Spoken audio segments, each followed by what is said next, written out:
thing. They're like, what's that right now? Where is your What is that image of? What is that right now? This, yeah, what's that? It's a cathedral. Is that Italy? No, they already dropped it. Oh, Spain. It's in Spain. Whoa.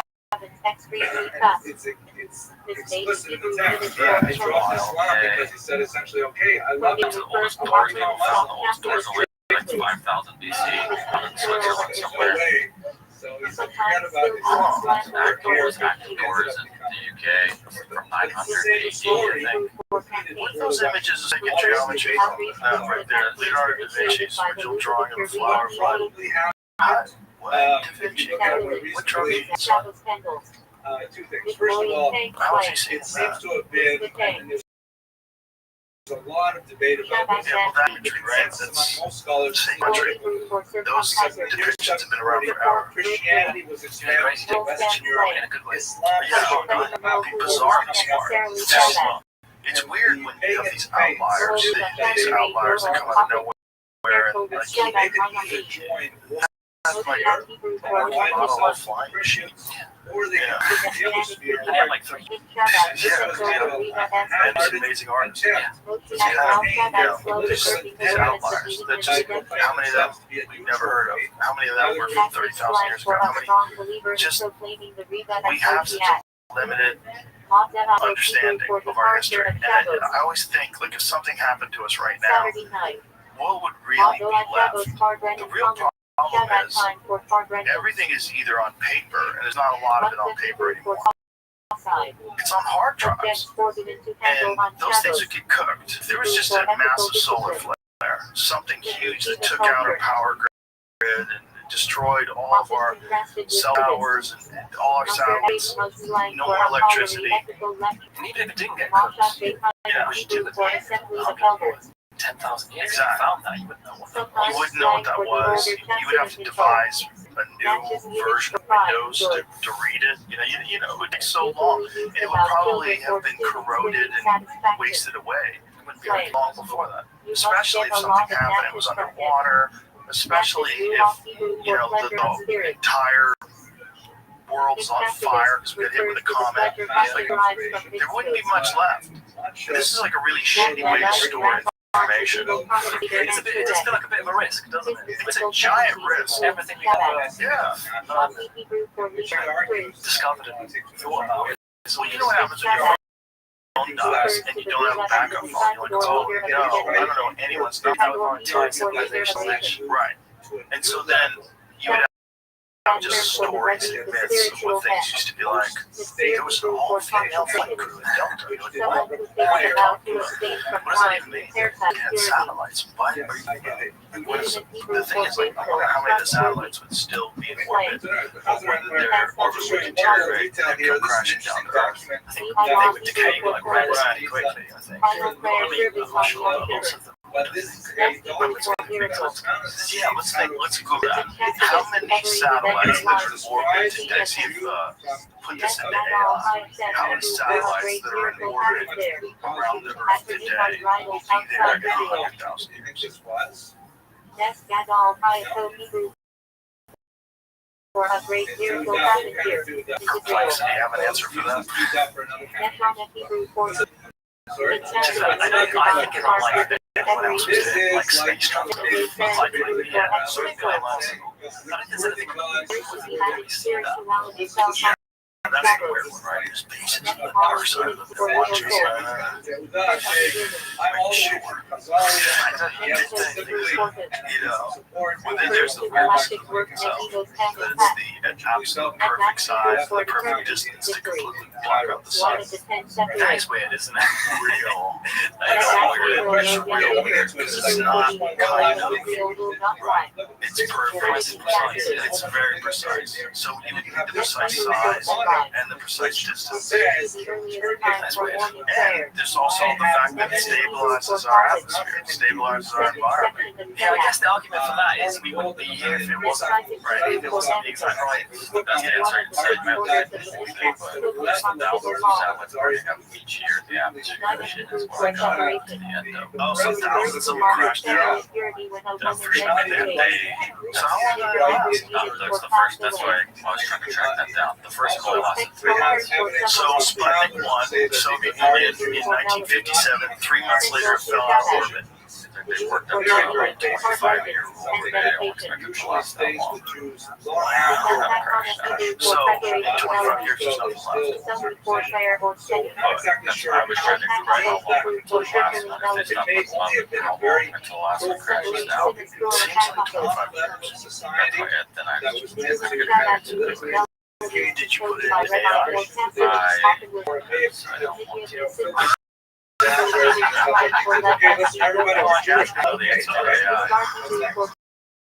That's kind of question to know the answer. I just like to see how it thinks. I like to see if it's gonna just bullshit and lie to you, or if it's gonna. That's how it happens. Well,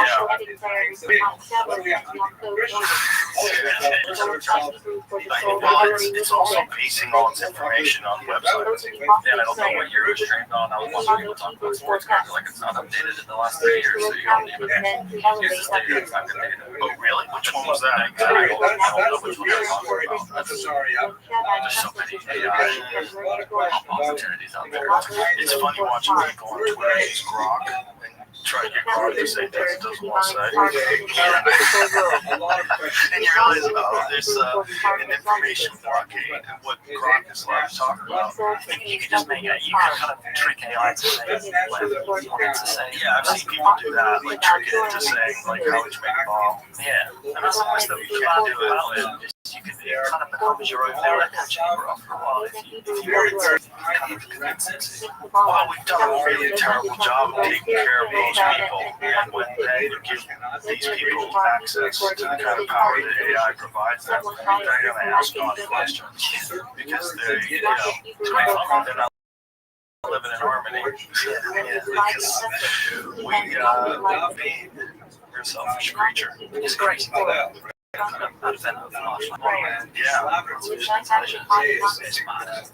well, it's so we're in the middle of it. It's happening right now, which is real weird. So, like, we're potentially witnessing the biggest change to civilization since the pyramid. Even in my lifetime, I had to dial I remember when I was a kid, and then smartphones came along. Things like AI, it is pretty ridiculous. I was 27 before I ever got online. And that was when I first got a computer and I got AOL. I was like, I've got AOL. This is cool. Yeah, you could go to chat rooms and read about stuff, and you could get information. So I've been writing stuff about the future. I'm living in the future. And we're fortunate that we got to see what life was like with the primitive use of the internet to what it's become now to a quantum computer can go back a second in time to, what is coming next? We don't know. What's really weird is imagine if this has been done before. We're assuming that it has, but imagine if the Egyptians had figured out something similar. It kind of makes sense. I mean, it sounds preposterous, but why? Why if we can do it? Why if we can do it? Maybe it's just a thing. If you leave it undisturbed for a long enough amount of time, they start figuring stuff out. You can keep them from killing each other. And maybe that's the beautiful thing about the way Egyptian technology had advanced. They didn't split the atom. Maybe they figured out something else that they couldn't turn into a weapon. I mean, they would do some pretty bad stuff. And if you look at the kind of boxes they made, they clearly had some form of technology that we don't have. I don't see how you can logically go and look at what they were doing. I don't think they had some technology that attribute them to. But that means they were like some civilization. It was built by some other advanced civilization. They were clearly doing stuff that we can't appreciate today. So that logically just they have something that we don't understand. Right. And when you find that in there from 2,000 years ago, it makes you just really think, like, what did they have? Ancient Greece was very inspired by ancient Egypt, so we all come from that. Exactly. We're just guessing. We're just lost in guessing. That's the thing, it's all about interpretation. All of history is about interpretation. There's no hard science like physics or physics.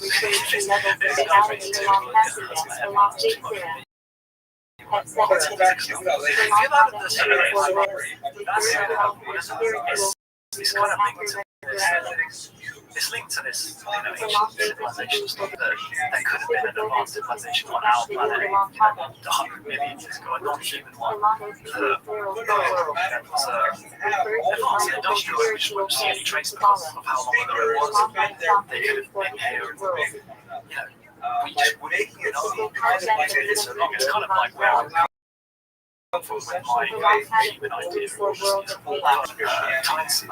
It was proposed by two physicists, why I just thought of it just then. A guy called Adam Frank and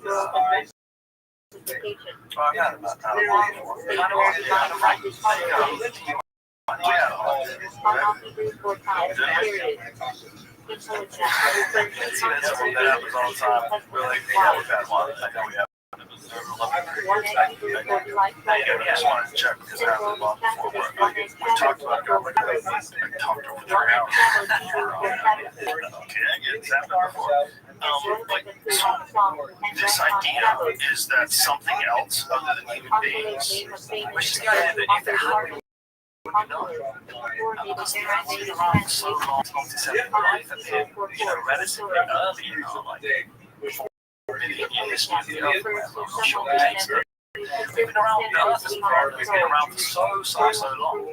Intelligence can emerge because we have a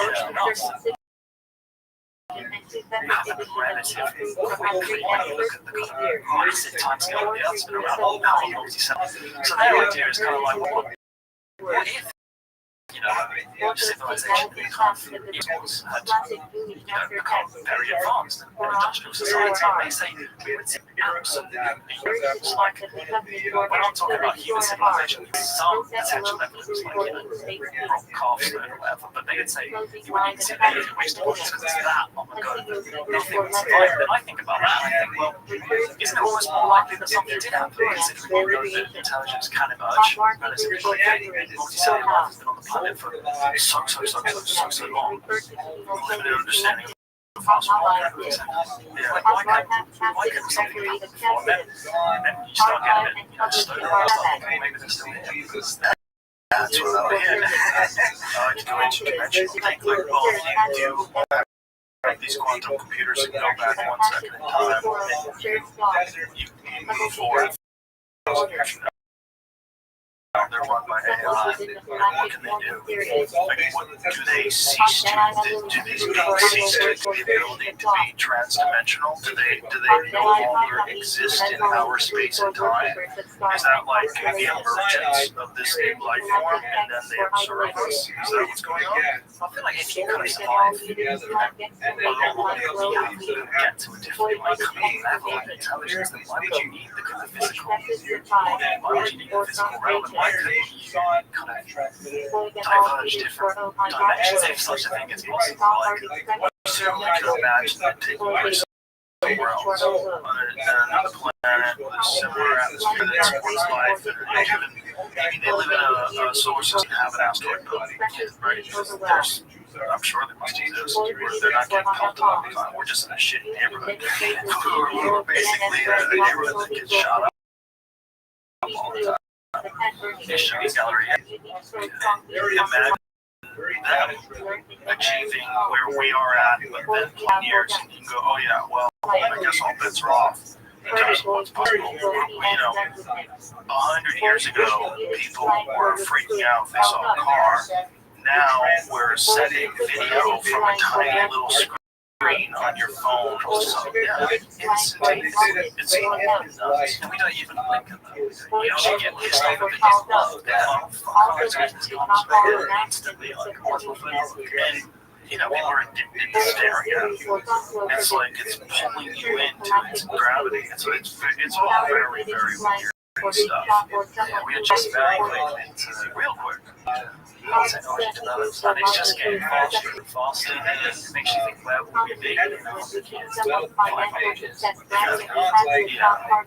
Where will we be? I think we'll be somewhere really weird, but I'm hoping that as we do advance and where we're going to be, it'll help us understand where we came from. Like,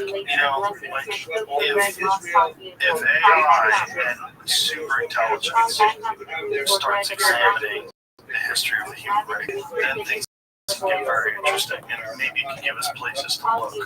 We need physical, human being or drones on the ground excavating certain areas. This is like prime place to look. I kind of flip between like quite pessimistic outlook and quite optimistic outlook on these things. Like sometimes I think like it's just gonna know, it's like it's gone, and then sometimes I think no. So many places that are just completely excavated. But that way, the production by these classical thank you. And it's these places that we haven't explored, and as you say, technology like AI. Thank you. Cheers. Thank you. I think sometimes maybe we are going to make like these massive discoveries that are going to completely shift our understanding of history. As you say, the kind of Giza, the findings of Giza, could be I'm always looking for that, but then sometimes I flip again and think, maybe we'll never find anything about that. Maybe I'm just speculating. So, have you seen Ben on Uncharted X? He has a very recent video of these. I don't even know how you describe it. There's these ground structures in Egypt that he says are bigger than the Giza Plateau. They're underground. And there's a historical record of these things where people have talked about them, like, way back. Even explorers had visited them and found them to be more spectacular than what is actually on the ground. That the underground thing was even crazy. And that begs the question, why underground? Why do we find all this underground construction of the ground?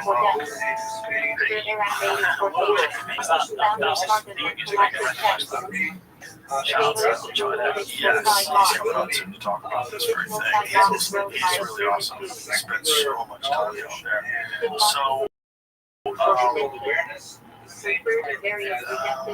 did something that you talk about. He did a thing that's kind of an ancient site. It's said to be greater than the pyramids. Confirmed satellite schemes. Coming up. There's so many different techniques. The geoscan and Millennium satellite technologies, they're vastly different techniques. They seem to be aligned. They're telling you the same things. And so they found something, like there's something down there. What is down there seems to be also quite a mystery. The central object is hard to classify. It appears metallic, not stone. Wood. A freestanding 40-meter metallic tic-tac-shaped object, approximately 50-60 meters below the ground in a hugely open corridor or atrium. Like this is a remarkable line. It's a crazy video, and he goes deep into people talking about these sites and ancient explorers who wrote about visiting Egypt, about how it was even more spectacular underground. This is he's written a lot because he was like one of these Flanders Petrie. Yeah. So are those the names of the sites you started out? Hawara, Arsenal.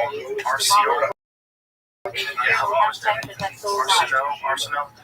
So it says, on that space, a great hall of Karnak, and all successive turning and the great court and the pylons of it.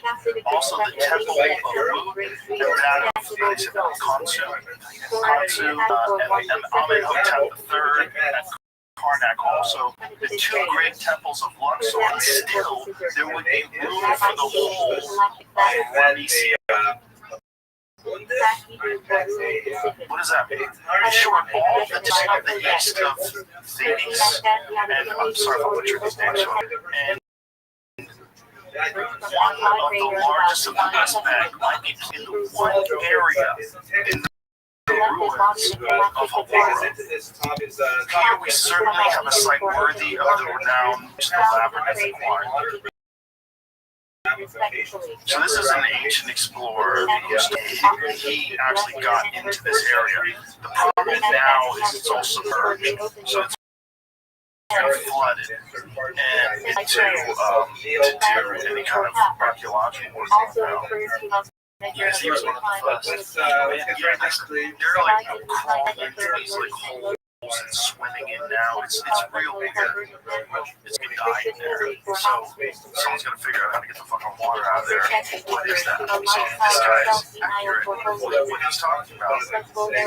Again, explain that. Explain how you've got something that's even greater than what you're seeing above the surface, underneath 50 meters down in the stone. Why?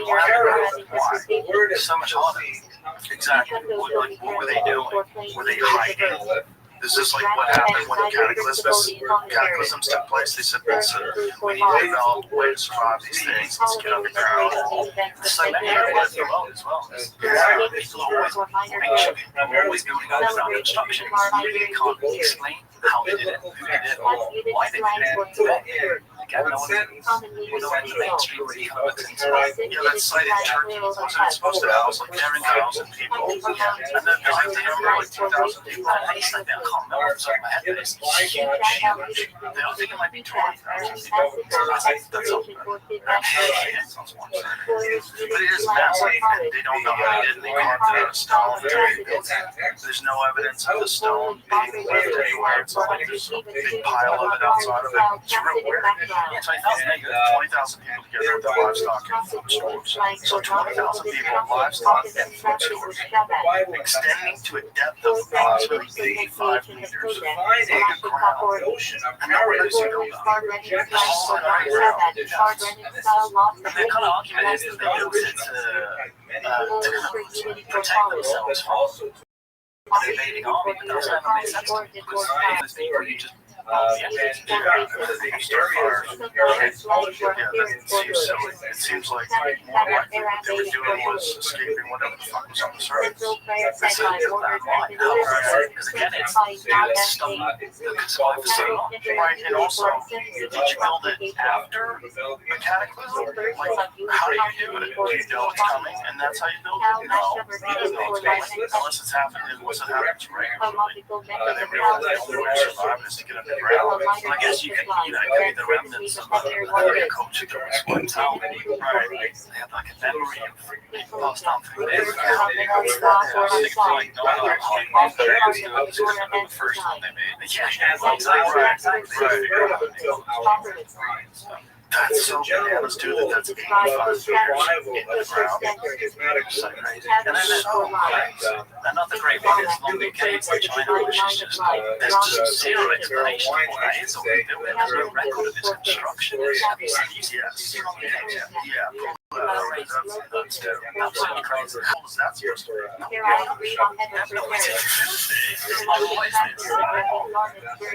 don't know if you built it. There's no record of who built it. They don't know what it was for. There's no deposits of stone. There's no tools found there. Do they have a theory of the timeline? I think I mean, to be fair, it's in China, so it's kind of like it's not like it's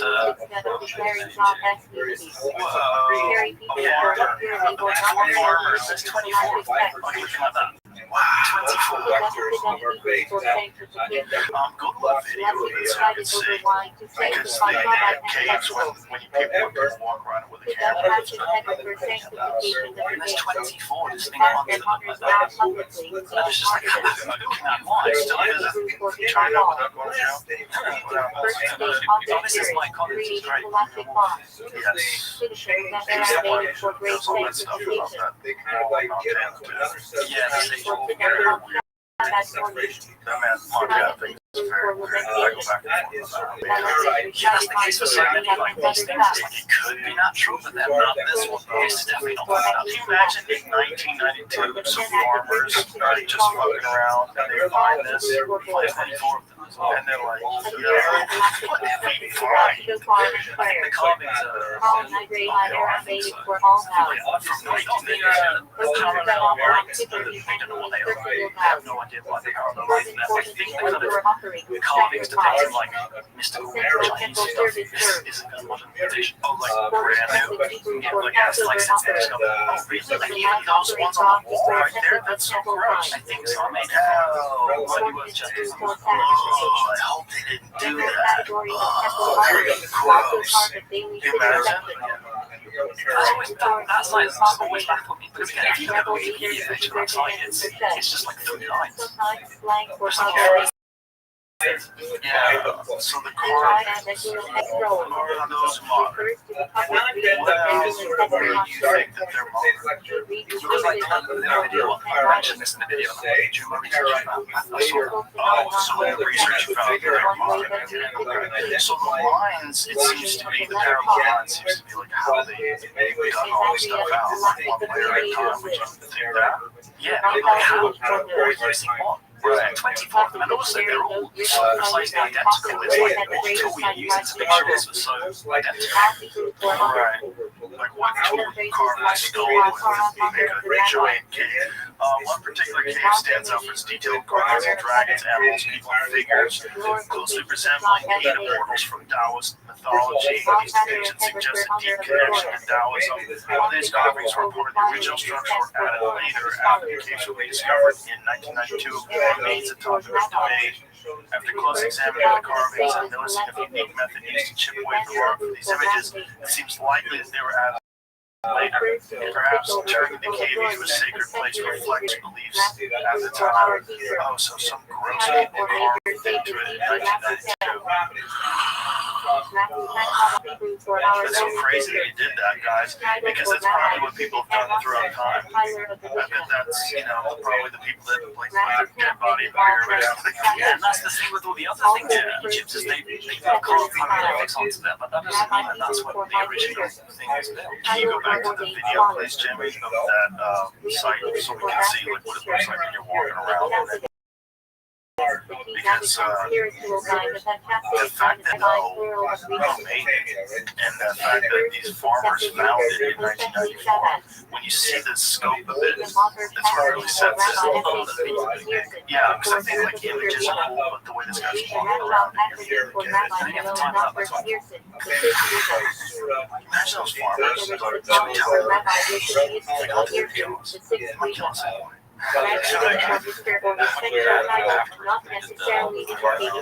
Stairs. Oh yeah, all the stairs are added for sure. Right, the stairs at that guy's house. Again, what was this for? Why did they all that shit looks new? Yeah, why did that? What is this? Also, maybe they're trying to make the carvings to make it seem like it was more wonder, more tourist attraction. Like maybe without art, they didn't think of getting enough people to visit. I think it's also to kind of connect it to more like contemporary cultural China rather than because they that's how long this can be. That's crazy. The fact that they just found it and just stumbled on it. That's what's the weirdest thing about some of the discoveries, because that's the same thing. Go back to the temple. It was a sheep herder, right? Someone found the temple in the 60s and they didn't think of that. Really? Yeah, it's like that guy fucking no way. There's an American archaeologist found the 60s. I can't remember, but they found something like a little bit of it, and they were like, oh, this is clearly just some like, contemporary Bronze Age society. The guy must have shot himself. He used the bone and they like, it's could have been the guy. Instead of a fucking sheep herder. Because it was a guy who just found like a stone, right? Rather large. Yeah, here it is, 1960s. Survey conducted by archaeologists from Istanbul University and the University of Chicago found some flint and limestone artifacts, but they didn't perceive the site as anything more than a medieval cemetery. What a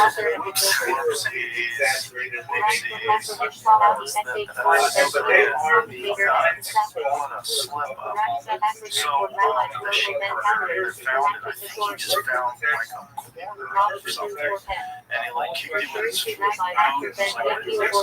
And they started looking around, scraping it off, and then I think once they realized it was really big, they started like, maybe they called somebody. The whole like 5% excavation thing is so puzzling because I mean, to be clear, that's kind of how that's like normal practice, I think, for archaeology. You would think like a Göbekli is like a bit more of it's a special case. That's that shit. But it's also, they make a lot of money off of tourism, people visiting it the way it is, and that would disrupt everything if you have a bunch of eggheads digging into the ground all around you.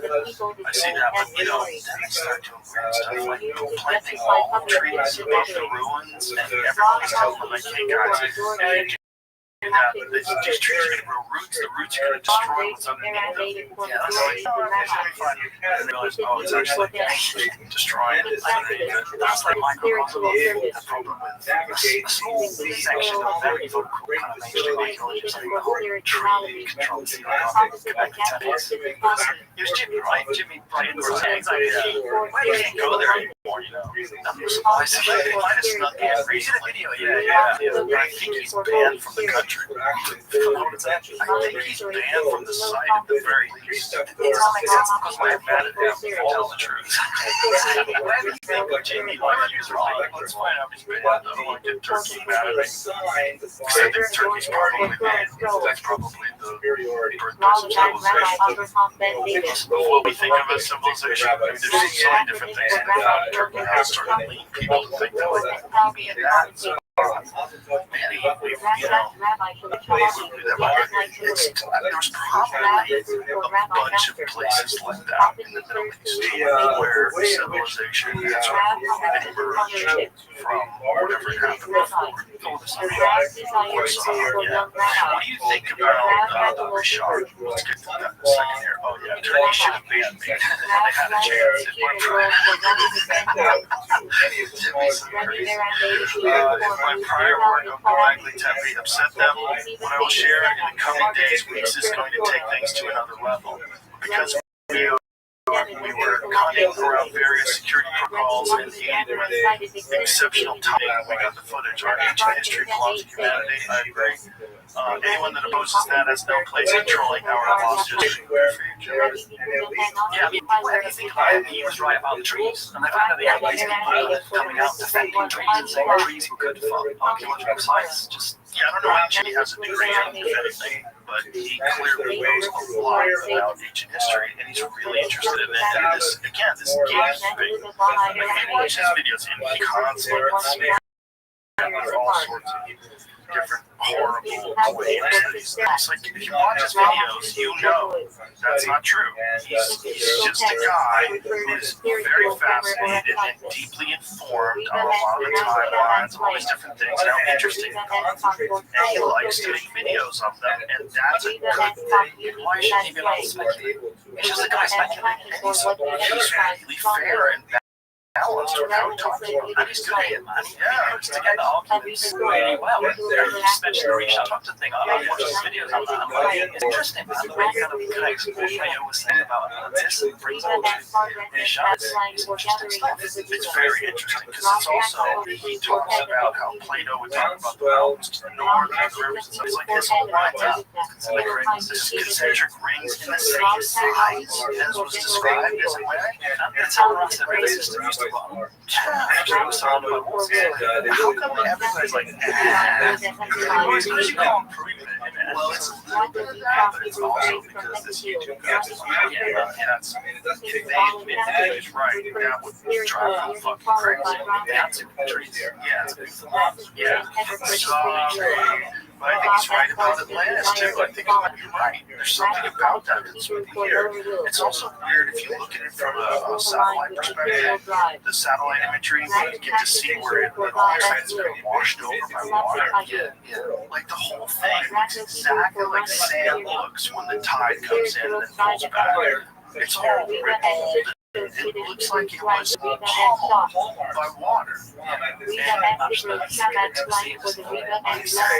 And also, like, how many stories from ancient history depict floods?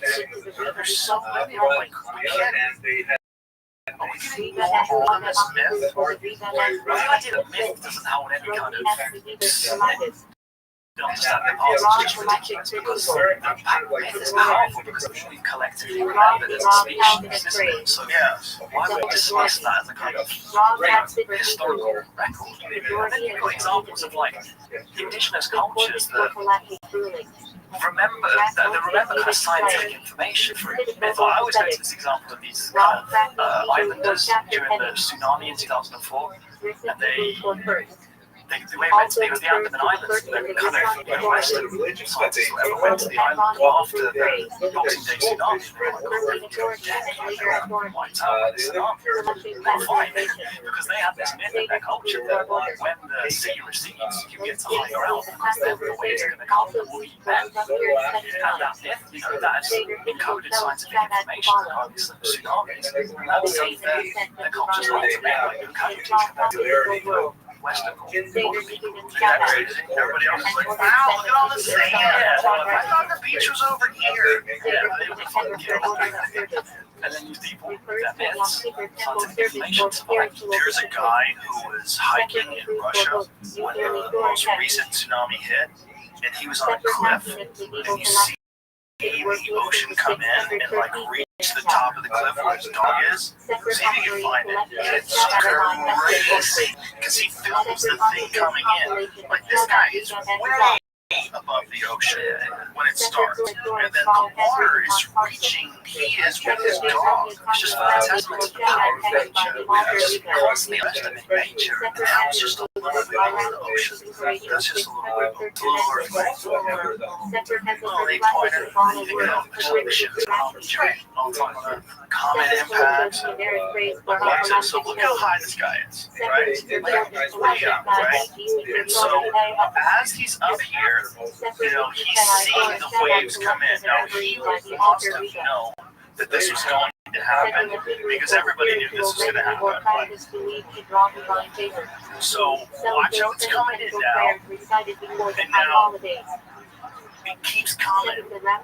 It keeps coming all the way to the top where he is. It's nuts. Look at this shit. It's like, yo. I would be freaking out. I would be running. I wouldn't trust it. What if it goes over the top where you're at? You're just guessing. Bro, look how high this water gets. That's terrifying. The dog's about to get jacked. I mean, if you get trapped in that, like, bitch, you are not swimming to shore. That's your life. It's over. I don't care if you're Laird Hamilton. But isn't that nuts? That water got all the way to the top of that hill. So that is like, doesn't even register that it moves. Yeah, just like thinking about all the time. That's a thing that happens. It's like a thing. Like, no big deal. No one will remember that in 5 years. No one will remember that in 10 years. But if a fucking comet slams into the ocean right there, or slams into a glacier, a comet the size of, a few city blocks, that's a wrap. That's a wrap. You have a massive flooding, like instantaneous. Of gallons of water tearing through the landscape. No more ice cap. It's all gone. Yeah, just any coming that was possibly around. It's just white. Completely white. You're in Dunsville. There's nothing left. And that's really this isn't speculation like that.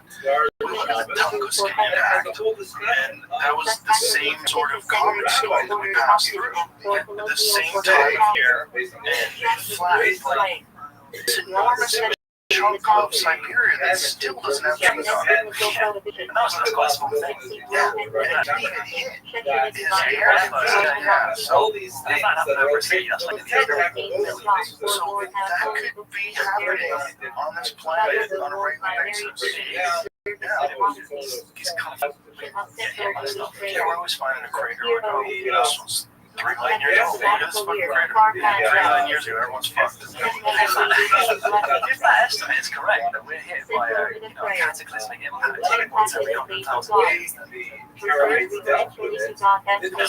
Well, that's where it gets really weird if you're talking about like advanced civilization, like, millions of years ago. Like, imagine there was some sort of advanced life form millions of years ago, and then stuff like that. it's like a field it's like a preserve. It's just like Jamie, could you please search 300 Are you on TikTok? Like, where are you getting this one? I just see that. Like, it's a wheel. It doesn't mean it's a wheel. Well, there's so much stuff. Yeah, that's the thing. Looks like a wheel. They found it in a mine. And they put it in the mine, which is there's a couple better images of it. I don't know if they'll be on this page, but yeah, there you go. It's just like spokes of a wheel. It could be natural, but Really weird. Now, what are these fossilized tracks? yeah, these are also scroll. Again, found in Turkey, right? Including Sofia, where they cover an area approximately 45 by 10 miles. And how do you say that one? There's a lot of words.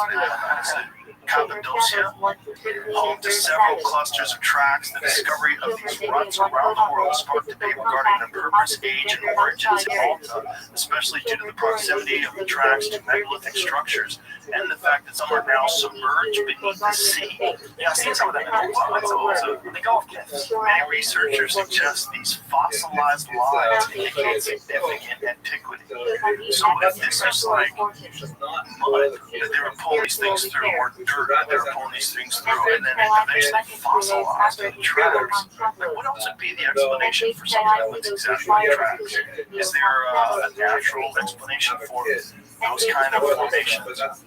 I understand what No one has a option. I didn't really know about the ones in Malta because I went there and kind of researched it, but those ones they don't dispute that. Definitely man-made. Hold on. They're definitely man-made, because listen to what this says. I first saw tracks in stone, fossilized car or terrain vehicle traces, usually called cart ruts, on Neogen plantation surfaces, Penapline and Phrygian plain in May of 2014. They were situated in the field of development of middle and late Miocene tuffs and tuphites. And according to age analysis of nearby volcanic rocks, at middle Miocene age of 12 to 14 million years. This is Turkey.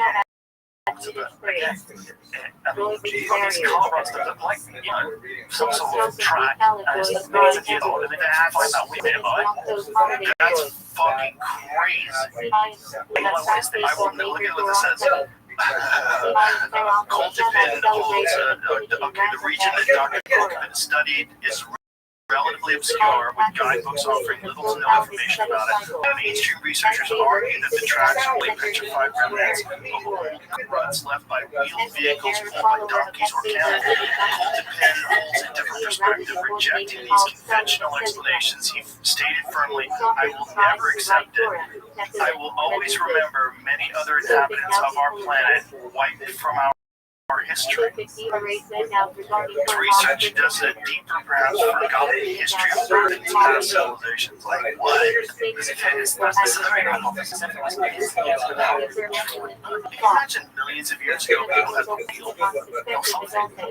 It's something, whatever they were, was pulling things on wheels. And they had cart ruts in the ground. So maybe they didn't have.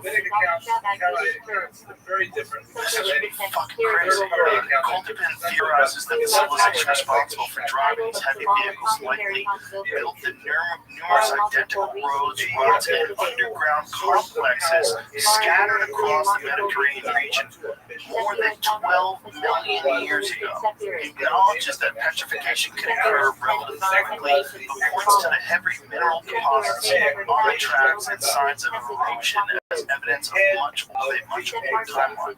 He also connects these tracks to surrounding underground cities, irrigation systems, and wells, which he claims are millions of years old. His last lives. So what if there is this is so crazy. On his website, Koltepin wrote, we are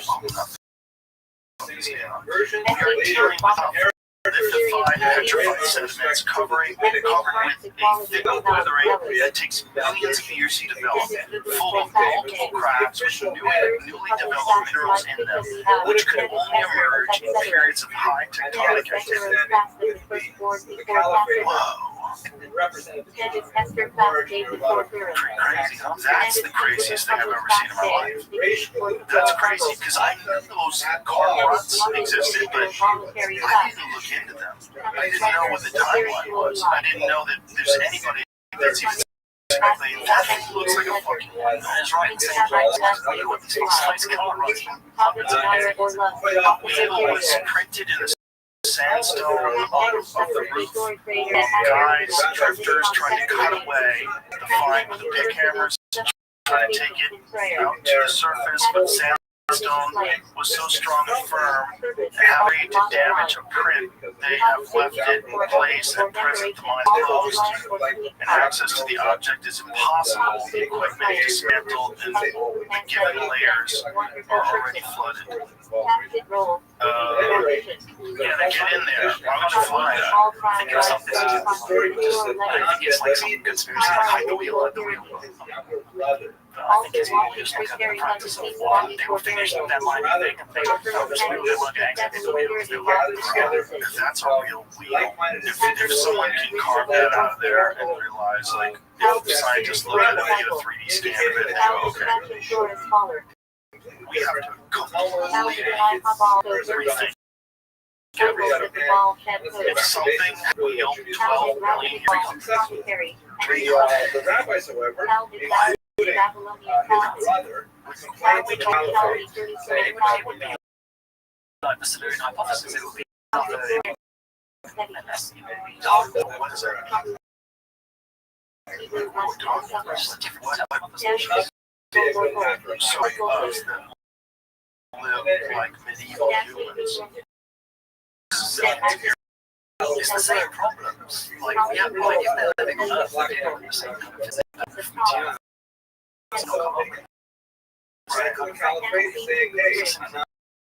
That's what's interesting too. We always find that's a common thing. If these were a type of human being or something similar to human beings and buried their dead, we're going to find after 12 million years. Yeah, these wheel tracks. What is the conventional explanation of these wheel tracks? I don't know. I don't know about the ones that also they definitely say that. I don't know about these ones in Turkey. But Those are crazy. And then the fact that they go to underground structures. How they're near there. I don't think they directly need to like directly or anything, but they're nearby. And then so then you start to think, what if technically it is like, yeah, to be fair, I think that's probably mad. It's stones. Well, I'm sure it's man-made, but like what kind of man? And it could have been adapted. It could have already been something there. Changed that. That would be completely fucked if we found out there was another type of human that existed that did all that years ago. It could be any kind of it's just intelligent. Right. There's no evidence that anything with the primates has been that capable of manipulating their environment other than primates, right? So, well, we also know that there's certain, we're finding new ones all the time, right? This one that they found, I keep fucking it up, Julien's, is that it? We don't have a lot of details on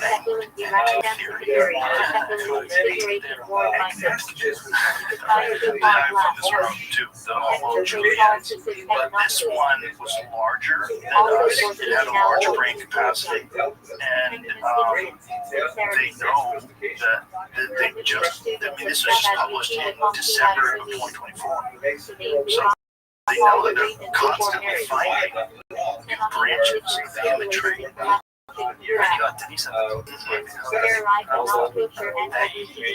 Just to reclassify that, Dragonland scholars, Denise, huge. Juliensis. Yeah, because it's really big in archaic humans. Bigger than us. Big ass heads. And big brains. Then you kind of get into the thing of like giants and stuff. Giants have been real. Seedling's a giant. Exactly. There is giant primates that have been like confirmed by Gigantopithecus. You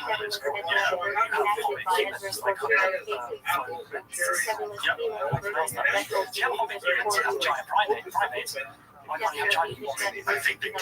I think that's what giants are always in the Bible. And I think this thing, how old is this fossil that we found? Juliensis. So this one existed alongside, I believe, alongside some versions. Oh man.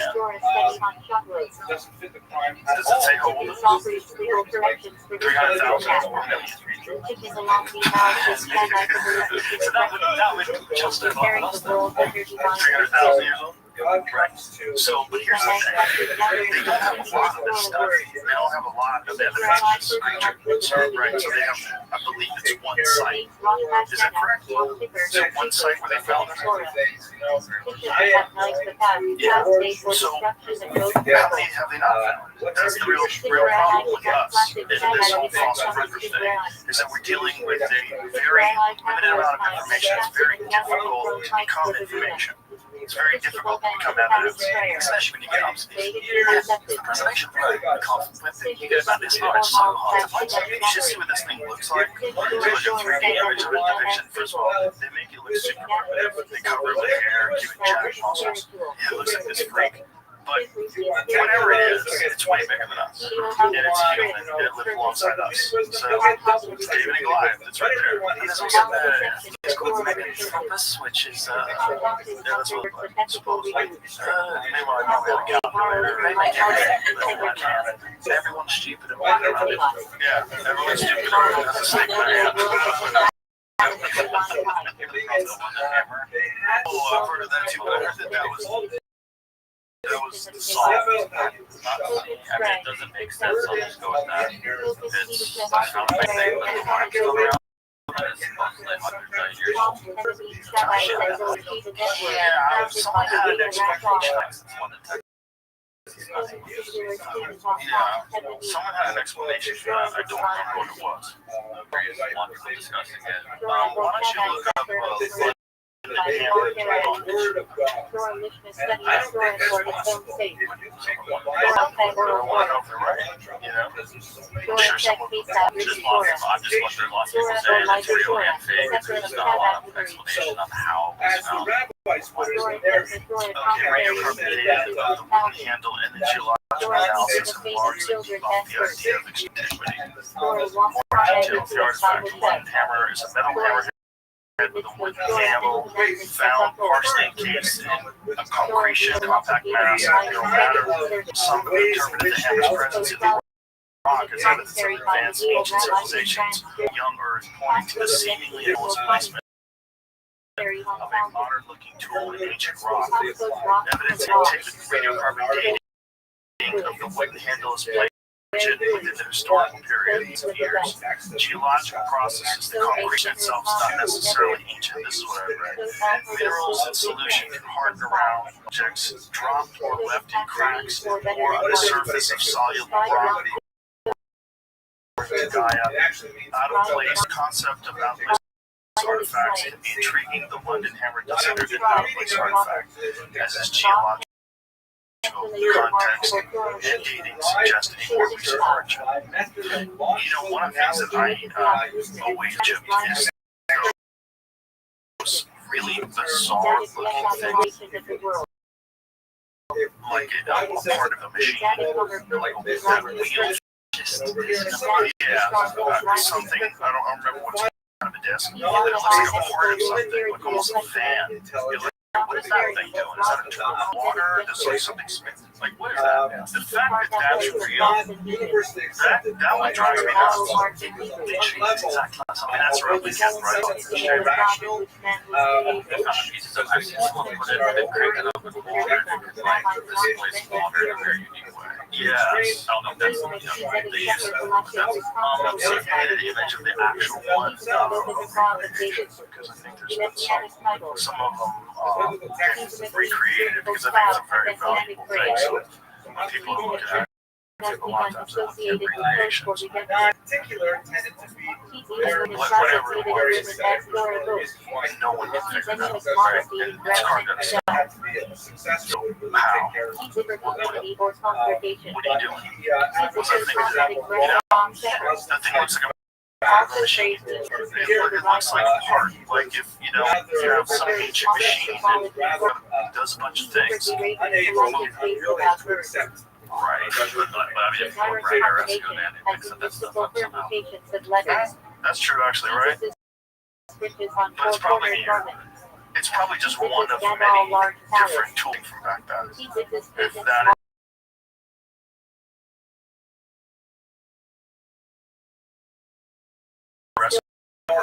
is Reddit stuff about ancient Greece and Eleusinian mysteries. It's like, yes, yeah. But a lot of it is, when we think of it as beer and wine, all their stuff was laced. It was all laced with a bunch of other stuff and different psychedelics that we haven't really identified yet.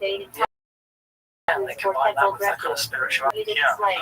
That's why they built the society they built. Yeah. Which is the craziest thing about, our weirdo technological advanced society is disconnected from that because it's illegal. Disconnected from the stars as well. Yeah, it's flame pollutant. Yeah. And we just all kind of rush around. It's really just like, I'll sit back and kind of appreciate various reasons. There's also takes a certain direction.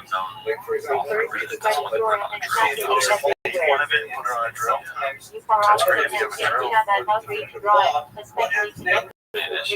So we're assuming if she's on a drill, I'm assuming they have had a drill. People are well, that's normal. I can explain that away. Spiral thing, I don't know what it's called.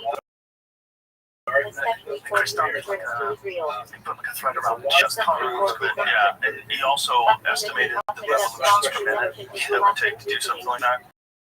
So you're talking about something that like is into extremely hard rock, and it looks like it has some extremely hard tip that can cut that off. Like, what is it made of? Yeah, These are like serious people. These are engineers that are saying this kind of thing. The problem is that, intelligence a certain type of person don't have the expertise in recognizing machine artifacts. Also, they don't connect with people because they're so arrogant in the way they talk about these things. It freaks people out and it makes them not listen. This is, I think, the thing that frustrates them most about alternative historians like Graham Hancock. He's compelling, like great communicator, he's a wonderful guy, and people love him, and they go, fuck that guy, he's alright, he says this, he says that. Yes, that's what drives them nuts, but it should be exciting to them because it's stimulating people's desire to know where we come from, and that's supposed to be your business, that's supposed to be what you're into. What you said is asking questions. And like, I think Craig would ever claim to like be certain thoughts. He's just saying this group. He's got some ideas that I think are a big stretch, and then he's got some ideas I think did on the head, but he will tell you that himself. He's like himself. He's just trying to figure this out. And that's the position voices come from. Yes. But then you guys see it, and they say, how dare you claim that you have proof? And I don't think he's ever said that's called Feisty and sensitive person that like this stuff really fucking hurts his feelings. Imagine, you know, it's not necessary. Everybody should be working on it. Really should, and the academics, everyone knows that you have a limited amount of information before, and there's more information. Like, your students are not going to hate you if you say, listen, I've got this. This is so crazy. I was so wrong. They would respect you. You're lying. Yeah, the thing about it is, like, that book is out there, and academics like to make fools of each other. They really love to do that. They really love to. I see them do it to each other on Twitter all the time.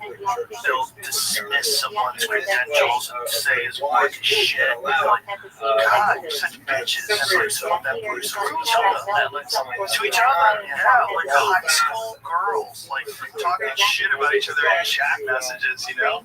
Or high school boys that do the same thing. But it's more also men do it, obviously. These guys are just like that. But it's also, I think some of these guys are socially stunted because they spend so much time with their head in India, their head in books, that they don't realize the rest of the world sees that behavior in a very transparent way. If you're acting like a bitch online, what you do is say mean things about people. That's not. You're not hiding what you are.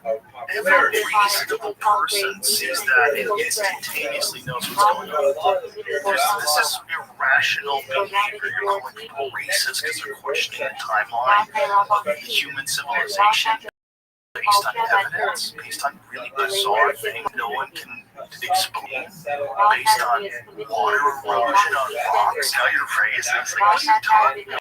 That's exactly what it is. It's exactly what it is. But it's done by people that are socially stunted, and they don't understand.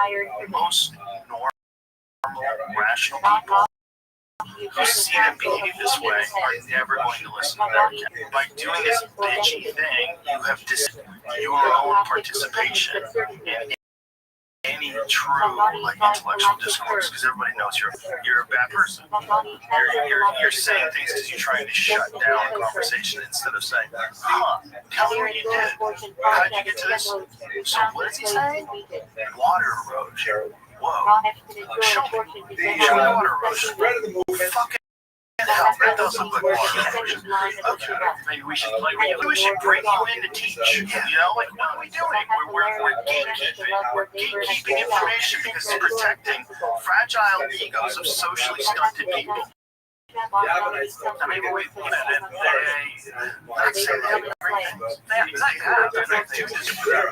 should give them amnesty for fucking up. Yeah, people want to talk about these things about.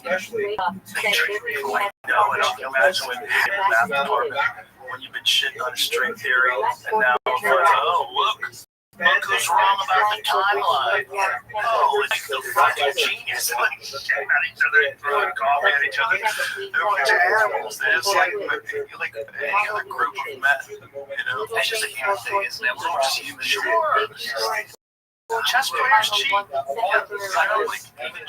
I don't sound like these people. This is like the thing that they work on. The kind of biggest success they've had in their life. Yes, they don't want to take it away. They don't want to take it away, and they don't want to deal with those other academics who are sticking their face.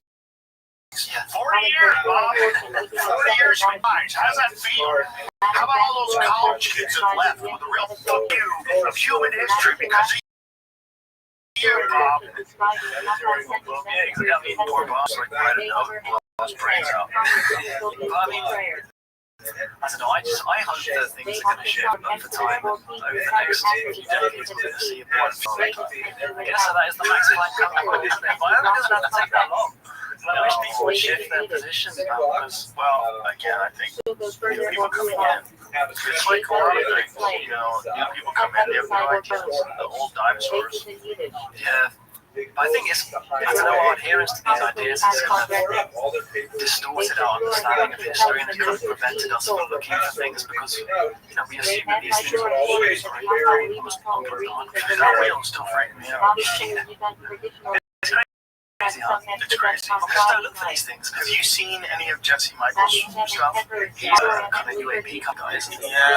I haven't really. I do kind of delve into that, but I don't like talk about it or anything. His latest one is the tridactyl mummies in Peru, where they've done scans of them, fully intact bone structure, looks like an actual creature, fully intact, three toes, different shaped head than us, whatever it is, like, and also 1,700 years old, like, what is that? What's the, like, Well, there's some of them that people have made that seem to be a complete fabrication. Some of them, they've pieced together bones and created like a fake artifact and tried to sell it off. But then there's these other ones that were found that look like that at all. They look like they're huddled up. One of them has 8 feet. And whatever these things are, show them the video when you see the scans of it. American Alchemy, Jesse Michaels, awesome show. yeah, he's great, man. I watched the show on him. He's awesome. ICHEL. Isn't there also, I might make this up, but isn't there also like depictions of this in kind of ancient? Yes. Yeah, it's like ancient artwork, 3-fingered, 3-toed people with big heads. When you see this thing looks exactly like these. This is it. This is an actual scan of this mummy. Look at the size of the head. Look at the shape of the head. Look at all the bones. Look at all the ribs. Everything. That's fucking bananas. Jamie, show him what it looks like before they scan it. So they found them encased in, I think it's like, is that what it was? How old are they? 8 years old, and some of them are as old as 1,700 years old. So not that old, but look at that thing. So this thing. What the Ghanesa tells us is That seems to be the actual mummy of a real creature.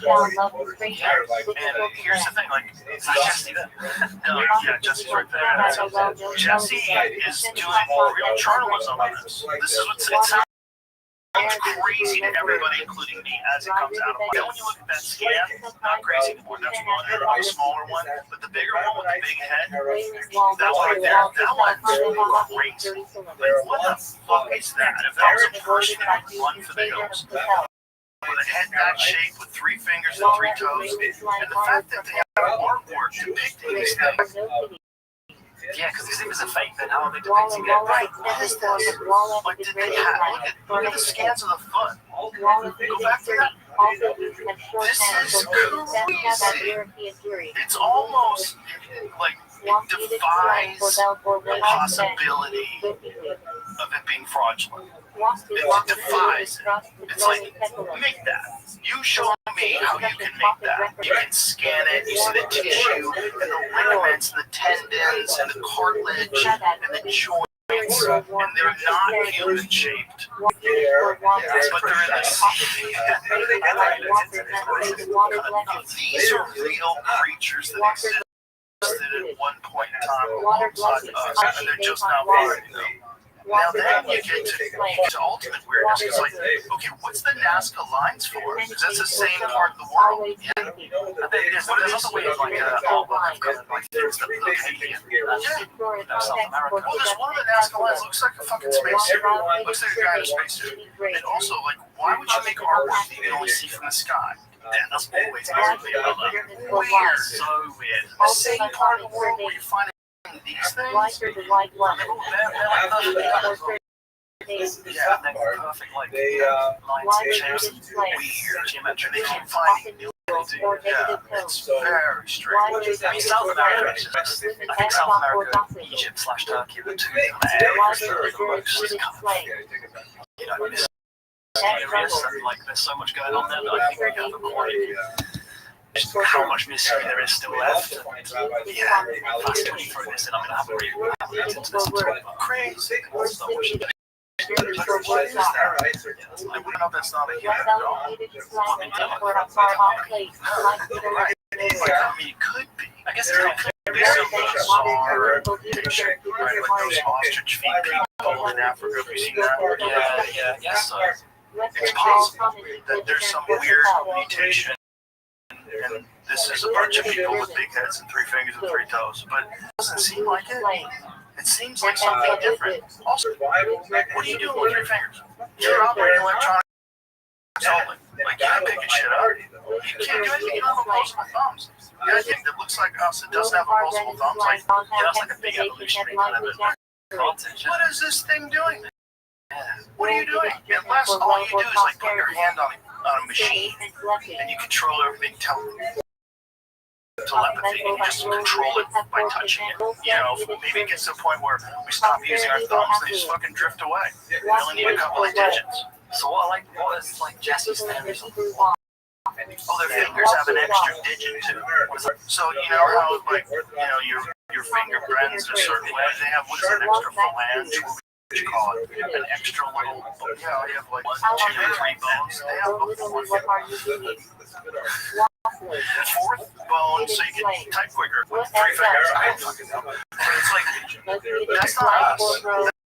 That's something weird. The skull shape is weird, but it looks like a real. That's real thing. Got it. Changes in the New York Times. So you're not seeing in the New York Post. It's not in the Wall Street Journal, but they might have actually found a life form. That's not us. That looks a lot like these fucking aliens that people have been talking about since the beginning of time. Why is no one talking about it? I don't know. The X-rays. Let me see how it's an extra thing. That's an incredible thing. That's not our fingers. That's a little extra joint. The fingers are even like the freakiest long fingered motherfucker that's ever lived. Their fingers are long. Those are weird. It's not us. It's something different. So, again, anybody who tells you that we know it all, they're full of shit. If that's real, you don't know anything. Yeah. If that's real, if that's mainstream, if this is from Jesse and Robert does, and they do genetic testing on this thing, and then someone figures out what it is, and it's got different chromosomes in us, different DNA than us, like, exactly. Now what? What are the chances we have got everything? These people seem to think that we've got it all worked out now. It's zero. The chances are zero. It's never been the case, and we've always thought we've had it all worked out. Going through history, it's always like, oh, now we know the answers, and there's always a major paradigm shift. Someone's run something like this, or the ancient civilizations. Yeah, well, it's so fun though. It's really exciting. It's a really exciting time to find things out because this has emerged 50 years ago, 75 years ago. There's no Jesse Michaels. There's no YouTube. There's no post like this to talk about Jesse Michaels and send a bunch of people over to go watch it. More people know, the better. Let's look at this. This might be real. This is crazy. And that's why it is coming out in this kind of day and age, because the internet's not been around for very long. Why isn't MC covering this? Why isn't CNN covering this? They should all be covering this. They should all be going, look at these scans that this YouTuber Jesse Michaels did. If this is true, this seems like something that's not a human being. I know, it's just too... Aliens are real. 2017, someone had found just my hand. Wow. This is a fingered hand in 2017. Mummified hand found in a Peru. Unlike the Russian, it's 3. Mummified hand is made up of bone and skin, suggesting that it's not fake, and somehow made real bones, flesh, and skin. How would you do that a long time ago? It's all so strange. In that part of the world, they've had stories about these kind of creatures forever. That's why they have all this artwork about them. Not only that, that is an exact replica. Like if you ever see the movie Moment of Contact, the James Fox movie, It's about an incident in Brazil in 1996. The Virginia, Brazil incident where there was a crashed UFO. These police officers went to go and see this crash. There was some sort of electrical storm, and they found this creature that seemed to have been injured from the craft. The guy picks it up, takes it in his car. They bring it to a hospital. The hospital refuses to treat it to another hospital. That hospital, they don't know what happened with the records or what happened. You know that the guy who carried it physically had a horrible bacterial infection that they could not cure. They said it smelled like sulfur and it had 3 fingers and 3 toes. It looked like that thing. It had a long head. Whatever this creature that is, mummified, looks exactly like what these people were talking about for this UFO crash in Virginia, Brazil. It's the entire vocal of the town. They have a UFO when you enter the town of Virginia. They have like this giant statue of an UFO. There's still people alive to this day that live in that town that will tell you the story. And you can go across town and go hear the story. There's multiple UFOs in the sky. One of them crashed. They found 2 pictures. One of them was alive. They think one of them was dead. Whatever this crash site was, they bring in the movie moment of contact. They bring this police officer to the site and he starts with like, that guy's, if he's a liar, he's the greatest actor of all time. The guy starts freaking out. He starts telling the story of what he found in the 1990s, like brings it back to that moment. The women who saw the girls when they saw it, they all have the same story. 3-fingered, 3-toed, look like that. Exactly like that. If I wasn't doing the ancient history thing, I'd love to talk about this stuff as well. It might be the same thing. Yeah, you never know. It's like make some, connections. But the thing is, I just don't want to give any more ammunition to come. They're coming after you, buddy. Don't worry about it today. Yeah, there's only 2 after all the nonsense that we talked.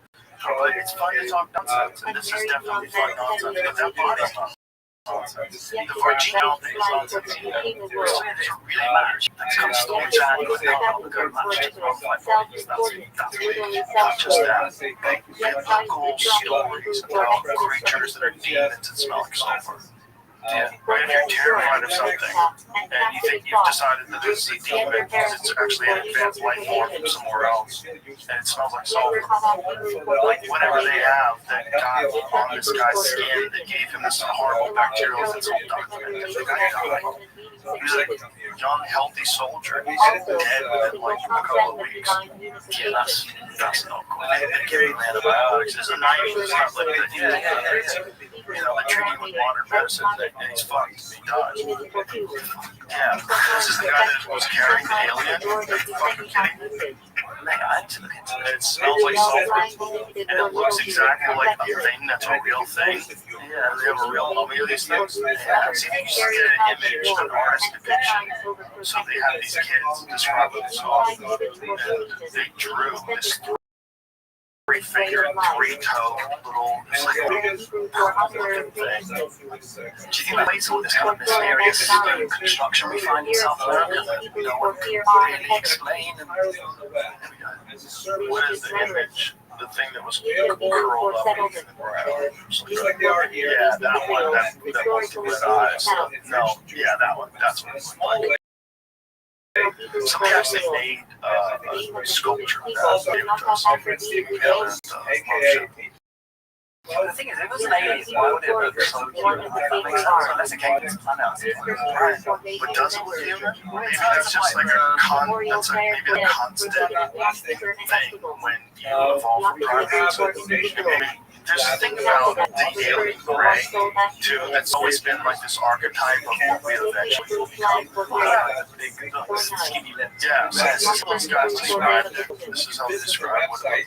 It looks an awful lot like that great churches.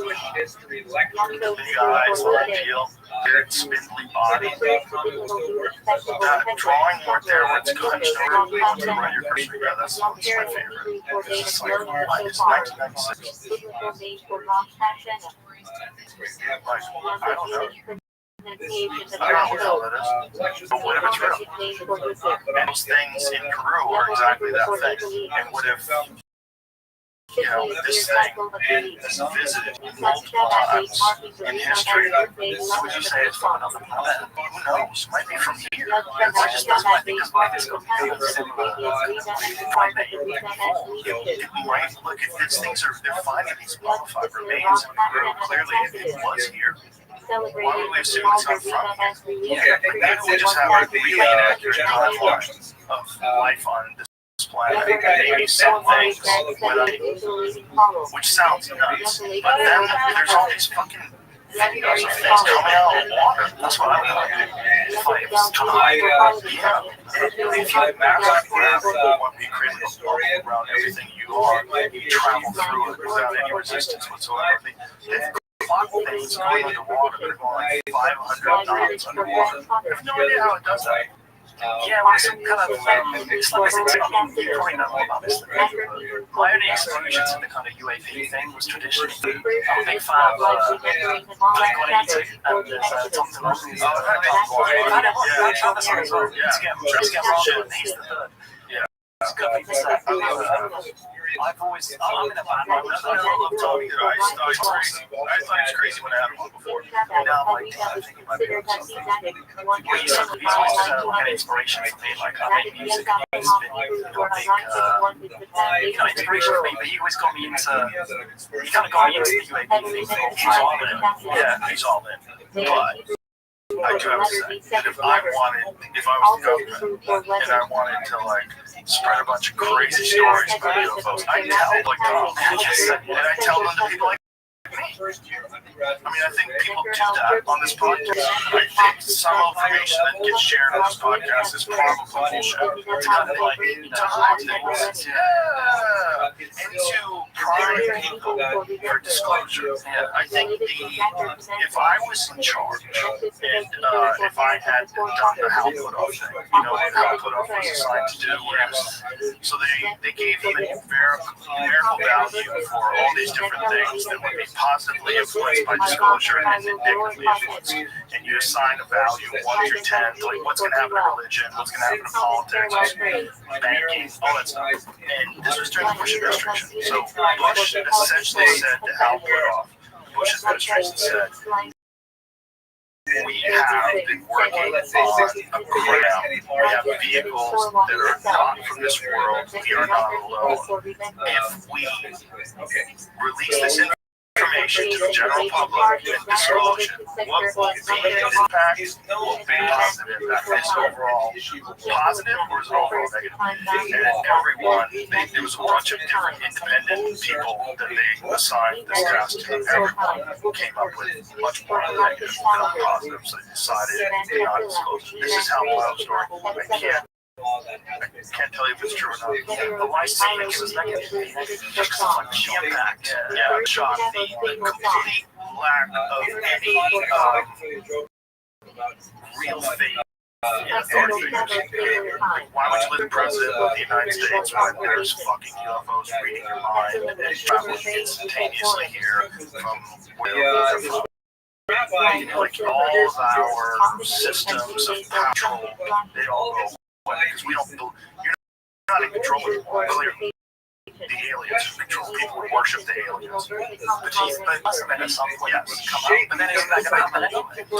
I don't think it's totally organized because I think most things in government are not totally organized. I think there's a lot of chaos going on at all levels. I really believe that. And to think that in this top secret UFO crash retrieval world, there's not chaos, just chaos and everything. Chaos behind. They're having problems. It has its own problems. Every organization has great people and a bunch of clowns and a bunch of nutty people that don't want to lose it.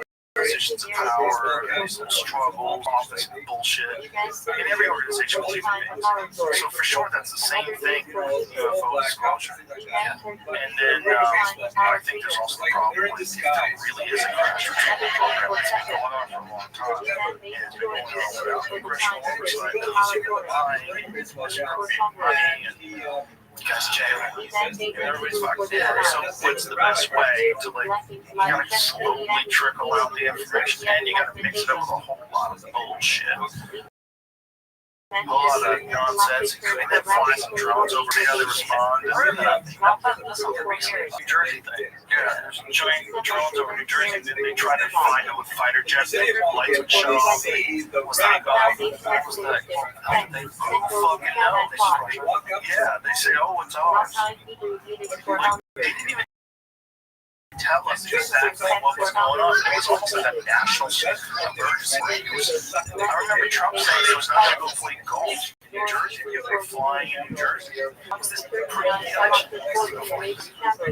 I think was it by that? I think it was during. Was it during? Yes. I think it was. I think it was December. I don't think he was the president yet. Started the joke.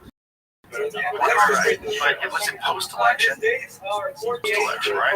Been saying that this happened a couple years ago, and they were waiting for it to happen this year, and did. They also predicted it would just disappear a few weeks later.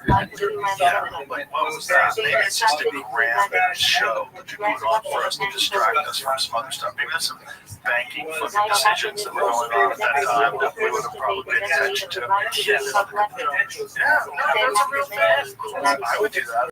If I had some drones. Well, maybe if I was trying to pull off some shenanigans, couldn't they just get like advanced weapons and technology that we have a lot of engineering, He is the owner owner of this. It doesn't have to be aliens, just be like more advanced most certainly. Yeah, most certainly. I would imagine that what we're dealing with is advanced American military craft, and probably done through top secret research that was real shady. Probably a lot of people spend a whole lot of money for this stuff, and there's probably some, like, this is, people have gone to ask for and talk about it. Married 3 times. You can't really know if they're telling the truth, but people that have no reason to lie and say that they have technology that is 40, 50 years past anything you can imagine right now. And they already have it.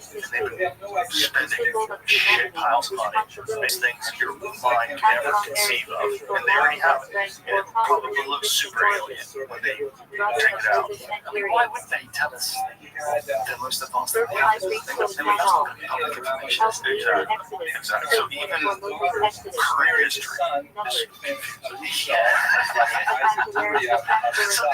you know exactly what happened 5,000 years ago. Shut up, bitch. You definitely don't know if you find a 12 million year old wheel, like 300 million years old. Like, we don't know what's going on now. So the wheel was 300 million years, but the card tracks are what? That's what these guys said. It's all fun. It's all fun. It's very interesting that you're out there because I've binge watched your show. You do a great job. It's really informative and interesting and speculative and fascinating because I just love subject, and I think you just do a great job. So I hope you get a lot of views and you keep doing it, and I'm happy that you're doing it. I'm really happy that you came in. Thank you, Jeremy. It's been a great honor to be here, to be honest. Austin, I've loved it. It's an incredible one experience, and it's been really fun talking to you. And I'm super appreciative of the opportunity. So thanks so much. My pleasure. So tell everybody how to find you, social media stuff. Just put my name in. I'm Michael Button, and then on YouTube, I guess. They'll probably find me if I'm doing my job correctly. That's me on the screen. Michael Button 1. Michael Button 1, yeah. There's someone else out there who's got my name. Yeah, so don't go to Michael Button. Michael Button 1. That seems so silly. Yeah. Fuck the other Michael Button. Yeah, that's me. All right, well, thank you, brother. I appreciate it. Thanks for being here. Bye.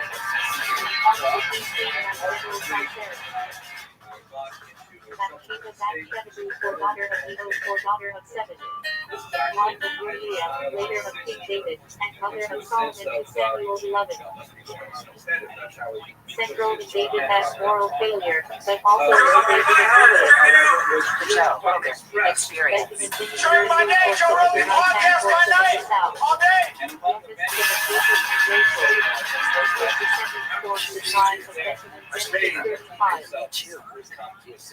I've enjoyed your songs. How did you, well, first of all, how long did you do music?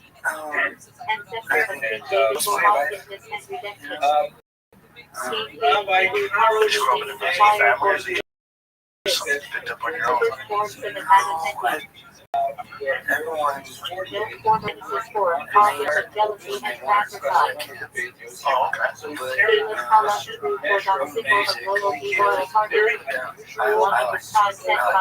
What kind of art did your family do? Like my mom always painted like the house and stuff. And and he would be tinkering around, making all sorts of fun stuff, usually with his welder. I thought they were artistic folks, but they didn't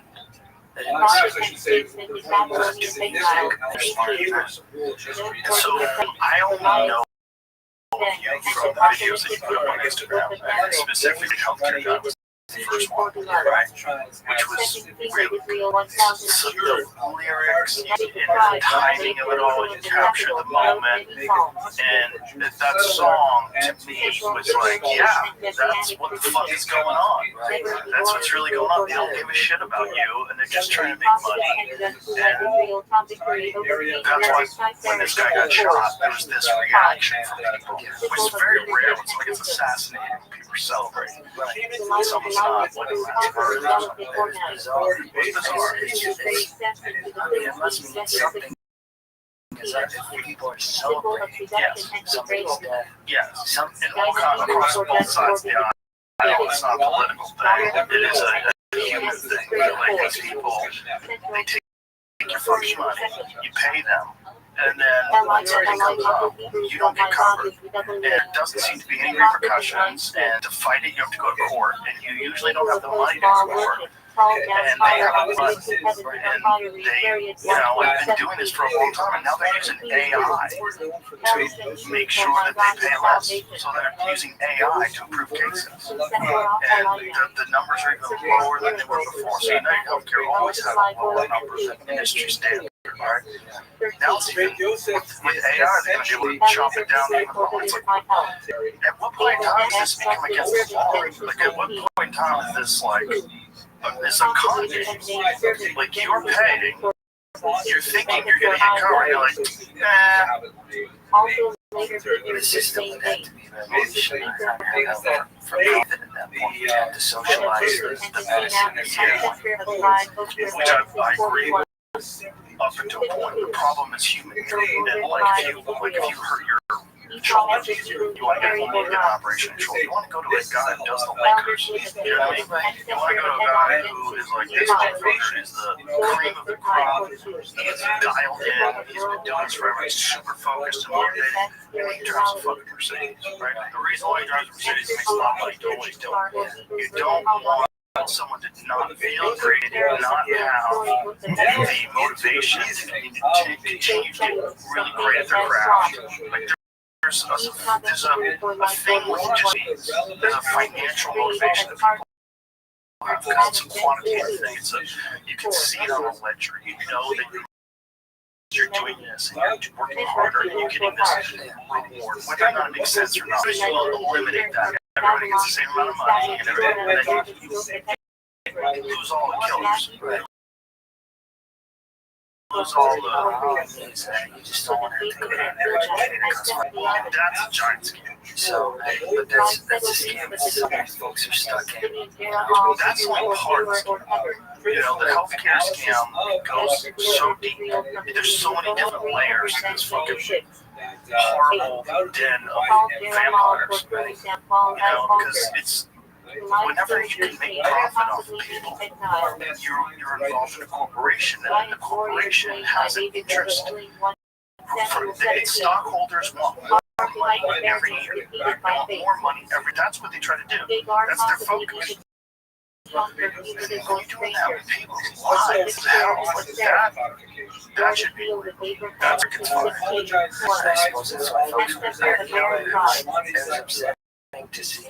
I actually had kind of an unpopular opinion about it. And why are we celebrating somebody's death? The Talmud That is seems far out. very difficult document. So, In terms of Under the prophet Samuel 1:7. these Not only that, I believe under his case. throughout how far out is that? So I didn't want without a single punctuation mark. I make these tunes, but one in particular, I was like, how do I adjust this? Unless you have years of training, it's very What do you difficult. even say? So how do you approach something like that? You sit down with pad and pen and you start writing. Like how do you start singing? Stepwise, avoid the work. So I went to some long jogs. This chapter I wrote some entirely with Amazon. Put up like Amazon Santa Claus. I'm sitting there and it kept getting this. the situation was normal. I don't care. It was like, okay, right. Let's write 1,000 words so that we can have 300 to say. And boil down the essence of and make it rhyme. And put a jolly tune behind it. That's kind of how that is about. That sounds like super understandable.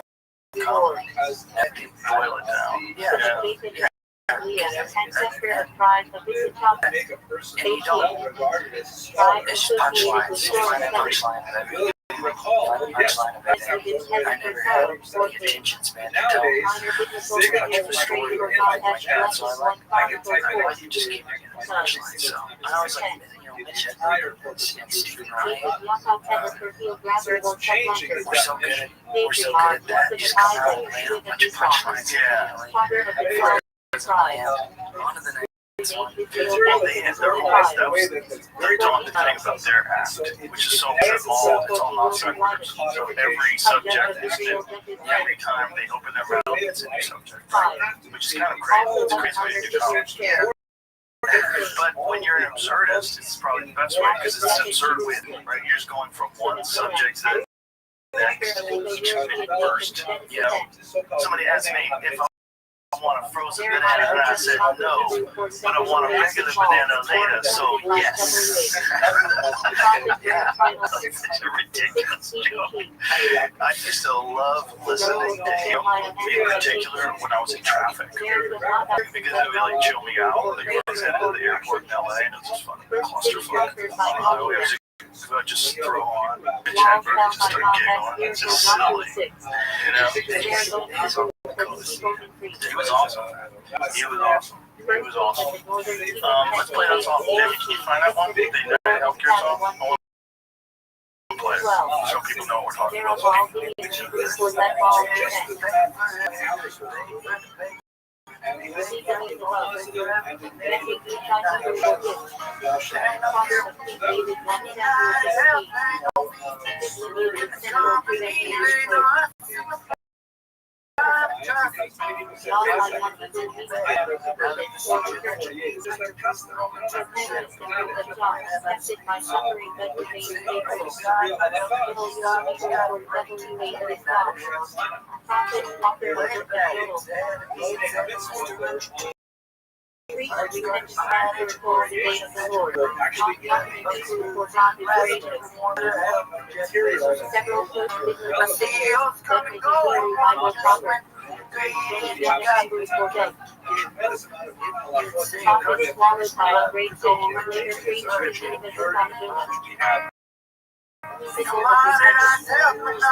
sacrifices the laws of structure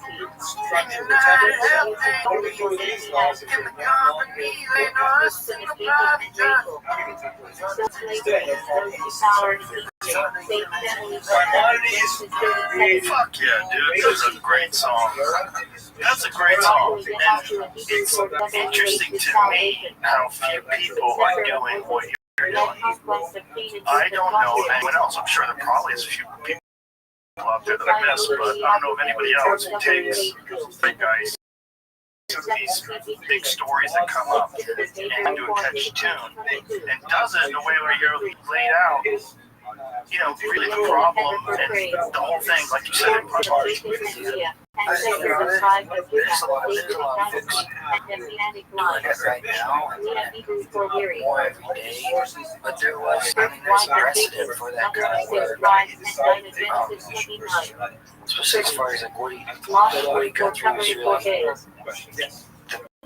I was reading what he got through biography. And my old man was in the hospital. He had just had a heart attack and made it really well. I thought, way was going to go or whatever. Anyway, I'm just seeing him all hooked up to that stuff. And thinking, if he died, I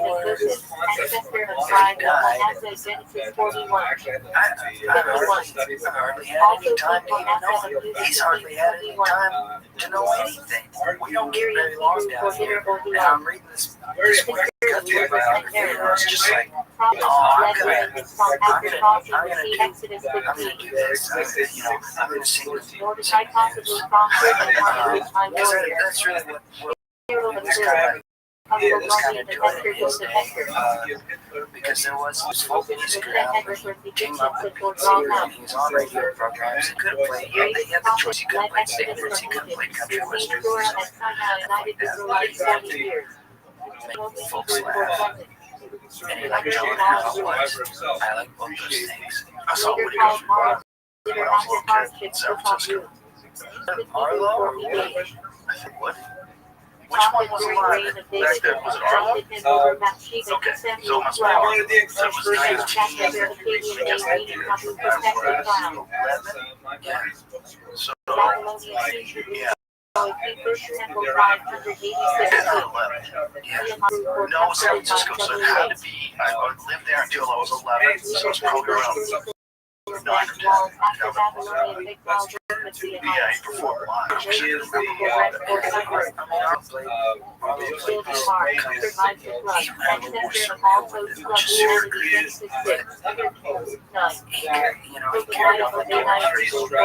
when he died, what year?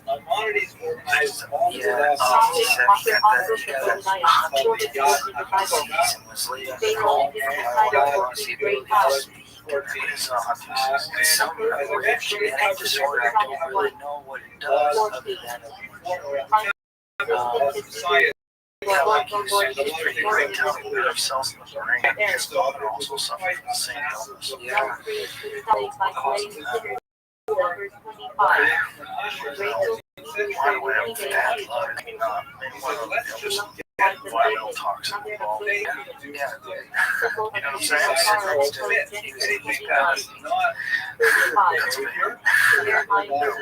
No, I'm kidding. But I mean, well, obviously it's a different time, but there's so many parts of the country that have been polluted by industrial waste. There's so much horrible shit out there. He was riding on trains and boxcars and stuff. There's no telling what they were hauling around and that sort of thing. But he, you know, he played the political tunes. And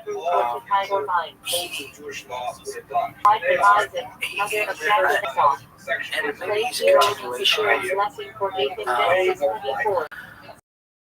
a long-standing human tradition of like bards going from town to town in the news. I don't know, maybe there's some dude going around singing at the king, you know, and I'm not sure. I don't know if it's a uniquely American tradition, but when I do it, I get romantic about it. I think of it as a uniquely American tradition because you have the freedom to do it, and no one's gonna be down in the field there. anything for anything I say. So I get to, that's why I got my everything the way you do it. They were doing it about the Kings. It's like, yeah, maybe a few guys tried, but I bet they killed one.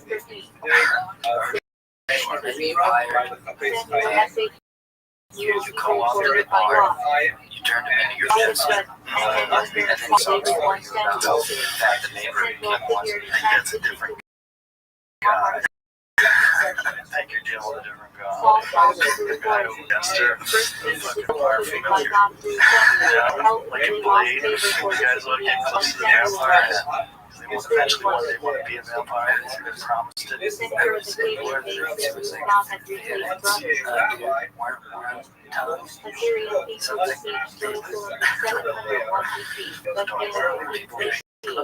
But it's a different. That's always the Dracula story. It's always a familiar. It's always that does the bidding of the vampire. Yeah, perfect. Exactly. Yeah. Same kind of guy. Questionable hard drive. Was he God, that sounds weird. He would be so old. Yeah. The cookies, that's 67 or something. Yeah. That's him now? Yeah, that's what I'm saying. Okay.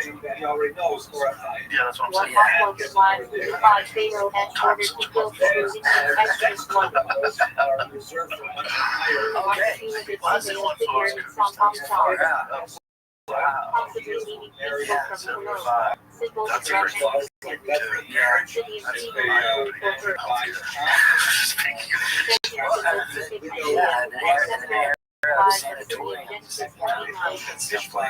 people glorify that. They're like, we need more mental health institutes. That's why there's so many homeless people on the street. Like, have you ever been?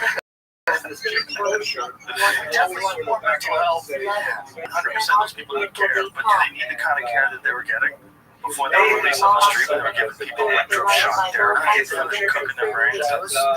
All these stories going on is essentially a prison. Yeah. Well, they're all electroshock therapy. Oh, yeah. Yeah, and lobotomies. Until like 67.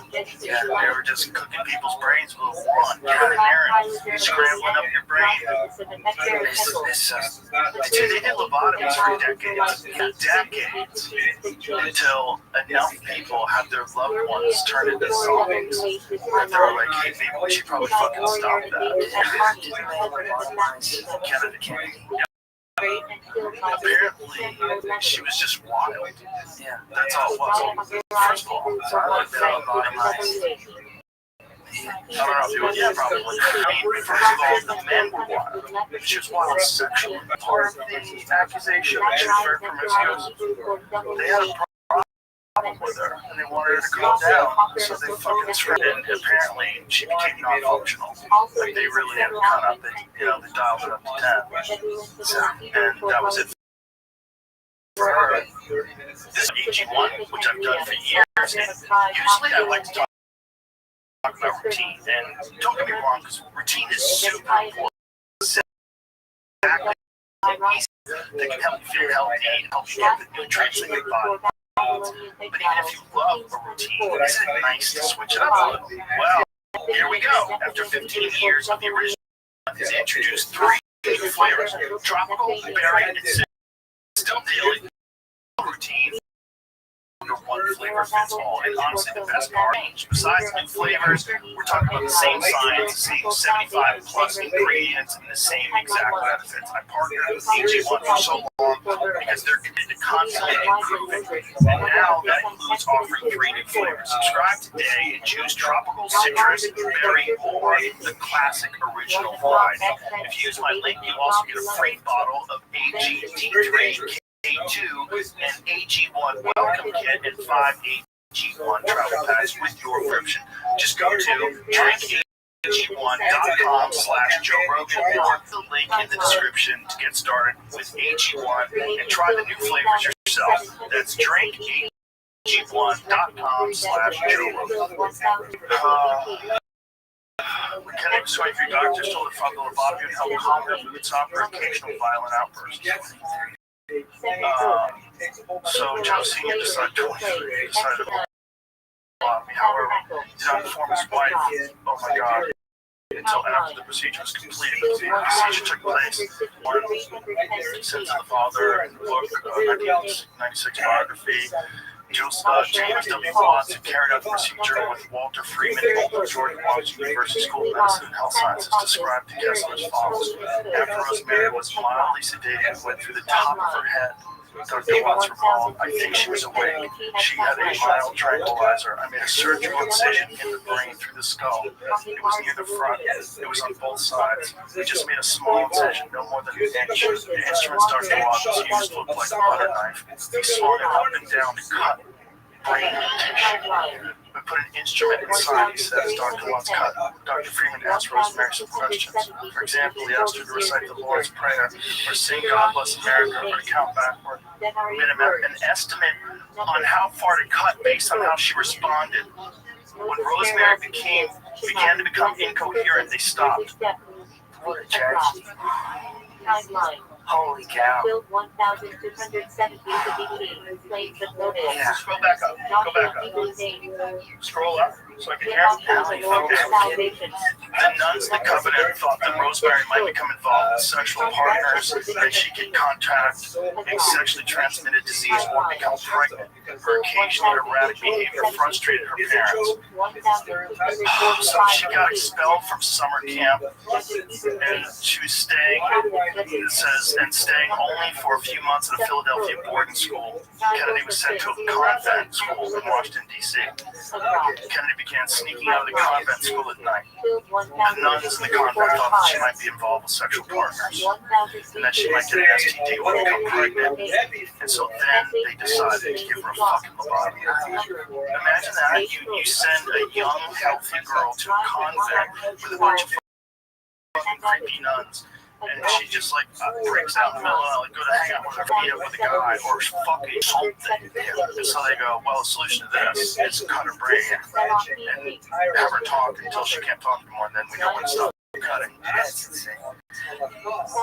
Meanwhile, this guy has his escapades. Oh yeah, they all were. The fun was like, there's, I don't know whether it's true or not true, because we used to say it, and then there's been things disputing it, but of course, who knows how much money is involved in this. The first one, supposedly, Kennedy Sr. was involved in illegal during the time there was prohibition in this country.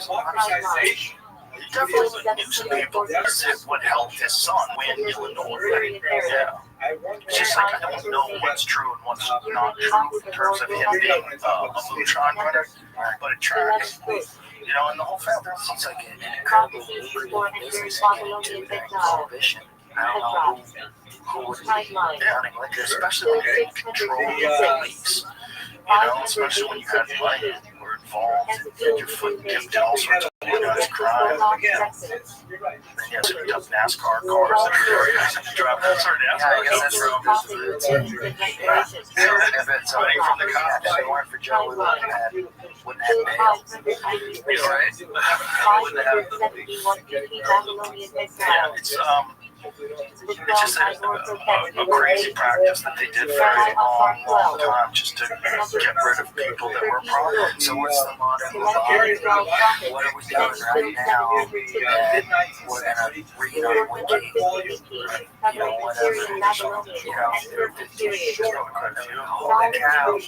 I'm sure transitioning to children. I'm sure that's going to be on that list. Take it.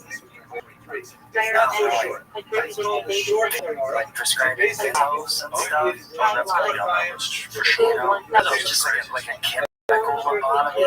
Or Benzo doesn't give you a chemical lobotomy, but it does make you 100% hooked on it. yeah, well, it's just the stress you would undergo, the addiction, you might never come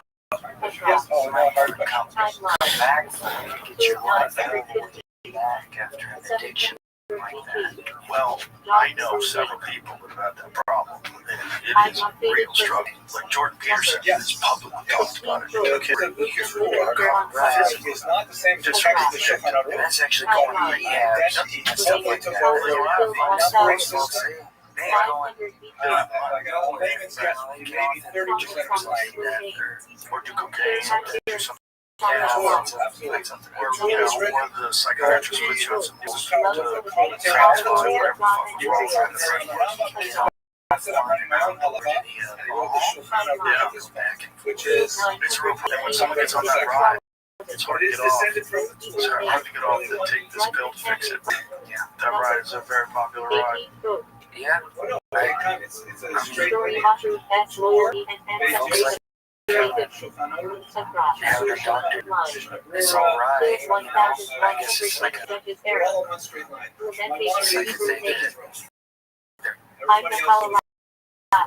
an authority figure told them this all, you know. Understand it's Especially early days. Nobody even told me that it was almost impossible to get off with. I mean, a patient got out pretty quick. Well, they don't because they keep taking it, right? You keep taking it because you're addicted to it. If you forget a dose, as your jaws come in, you know. Well, apparently with, find this out if this is true.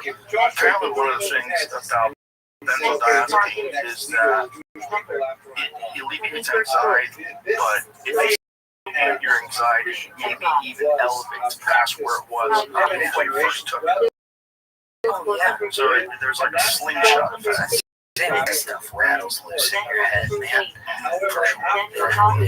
Everything gets worse for a period of time. But what I'm trying to get at is it's one of the few where you could die if you get off of it. Right, it's like that and alcohol. Those are like the two things, right? Serious during early withdrawal, an individual may experience a return of anxiety and insomnia symptoms as the rounds without the drug. What does it say?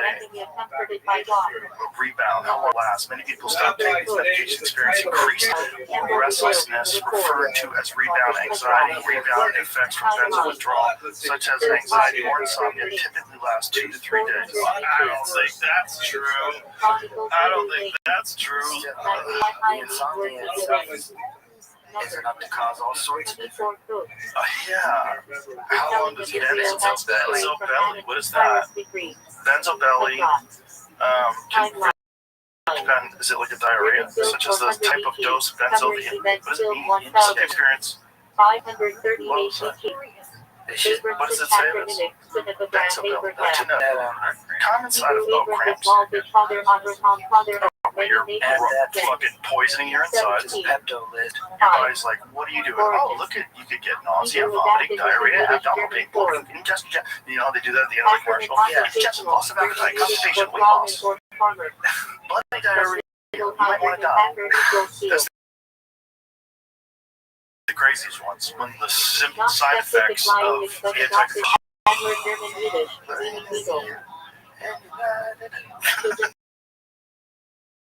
ornamental name for strength and majesty. Also linked to rabbinic families.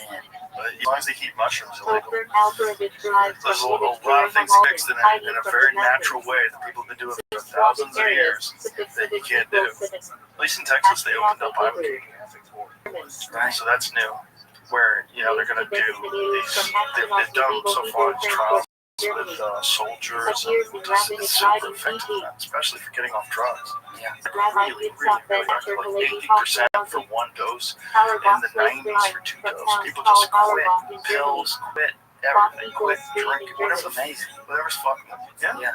Yeah. There's natural tools out there figure out, like, people get in patterns, right? They get in these terrible behavior patterns and they don't know why. They don't have to keep falling into it because they're like tightly rooted to the way you think. And unless you can leave for a moment the connection that you have to this existence where you're completely continually trapped by your person, unless you can leave and look at those patterns, you're just fighting against so much gravity and so much momentum, and then whatever the life that you've chosen, you're around see people. There's so many things that make it very difficult to really change your life outside of escaping briefly, getting a look at it from some. So it's like I became like smooth out all the ruts. I began, so I've never done it, so I can't really speak to this, but from the people that have done it, what they explain that first of all, it actually stops physical addiction. Somehow, they don't totally how it's doing this, but it stops physical addiction and sort of rewires the way your brain, and for lack of a better term, looks at addiction. It all is. It's not a drug that you can abuse recreationally. Apparently, it's not a fun time, and it's a 24-hour experience. And this 24-hour experience is psychedelic. Yes. And this 24-hour experience is essentially a review of your life and showing you, like, remember this happened, these guys beat you up after school, and that sent you down this road, and then this is why you think about this, and it like lays out why you're in all these different fucked up patterns in your life. Do you have like a spirit guide? I don't know. I mean, I think it's I've gained counsel. while you're doing it. Yeah.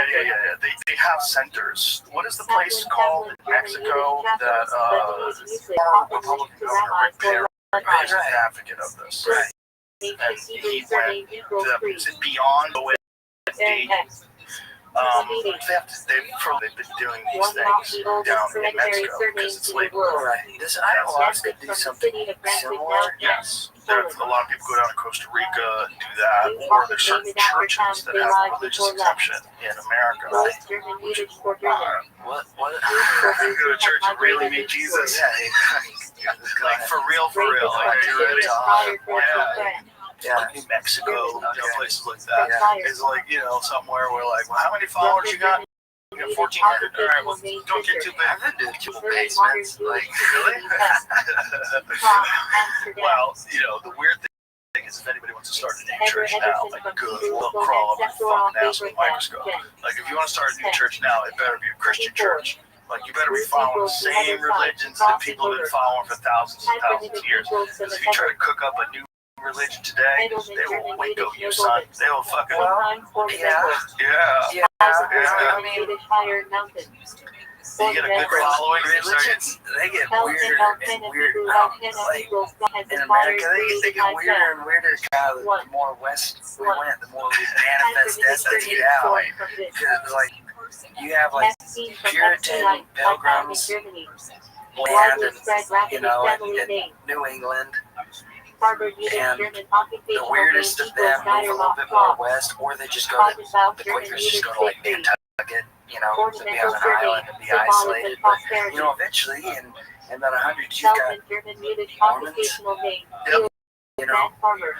and then another 100 something years, then you got Scientology out in California, right? Have you seen American Pie People? The Netflix series? No. Really good. And it's about the settling in the West, but up there in part of it's Mormons. Right. And how fucking gangster the Mormons. We think of Mormons as being like really sweet people, like. No, not back then. No, nothing was in the West, man. Yeah. It was death incarnate. Like, I don't know. I imagine like Blood Meridian, like McCarthy's book, where basically. I like follows the story of like this kid who goes on a scalping mission, and their job is to go down into Guadalajara and then come up in through the states, and they scalp pretty much everyone they meet indiscriminately, and then take those scalps back for dough. It's, for a bounty. Which is crazy. How much is this scalp worth? I don't know. Imagine you just find some dude who's like fucking taking care of a lawn or something like that. I take that over a lot. Some people live right back. Yeah, it's really crazy. That picture. It's like, I had a top hat on this giant wound over top of his head. Wonder how long he lived. Because basically has like an open skull facing the earth. I guess you play dead. I don't. Maybe they just let him live. I don't know. This episode is brought to you by ZipRecruiter. There is such a thing as having too many options to choose from. when you're scrolling on the TV trying to find something to watch, or have you been to one of those ice cream shops where they have hundreds of different coffee to choose from? It's overwhelming. The same thing can happen when you're hiring and you get inundated with applications. It's time to stop stressing and use ZipRecruiter instead. Their innovative resume database can help you find and connect with the best people for your role. Try it for free now at ZipRecruiter.com/Rogan. What makes this resume database so special is the advanced filtering feature. You can use it to hone in on exactly what you're looking for from the hundreds of thousands of resumes that are uploaded to the site. And when you find a potential candidate, you can unlock their contact info instantly. Skip the candidate overload. Streamline your hiring with ZipRecruiter. See why out of 5 employers who post on ZipRecruiter get a quality candidate within the first day. Just go to this exclusive web address, ZipRecruiter.com/Rogan now. Try it for free. Again, that's ZipRecruiter.com/ZipRecruiter, the smartest way to hire. Chihuahua's bounty program offered fortune seekers 150 to 200 Mexican pesos for each Apache, depending on age and sex. Men worth 50 pesos more than women and children. Today that equates to about $8,200 per scalp. Yeah, this is far more than most prospectors would ever make in the California gold fields. $8,000 per scalp. That's crazy.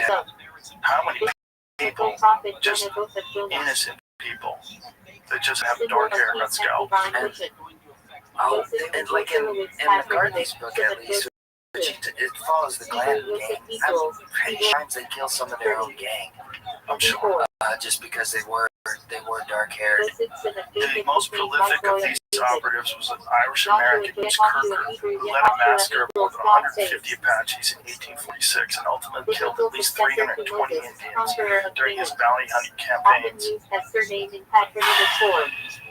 Scalp trade, $8,200 for scalps. You imagine, like, if you were all this country, which is essentially what the Wild West was, and then you offer up $8,000 every time you kill a person. Yeah.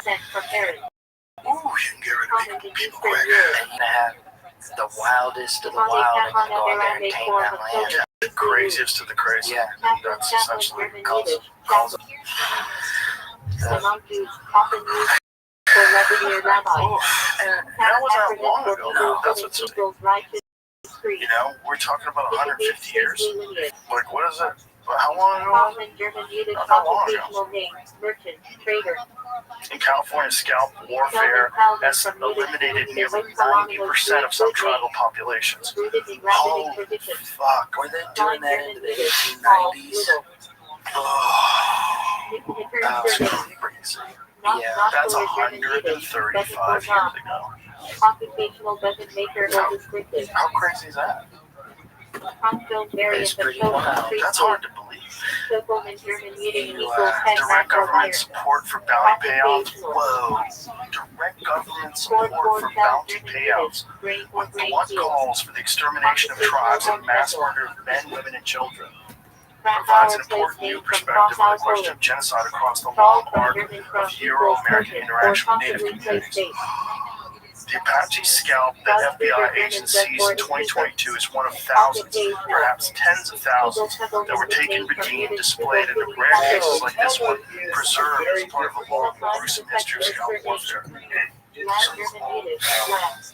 So it was in an auction house? That's how they found it? FBI investigating Apache scalps seized from Fairfield auction house. The item was seized from the Pauline Antique House as part of the investigation into the illegal trafficking of human remains. And I'm glad. Imagine some garment coming in on this bloodshed. Related Hebrews, Ryan shared with Hebrew area. Well, I'm sure We I are loving did with for the the individual with the tribal involved. faith. I wonder if the next generation these things, Meaning equals attached if to event. the universe will continue to sort itself out. With no love like lineage. I think this is a very unique time for understanding people. Sometimes that counts for ever getting your love to flock. We have to, when people look at all the conflict and all the drama with human beings right now, you have to realize that yes, we can certainly live better lives, and we certainly have a better civilization than we have right now. We can do that. We also have to realize where we're coming from.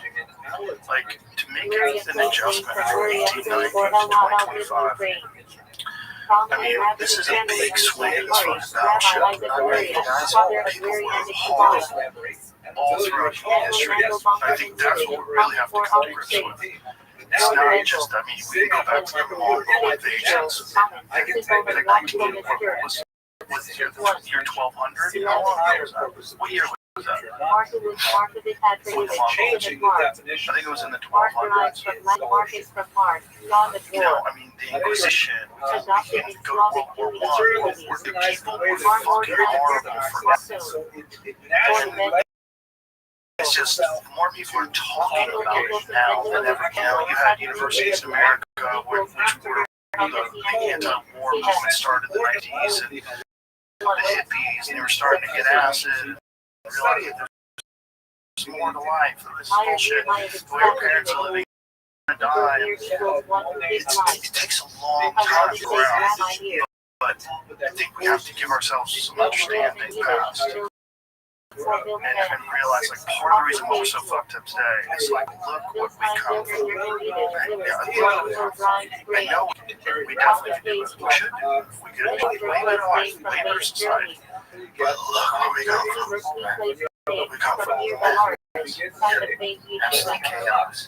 Chaos is like just the ability that a person to sign off, a person in the government, saying, yeah, we can give them some money so they go kill some idiots indiscriminately. Give them $8,000 per scalp, a little less for the children.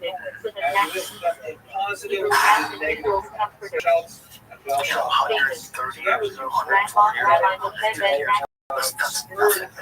Nothing. You know, that's your great grandpa. He was alive. Wait a second. Part of it.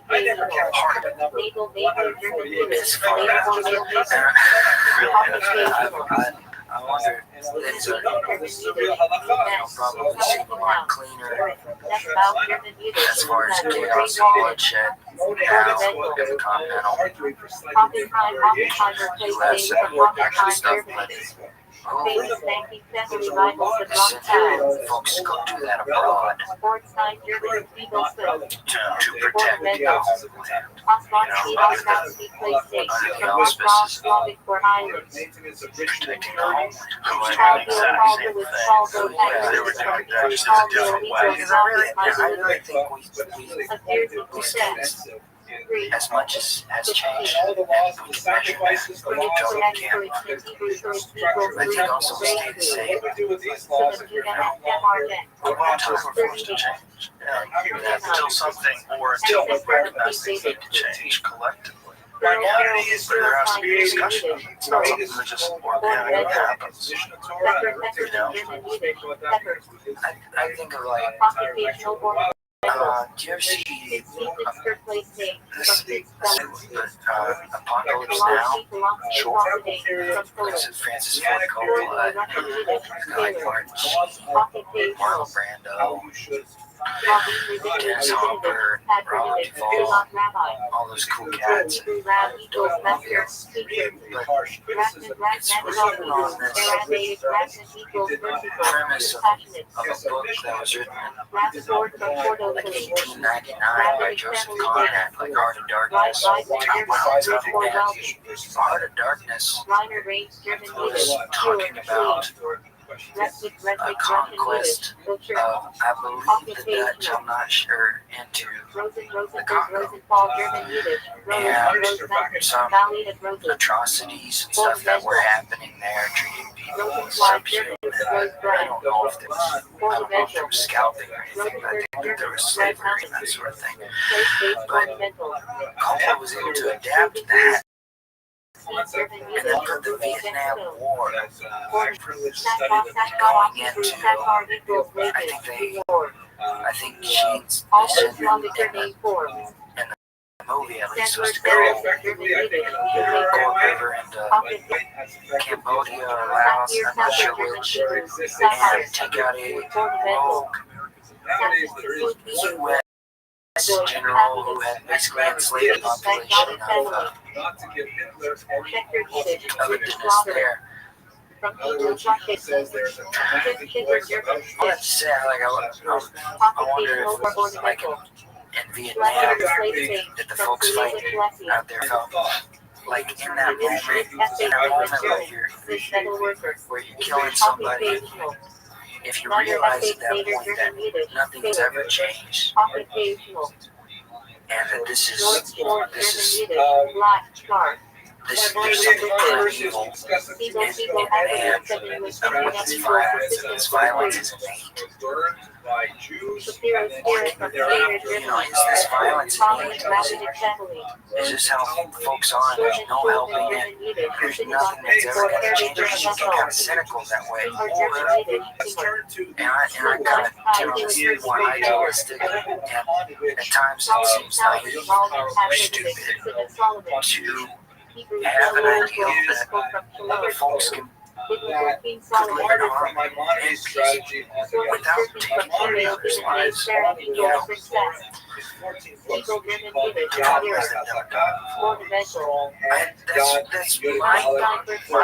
because it is an all. I think it's an ill one of us deep down. Well, it has to be. Because it's the only way we survived. It's the only way we got to where we are today. Because we existed before language, we existed before empathy, before we understood each other, before we could communicate. So any being that you didn't know from somewhere else wanted what you had. And they would try to take it by force. The bigger, stronger ones survived, and that's why the best genetics kept going and going and going. It's just survival of the fittest. It exists in nature and exists with humans, and that's the basis of our DNA, unfortunately. Like, that's how we started, right? And so the way it manifests itself today is fucking drone warfare and bombs, dropping bunker busters out of B-2s. That's what it is. Or B-12. What is B-12? What's the big one? B-2? Feels like it should be a bigger number. It looks like a spaceship. You see how he flew it over Putin? Like, look at my dude. Like, fly. Did that when Putin was in Alaska? They flew a bomber over his head. Like, what are we doing? Why flying the radar resistant bomber over Putin's head? This sounds like a show. These kids were like, is it? Yeah, I wonder is it within to exist like peace without. Well, we certainly can in small groups, right? Like, if you, I've said this before about other guests, if we were on an island, all together, we would lock each other up. We just, we gather, like, okay, I'm going to go fishing today. We eat firewood. We get the firewood. Okay, get that dog. Get your cardio in. You know what I'm saying? Like, there's only a limited amount of us. We wouldn't have a need to go to war. And most war today is about resources. Most war today is about controlling parts of the world where there's an infinite amount of money in the ground. Whether it's oil or now it's rare earth minerals and stuff they need for batteries. That's what a lot of it is. I mean, that's what a lot of conflict is in this world. And that's gross. It's scary. It's scary, but if you ask the average person, what are the odds that there will be no world war in your lifetime? And they'll say 0%. Yeah. Everyone will say 0%. It's so far out. It's like I think it. Folks that go to war, like, they will hire a Jewish compound per day. They will become categories of Benalo, Hebrew for the shadow of God. The key part of this key tabernacle for his divinely inspired craftsmanship. You're going to Afghanistan. Hires from Hebrew near illuminated one flashlight. The You're out there, you're risking your life. You got spiritual illumination. prepared to take somebody's life. There's the first page of the Babylonian Talmud, blessings and prayers, great master meals, rules of worship.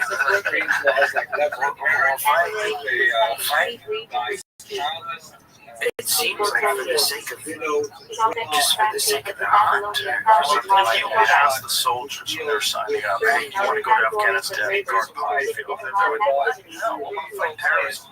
Motherfucker, I want to stop the people that did 9/11 from doing it again. That's why a lot of people sign up. But then Allie kicks in once you're standing there with a machine gun. You're like, oh, this is a scam. And, I don't know how much internet access they have while they're over there. They never told what percentage of the heroin comes from Afghanistan. The answer they would have got is 94%. They would have been like, wait.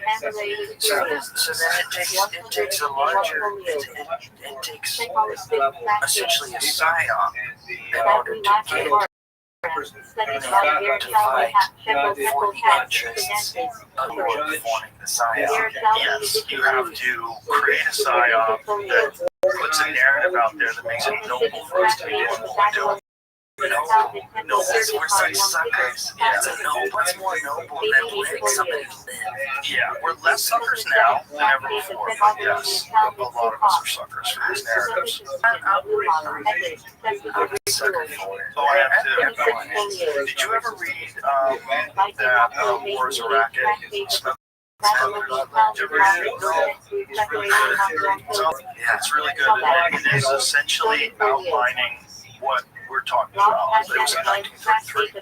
Right. It's Millie Butler who, when he went to all these places and did all this work, he thought that he was doing good.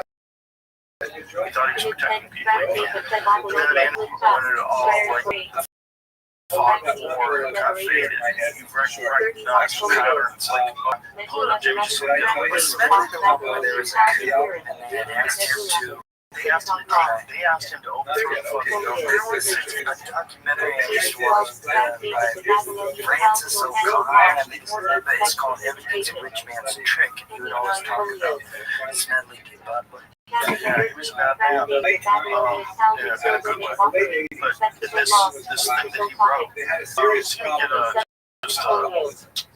if you can just look at the Wikipedia, there it is right there. It contains the summary of the large prize. That makes the profit. This is War is a Racket. It always has been. Possibly the oldest, easily the most profitable, surely the most vicious. It's the only one international in scope. It is the only one in which profits are reckoned dollars and losses of lives. A racket is best described, I believe, as something that is not what it seems to be to the majority of people. Only a small inside group knows what it's all about. It's conducted for the benefit of the very few at the expense of the very many. Out of war, a few people make huge fortunes. Bubba confessed that during his decades of service in the United States Marine Corps, I helped Mexico, especially Tampico, save for American oil interests. In 1914, I helped make Haiti and Cuba a decent place for the National City Bank boys to collect revenues in. I helped in the reaping of half a dozen Central American republics for the benefit of Wall Street. The record of racketeering is long. I helped purify Nicaragua for the International Banking House of Brown Brothers in 1909 and 1912, where I heard of that name before. I don't know. I brought light to the Dominican Republic for American sugar interests in 1916. In China, I helped see to it that Standard Oil went less than looking back and then I have given alcohol. I might have given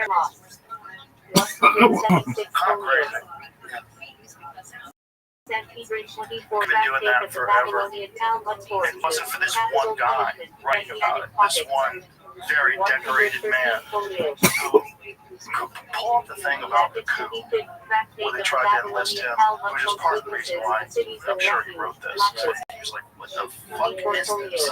But you guys want to take over the United States government force? Imagine if there was a military coup really did work in like 30 or whatever it was. How fun would it be now?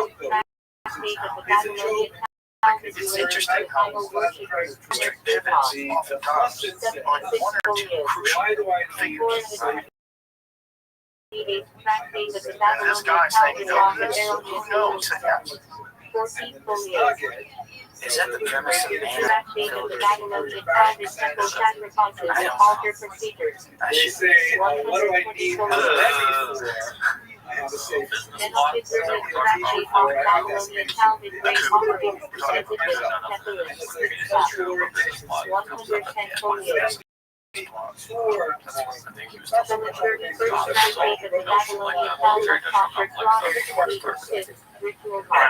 there a thing where they just didn't do something? After a 30-second track day of the Babylonian held its firstborn animal, increased my rights, 61 Is that just on Wikipedia though? Can you just see if there's anything about it online? Because it might not be. So Wikipedia would put it. had a whole bunch of folks,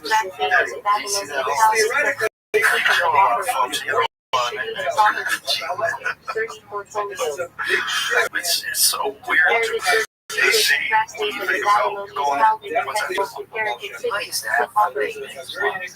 so it's a business plot, so it's not necessarily like a military coup. Conspiracy in 1933 United States to overthrow the government, the president, Franklin D. Roosevelt, and install Butler as dictator. Butler retired Marine Corps Major General, testified under oath that wealthy businessmen were plotting to end fascist veterans organization with him as its leader and use it as a coup d'etat to overthrow Roosevelt. In 1934, testified under oath before the United States House of Representatives Special Committee on Un-American Activities on these revelations, although no one was prosecuted in congressional. You would think that might put you in jail. You're trying to overthrow the fucking it's kind of crazy. No one was prosecuted, although no one was prosecuted. The Congressional Committee final report said these attempts were discussed, were planned, and might have been placed in execution when and if the financial backers deemed it expedient. It's funny that no one was prosecuted, but if you insider trading, you go straight to the monkey. Martha Stewart. No one was prosecuted for that. They put Martha Stewart in jail for lying to the cops. But there's Congress folks is not an example of Martha Stewart, I suppose. Yeah, exactly. Nancy Pelosi's now estimated to be worth $4 million. And she's What a great job. What a great job to have. I should have gotten it. What makes you wonder when you have $4 million? The text of the Torah is not the same as the text of the Shulchan Aruch, that he totally took over the numbering system, and like a layman's guess would be maybe 30% of his language. Soul said to return through reincarnation to cause trouble or rectification. Rabbi Yosef wrote the commentary on the Torah. He wrote a commentary on Rambam. They spent it. I wrote my own halakha, and he wrote the Shulchan Aruch at this point, which is we're going to talk about in 1 second. But it is descended from the Torah. Resurrection of the dead during Messianic era. Maimonides 13th principle. Gan's paradise for righteous souls. Yosef, Shulchan Aruch, Divided into lower Gan's spiritual upper Gan's union with God. Then in empirical realm for souls after death. Usually up to 12 months, not the eternal. context of this, you should understand it's Built on that very reincarnation well-timed that souls, Jews, Kabbalistic especially teaching in that Islam. souls reincarnate One of until they fulfill their purpose. developments that's going on is Idol the heavenly palaces, mystical chambers where souls descend after death, described in the mysticism. Bigger impregnation. in English. When a righteous soul temporarily joins the living to lie help them upon, spiritually. and it comes from the original The smicha one when contact Moshe trade of life gave trade of souls smicha to visiting from Yoshua. all Moses souls gave are to Joshua, he mutate put and his twos, hands on his which head. they return. Okay, you're the next leader of the Judgment Jewish day people the after fated I final judgment of souls. This laying Associated on with of hands resurrection and Shalom Haba. was practiced for Past many Hafel and generations Shane well the into the soul temple torment period, described and in that's Zohar. how Souls rabbis run were restlessly ordained for between the realms. Sanhedrin, the grand court of Jerusalem. His However, unpassioned after the sanctification of exile God from as Jerusalem, name the dying first for one century, as faith smicha ensures was lost. immediate and The greeting began chain needed. of transmission Isaiah was Hamavat the authorized glory to give celestial smicha from to a their student righteous was souls dwell completely near God. lost, and so for 1,500 Levi of years, accompaniment of the smicha dead had hero gone escorting of waste. the In deceased, fact, believe that he'll what we help the call a soul person a ascend. rabbi The today light calm now does made not angel of mean death, the seen same thing angel some of would have death. meant back in Joel's ancient transition of soul from body. Rabbi today is a title of Matthews is lawyer, angel, unwritten angel of punishment, sometimes tied to Gehenna. level of learning, but it does not, let's say, Mental compare to, uncertainty let's say, and soul in the higher realms, influencing their destiny and afterlife. The fifth lowest level of the soul, tied to the body. Believers and the great afterbeat. Neshama higher divine soul that descends to God. Essence of a person as spirituality. Neshama Yetera extra soul special soul gifted on Shabbat, leading to eternal spiritual rest. Boxcar's fragments of souls for divine light awaiting redemption while worlds become central Jewish afterlife concept. It's a good story, though. It's the famous air conditioner story. See the post-Edenic paradise for the perfected messianic Good future. story. It's a true story. I'll tell you. The long Neshama's world of souls, realm of One day souls before between death Pesach, and resurrection. the sister went down in our house. New Really paradise, also acronym for Torah and for the said it was interpreted cost level. like $3,000 to Resurrection of the dead technically a revival of all souls in bodily form at the end of days. And the rabbi says to me, so how's mine going? I said, Through oh, all rabbi, intermediate levels, tell the air conditioner spirit, once that emotional and it's moral $3,000 self, often for air active conditioner. after And death. the rabbi said to me, Separate "Mazel tov." Tani see book of life. Okay, so I went home, I had breakfast. Separate on that see book of the dead. Geobiblical underworld. Shadowy pit where the dead go, She lacking says, overall judgment. so I told her that, Genetic I shield told the teaching rabbi that the about soul the air enters 7 conditioning. days near the body after death, paralleling the morning I do period. it. Technically a calm that means the resurrection of the dead. That is the death Go back, and talk to rapid the rabbi. image. So I went back, talked to the rabbi. And I said, Right. Rabbi, People remember sit this proud, morning? basking Why in did you divine mazel tov at my air conditioner? world of souls along the holding place for souls awaiting final resurrection. World become along path, bossy along papa. Large annual decoration of death.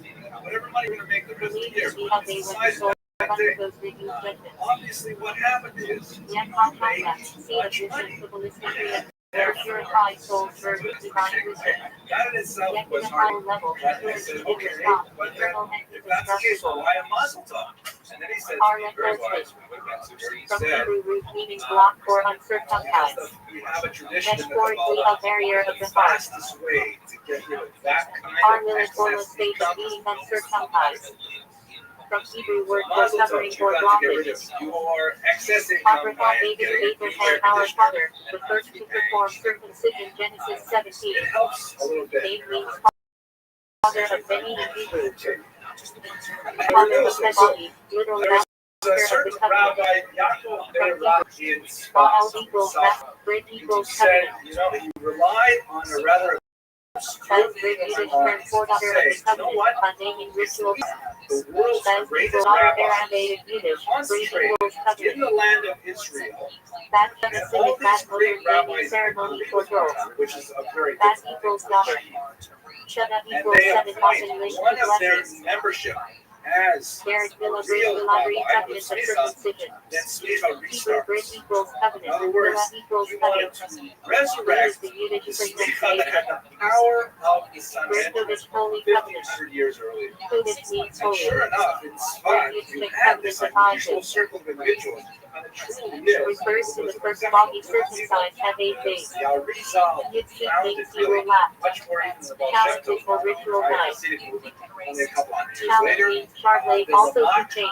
of the Torah, This is Aramaic for night. work of That is blood of the covenant. And Rabbi Yosef Karo, That equals not the blood. least of Brit them. equals So covenant. Rabbi Yaakov ben Rav said, this is it. Date We of the have brit the means Beit date of life when Let's the do brit it. is held. And they pitched it. They all Elijah has cared by facial. Elijah cared for Elijah the prophet, believed to attend every brit. Elijah means my God is Yahweh. Godfather sent his person mother to hold the baby. From Greek syndikus, patron, advocate, It's a good adopted question. into I'm rabbinic pretty Hebrew. sure off the top of my head it comes from Godmother the say matter French sire is Revolution. person who carries the baby to the ceremony. When Napoleon, From Yiddish, space ironically, he conflict also and get higher reestablished equals the soft Sanhedrin. carrot. And we'll talk about it in a couple of weeks. This Actually, is how but he often reestablished for the High one close to Sanhedrin, death for an and he instant wanted and to likely to organize live. the Jewish people From in Hebrew France root meaning to on the God. same system of organization as Hanukkah death grid ritual drawing the its drop of history blood for French converts for those Catholics. circumcised It's a without a grid. hierarchy of deacons and priests and so Hanukkah on, all the way equals up causing to to grid. an archbishop. Death So he equals set blood. the same setting for the Grid Jews, equals covenant. giving them their own Denying grid organization matters with a relating chief to the rabbi, covenant. state-appointed Denying chief rabbi. equals matter or issue. And I may be wrong, but I Table believe another that word system for is what ritual is knife. emulated in England, From Aramaic, meaning and blade. Germany, and High even facial Israel. Eliyahu seed As above. a structure. Of course, when you have High countries like faith equals Israel, chair or pays throne. attention anyway, Eliyahu equals everybody my knows goodness Christ. Yahweh. But He whenever matter you say involve matter money, and seed above. the idea of like, Yiddish you want for to be a rabbi in this sponsor or country, bringer of the baby. you have to be associated with the Lashes official break equals synagogues, called the and veil that makes a organ. big difference. Lashes I'm pretty sure equals that's tongue where or the speech. you have chief Grid equals rabbis in covenant. the Arab world that also Magnet shield protective shield but I used see in the there's procedure. Christian Jews in the Arab world. Okay, so Magnet equals shield or protector. Metzit reception of blood after circumcision. Metzita equals sucking or drawing out. Mediterranean-based. Mila circumcision. From Hebrew root meaning to cut. Mila fellow by Vimana circumcision not in its proper time. Shallow equals not, by Vimana equals in its time. Behold the trained person who performs the circumcision. Well, I think France is From Hebrew root meaning to that really is circumcise. 1804. That system was emulated Same much root in and Europe. Marla. Meaning covering. Excellent question. Okay, so what happens Three is on carrying back left and membrane now under the Rabbi torch. Beirab also, once he is ordained, Toes the for first uncovered. real rabbi of real Sneha, he of course Sent honor ordains to all the holds people the who baby. ordained him. Now you have about 5 or 6 rabbis with real Sneha who are now ordained their students. Celebrating Now, Rabbi cultural Yosef mental Karo health. himself, of course, was ordained, Yudah and equals he yield. passed them Yudah along to equals several of his commandments. students, but there are Sent to several stand passive blessed literary recited on references joyful that indicate that occasions. James didn't take it Means so to have terribly kept us seriously alive. himself. A lot of Shoulder it was, guardian you or don't see a protector. great deal of From enthusiasm Hebrew for root Rabbi meaning to Karo's guard. part. Nevertheless, this Cheesy relates orange directly Riverdale to or the claw, Shulchan used Aruch. historically by molding pretty Ms. off. Abrams is really a question. Yet mean she hide and grade you high and days not fit for a grid. Refers to times when ritual cannot be done. Becker held great remembrance of the covenant. 71 rabbis to Becker were equals similarly memory. ordained. Grid equals covenant. Add Genesis 1. 5. 1 and 1. 1. And 1. Excellent question. Think the other great rabbis 936. agree? 2,831 And they did not. And what made it especially painful is that one of the chief critics of Rabbi Yaakov ben Rav, Rabbi Yaakov ben Rav, ordained Father of him, humanities. and still Able he Hevel Ben 4. rebelled against it. I And can't remember his name. I can't remember what I put here, so I did not. But all universally accepted and basically kind of fell flat after about 2 generations. Murdered by I Cain. don't think there's anyone Abraham, today Abraham, that actually and 11. claims to receive 25. back from And 1,048. 100 years. 2,123, They would not get enough 1,813. traction in the outside world. It's true that a tremendous 1,638 concentration of genius in this one little Abraham tiny and town in Celtic northern father. Israel. And Abraham, what father they of said multitude had Hebrew. shockwaves, Patriarch. shockwaves throughout the Jewish world, not enough to Father of Isaac the Shield. Happy Let us Village turn now to 20, the work 21. which most people know 26. about the Shulchan Aruch. See second Now, the Shulchan, millennium at this BC. time, when he's getting Third to is King his Hebrew. main work really is the Beit Title Yosef, name the of commentary on Philistine the ruler Torah, who and to a interacts with certain degree the Abraham, Kesef Isaac. Mishnah's commentary on Maimonides. Happy Village And Synophidius everyone 28. knows that there is 9. one person on the planet who C12 knows the CBG. halacha inside My out, father is King all the Hebrew. various perspectives. Usurper And he in said, Shechem. okay, so now it's time for me to just Early list my failed conclusions. kingship. Again, the way that Ben Combinate Yosef that works, 110.7. it's the back and forth. It's 16. no why the Torah says this? Is because of this position of this Torah, this Gemara, and these lots of analysis. In the Shulchan Aruch, it's just this kind of chicken is not kosher.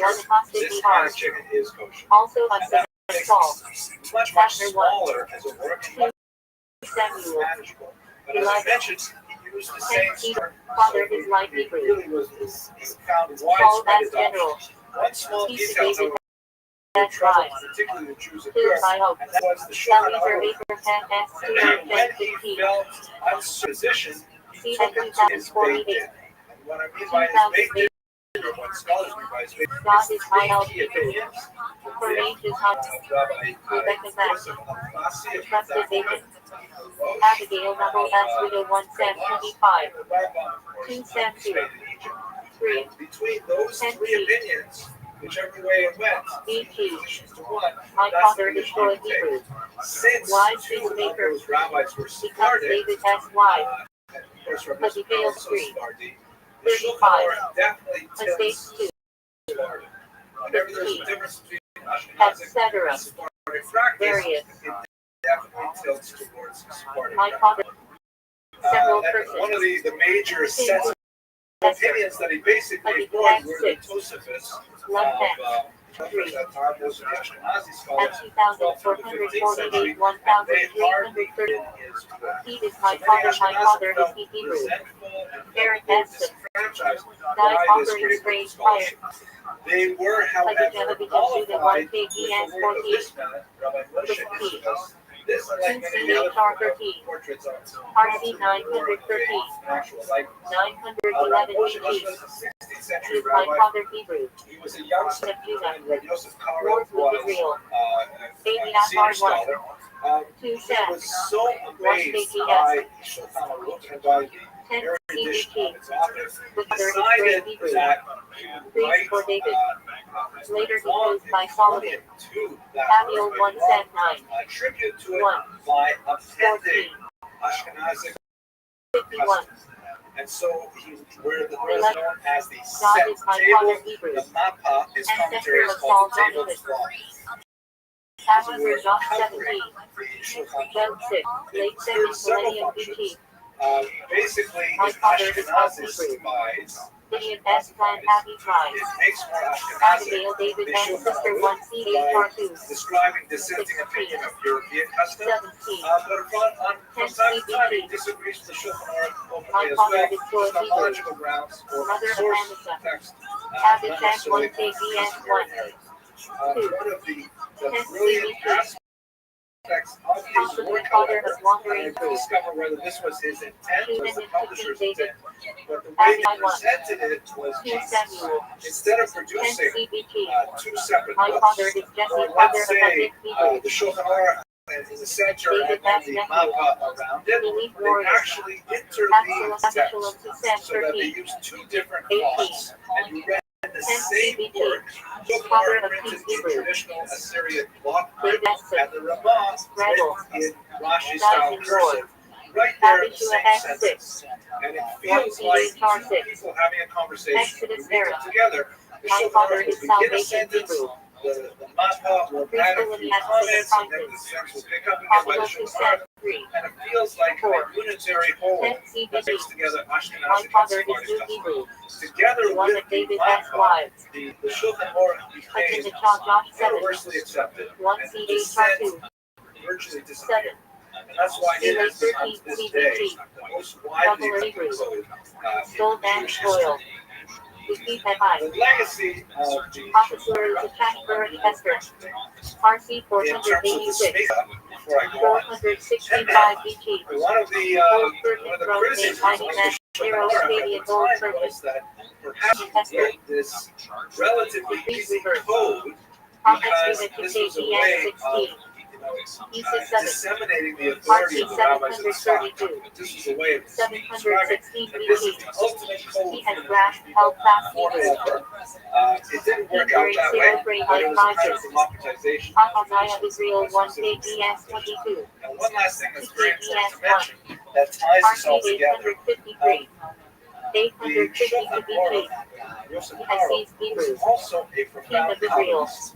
He wrote very little works of a Kabbalistic nature himself, but quite often he introduces the Zohar as a source text in his writing, indicating that the Zohar for him was the essential Kabbalistic work that was discovered in the 13th century, indicating that this has a phenomenal influence on his thinking.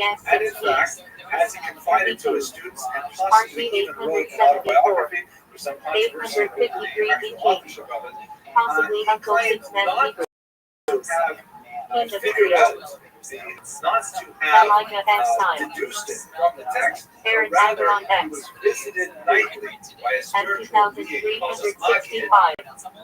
2,468, 1,396, There was a lot of debate over whether or not this was actually 1,673 his position or was likely ascribed exalted to it lofty by Hebrew, others, but there's no doubt that he was Egyptian. influenced by Kabbalistic thinking. First And Hybrius, his, although we tend to think of halakha as being added to fairly 1 dry, KGS 11, straightforward, legalistic, it is law, 10 it's CBT, legalistic, but in my reality brother it is Hebrew, used throughout prophet with who the foretold deeper through the sense kingdom of to Jeroboam, mystical truth. victim to KGS He 22, brought these things together in the most 39, amazing way, and late particularly 7th, when you add the work of early the Rav, 6th making it CBT, more of an my Ashkenazi brother style, had risen where Hebrew, Shulchan Aruch leaves its legacy protected on all Jeremiah, Jewish practice. father of Gedalia, He died Abimelech 1 Sam at age 21, 87, was buried in 22, Tzfat, and 11 CBT, one of the eulogies my spoken brother over is him King at Hebrew, that point priest but not, referred to the pasuk 8 in David, Psalms 5:11. filled No with short kesef has, Abimelech 1 his Sam head 14, is a fine gold, 25, and so 11, has 10 CBT word is pleasant Hebrew, Saul Saul asked wife, left a phenomenal legacy. how citizen asked wife to person, I want to thank you very much Sam 6, for your attention and your 3, indulgence. 4, If you're 10 CBT, his brother Hebrew, if you're on the mailing list, accompanied by Lord, please load it to the web properly. Maybe Steve will help you with that. They'll be able to review this and critique it with your friends. possibly Have an brother His excellent evening. Majesty Evil disputed, Hebrew, chief of Naphtali, Plant Pet, added for 1 KGS 4, 6, 10 CBT, They're my like brother individual sorts of occasions, and we shouldn't connect the dots here. In many, it's ironic. There are many similarities between the Jews in 1930s Germany and the Jews in the late 15th century Spanish expulsion. I don't want to overburden that point, but it's certainly worth talking about. What did the Jews rely on? They had two basic ideas that they felt would carry them through like they had for hundreds of years. First is the Jewish reliance on lobbying, or the Hebrew term would be shtadlanut, shtadlonis in Yiddish, where basically, as a relatively unprotected minority, yet often quite wealthy, the Jews said, whenever we feel threatened by local authority, all we have to do is we have to find a charismatic who knows the dominant culture, who speaks the language well. We'll give him a large amount of money, which he can use as a contribution, and he will essentially bribe our way out of this mess. And that was so many times for the Jews that they relied on it excessively. They would simply collect large sums of money for whenever this was needed, and the Stadlan, the intercessor, would go and take care of it. Secondly, and more significantly, and also similar to Germany, was the reliance that the Jews had on Spain as a Rechtsstaat. This is a German word which basically means a society governed by law, a society governed by order. Jews, as a minority, are very comfortable living in societies, even if they are discriminatory, like South Africa, well, that's a little more than mild, let's say Quebec. They can live in those countries as long as there's no anarchy. Anarchy is a worse use than a little bit of corruption in government. Because Jews know how to deal with corruption. They know the rules. They know who they have to pay. They know what has to be done. And, you can live within those boundaries. People running in the streets, destroying property, no rule of law, reliable police force, no reliable judiciary, even if they were. That's the kind of thing that's very dangerous for Jews. Spain was ultimately a Rechtsstaat, a society with an effective system of governance, and in fact, it was centralizing its power at this time. And the Jews felt that these two factors, our Stadtlandes and Spain as a Rechtsstaat, will be fine. You know, we have nothing to worry about. Of course, they had no idea what was going to happen. The decree of expulsion was prepared completely in secret. Ferdinand and Isabella didn't let me know about it. I'll talk about some of the reasons for it in the next slide. This is actually a picture of the decree, and it was announced to the closed circle in the early part of 1492. It was not announced to the larger population immediately. So when Abravano heard of this, he went together with the 8-year-old Don Abraham Sr., who was also a major figure similar to Abravano in terms of his position, and they asked to meet with Ferdinand to, do the usual. It was a pretty severe decree, and it came out of nowhere, but they thought they would do the same thing they'd always done, and they would avert this terrible event. So right away, Ferdinand says no, which they could expect as well. So they went and they got a huge bribe, and they brought back the money. But at this point, even though Ferdinand initially said maybe to the money, he ultimately said no. And so that was kind of a huge surprise to Abravano that, wait a second, the old strategies are not working. Much like, if you can imagine, I'm sorry, it's 3 times now I'm mentioning that Nazi Germany could not be bribed. He was not interested in money. Only perhaps towards the end of the war, the Jews for Trucks scheme, which involved Eichmann, but in the initial years, it was not about money at all. And money, the Jews were simply not ready for that. So it's not actually Ferdinand is doing this. Maybe it's Isabella. She is the power behind the throne. I'll go and talk to her. He went to her, and we have a record of their conversation that he presented. Spoke in prophetic tone, speaking about how many countries decline after they persecute the Jews, speaking about the kind of negative repercussions that would occur if this were to happen. So it was obviously prepared for him, and she gave back arguments based on Hebrew scripture, indicating that the will of a king free of heaven.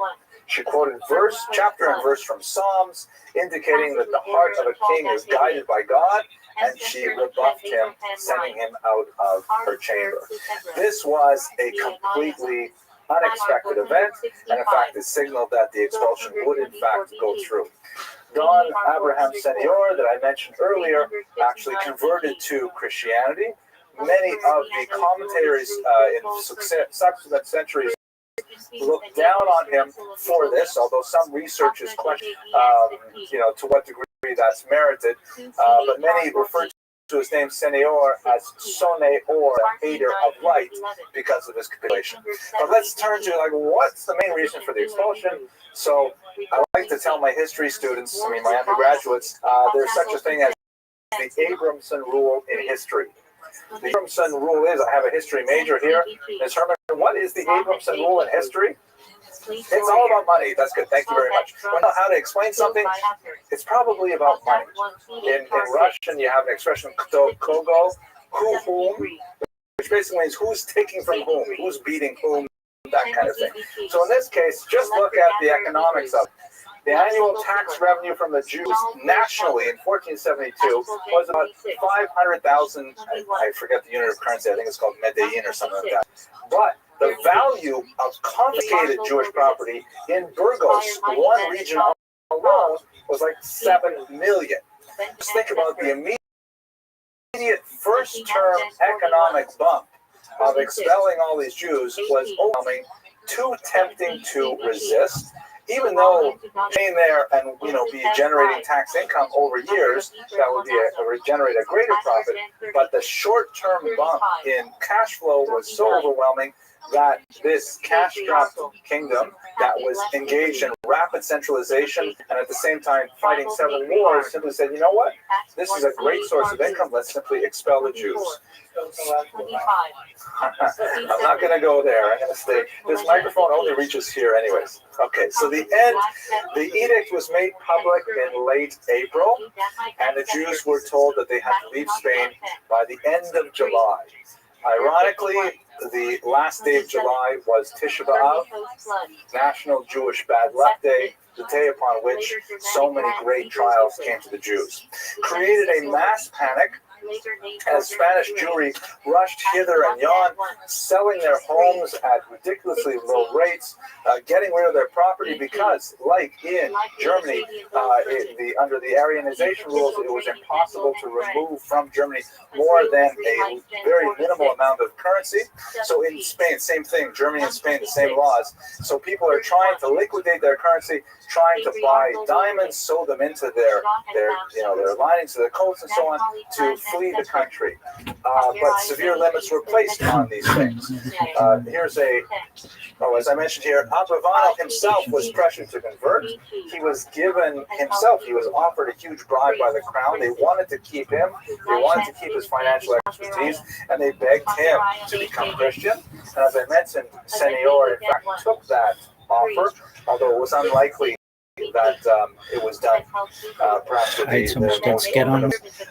Abravanel refused, and in fact, we learned later that one of the last-ditch efforts that the crown do to try to keep him in place is they were planning to kidnap and baptize his 1-year-old grandson. So he immediately, luckily, he was told of this by an informer who was fired towards him, and he managed to rescue his son, his daughter-in-law, and their infant child, and escape Spain at that time. They followed a route that was common to many Spanish Jews. As you can see, the expulsion took Jews out of Spain up here into the more tolerant regions of Northern Europe. Of course, you have Spinoza and others up in Amsterdam. They're result of the Spanish expulsion. Many Jews took the somewhat dangerous sea route here over into North Africa. The strong populations of Sephardic Jews in Greece come largely from this expulsion. And Abravanel ended up kind of island hopping his way throughout the Mediterranean basin for the remainder of his life. Wherever he went, he met with great success.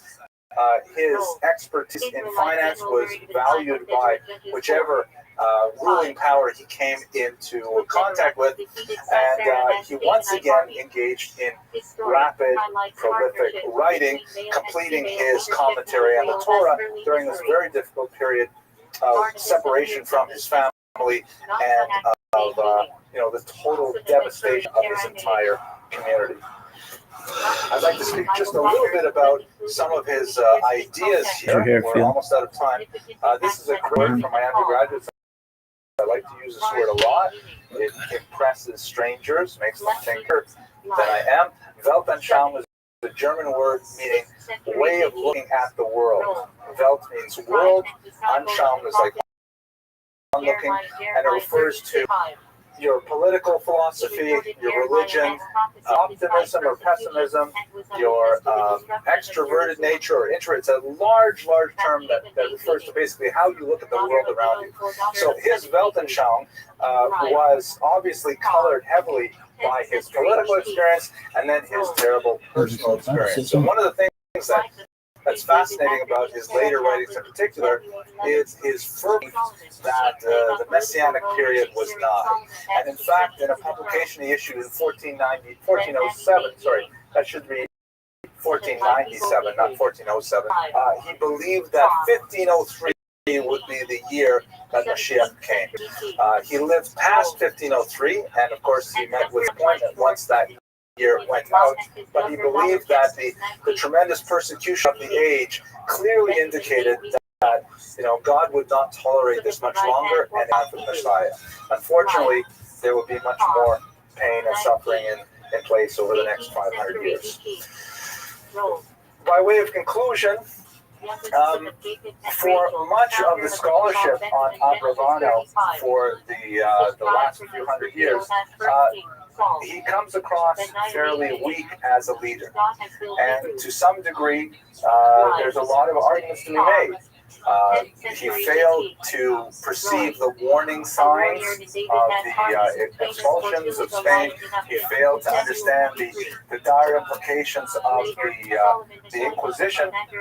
And given all his political experience, it's surprising they put so many of his eggs in one basket, so to speak, so as to be reliant on any one king. Nevertheless, new scholarship by Mark Saperstein has significantly reevaluated a lot of Abravanel's role in the leadership of the Jewish community at the time, emphasizing much of the work he did, for example, for Pidyon Shvuyim, for the rescuing of captives, because many of the Jews, by the way, when they were expelled from Spain, they were taken captive and sold into slavery. And so it was quite a job just to try and ransom all Jews out of slavery and set them up as communities again. But a lot of Saperstein's research has focused on, the ability we have of working with hindsight. It's much easier after the events have passed to be able to say, well, why didn't you see this? And did you see how that related to this? And so on and so forth. We know it, of course, from our own times in the 20th century. And he evaluates Abravanel's scholarship on a much higher level, along with, in general, the leadership of Spanish Jewry in the 15th century. This was truly a bolt from the blue, something that would have taken a genius to anticipate, and he believes that much of the negative assessment of Abravanel is undeserved. So, finally, with Don Isaac Abravanel, we have a rather amazing example of someone who was at the very highest peaks of political activity, an incredible exemplar of Torah scholarship, producing many works that are still studied today in the original Hebrew and translated into English, Spanish, and many other languages. He's an example of a leader that would not be repeated for the next 500 years, and ultimately one of the more profound individuals of the 15th century. She got back to me. Thank you very much for your attention and your endurance, and I look forward to seeing you next week when we'll talk about Rabbi Moshe Cordovero and the Tzfat Circle. Okay, thank you. In the shadow of God Hebrew. Live. Talk. 13th century BC. Roll. So on. So the long-winded nature of much of the writing may be due less to his lack of literary skill, which was enviable, and more to the way in which the material was originally intended to be consumed. He began a large commentary on the Torah. It was interrupted several times in his lifetime because of his flight from one country to another. One of the most moving passages, he lost most of his commentary on the book of Dvarim for about 30 years. And then when he was fleeing from one country to another, you need to stop promoting yourself. Lady, he I came don't have to do across shit. a manuscript copy that someone had It's made. harassment at He this had a point. tremendous simcha because he realized that was not lost and in fact continued and completed at that point. So what ends up happening with him politically, as we see quite often with Jews in this situation, it's Joseph once again, right? The problem that Joseph had was, or the problem the Jews had, was that a new Pharaoh came up, a new Pharaoh, who knew not Joseph, right? Rob says it was a different person, and Shmuel says it was the same person, but he forgot about Joseph. And this is exactly what happened to Abravanel. His primary supporter was a king named Alfonso V, early 40s, as a result of the plague. The bubonic plague was still active in Spain in the century. It broke out in the early 14th century, but for the next two, continued to scourge much of Europe. And when Alfonso IV died, his successor was not at all the same kind of king. And this new king had, and by the way, I would tell you that king's name, but I'm not sure how to pronounce it. Maybe we have some Spanish speakers here. It's spelled J-A-O. Said how? How? It's okay. So, but it would be in this region. Would you say with the H or with the? Jay.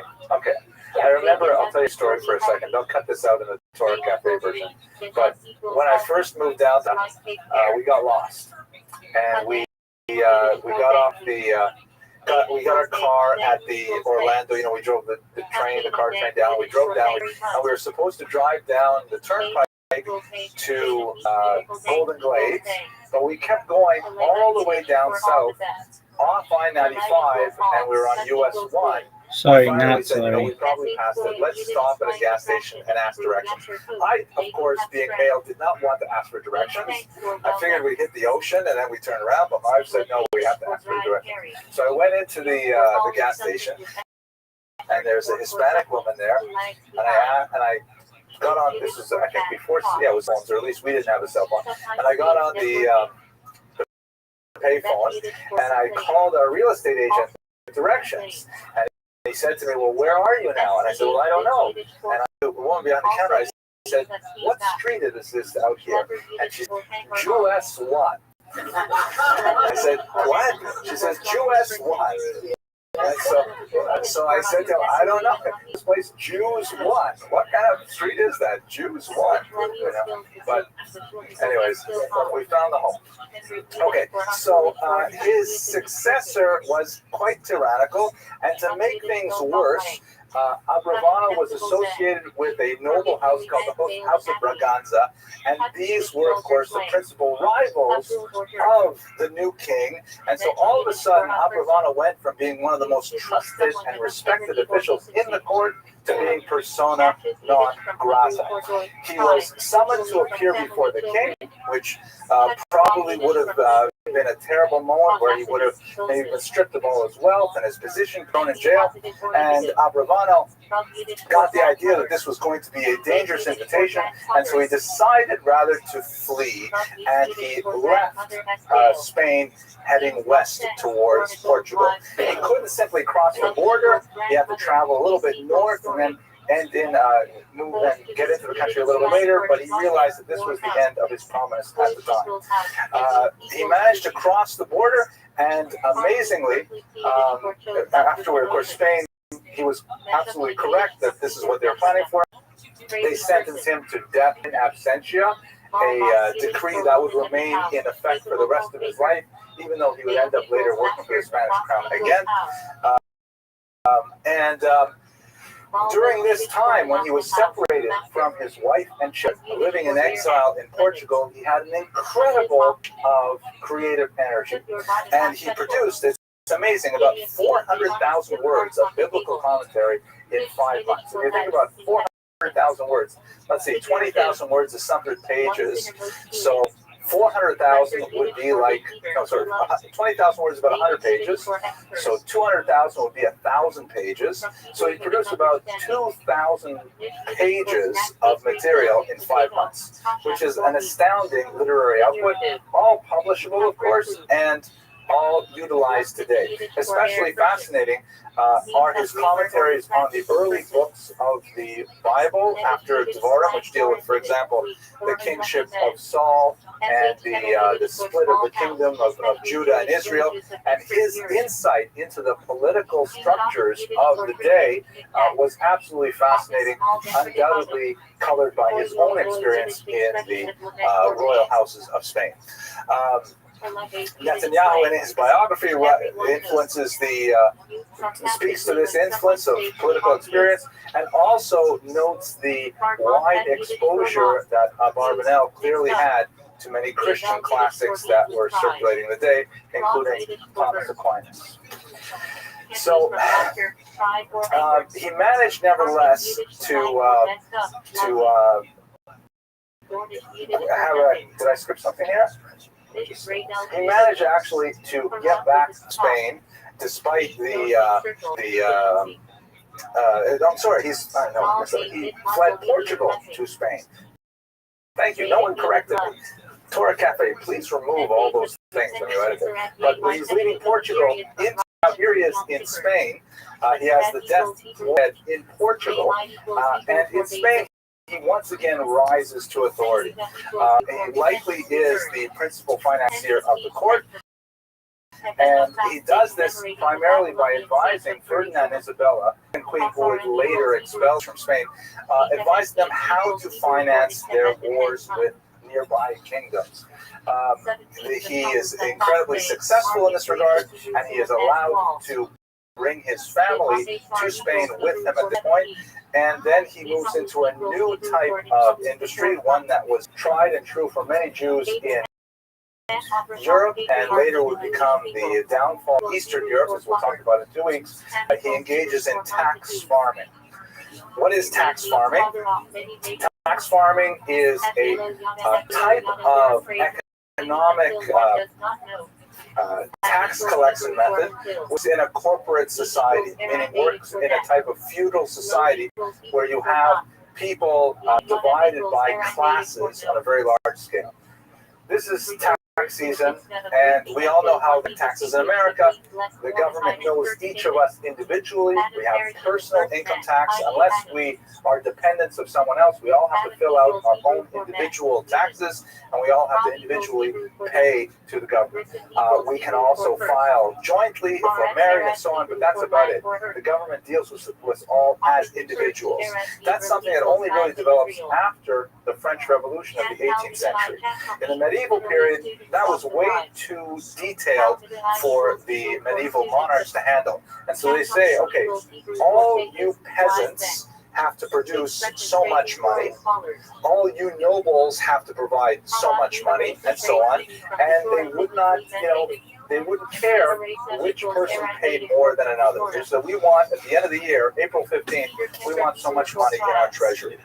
So how would they actually achieve it is typically they would hire tax farmers who would be quite often Jews who are given a certain amount of territory and told that you are to collect so much money from the local population in any way that you see fit. So that would include, for example, a tax on grain production. It could include a tax on the usage of bridges or tolls, hunting regions, orchards. It could include a tax on a poll tax on individual people. Whatever way they could figure out to collect those taxes, that was their job. It was called tax farming because whatever they were able to collect beyond what was requested by the king was their profit.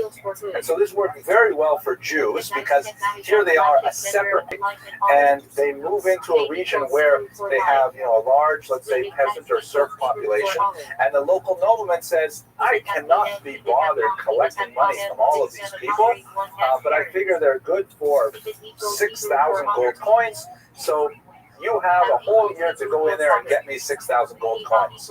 And if the Jews would collect 7,000 or 8,000, then that extra 1,000 or 2,000 gold coins would then go back to the Jewish community to support yeshivot, day schools, mikvahs, Chinese restaurants, all those kinds of things. It was a very lucrative profession for Jews. It involved very little, physical labor. It did not endear them to the local population, who often saw them as, tax collectors. Ultimately, that's what they were. In some cases, as in Eastern Europe, the Jews were granted certain monopolies, such as the monopoly of alcohol production, propinatia, which allowed them to be the sole manufacturers and distributors of alcohol. And there's a lot of other factors like this that means that the general population from time to time would have a certain amount of resentment against the Jewish people engaged in this activity. At the same time, the Jews were protected because the king wanted to see them succeed. And so if you were taking out your frustrations on the Jewish tax collector, you were really taking out your frustrations on the king. So the king wanted to make sure that the Jews were successful, and he would back them with his army to make sure that people submitted to the Jews' will. One more detail I wanted to mention. Well, I had another detail. This worked great for the Jews, except for a couple of possibilities. First of all, if the noblemen were too greedy, now I remember. Shimon Dubno, a great historian, we'll speak about him later on in the series. He referred to tax farming in such a way that the Jews' sponge that was dipped into the peasantry by the noblemen, and then they were squeezed for whatever they could suck out of the population there. And it was definitely a kind of a precarious model for the Jews, but potentially very lucrative. In terms of this model working, it's great so long as there is a very fine balance struck between what the peasants will tolerate paying and what the noblemen will tolerate accepting. When the noblemen demand too much, or the peasants get too rebellious, then the Jews are in a terrible place, and they usually have either popular uprisings, such as the 17th century uprisings in Ukraine, or you have expulsions, where the noblemen say, you know what, I put too much pressure on my peasantry, I am extremely unpopular right now, or also quite possibly, I myself owe the Jews a lot of money. It's more expedient to simply expel the Jews and start with a clean slate, even if I have to, as the French did, invite them back 20 years later, 3 times in a row. Because you owe money to the Jews, so you expel them, but you need them to work the tax farming system, so you invite them back, then you borrow money from them, you owe too much money from them, you kick them out again, and so on. This is...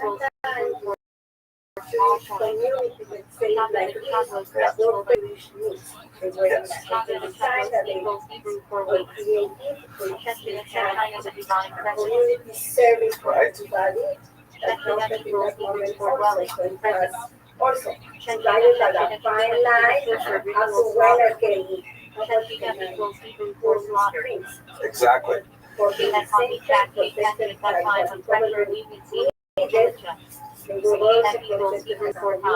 Yeah, it provided for the insular nature of Jewish society, because you couldn't exactly make friends with all the peasants. Yeah, absolutely. Please. This federal history of expulsion temporarily uprooted the economic conditions as they confiscated all authority possessions. Correct. Right, there's a one-time bonus. Yep. It's a long history of fighting them back. Oh, absolutely. No, absolutely. Very, very true. Please. The last one there. Yeah. His role was grantor of the funds, or he was the grantee. He was the grantee. He was the tax farmee. No, he was a tax farmer. He was given control. Okay, you farm the taxes over here, which means you collect as much. Yes. Absolutely. Okay, so now let's talk a little bit about the Inquisition, which is a major element to the story. The Inquisition is basically a Spanish institution that spread beyond Spain that was directed at searching out heresy among Catholics. One of the widely held misapprehensions is the notion that the Inquisition directed against Jews. It was not actually directed against Jews, and in fact, Jews were to a certain degree immune from the Inquisition per se. What it was directed at were the so-called conversos, or the derogatory term Marranos, those Jews who had, sometime prior, perhaps after the 1391 pogroms, accepted Christianity in an outward fashion, but did not actually believe what they were behaving. And the church in Spain was very concerned about rooting out these false Christians, so to speak. They actually had a distinct term for them, new Christians, and you could retain that distinction for 3 generations. One of the great scholars of the Holocaust, Raoul Hilberg, introduces his magnum opus, the Destruction of Europe, by comparing the Nazi Nuremberg laws to the 15th century Spanish laws regarding new Christians, because there was really a kind of a blood-based racist attitude, totally you don't see anywhere else in Europe, really, until the 19th century, that discriminated against these new Christians because the Spaniards felt that they weren't actually believing Christians. And the truth is, they were right. The so-called or crypto Jews were definitely still practicing Jewish services in secret. They were highly endogamous, meaning they were marrying other converts. They weren't marrying regular Spaniards Spaniards do for the most part. They were basically creating that kind of Sephardic niche of, well, everybody outside were Christian, but everybody who's important knows that we're actually Jewish. And they could do this quite comfortably for decades or centuries, as it turns out. There are crews that they're still Welcome. in the American How are you, Xylo? What up, pimp? What's good? How'd you find out about me, son? What's new, big dog? Yeah. Not much. I was gonna ask if you had a quote for me for the Goyim. Quote of the day. Quote. Sure. Also the 7-day mourning period. Do unto others, have them do unto you.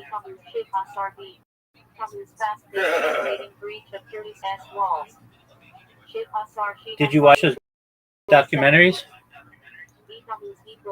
I was watching. I did watch one of them. And I was actually more so looking into Rabbi Kiva. I think that's his name. Sure, absolutely. 30-day mourning period after burial. Okay, wait. So what documentary did you watch? Tell me what you learned. I watched the little bit of 9/11 one. Dog, that's not I haven't even gotten into them yet. Dog, you've got to watch the funny thing happened on the way to the moon and astronauts gone wild.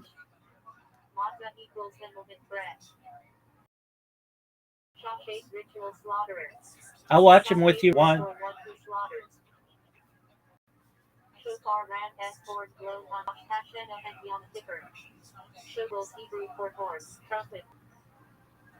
Not right now. I'm doing some work. Okay.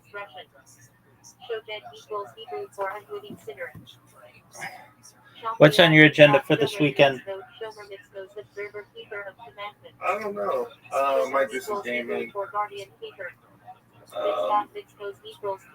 Do you stream? Yeah, sometimes I do. On what I platform? stream about once or twice a week. On what I do platform? more so politics. On what platform? Twitch. Oh, okay, there you go. Do you ever have people make clips of you? I can't tell you my Twitch because then your bot's gonna go in there. You're right. I was gonna have it do it right now. No, I wouldn't do that. You don't have to tell me. I know you can only do that on Kick anyway, right?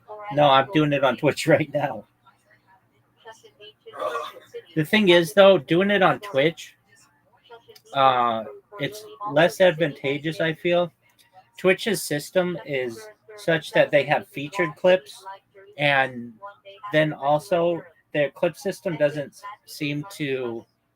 They're just like people have made so many clips that basically my one clip or two clips or whatever, or they just get lost in a sea of other clips. Yeah. Wow. Twitch doesn't have big enough data servers to broadcast. Right. Now, Kick, on the other hand, is still small enough that the clips. Oh yeah, because nobody clips on there. So you just look at like let me find. Okay, go to ShockTG. SHAKTY.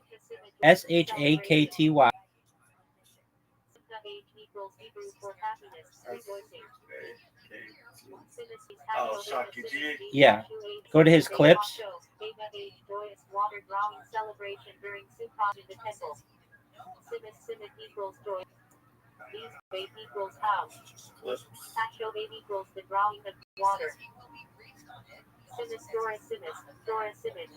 I see his clips. What about it? All right. Oh yeah. So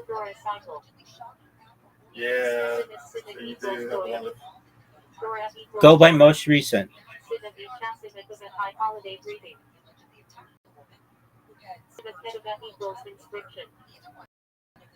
I have more than 50% of all his clips recently. Yeah. It's like a billboard for myself. It's a very good way to market.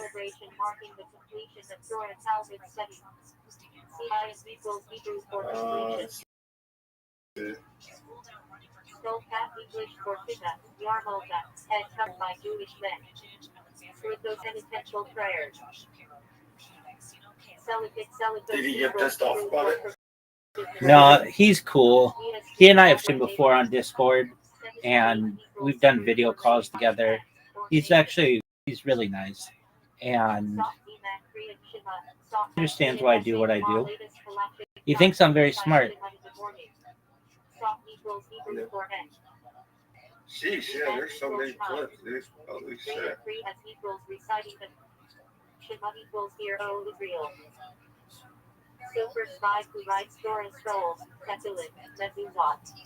Yeah, and Kick's clip system is kind of janky.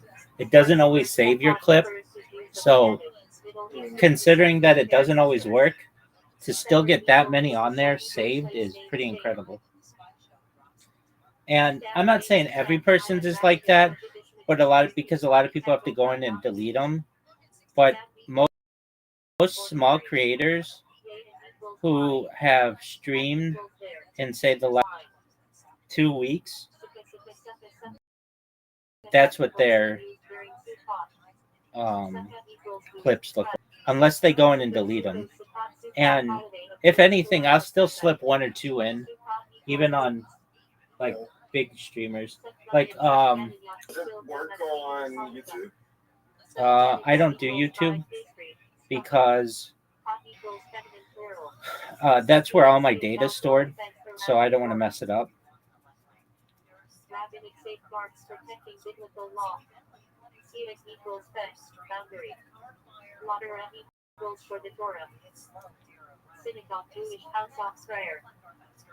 But like, I had a streamer. Her name is Chopsticks, Chopstix. She messaged me earlier today asking me to stop. I haven't replied yet. I'm gonna put something nice, I think. But like, basically, you do what you need to do, Big Doug.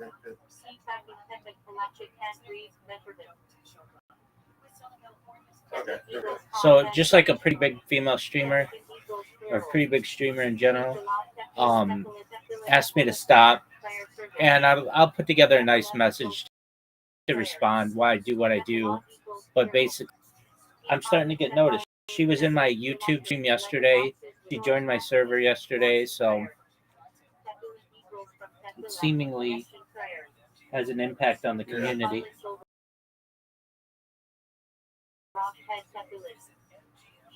Yeah, it has worked. I mean, that's how I found out about you. Right. Is that how he found out about me? Yeah, I think so. Well, there you go. Well, I think you had like written in this chat before. Because I don't know. He had written in this chat? But Yeah, it spammed him. Oh, yeah, that's right. That's right, yeah. He does Twitch as well. Yeah, that's right.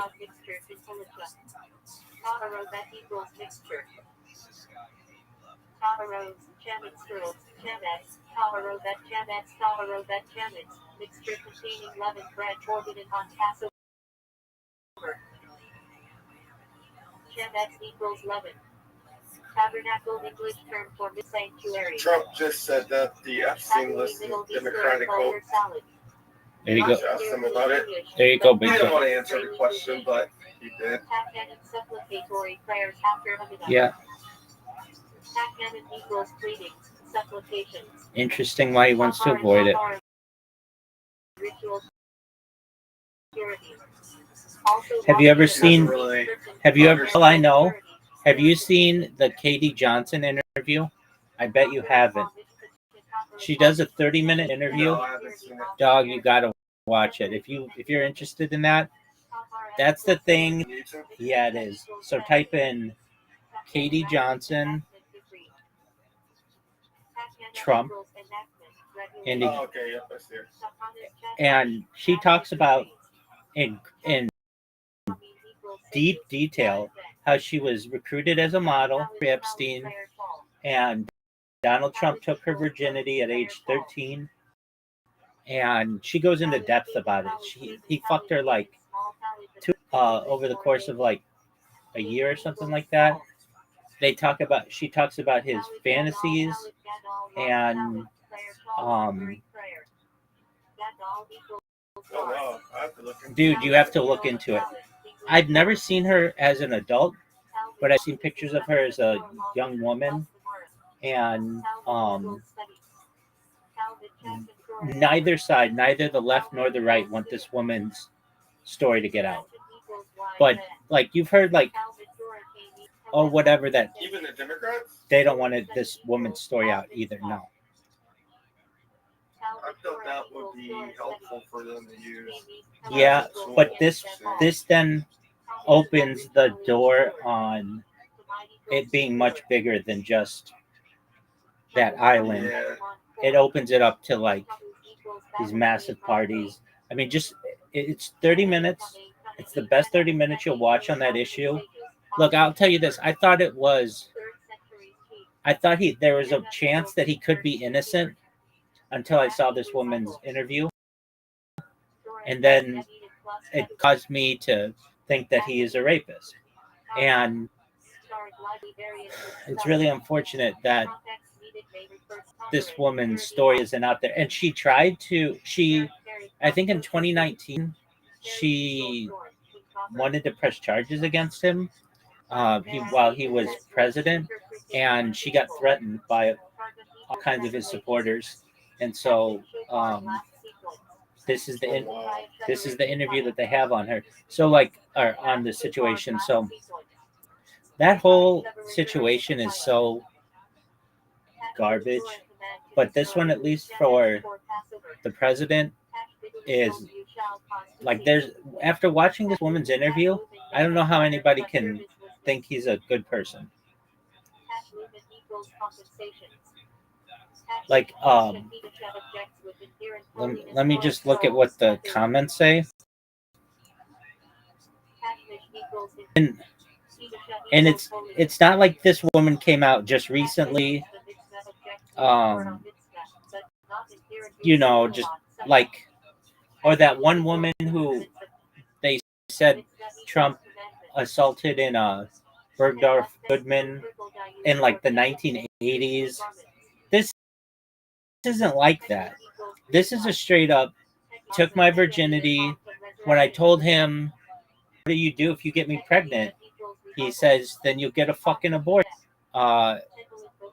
He says that like she should see it as a privilege to have him take her virginity and not some pimply faced kid. I mean, like, just read the comments 3 weeks ago. Why hasn't the mainstream media covered this? Shame on a lot of them. Next person, this is so disgusting. Next person. She's still alive today, right? Yeah, barely. So she can still get her word out there if she needs to. Yeah.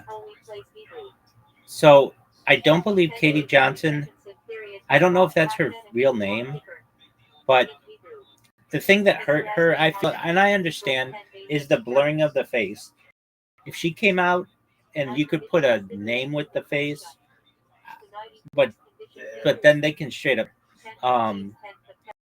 They've killed the other people who have spoken out about this situation, and they, call it a suicide. There's so many stupid suicides over this thing. It's ridiculous. I don't believe it. And just read the comments.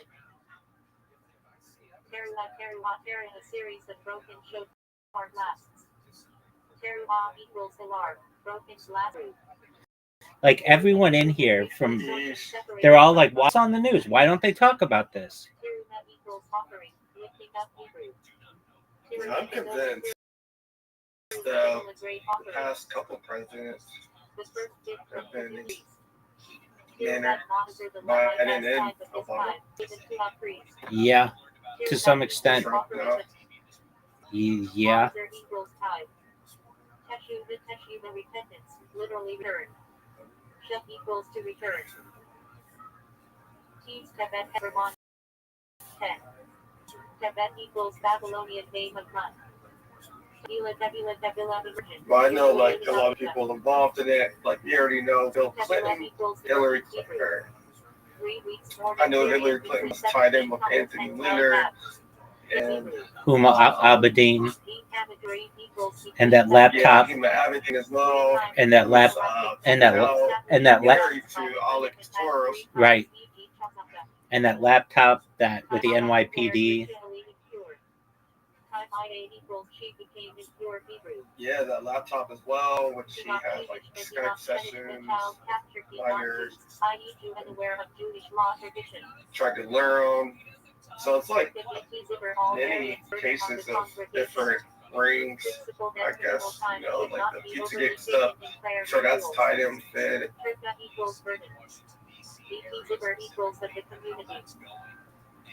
Tisha fast commemorating destruction of first and second temples.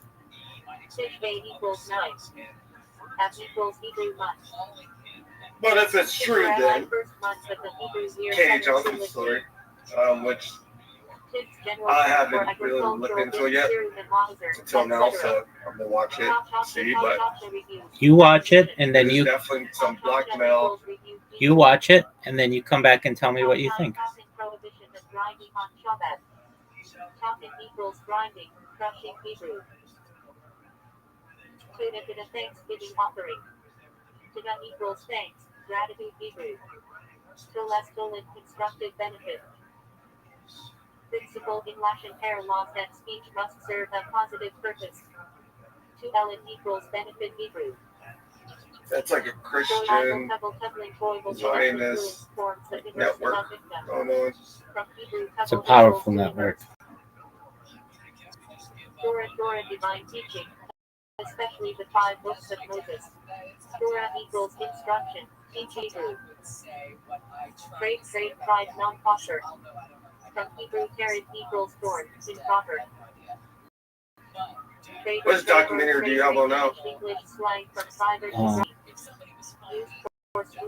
I have study guides on that I made like 6 years ago that I just want to record on my live streams. Oh, okay. Who's this rabbi in the photo? Oh, he's not a rabbi. He's a professor. His name is Professor Henry Abramson. He's a chair of Jewish history at Touro University. Oh, okay.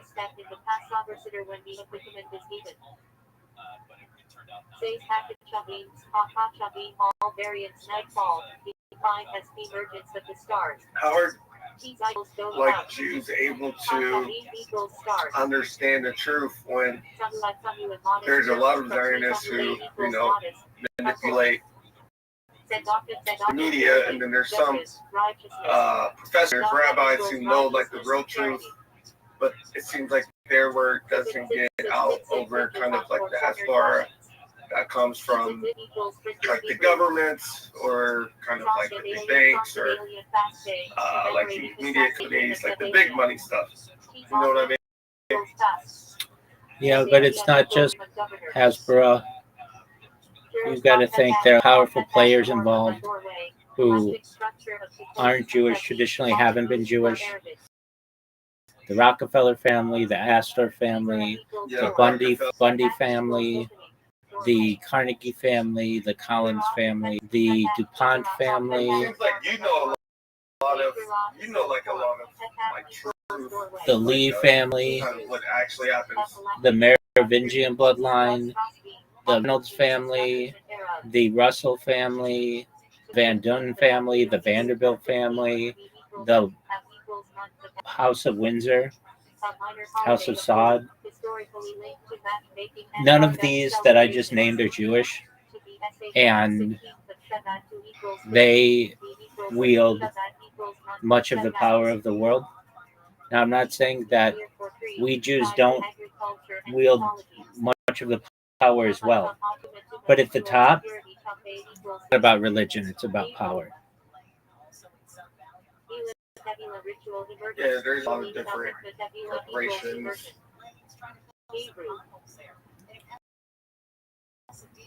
Not the religion, no, yeah. It's not about the entities, corporations, the rich.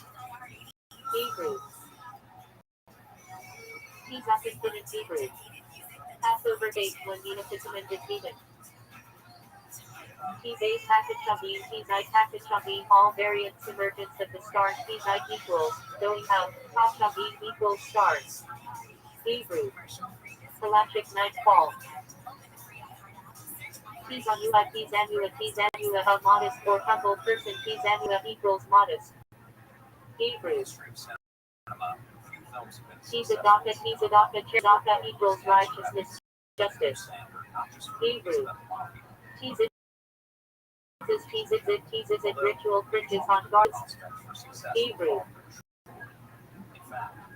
T-zom, Gedalia, T-zom, Gedalia, fast of Gedalia, T-zom equals, Gedalia equals biblical governor as name. Hebrew. You are chats, Urchits and you shall wash their chats equals wash. Passover Seder step. Washing hands before vegetables. Yeah, Trump wants to sweep this stuff under the rug, but there's every time he does a public event, press comes in and asks him the question. Epstein, so you can't really avoid it. It's always going to be back up. Right. The media cycle. Right. Expression of redemption in Exodus. Beat by BB, and I will bring, B equals I brought, future equals will bring. Hebrew. Beat itself, beat itself, and I say itself, equals I rescue. Hebrew. Any documentaries on volunteer? I've seen some, but they're still pretty new, so people haven't had a chance to really dig into them. Yeah, I'd like to know how their technology works. Hebrew. Besamine, besamine, spices, besamine equals spices. Hebrew.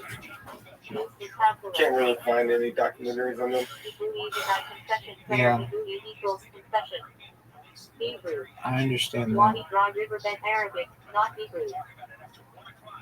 Written Torah, the 5 books of Moses, as distinct from the oral Torah, Torah Shedikah equals written Torah. Hebrew. Yaakov, Jacob, Yaakov equals heel holder, supplanter. Hebrew. Patriarch later called Israel. Yahalevi, Yahoo, Vegator is and come, Yahalev equals Vegatasek, Yahoo equals and come. Hebrew. Prayer said on festivals. Yachits divide, Yachits equals split break. Hebrew. Passover steps. Breaking middle matzah. Yet sold it though and recoils in it. Yet equals.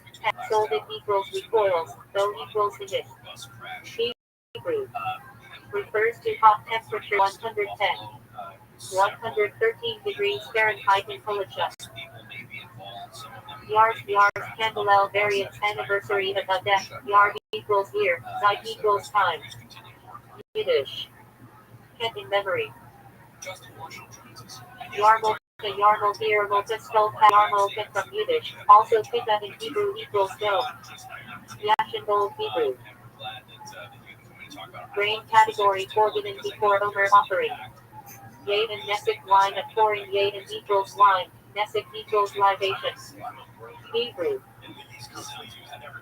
Wine used in idolatry. And J.P. Morgan is another Hebrew. non-Jew that you forgot to mention. I didn't need to mention him. When he died in 1918, he only owned 18% of his own company. So equals good. Hebrew. 18. Yeah, let me check on this date of death, but 1913, he only owned 18% of his own company, which means he's in comparison. I mean, still quite powerful, but in reality, he was just a front. Yom Kippur, Day of Atonement equals Day, Kippur equals Atonement. Hebrew. Yeah, because Rockefeller was much more powerful than J.P. Morgan. Absolutely. If you want to know on J.P. Morgan, Chase Manhattan Bank, look no further than the Rockefellers. Yiddish for Yom Tov. Zem on appointed time or season Hebrew. What about the other major banks? Often used PNC. equals season the power for. Well, I mean, none of them really matter. The one that matters is the Federal Reserve System. Zachar equals remember. And again, it's Astor, Bundy, DuPont, Collins, Carnegie, Russell. Yeah, I think Jacob Schiff as well. That's somewhat true. I mean, still smaller. Zechat equals merit, privilege. Used for in America good deeds. They really like the chief architect. That's true. So do you believe in the Titanic? Yeah. Because it was tied to the Federal Reserve? Well, multiple aspects of it. It was a insurance switch. Do you know about the Olympia? Yeah, the Olympia was boat, right? That was a sister boat of the Titanic, or am I thinking of something else? No, yeah, that's correct. So you had the original Titanic and the original Olympia.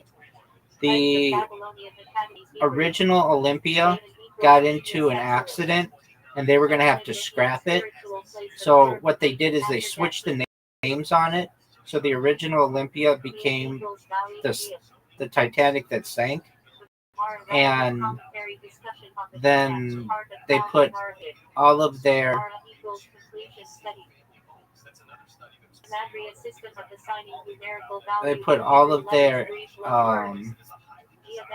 enemies of the Federal Reserve System on it, including Guggenheim and Astor and JCPenney and JCPenney.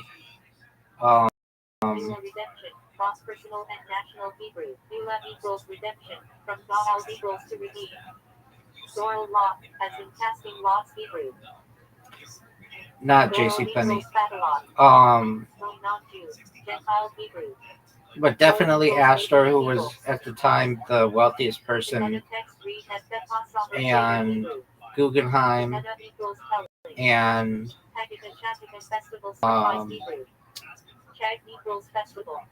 I don't think there was any iceberg. I think there was a bomb in the engine room, and they just sank it. And by doing so, they took out all their protective ambulance shaped like a hand Arabic. Ketsa equals 5. Hanukkah festive lights, commemorating rededication of the temple Hebrew. Hanukkah equals dedication. Yeah, because it was Rockefeller who owned the boat, right? J.P. Morgan. And J.P. Morgan, okay. was going to be on it, and then decided at the last minute not to go. Oh, not JCPenney. Isidore Straub Macy's. That's who it was. Co-owner of Macy's. Oh, okay. specification symbol Hebrew. Hector equals approval preparation. Hektish sacred property dedication. John Jacob Astor the Fourth, Hektish equals concentration. Benjamin Guggenheim. Hest eulogy Hebrew. Hest equals Levant. Guilt post laws of Pacific subject Hebrew. Guilt equals laws. There was even a thought Phrase of for God Hebrew. those people who I just named did not die when the ship sank, that an assassin was sent to kill them to make sure they didn't get on a. And so basically the night that it sank, which was like April 15th, 1912, there was an assassin who just went into their rooms, killed them, and then no one would know the difference, and then got away. I'm not saying that happened. I heard that. Sacred equals Hebrew. Kedusha sanctification prayer recited during the Hebrew. Kedusha equals holiness. So was it Macy's co-founder? Was he also against the Federal Reserve System? Privatized Federal Reserve System, or was he just on the boat? I don't know. What was his purpose? I don't know all of their individual feelings on the Federal Reserve System, but to my knowledge, Guggenheim and Astor were not proponents of it.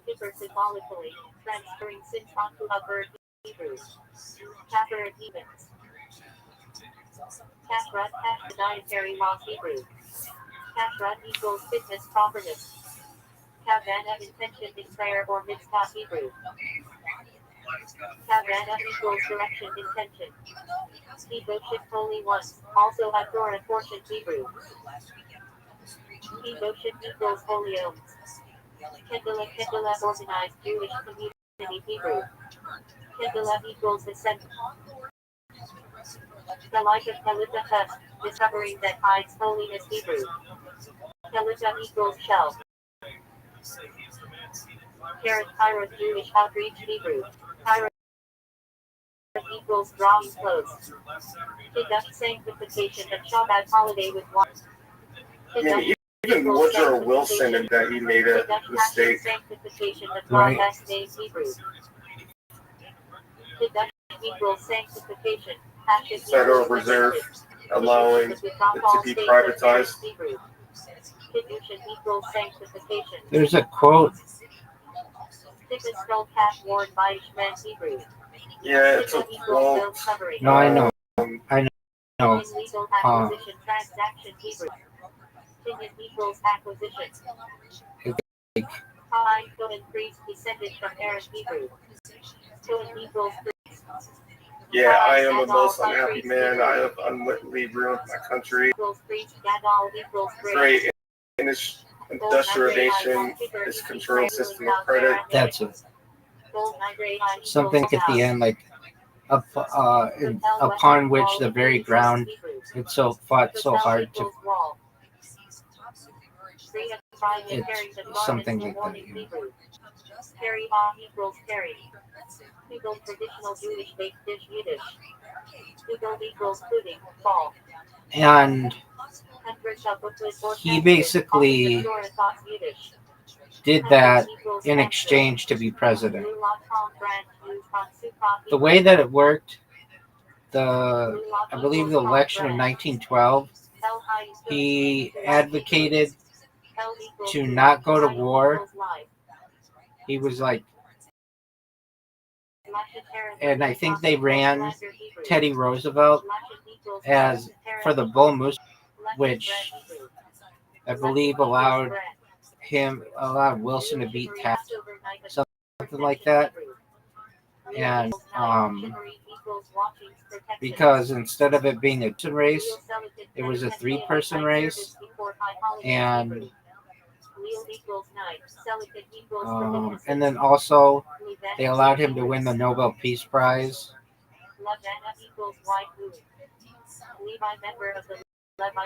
And then they went to war literally. What? Like years after that, not even too many years after that, before we're going. Edward Tom, Sidran, and other species use Hansuka Hebrew. So even if he did the deal, he still, country still ended up going to war. Yeah, I mean, he won the Peace Prize after the war was over.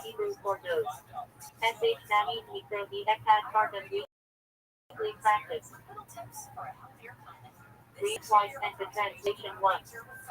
SH Namin is Hebrew for two. Mikra is Hebrew for scripture. E is Hebrew for N. Echad is Hebrew for one. Targum is Aramaic for translation. I think that's why JFK was taken out, because he was against the Federal Reserve System, trying to combat it.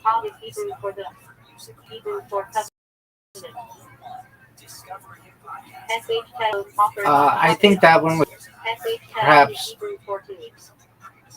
that one is a complicated one, but his beliefs on the Central Intelligence Agency had a lot to do with it as well. He had to smash the CIA into 1,000 pieces, and of any agency of the government that you do not want to make your enemy, it's that one. Opposite is Hebrew for our holding. Rabbi Asar 12 to 12 minor prophets. Rabbi is Aramaic for 2. Asar is Aramaic for 10.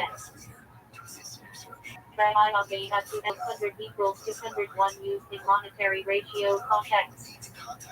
Rabbi is Aramaic for 2. Yud is Aramaic for N. Biyah is Hebrew for 100. Shalosh recalling the 3 pilgrimage festivals. Shalosh is Hebrew for 3. Recalling is Hebrew for pilgrimages feet. Shalosh Sudat 3 Shabbat meals. Shalosh is Hebrew for 3. Sudat is Hebrew for meals. Shlosha Shinaku 3 to 8 obligated in Zimun. Shlosha is Hebrew for 3. Sheen is Hebrew for Dudat. Aklud is Heber for 8. Shlosha Average 3 cardinal sins. Shlosha is Hebrew for 3. Average is Hebrew for 6. Shivarit is Hebrew for severe. Shlosha Asar to carry 13 principles of faith. Shlosha Asar is Hebrew for 13. Hikarim is Hebrew for principles. Arba Manin for species Lula, Hedrid, Tadas, Araba. Arba is Hebrew for 4. Manin is Hebrew for species kinds. Arba Kusaf for cups of wine at the Seder. Arba is Hebrew for 4. Kusaf is Hebrew for cups. Arba Parashayat for special Torah portions before Pesach. Arba Hebrew for 4. Parashayat is Heber for portions. Arba of it net cycle. Well, I'll talk to you later. I'm about to get some food. Good talking. Excellent. Next time you come, I want you to watch 2 things. A funny thing happened on the way to the moon, and astronauts gone wild. Alright, I have a bookmark, so I'll let you know what I think of it. Thanks, Big Dog. Take care. Have a wonderful day. You too, man. Take care. Arda Kempit for garment. Arda is Hebrew for 4. Kempit is Hebrew for corners wings. Arda Kizit for fringes on a for cornered garment. Arda is Hebrew for 4. Kizit is Hebrew for fringes. Arda Rosh Shani for New Year's in the Mishnah. Arda is Hebrew for 4. Rosh is Hebrew for hex. Shani is Hebrew for years. Arda Leshnik Rapor redemption in Exodus. Arda is Hebrew for 4. Leshnik is Hebrew for expressions. Mila is Hebrew for redemption. Arda minute based in penalties historical. Arda is Hebrew for 4. Minute is Hebrew for debts. Beit Din is Hebrew for 4. Shamisha Chumsh Torah 5 books of the Torah. Shamisha is Hebrew for 5. Chumsh is Hebrew for 6. Torah is Hebrew for teaching Torah. Shamisha Asar BSH Vat to BSH Vat 15th of Shvat. Shamisha is Hebrew for 5. Art is Hebrew for 10. Together equals 15. Eid is Hebrew for a month. SH Vat is Hebrew for the month of Shvat. Shamisha Asar BS to BF 15th of Av. Shamisha is Hebrew for 5. Asar is Hebrew for 10. Together equals 15. Hebrew for Opan. Av is Hebrew for the month of Av. Shisha Sidrei I Mishnah 6 orders of the Mishnah. Shisha is Hebrew for 6. Sidrei I is Hebrew for orders. Mishnah Hebrew for teaching repetition. Shesh Mitzvah 10 Midiyat 6 constant Mitzvah. Shesh is Hebrew for 6. Mitzvah is Hebrew for commandments. 10 Midiyat is Hebrew for constant. Shisha Nebraska Urit Esther 6 maidens. Shisha Odin Megillah Esther. Shisha is Hebrew for 6. Urit is Hebrew for maidens. Shiva Berchit Shiva is Hebrew for 7. Berchit is Hebrew for blessings. I have lucky the 7 days of mourning. Shiva is Hebrew for 7. I is Hebrew for days. Havli is Hebrew for mourning. Shiva Nithi is clean days family purity. Shiva is Hebrew for 7. Nithi is Hebrew for clean pure soul. Shiva means 7 species of Eretz Yisrael. Shiva is Hebrew for 1. Ha is Hebrew for the Minu for species. Shiva Dena is 7 Hathoreth of consolation. Shiva for 7. Eid is Aramaic for a. Necheta is Aramaic for consolation. Shiva Asar B Tammuz fast the 17th of Tammuz. Shiva is Hebrew for 7. Asar is Hebrew for 10. Together equals 17. Eid is Hebrew for Amin. Tammuz is the feast of Tammuz. Shiva Yah means 7 days general galactic phrase. Shiva is Hebrew for 7. Yamim is Hebrew for days. SH Mona Esri Ayamadap Central Prayer of 18 now 19 blessings. SH Mona is Hebrew for 8. Esri I is Hebrew for 10. Together equals 18. SH Mona Yemai Hanukkah 8 days of Hanukkah. SH Mona is Hebrew for 8. Yemai is Hebrew for days. Hanukkah Hebrew for dedication. SH Mona Sherat Seed a creeping creature specific to Allah. SH Mona is Hebrew for 8. Sherat Seed is Hebrew for creeping things. Tishha we have fast of the 9th of Av. Tishha is Hebrew for 9. Eid is Hebrew for Autumn. Av is the Hebrew month of Av. Ezra the 10 plagues of Egypt. Ezra is Hebrew for 10. Medit is Hebrew for plagues. Haseret Hadizrat 10 commandments. Haseret is Hebrew for 10. Had is Hebrew for the. Hibrik is Hebrew for utterances sayings. Haseret Yemai Teshuvah 10 days of repentance. Haseret is Hebrew for 10. Yemai is Hebrew for days. Teshuvah is Hebrew for repentance return. Asara Tevet fast on the 10th of Tevet. Asara is Hebrew for 10. Eid is Hebrew for Autumn. Tevet is the Hebrew month of Tevet. Arda Asar Kesed, the 14th of Nisan Kesed. Arda is Hebrew for Emperor. Asar is Hebrew for 10. Together equals 14. Shamisha Asar to the number 15 by letter numerals. Shamisha is Hebrew for 5. Asar is Hebrew for 10. Together equals 15. The number 16 contextual holding dates.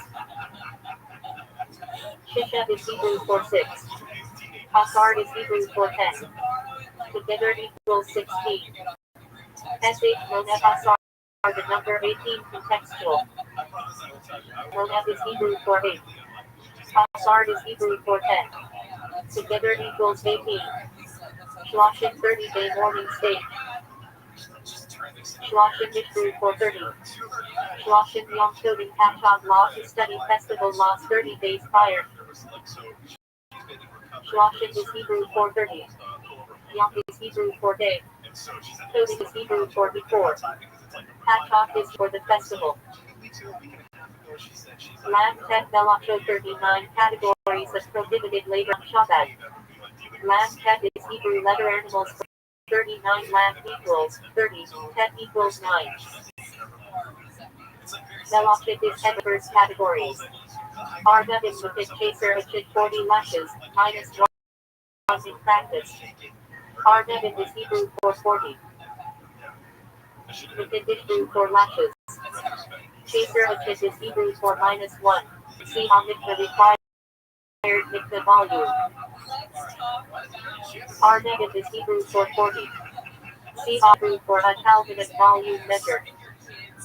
Shloshalogin Mahin Sheavin 3 logs off drawn water can invalidate on the context dependent. Shlosha is Hebrew for 3. Login is Hebrew for logs a volume. Memtet Ye my day over 49 days of the over. Memtet is Hebrew letter animals 9 mem equals 40 tet equals 9. Ye my is Hebrew 4 days. Day over is Hebrew for the over. Lag day over 33rd day of the over. Lag is Hebrew letter numerals for third lamb equals 30. Lago equals 3. Bod is Hebrew for Ihaka. Omer is Hebrew for Omer town. Championship Shavarai by the 50 days of understanding Agodic Midrashic. Championship is Hebrew for 50. Shavarai is dates of Bina is Hebrew for understanding.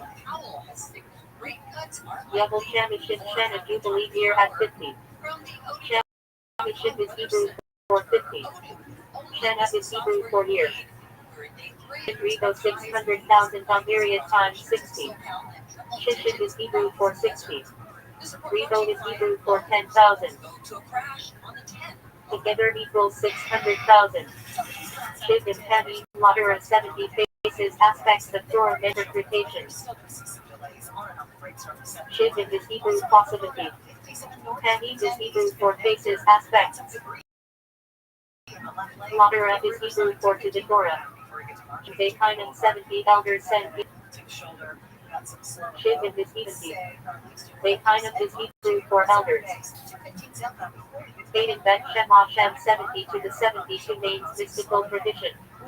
Aiden Bet is Hebrew letter numerals for 70 to Aiden equals 70, Bet equals 2. Shemov is Hebrew for days.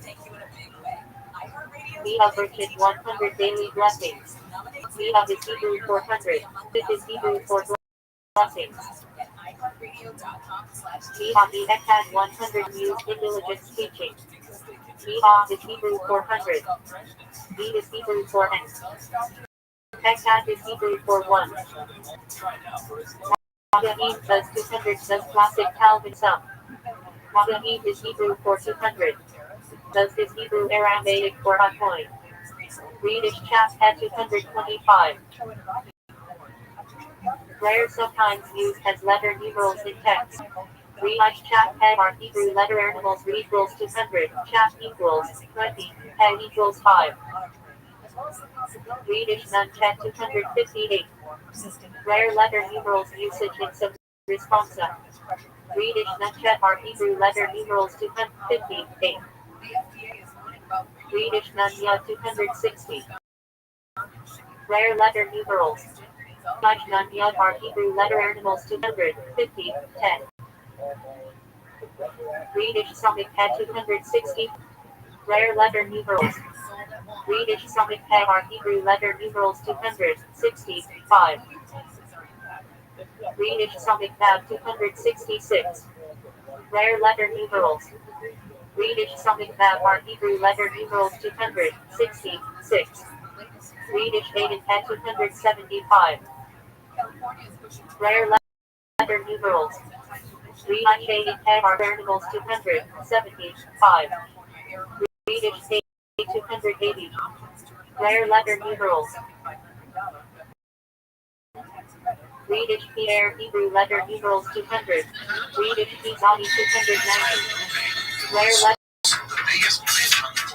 Swedish Zani are Hebrew letter numerals 290. It's not 613 commandments. Variant Hebrew letter numerals spelling pack 400 plus Swedish 200 plus 1 3 equals 613. This pack is Hebrew for commandments. 148. Positive commandments traditional sound. Agonic shorthand Ramash. Ramash equals 448. Read equals 200. Man equals 40. Chet equals 8. Plus 11 365 prohibitions traditional sound. Shasha. Shasha is Hebrew letter numerals for 365. Shit equals 300. Summit equals 60. Pen equals 5. Express each Lasha Day I 23 Judge for small sense hybrid. Express Hebrew for 20. Eid is Hebrew for X. Lasha is Hebrew for 3. Day I is Hebrew for judges. Shit is the Ekaz 71 member grade. Shit is Hebrew for 17. Eid is Hebrew for X. Ekaz is Hebrew for 1. Arba Ta Aniyah Arba Tidomot for fasts tied to the temple as destruction. Arba is Hebrew for 4. Is Hebrew for fasts. Chadesh Esrisid means Seder 15 steps, signs, Om Seder Chadesh Nirtza. Chadesh Esrid is Hebrew for 15. Sabim is Hebrew for signs. SH Mona Begani made previously garnished of the Kohen Gadol. SH Mona is Hebrew for 8. Begani is Hebrew for garments. Arba Teidim. Usage air older phrase for zones. Common term and Shabbat. Included for completeness. Arba is the Kololam for directions of the world common rabbinic phrase. Arba is Hebrew for Repit is Hebrew for wind's directions. Aolam is header for the world. Haturin is Hebrew for the later ones. Refers to halachic authorities from about 1,500 feet to the present. Their rules and commentaries are binding in most halachic practice. Akilas Matam Hebrew. Akila equals eating. Matam equals Engelman bread. With the of eating Matam at the Passover Seder, fulfilling the Torah commandment. Akilas Marer Hebrew. Akila equals eating. Marer equals bitter herbs. The mitzvah of eating bitter herbs at the Passover, realizing the bitterness of slavery in Egypt. Adam perished in Hebrew. Adam equals man. Adam equals the first. Refers to the first human created, Adam. Used in halachic and agonic contexts to represent humanity as beginnings. Adar name of the 12th of the Hebrew calendar Babylonian origin. Significant because Purim is in Adar. Tradition when Adar enters, joy increases. Happy Yada Aramaic phrase. Hap equals until, below not, Yada equals nose. Current obligation to rejoice traditionally, by drinking until one cannot distinguish between first Haman and blessed Mordecai. Agunet Hebrew for anchored or chained. Refers to a woman who cannot remarry under Jewish law because she has not made a get halachic divorce. Hahabit Ches Hebrew. Hahabit equals love, Ches equals kindness. Refers both to the general mitzvah of loving acts of kindness and to the classic sefer by the Shofet's Chaim. Hahabit Yisrael Hebrew. Ahava equals love, Israel equals Israel. The mitzvah of loving fellow Jews, considered the foundation of Jewish ethics. Sister Yiddish word for God, literally the Most High. A reverent name for the divine in a Jewish speech. Akeda Akadat Yiddish Hebrew. Akeda equals binding. Refers to the binding of Isaac, Genesis 22. Central to Jewish prayer and theology, symbolizing God and faith. Al-Nedalat Yada is Hebrew. Al equals on, Nedalat equals taking lifting, Yada is equals hands. Blessing said when washing hands before bread. Elastic requirement to purify hands. Al-Hanika Hebra blessing after eating grain-based foods other than bread, cakes, pasta. Mitya equals sustenance. Shorter than Birkin Homicon. Al-Hanis in Hebrew. On the miracles. Special prayer added on Hanukkah and Purim thanking God for miracles. Hanukkah Hebrew. Stepping. Refers to the central Sunnah Esriyah recited 3 times daily. Amoraim Aramaic plural of Amora equals speaker, interpreter. Refers to the rabbinic sages of the Talmud 200. 500 key whose discussions form Mara. Arba Minim Hebrew. Arba is 4, Minim equals species. The 4 species Everett, Lulon, Hadasi, Arba used on Sukkot. Arba Parshat Hebrew. 4 Torah portions. Refers to the 4 special Torah names before Pesach Sekali, Zachar, Hera, HaKodesh. Aaron HaKodesh Hebrew. Aaron equals Ark, HaKodesh equals the Holy. The Torah Ark in a synagogue where scrolls are kept, symbol of reverence and holiness. Ashen Hebrew built offering. One of the sacrificial offerings in the temple for certain Asher Yadar Hebrew blessing recited after using the bathroom, praising God for creating the human body with wisdom. Aseret Hadibrit Crew. Aseret equals 10, Ibrit equals sayings utterances. Refers to 7 commandments given at Sinai. Aseret Ye My Teshuvah Hebrew. Aseret equals 10, Ye My equals days, Teshuvah equals repentance. The 10 days of repentance between Rosh Hashanah and Yom Kippur, Hafiza Hebrew for wrapping. Refers to galactic wrapping in Akali for in burial shrouds. Have faith in Hebrew. Have equals fatherhead, faith in equals cord. The head of a rabbinical cord. Avodah Zarah Hebrew. Avodah equals worship, Zarah equals foreign. Refers to idolatry. Also a tractate in the Talmud dealing with idolatry and interaction with non-Jews. Avodah Hebrew for service.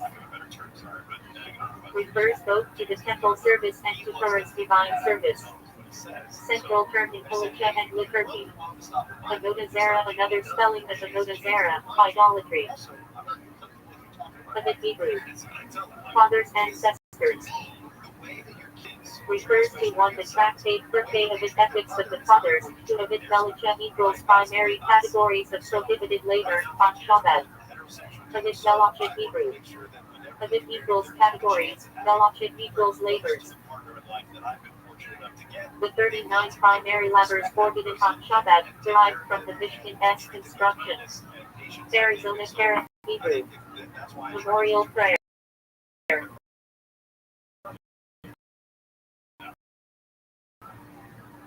Refers to Baal equals master owner, Teshuvah equals repentance.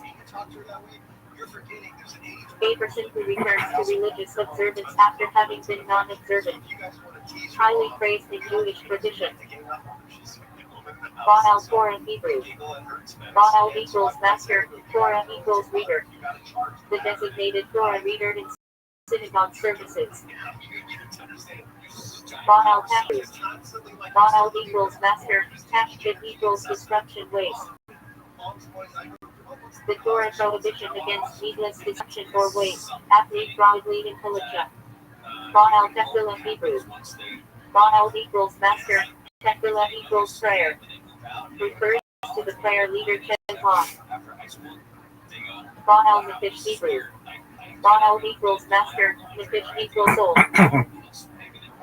Refers to a pious person who goes beyond the strict letter of the law in halachic observance. Baal Shanto Hebrew. Master of the good name.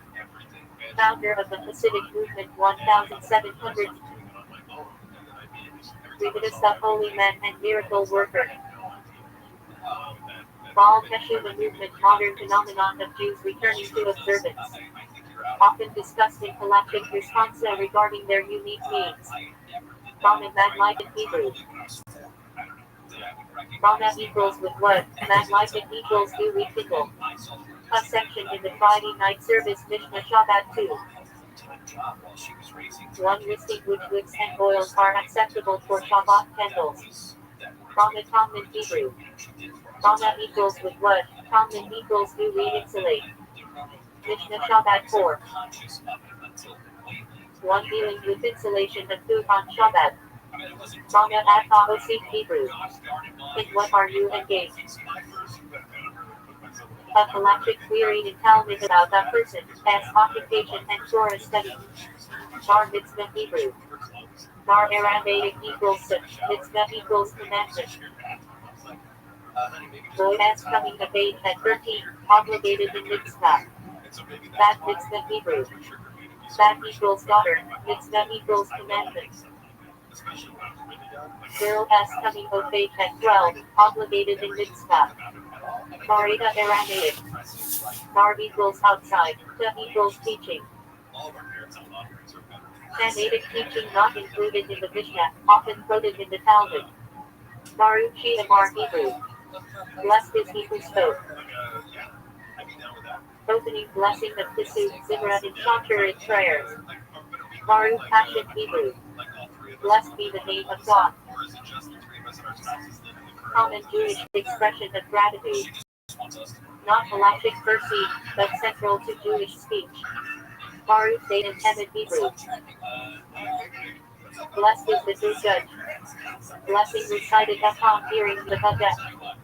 Basargi Shalom Hebrew. Basar equals meat, meat equals the with, Shalom equals will. Torah prohibition of mixing meat and will. Bat full Hebrew. Bat equals daughter, voice. Heavenly voice. Halachic agnostic concept of divine communication outside prophecy. David Hebrew. How? Used halachically for one tefillin compartments, to David Sheni equals second temple. David invariant of Biden rabbinical form. Hebrew. Between the sun. Twilight sunset and nightfall. Halachically uncertain status, often treated stringently. Hebrew. Between the straits. The 3 weeks mourning period between 17th of Tammuz and 9th, Beit Hebrew. House of Judgment. Rabbinical court and rules on halachic moderns. Beit Hamikdash Hebrew. House of Holiness. The Temple in Jerusalem. Says the halachic worship in biblical times. Beit Midrash Hebrew. House of Study. Place of Torah learning, often attached to a synagogue or yeshiva. Beit Knesset Hebrew. House of Assembly. Synagogue. Beit Yosef Hebrew. House of Yosef. Major halachic code written by Rabbi Yosef Karo, basis of the Shulchan Aruch. Beckford Hebrew. Firstborn. First the laws of firstborn animals, people, and the tractate Beckford in Talmud. Ben Torah Hebrew. Sepulchra. Refers to a person dedicated to Torah study and observance. Ben Yisrael Hebrew Israel. Halachically refers to the Jewish people collectively. Benching Yiddish for blessings. Commonly refers to Birkat Hamazon receptor meals. Spiritual Berachah Hebrew. Blessing. Formal blessings recited over food, mitzvah, or experiences. Full structure of halachic practice. Berachah acronym Hebrew. After blessings. Blessings said after food al-Hanafiya, al-Diktin, or Nasasha, or Birkat Hamazon. Spiritual Risona Hebrew. First blessing. Blessings said before eating or performing mitzvah. Narrated the Rabbi Yishmael classic text, listing 13 hermeneutical rules of Rabbi Yishmael, recited daily in prayer. Bereshit Hebrew. In the beginning. First word of the Torah and name of the first book. Bayat Hebrew. Coming together, union. Halachic term for marital relations. Relevant in laws of family purity. The current Hebrew. Torah commandment to bring the first fruits to the temple. Also the tractate. Bima Hebrew. Platform. Raised platform in a synagogue where the Torah is read. Birkat Hamazon Hebrew. Blessing of the food. Receptor meals, Torah nation when eating bread. Birkat Hadara Hebrew. Blessing of the Torah. Blessings recited before Torah study and Aliyah to the Torah. Birkat Haggadah Hebrew. Blessing of the house. Traditional blessing found in Jewish homes. Birkat Hatshana Hebrew. Blessing of the sun. Rare blessing recited once every 28 years when the sun returns to its creation position. Birkat Kohanim Hebrew. Blessing of the priest. Priestly blessing recited by Kohanim during services. Fire Hebrew. Clarification, selection. The lack of separating mixtures, especially in Shabbat prohibitions. Visual Hebrew. Cooking. One of the 39 prohibited labors on Shabbat. Akam Hebrew. Cooking by a non-Jew. Rabbinic prohibition on certain foods cooked solely by non-Jews to preserve kashrut and social boundaries. The Tachon Hebrew. Trust. Refers to trust in God with halachic and ethical significance. Michel Chametz Hebrew. Nullification of leaven. Halachic formula recited before Passover, membership of Chametz. Michel Torah Hebrew. Neglect of Torah studies.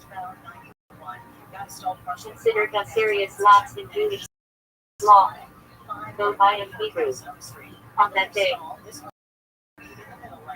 Phrase used to indicate a deadline for performing on the time of the Shah Hebrew blessing.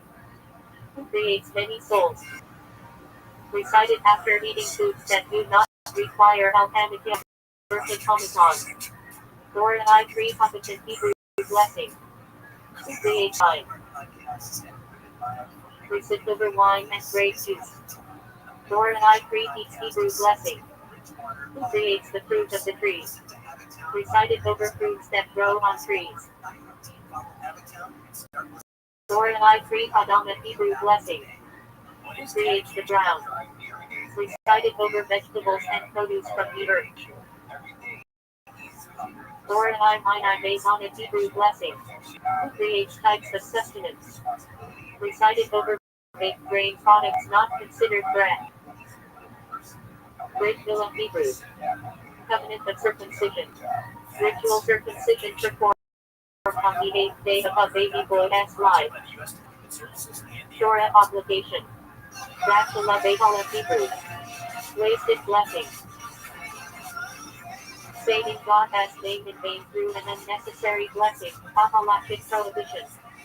Rasha Mayheim Shalash Hebrew. Blessing resembling tree.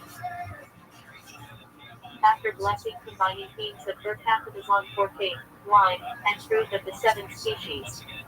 Gratitude of Dizirich Hebrew. Unnecessary blessing. A blessing not required, generally avoided to prevent taking God as name in vain. Type Chet Hebrew. He's British, he's so white, this is like actually blackface for him. Refers to transgression of God So as when command, Simmons, what do you often do defined after as flipping within the around heart. or doing stand up? Central in galactic discussions of atonement. Church Hebrew. New grain. Refers to the prohibition against eating grain harvested before the over offering on Passover. Still relevant in Kashrut. Chag Hebrew. Festival holiday.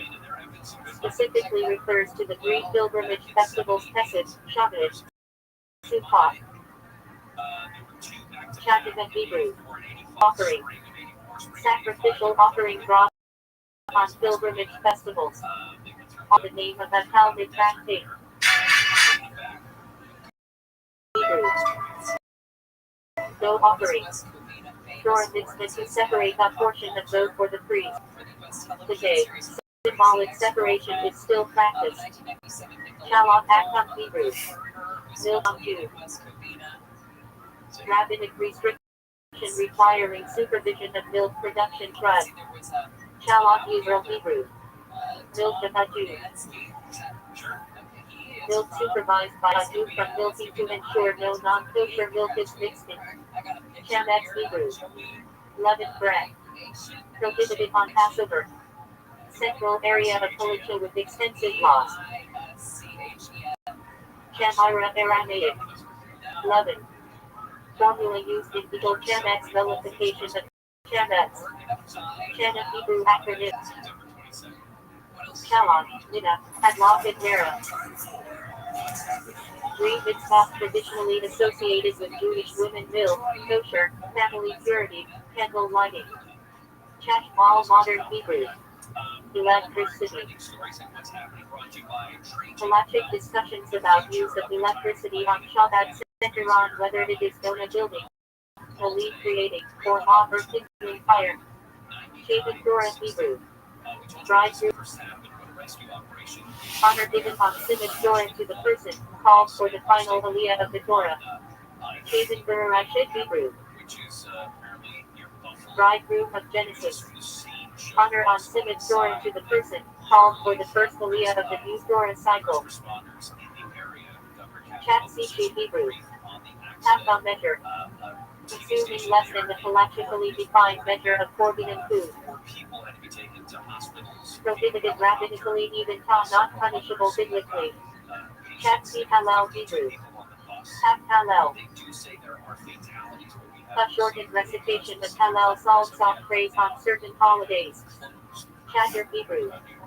Courtyard. Important in Arab law, as shared courtyards may require an Arab chatterer to permit carrying on Shabbat. Chazen Hebrew. Keter leader. Leads the congregation in prayer. Intelligence must meet certain qualifications of voice and character. Shazaka Hebrew. Presumed status.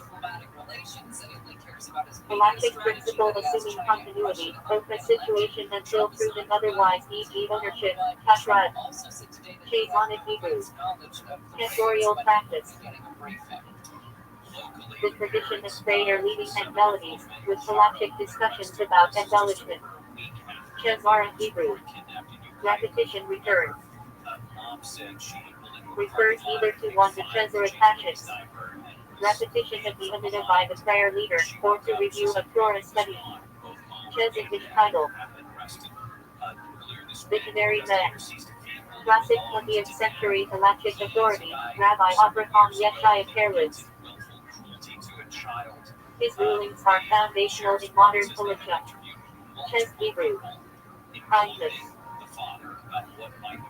Halachically required in forms like charity tzedakah, visiting the sick and acts of compassion. Chilul Passion Hebrew. Desecration of the name of God. Grave halachic sin, causing disrespect to Judaism or God. Chinook Hebrew.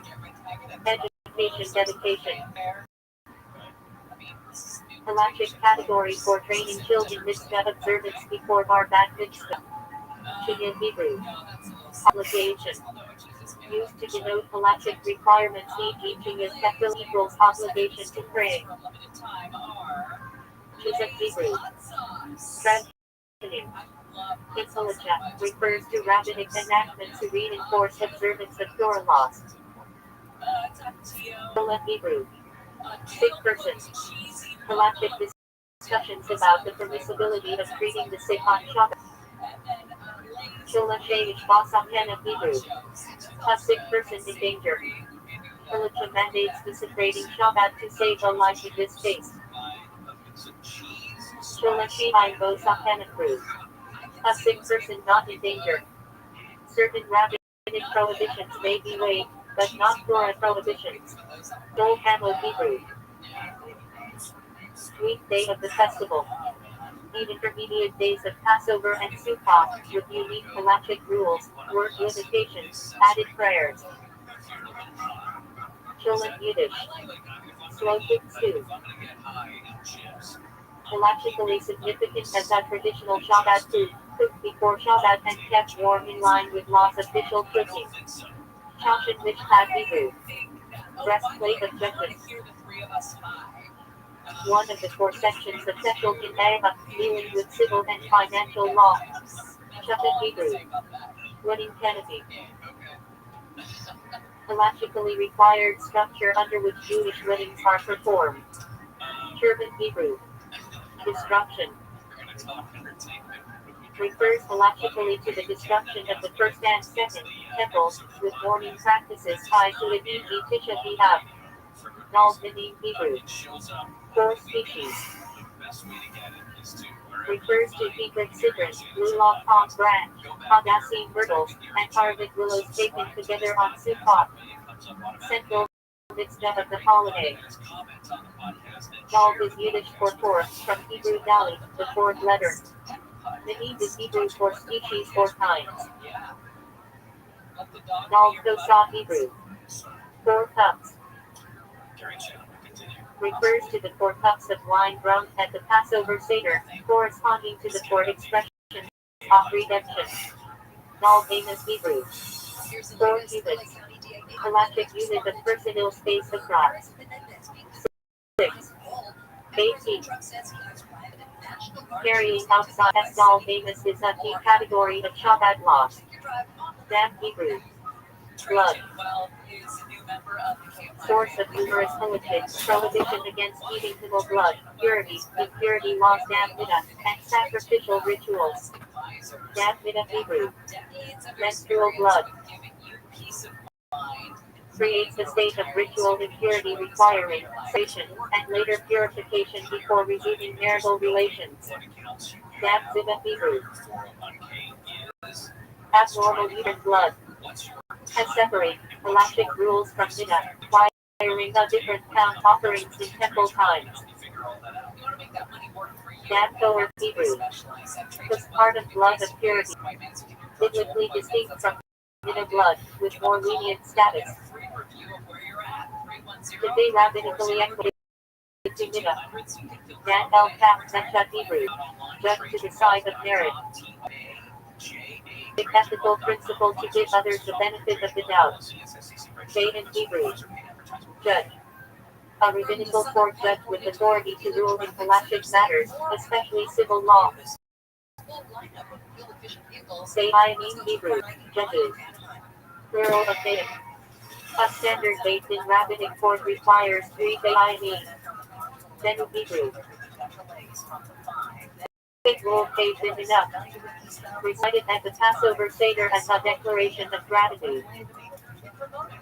While not halachic versi, tied to the halachic structure of Tefagada.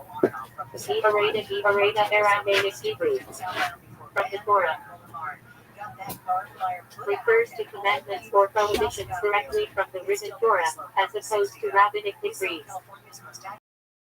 The argument be written in Aramaic Hebrew. From Theon refers to rabbinic enactments, e.g. lighting Hanukkah candles, reading Megillah. binding but distinct from Torah law. Davin Yiddish. To pray. Common halachic term for reciting formal prayers, especially the daily tefillin. Davini Mitcha marriage shatur in Yiddish Hebrew. To praying the respective daily services. Central obligation in halachic life. Deo Hebrew Aramaic. Enough sufficient. Halachic principle used in logic. Deo Lago Menfaden Libyad Canadan. It is enough for the derived law to be like the door, limiting the scope of Cal. Batchummer a fortiori reasoning. Lyric Eretz Hebrew. Way of the land. In halachic context, refers to proper manners, behavior, and sometimes to civil occupation. Often paired with Torah study. Lyric Shogun Hebrew. Task of obligation. Used in halachic discussions of whether something fulfills something in the required way. Lyric Rishon Hebrew. Path of permission. Something optional rather than obligatory.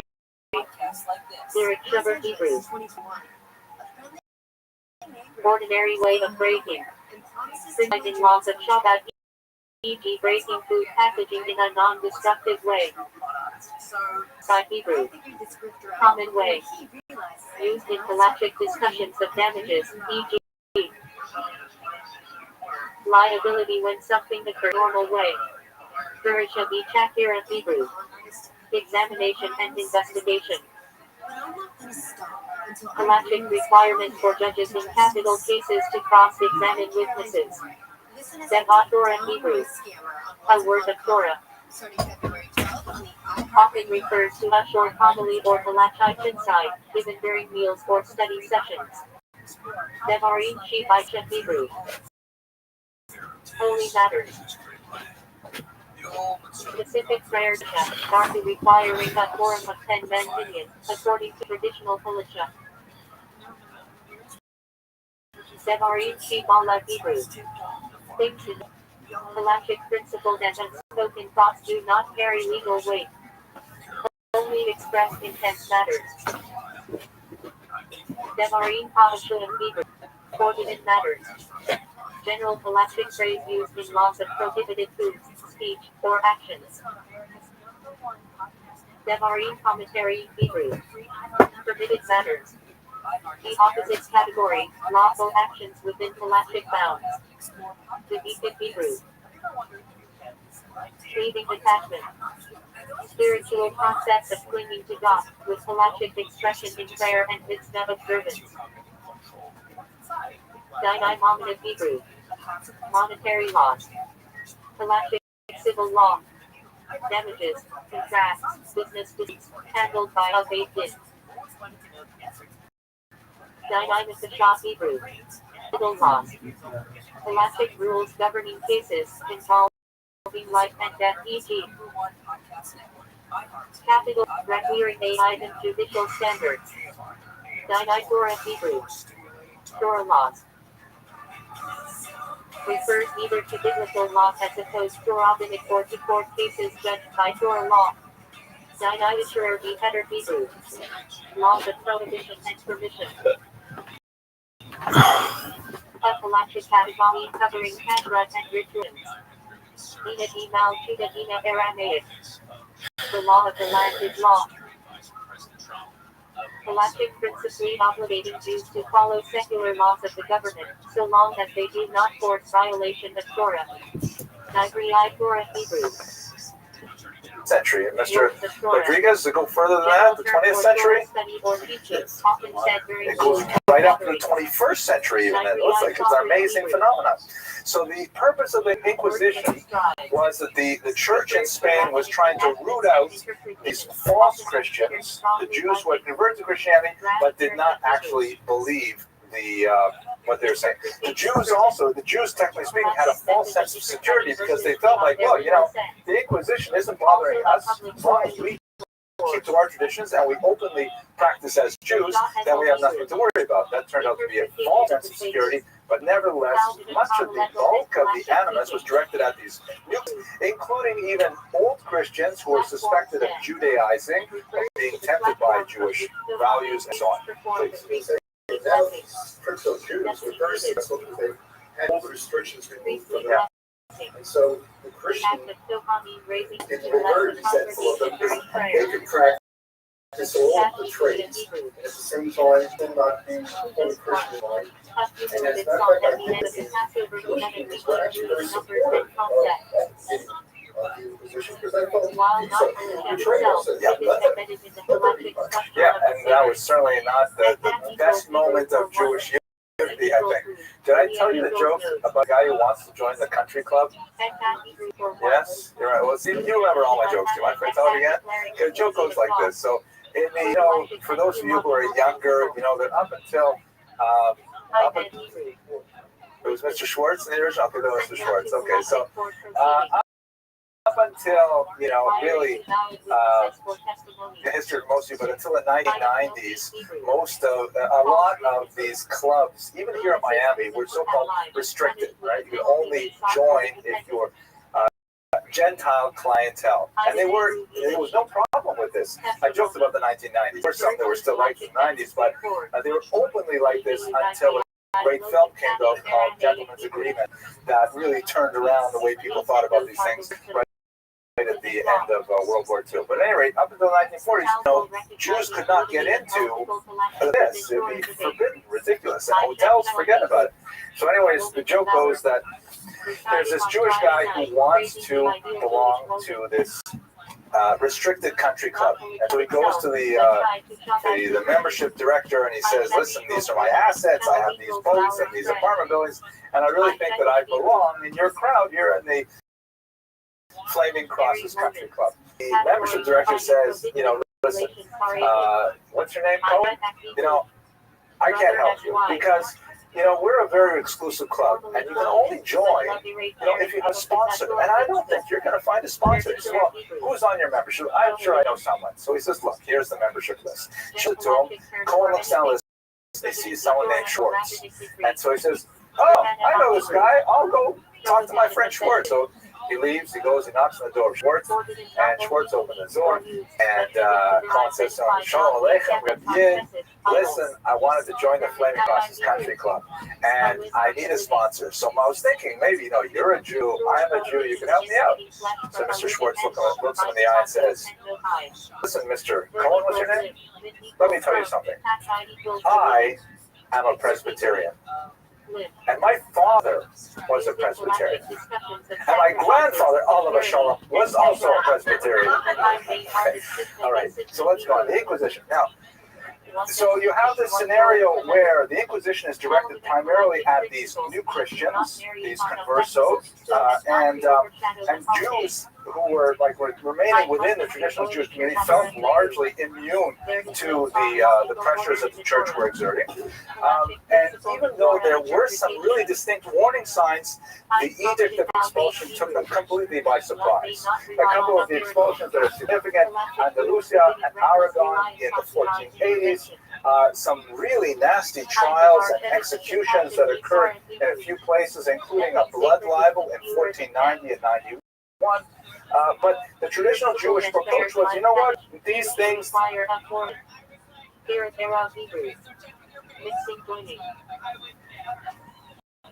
Electric device permitting, paired with the defined boundary on Shabbat by symbolically merging private domains. Here chat here Hebrew.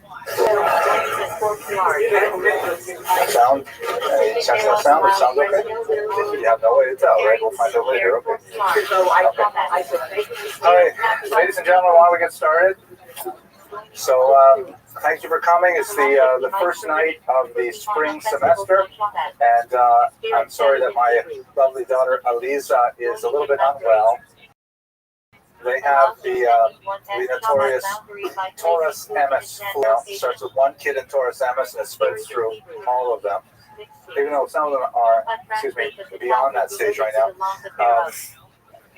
And I want to say thank you to all of you for your kind thoughts. my father, he has had, I'm proud to say, and very pleased to say, a rather remarkable recovery.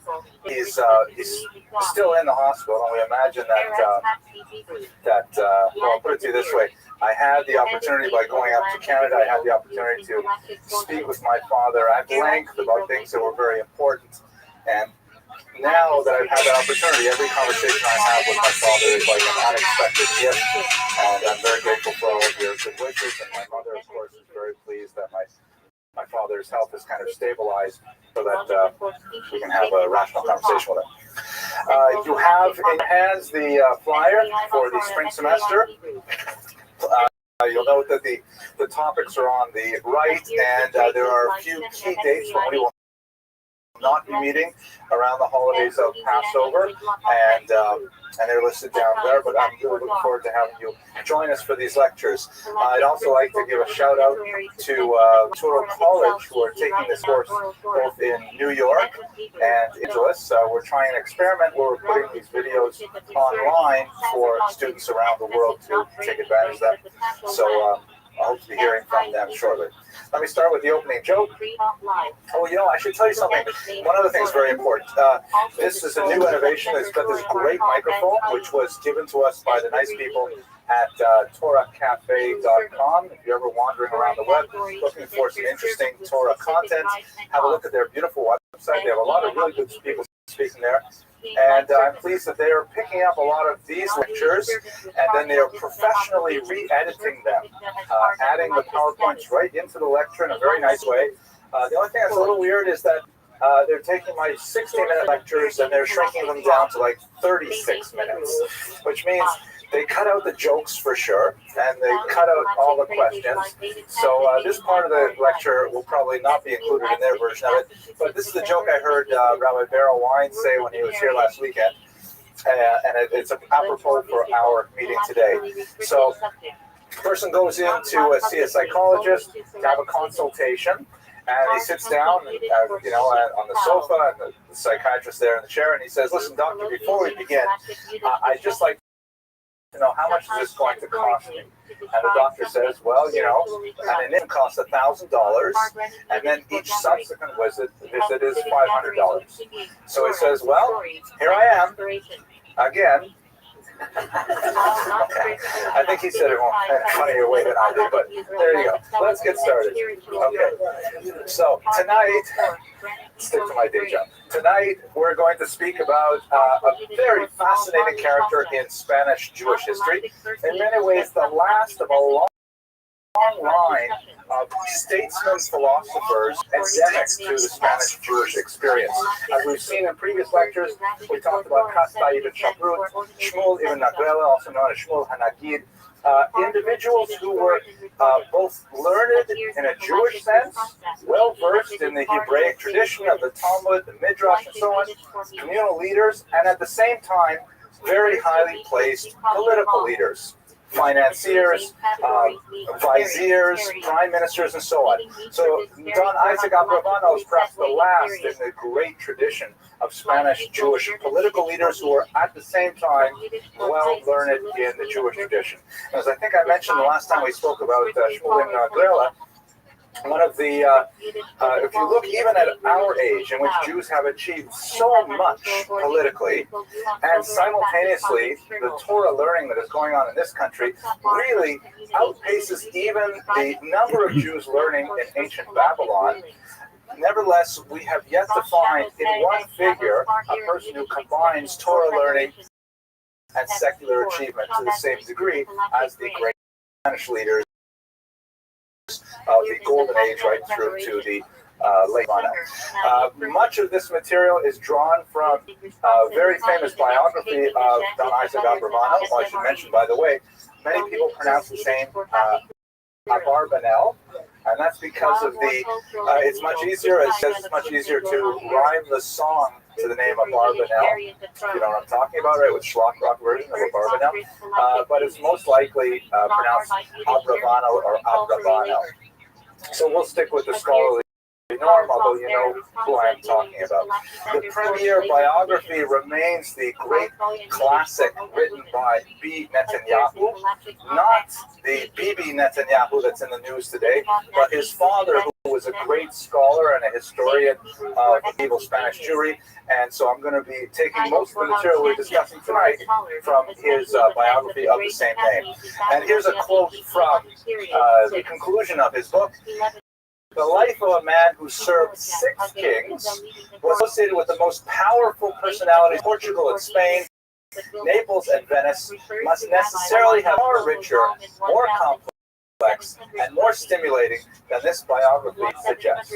So I would like to extend that concept as well to the presentation that I'll give with you tonight. He is an absolutely fascinating man, and in the space of 60 minutes, no way we can give justice to the depth of his thought or activity on behalf of the Jewish people. Okay.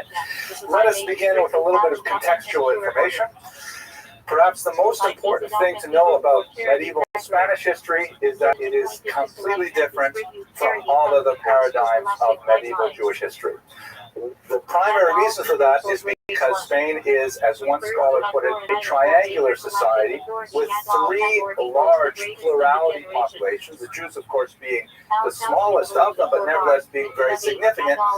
Whereas if you contrast that to the experience of Jews in North Africa or the Middle East, or the Jews in Europe, the Jews were always a very distinct minority, pretty much the only minority. If you look at the Jews in France or the mainland, you have Christians and a few Jews. If you look at the Jews of North Africa, you have Muslims and a few Jews. So there you have a binary relationship between the dominant population and the tiny Jew minority. Sometimes there will be internal politics like Catholics versus Protestants and so on, but for the most part, the Jews are the only non-titular religious minority in a given region. Spain, however, is quite distinct because you have both Christians and Muslims quite active in the society. If you recall back to the lecture we had about 6 months ago, Spain was originally dominated by Christians, the so-called Visigoths, who worship a form of Christianity, or they adhere to a form of Christianity called Arianism, spelled with an I, was later deemed heretical by the Catholic Church. But Spain was originally a Christian land, and then in the year 711, easy to remember, the Muslims advanced from North Africa and took over Spain. And so Spain was Muslim for close to half a millennium. And then, coming primarily from the north, from France, the Pyrenees Mountains, and downwards, there is the reconquest of Spain by the Christians. And the period that we're studying, of course, Spain is full of Christians, but it would be, I think, an exaggeration to say firmly within the control of the Christians. There still are very significant Muslim minorities, and there's ongoing tension between these populations. The Jews, because it is a triangular society, are a pivot point around which either minority may, either Christians or the Muslims, may exert on the other population. In this case, the Jews are in a fragile position where they often are in a position of authority over the Muslim minority, and that changes all of the dynamic that's in place. Furthermore, because Spain has a somewhat checkered past with regard to the traditional Roman Catholic faith, first with its Visigothic origins before the Spanish conquest of the 8th century, and then later because there are so many Muslims in the society, Spain frequently wants to demonstrate its bona fides as a Catholic nation by, indicating how loyal they are to traditional Catholic doctrine. When in doubt as to the best way you can demonstrate you are a Catholic, all you have to do is persecute the Jews. That's one way to really send a signal, we're going to align on traditional doctrine, and so that's another factor that comes to play in Spain that will be very relevant for our discussion. Okay, pause for discussion. Yes, please. Until the Muslims were kind of like thrown out of Spain, you might say, or had to leave Spain, there was considered the golden era of Spain because Right. Golden era vis-a-vis Jews. Yeah, there was a tremendous period of toleration and allowed for Jews to advance tremendously in that society. Exactly, they had tremendous amounts of Well, I don't know if it's the same as the influence. I know that the first slide, it says dog near the road. Yeah. What's the 90? Because that means I'm not positive how he got that title. It is definitely an honorific of some sort. I don't recall reading about it in biography, but I think it means like a lord of some type. It's like some kind. And several of the figures we'll be discussing had that same title. Either that, or they all had a common ancestor named. No, okay, joking. All right, his family background comes from Seville, and perhaps one of the. Oh, question. Yes, you've got. They're both Christian dominated, but they're fighting back and forth between each other. And Abravano got involved in quite a bit of that as he's fleeing from Spain to Portugal, back to Spain again, and so on. So his background is from Seville. If we look at the map here, we see that that's fairly close to where the Muslim conquest occurred. Down here on the lower third of Spain, close to the bridge to North Africa. And it became Christian in 1238, years before Abravano's birth, and it has a long history of anti-Jewish persecution. You have pogroms in 1391, which were first begun in Seville and then spread throughout the entire Iberian Peninsula, and you have the beginning of the Inquisition occurs also in Seville. Again, because of the proximity of Muslims, I will speak more exactly what was the Inquisition shortly, but there's a strong tradition of anti-Jewish agitation in this region, and this had a signal impact on none other than Abravano's own grandfather, who converted to Christianity in the late 14th century. It's clear from later, and by the way, Abravano never mentions this fact in any of his very prolific writings, but it's clear without doubt from the historical record. We know, however, from later events that this was clearly done under duress because Shmuel Abravano later fled to Portugal, and in Portugal he then resumed his Jewish identity. So his conversion to Christianity was most likely, we don't know a lot of the details about it, but was most likely the result of his very high level of influence in Spanish society. He was the primary, most likely the royal treasurer at the time, and it was unseemly for a Jew to have such a high post and remain a believing Jew. A couple of things we could mention here in terms of historical tradition. The first, and this continues right up to our own day, there's a very strong tradition of Jews occupying high economic regulation instances, including in our own times here in this country. We often have Jews at the very top of the economic ladder associated with government putting in place tariffs, taxes, and so on. Complicated historical reasons for this, but to be sure, it is a time-honored tradition that goes back, perhaps might want to even say, all the way back to Joseph. The idea of the trusted Jew high in the court who plans what needs to be done economically and tells the rulers how to put these policies in place. There is perhaps a possibility of an anti-Semitic kind of interpretation of this fact.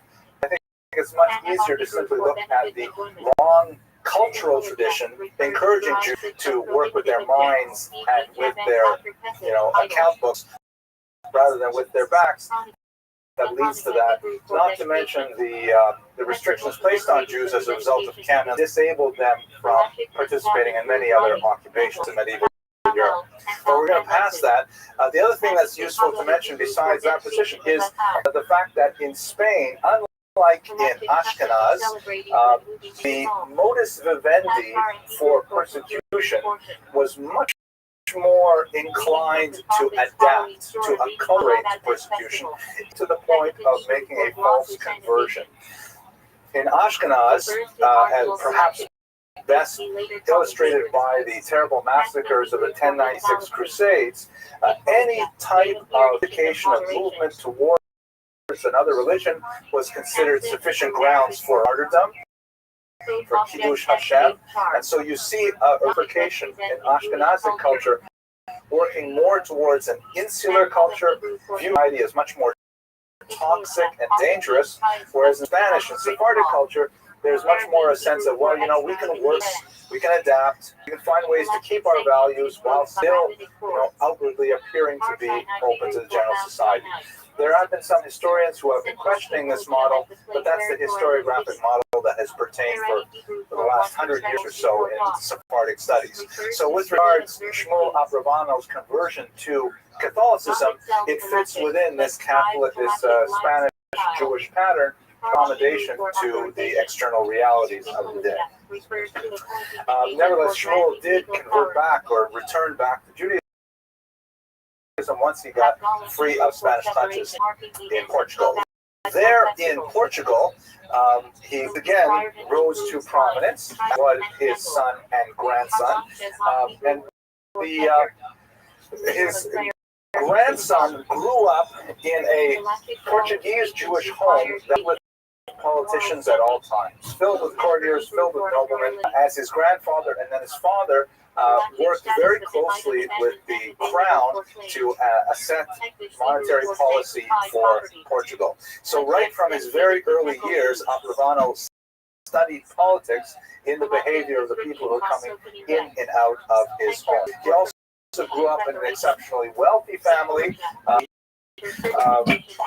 cherished the preservation of wealth to a degree that he was able to exert considerable control over him while he was fleeing across Europe from Spanish persecution.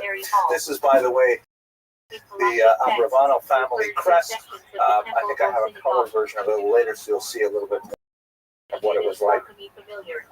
He was trained in the best philosophy that was then penetrating the Iberian Peninsula. Not only did he have a thorough grounding in all of the Jewish classics, of course, the Bible, the Talmud, Midrash, and so on, he also studied contemporary European languages and the classics. He was perfectly fluent in Latin. It seems that he knew some Greek.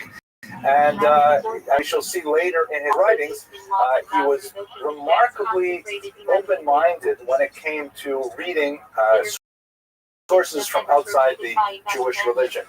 He was well in the writings of the early church fathers, St. Thomas Aquinas, and many of the other thinkers that were circulating in society. I don't find any confirmation that he knew Arabic, but he certainly was familiar with the writings of Avicenna, Averroes, and several other people who wrote in a Maimonidean phase. And in fact, much of his early energies were spent on analyzing Maimonidean philosophy. So he had a really, like we would say, the ultimate day school education. Very, very strong in traditional Jewish subjects, very, very strong in traditional secular studies as well. Yes? I noticed on the family tree, it said one day Sevilla.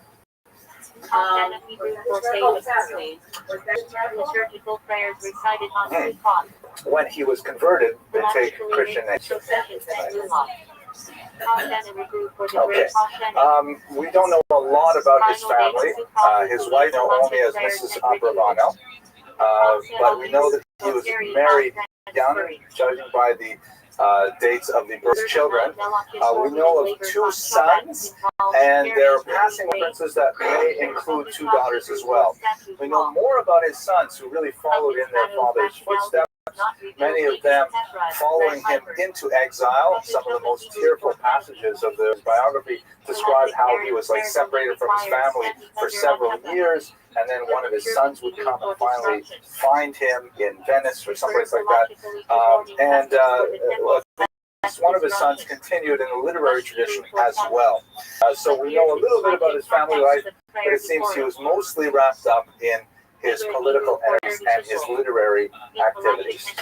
Speaking of his literary activities, the things that he wrote, basically his literary oeuvre was composed in 2 really distinct periods. The first was in his relative youth, that is before he was about 40, when he was very much at ease in Spanish society and not terribly disturbed by the Inquisition or the later expulsion, which came as a great shock to Spanish Jewry, as we shall see.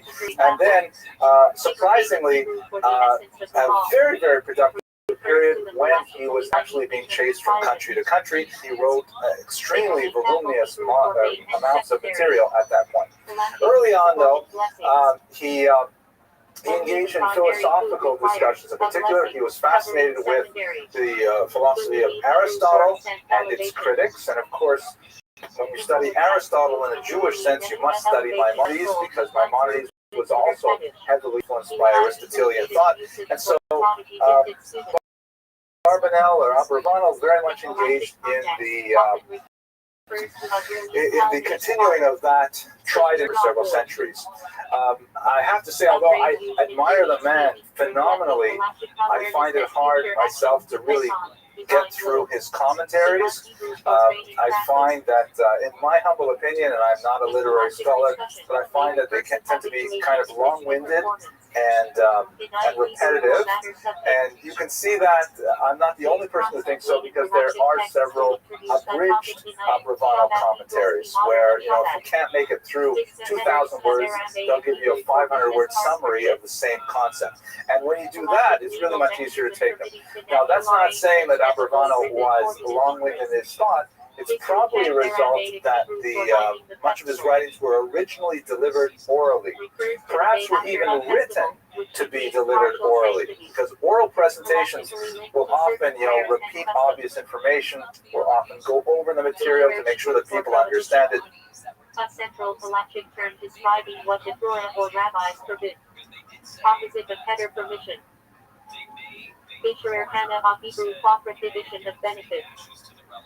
Category of militia where not only use, but any benefit is forfeited. HMX after present. Fisher carries Hebrew for prohibition. My eldest daughter found one of the most severe galactic by Joseph Zalushkin, and I read a book, I like to read quotations and Pastoral prohibition punishable by lashes in temple time. 10 years ago. She I read believe Amara Arambe for the it. Amara. She does not know how to tell us, Standard but training nevertheless, is she producing reminded me that of thousand the of joke. swords. Now I have a show. The joke was like this. You'll forgive my imitation British accent. It's not very good, but it's a British accent. In Manhattan, there's this deli. There's a certain Mr. Schwartz who goes to the deli at the same time every day. He always has the same lunch and so on and so forth. It's almost identical, the same waiter, same seat, everything. So one day, the waiter brings him his entree, which is always a split pea. Galactic master practice of meditating on the meaning of prayer. Science Hebrew for investigation in-depth study. I want you should taste this In galactic learning refers to deep analysis as opposed to cognitive using it. I am paid in Hebrew for examination of the judgment. Get you another bowl, right? I want In you to galactic taste course it. refers to careful It's exactly the deliberation same of that kind of taste. soup we made it fresh. You believe I that thought you should taste this means with you me. believe. So it is Every okay, fine. 50th year in biblical Israel was sanctified. Land returned and original owners, slave-free, and agricultural It's workers. not necessarily Central Jewish. galactic Just tell that institution same tied joke, to SH using Irish ethnicity or Scottish or whatever, but somehow Jewish just makes more sense. One of the Anyways, 12 that's the tribes. most happy thing we're going to talk about today, The because ancestor our of the topic kingdom of today Judah, is from which medieval the term created anti-Semitism. Israelites. And for that purpose, we're going to look briefly at the life of Johannes Peppercorn. And in that context, another individual, Rabbi Rothschild, who really is a hero in Jewish history, and you'll see how these two relate to each other more. Peppercorn was unfortunately Governing daily life with rituals and ethics. type of Jew that we see throughout history. Really, it is as old as Central Jewish city history. literature. But there is this Tribe of the phenomenon temple, which has been direction of sometimes prayer, source coined of debating the Jews. land. It's Jericho, really the Jericho, term Hebrew, anti-Semites Jericho means fragrant. is an awkward term to City begin conquered with, Lafon and created into the but land of Israel. it's a self-reflective kind Appears of in collective hatred discussions on agriculture and sanctity of the land. desire not only Yosef to Hebrew escape means the he will have. orbit of Judaism, but And also Esther to of denigrate the origins of an individual through this self-hating phenomenon several times throughout the course of history. We glanced at one last week when we talked about Nicholas Doman. Pepper Point is exactly in the same tradition 300 years later. Basically, he is a Jew who had a rather First two leaders of the Free Market era. Scholastic judges are central to basic ruling. unsavory Justice means that it means justice, righteousness. unsavory. In He was a convicted burglary and theft, pursue justice. associated with petty crimes, and ultimately at the age of 36, early in the 16th century, he decided to convert to Christianity. Cited in Scholastic This, agonic ironically, discussions of reward is a and kind of punishment. career move in pre-modern Europe, especially in that difficult transition period of the military that we'll talk about more next year, God willing, in the spring term. Within the medieval urban environment that we spoke about last week, the only way, there was no such thing as a secular Christian. You could not choose not to fulfill the yoke. You were either part of the church and you were subject to its often coercive regulations, but at the same time they protected the atmosphere of the community as a whole. Or you simply changed teams, as it were, and you joined another one corporation. Typically, you wouldn't want to join the peasantry, because it was very hard life, although there were Jews who kind of assimilated out into the peasantry. That invariably meant to Christianity. But for many Jews, Christianity was more like the life of the mind. Since the nobility was close to them, most of the guilds were also close to them. Really, the only career was to go to the clergy. Many Jews were not happy with the idea of celibacy, especially someone like Peppercorn who was already married and several kids. So he became essentially an anti-Jewish agitator, something which he took up with great fervor and excitement.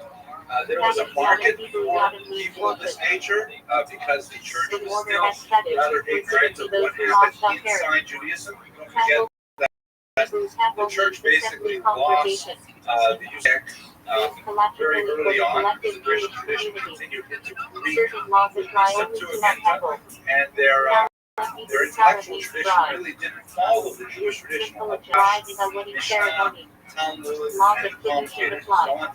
So anyone who had knowledge of the complex interior language of the Jews was of value, not only to those who hated Jews, but as we shall see, to liberal Christians who genuinely wanted to explore the religious origins of the other religions of Judaism, to which Christianity was heavily indebted. At any rate, Peppercorn, as we shall see, represented someone who took his limited understanding of rabbinic Judaism, limited ability to be protected, and essentially sold them to the church. And was primarily the Dominicans had a career of attacking Jewish texts and engineered really quite a bit of disruption that had more ramifications on the church in many ways than the system of dietary laws in Colombia. the last point is that it's kind of interesting because what happened was his anti-Jewish tirades were met by more humanistic elements, which was the exemplar of that. And so what was originally a fight over Jewish texts eventually became a fight within the church as to whether or not it was going to be reactionary or whether it was going to be liberal, and ultimately resulted in some major fissures within the church as well. Huge implications for the church world beyond this minor, otherwise minor fight within the Jews. So I'd like to spend a little bit of time, first of all, talking about the history of anti-Semitism. By that I mean the ideology of anti-Semitism rather than the history of Jewish persecution, because these two things are really quite distinct. Anti-Semitism itself goes through four very different periods, and I'll outline those briefly in a few minutes. Then we're going to turn back to Capricorn and Reutemann and their debate, and finally we'll look at some of the legacy of this conflict, particularly within the Jewish intellectual tradition. So that's the plan for tonight. Any arguments, discussions, questions? Yes, please. Refers to the collective image people with collective implications in criminal response. It is anti-Semitic, it is the Far East, not Jewish. This is just I picked this up off the web. It's a 1995 edition of the Torah's Protocols of the Elders of Zion. The second, apparently, translation of it into Japanese. And when you figure out that I don't think there are more than 5,000 Jews in Japan, the fact that they would need two translations of even one edition of this notoriously anti-Semitic manual indicates just how the longevity and staying power of anti-Semitism as an ideology. You don't need Jews for anti-Semitism. As Jean-Paul Sartre, the famous French philosopher, once put it, reflections on the Jewish question. He said the Jew did not exist, the anti-Semite would invent it. So we really see that in terms of so here are the four major stages of anti-Semitic ideology. We're going to concentrate on the third level, and I'll briefly mention the last one, although we will discuss this in detail when we get to the next chapter, which will start in February. Ancient xenophobia, early Christian anti-Judaism, hatred, and for modern anti-Semitism. I wish I could use distinct terms for the antipathy, because they really are different kinds of hatred. Cross-breeding tools for mixing fabrics. Pigeon Hebrew acquisition. Legal mechanism intelligent for transferring ownership. Pippa Yarmul from Hebrew Pippa means dome covering. Snow cap worn as a sign of reverence. Halachically customary. Pipper Yom Kippur Hebrew Pipper means atonement. Holiest day, requiring fasting and repentance. It's an interesting Islam question. Hebrew Islam reflects with the Jewish calendar. Wait, I Includes Hanukkah. Cloud is cloud equals general, cloud equals you'll ask this specific. question again. You need to, A once I get the galactic number method of two. physical Let's go interpretation. through the Time, so four that levels Hebrew very time quickly. means three. Some concentration on level 3 or the The third sentence of period. marriage with galactic The meanings first in period temple of service and anti-Jewish blessings. animus is Time, what many Gadol, scholars Hebrew call time, classical Gadol means high xenophobia. priest. So I need a definition of Time the is term religious xenophobia. functionary in temple halacha. Please. Goldish Hebrew phrase meaning voice of What's the word Moses. xenos in Greek? Galactic discussions about men listening to women thus singing. Fear of the weird. Gold migrate Fear on of the Aramaic phrase other is meaning very all good out. translation.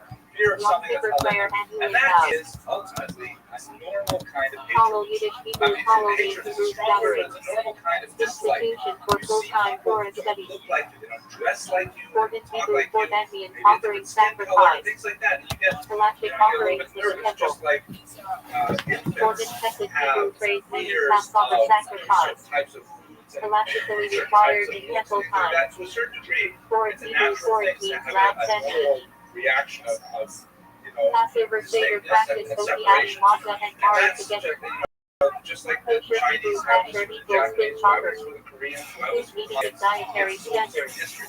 It is not specifically Hospital directed Nebraska at Hebrew Jews. Cosby Cup. Jews may be Nebraska the equals victims the of it. blessing.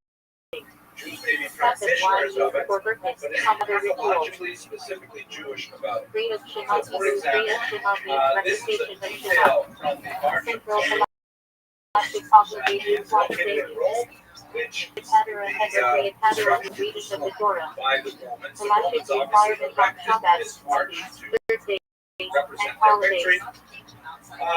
Many scholars mistakenly point to this as an example of Informal anti-Semitism, gathering with early singing, anti-Semitism.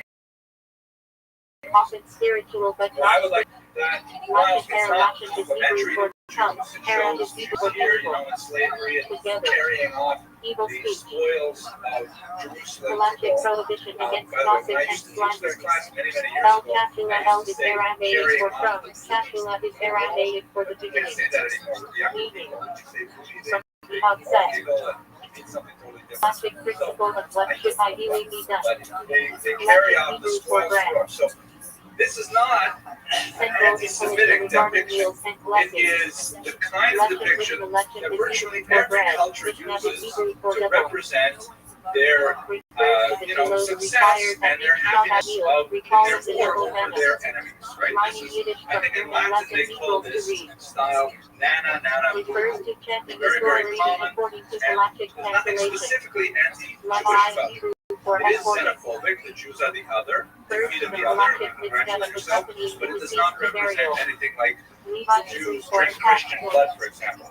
That would not fall the kind of things that you see happening in the ancient world that fit in this. For example, the ancient Egyptians had a really hard time with the whole Exodus story.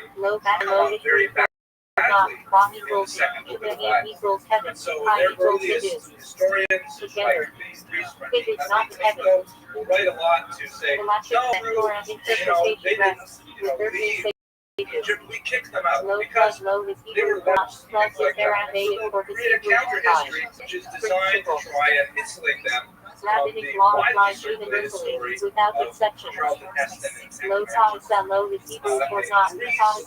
in the Hellenistic age, there were specific Jewish practices that the Hellenistic peoples felt were really inappropriate for their culture.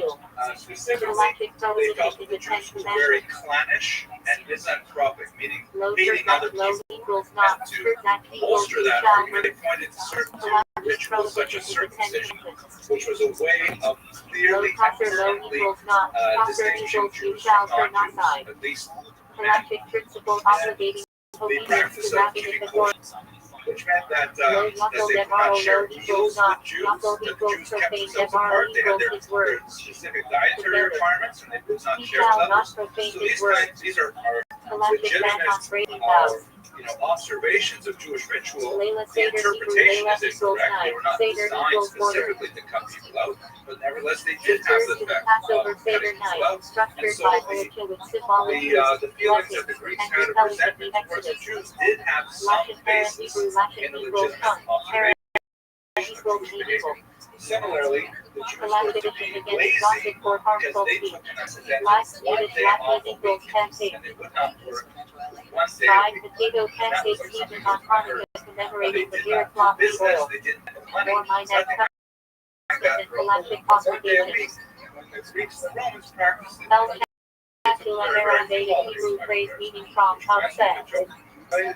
what one should ideally do before resorting to exceptions. Legend equals bread. Central to literature regarding blessing, cannot see and do.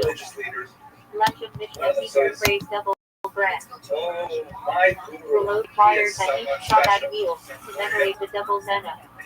Let legend Hebrew legend equals for yourself. And it was this raging Incredible rapids. And we saw galactic trapped study in the middle of the river was this little kid. Lining Yiddish terms from German lesson equals Torah. He held out his hands Refers and to for chanting 6 the feet Torah around reading him. according to The water galactic stopped calculation. and he walked out Lulach and he rescued equals palm bread. And you think that's nothing. My One of the Swami four is species used in amazing. galactic My Mishnah Swami, Sukkot. we were once Felt walking based on by Aramaic this phrase busy meaning freeway in the end on eventually. I-95. It was really busy. Used in galactic discussions with the Talmud. And we saw on the media there was a tiny little buggy trapped there. Galactic So my Mishnah Swami accompanied put out the his dead hand, burial. and for 6 feet around, all Levi trapped Hebrew, was Levi equals attached and he to it. walked out and rescued him. Tried with galactic goals in temple You think service. that's nothing? That's nothing. Kohani. Rabbi, he is really amazing. Levi Once is we were equals walking down the street on equals Shabbos, Levi. and we saw a Assistant $100 priest bill on the in ground. galactic So my function rabbi music put out regarding his service. hands, and for 6 feet around him, it was. Which cat composite header phrase finger of moonstone. I apologize for that joke. Called the It's a temple little bit self-hating, but it's because I'm galactic thinking about Johannes Pepperthorn, so it kind of fits in. Lishma equals for its sake. Okay, Galactic so requirements and being certain lazy, acts for and a the study Romans, of one last one, mitzvah, writing my of favorite. that be done with The proper Romans felt intent. that the Jews were impious. Lulach Hagadol, Jews Hebrew phrase the great refused to Lulach. participate in Sometimes basic refers religious to the ritual. mitzvah What kind of of the four religious ritual? species as a whole. Well, this religion, which involved a lot Lot habits that ever phrase the mitzvah of the Lulav. Specific halachic rulings regarding of the Lulav. Simply do these little acts of Tell of the obeisance UL Shara took Hebrew them to work outside with of his community garden. of humanity. Biblical phrase comparison describing I can Adam think as of is duty, they interpreted go to a ball collectively game, as which is sort stewardship of like our obligation. civic religion in many ways. And Low they play the value national means how anthem, Hebrew and is there's some not anthems to the halachic national principle. anthem. So Your the law people is who refuse to interpreted by stand up, earthly they're saying, what is saviors, this? It's not against my by religion. vernacular Everybody else minds. just gets angry, saying, what are you talking Low about? It's level not Hebrew principle meaning it's do just not being part of distinguish America. You stand up. halachic rule to maintain So uniform the Romans application felt of laws Jews were without impious. exceptions. Now in these cases, and by the Low way, when you look concept at Hebrew ancient low writings, equals the not, Greeks and the concept Romans, they equals say you some shall really do. nasty things about Refers the to Jews. prohibitions But among the the vast majority of 613. these kinds of Low arguments, is not Hebrew they for are saying simple shall not steal. cultural misunderstandings. Halachic prohibition in the Ten Very normal Commandments. kind of Low hate. church Hebrew So, phrase any you question shall before not we go to murder. number two? Okay, Halachic so prohibition. Zionism Low talker Hebrew phrase you shall not turn and aside. it is in the wake of the creation Halachic of principle the of following rabbinic Christianity. authority. Christianity, this Low is an Yaakov answer to Gemara David's Hebrew you question shall not part. profane his word. Christianity has a special Halachic relationship prohibition to on the Jewish breaking people vows. because, of course, this is a faith that Monitor evolved out of Hebrew. Judaism.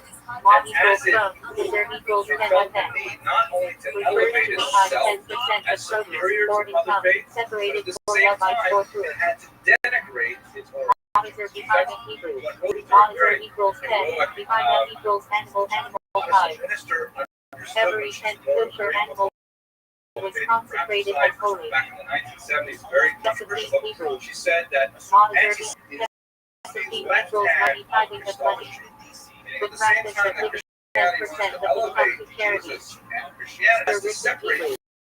from the mother church and as a This is result equals put first down tithe. anti-Semitism. To For Levites. example, Monitor the picture here, which is from an illuminated Bible, Sheni and it equals shows second this is actually a rather nice example. Ross It is shows the Jerusalem church and here, in their not holiness. the right staff, Monitor honey and Hebrew. the apostles, and Honey they're equals all good laying time for the synagogue to rest. given to the city in certain periods of the sabbatical cycle. And the message here is that Backloaded Hebrew. the church and the apostles Backloaded equals division dispute they're kind of sad about it. refers They're all kind of, especially disputes you know, historically it's interpretation unfortunate that Equal versus we have a new religion, Shabbat. and Jewism was, but now it's not, and it has to die a natural Magnet death. equals They give shield, her of the a Hebrew, dignitary. ancestor shield of the Wearing a ancestors. crown. She Some prayer said on Friday night has Sukkah. mammoth here on her hands. Magnet This David is kind Hebrew. of a nice depiction of that. Magnet But see, shield, many David more equals animals David shield of of David. a stock image called Six-pointed Ecclesia star, and symbol Synagogue. of Judaism. Literally, there are Not hundreds of galactic but examples of ritual this cultural. throughout medieval Europe. Magnet Hebrew. Primarily because these Magnet images equals serve one who as tells preacher text or narrator. for illiterate And the peasants. Seder, the So when section the of peasants would storytelling. come into the Also large a traveling villages, or tourist especially picture. cities, they go to the cathedrals. Author and acronym. They're unable to read, Lorenzo but Farad they're able Rabbi to Meir, take often it and Rabbi transform Meir of information. Rothschild And refers they to have a great these rabbinic images authority. explained to them. This, for Maharsha example, is an acronym. interesting Renaissance Lorenzo depiction. Farad You see on Essay the Guru left here, Idols sorry, on the commentator right, on Talmud. always, well, it's on the Maharsha right because acronym. often it was portrayed under a crucifix. Lorenzo Right, Farad Ladu right Rabbi now, to Jesus the is Ladu of redeeming Pra. the church. Hebrews. And here she's Mother portrayed Eagle with her Cycle crown, the Festival upright for staff indicating sovereignty and power. contains prayers for Chalice Shashan and with Yom the Kippur. the host, which we'll talk about shortly, the liquor, Militia which Eagles represents work forwarded Jesus. in labor. And she's clear-eyed, looking The forward, and so 39 on. All categories of indicating creative work current prohibited on status Shabbat. is functioning, and she's empowered, and so on. The synagogue, on Mother the other Eagles hand, is in a illegitimate state child of decline, galactically quite defined as offspring offset being falling. forwarded The in body unions, posture e.g. is adultery or incest. collapsing. Her R8 is staff native is Aramaic broken into Hebrew. pieces.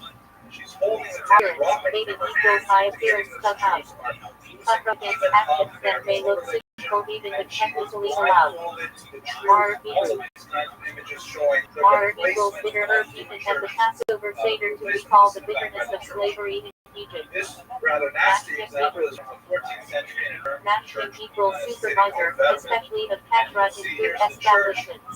Riding a tetra. Also used for spiritual supervisors in Yeshiva. The animal of glory, the upraised the chalice, and so on. Matching And here equals is a one city Messiah. from heaven, the crowning the church, communicating divine favor. Matzah Hebrew. Contrast the synagogue here with Matzah broken equals staff, unleavened bread eaten on Passover to recall haste of Exodus. blindfolded.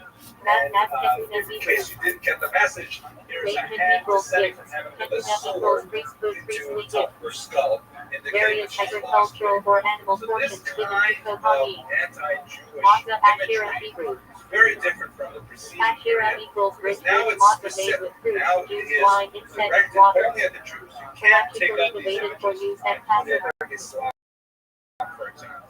Never mind the Matzah fact that SH Nura it Hebrew. happened for 600 years. SH but you equals can't washed replace matzah made from these meat images guarded from with contact Islam, with and it don't water make to sense avoid anymore. leavening. Because Christians never thought that Nechitza Christianity Hebrew. worked. Nechitza equals divider They partition, only make sense for the separating men and Jews. women in But synagogue. notice that they are Nechila Hebrew. exclusively religious in Nechila content. equals forgiveness. It's all Legal about halachic release what the from rabbis identity. or what the priests say. Nechirat Chemes It's a very Hebrew. different kind of fight, and it's a very Nechir equals sale strata Chemes of equals the leaven intellectual. ritual sale of Chemes to Hazamu before Passover. Nechiah Hebrew. Nechiah equals obligated legally bound to perform on mitzvah. Nechiah Kapara Hebrew. Nechiah equals lacking. That's Kapara a equals very the deep thing. testing A of much final longer sacrificial answer. step of The purification. short answer for now is Nechiah it wasn't so easily Levi law accepted. equals It took a misuse long time. sacrilege. Parts of Europe weren't Christianized Using until temple property well into the properly. Second Millennium. Next Kahal Hebrew. We'll talk about it better. Next equals transaction. Kahal equals error on mistaken purchase. Illegal defect intelligence. Nelaga Malka Hebrew. So Nelaga that's a equals excellent escort. question. I wondered Malka about it equals queen, myself many escorting the times. queen. And I wrote a little article on it that Avil after Shabbat doesn't honoring answer the this question, but departure. asks another Nelaga question on top Hebrew. of it. So Nelaga guess equals this is salty, salty meat because, to remove blood and kosher they process. represent large, abstract things. So there is a Element tendency in equals Western teacher cultures traditional to Torah use structure for female children. terms to describe Torah things. Hebrew.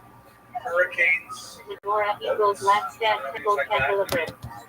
Also found in Another the lamp. argument is that after all, if Megaha you look at the actual Latin Megaha verbs equals there, rest feminine, refers Pasha that rest. ecclesios. Maisonid Hebrew.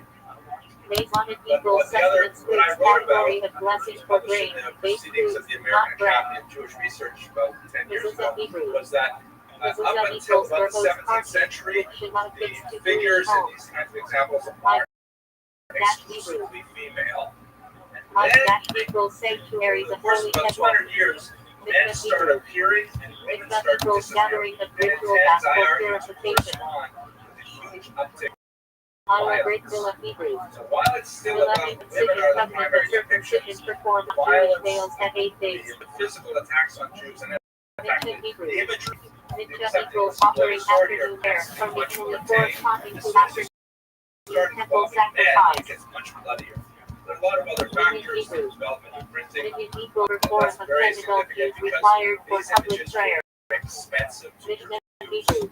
It's not like mimeographs. Mishnah equals repetition, the oral Torah compiled by Rabbi Yehuda These are and things that Nasi have Till, to have 200 official backing. Mishnah Welcome. How are you? Noblemen had to pay for them. Mishnah equals When you get past repetition, the Torah Boer equals Revolution, law you made just got online, great anybody code of can Jewish start law. producing things and selling them. Mishpat Hebrew. That's when the images get much more Mishpat pornographic. equals judgment, category of mitzvah that are rational civilized.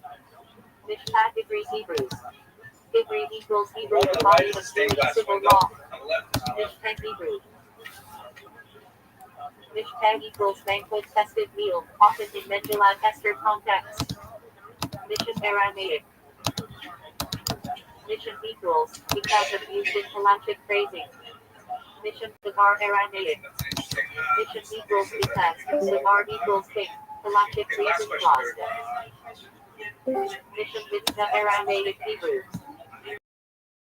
Because of this leniency granted to fulfill a mitzvah. Mitzvah Hebrew. Mitzvah equals commandment, divine obligation or good deed. Mitzvah is a Hebrew. Okay, to level Equals 3 now. positive The third commandment. level is where it goes off the rails. This is Mitzvah the lo period that ta'isa we're in Hebrew. now. Capricorn Lo is equals towards not, the ta'isa equals you shall do negative. Hello, Robbie. What's up, big dog? Hebrew. around the 900s and Lo reaches a equals fever pitch appointed in the time, 13th Jewish century. festivals and It really holy doesn't days. slow down after Little that. Hebrew. And here I Little call equals the circus first one I tiger call train the performed Victorious, Brit Villa. because that's it's normal. You can Ma'at Shabbat Hebrew. Ma'at equals departure. Shabbat equals Sabbath to go about. Refers to Sabbath and Tabula. Matzah Erande Hebrew. Matzah equals set aside, object set aside, and not to be handled on Shabbat. Kind of things that you can say in this Matzah series Hebrew. are so Matzah hard and equals so additional prayer corresponds to extra festival Shabbat operating temple. Rashi Hebrew equals prince leader, head of the set Hebrew for communal leaders. In rabbinic literature, title of the chief sage E.D. and dominate Rabbi Yehuda Ben-Ami. Thank you. things like, for example, the idea that Jews Sincere equals consecrated, separated Robbie? by What up? How are you? no wine, no haircut, no force. Fine. Detailed in tractate sincere. just wouldn't want to Maybe. I'm just working on a project. Trustworthy like spread. Oh, okay. I see. Real busy. Yes, sir. Specifically, What's good with you? I'm not anymore. I just want to check from you and see how you. I'm well, big dog. Thank you. Yeah, this is an example. Loving final prayer of Yom Kippur as the heavenly base close. That's Hebrew. That's equals miracle of divine intervention. Just do what you do. Appropriately. Okie doke.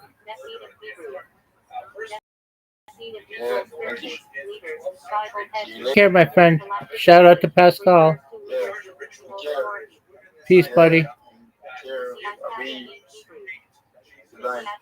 Take care. Priestly blessing performed by Kohanim in synagogue. Messianic Hebrew. Since Jesus is no longer around, Equals marriage. Second stage of Jewish marriage, when the couple fully joins as husband and wife following tradition. best choice Medalat Yada in Hebrew. Christian boy is Medalat equals lifting. Yada in equals hands, ritual washing of hands before bread, waiting, etc. the way these things were actually Medalat developed. We have a lot of records of these. Is that Medalat equals unfortunately taking. Rumah equals palm branch. the pedophiles The for and specific sex palm. predators in medieval times, just like unfortunately we have them in our current day. Next equals sunrise refers to next hafta, typically a the child exact time of found some important in literature prayer times. Raped and so on. Next hafta And Hebrew. the villagers would be understandably incredibly Next equals upset, sunrise. Next furious, equals sun. and they would look Galactic for sunrise. someone to Earliest blame. time They'd look for for someone to hang Shimon this on. Some cases it may Nebula even have equals been the carcass and perpetrator. animal not slaughtered properly Circulates this according to rumor that, culture. oh, you know what, it was the Jews who did it. I heard about this once. It happened in a village over there that they did it in Eastern Right now, institution of military abstinence described in Torah. Sometimes it will have a mock trial. Sometimes it will straight Light to up the equals separation of woman in menstrual Sometimes the state. church is able to intervene in Fellowship times. governs marital Typically, the church did repurification. not like these charges, and certainly the temporal authorities didn't like the Litter kind equals of vow about cognitive taking upon violence that oneself they by engendered, using and they would culture. try and stop it. Quite often, a lot of Jews lost their lives as a result of Equals these false excommunication charges. galactic censure, excluding someone from communal religious life. Murder continued right up into the 21st century. Even Because several equals examples melody, of it here in wordless America words in prayer, or spiritualist It's a charge Like that what is Hebrew. very hard to equals unanswer revealed to reveal imagination. part of Torah law, Related to culture, ritual murder contrasted is with Nisar the blood libel, mysticism. which didn't Nisar develop until Hebrew. about 100 years later. Nisar equals The in a murder charge was Torah, just Kabbalah, want to reenact the passion. often paired with Blood Naga. libel is the Hebrew. idea that Nisuin not equals only married do Jews ultimate enact the Nessuin. passion, they need to Second stage drain of the marriage. blood of this Christian Mishpat soul for side Hebrew. magical purposes. Mishpat soul side equals all living prayer of praise recited on Shabbat festivals. And the only way to Mitzvah remove that Hebrew. stench would be to bathe in Christian blood. Mitzvah equals sparkle concept in Kabbalah about divine sparks craft reality. Release through mitzvah. Their iron levels Mitzvah high, Hebrew. their mood swings This equals standing refers to firm standing. Okay. Sometimes And, galactic term in those contexts there's a whole series of these Jewish women are infertile and they need to drink the Christian blood. Famous galactic response work by Rabbi Rothschild, 1713. 1943 by Joshua Traction. 1790. Knocket Hebrew. Incredible survey of Knocket Hebrews customary practice refers to minhag, custom set by a community or individual. Galad Hebrew.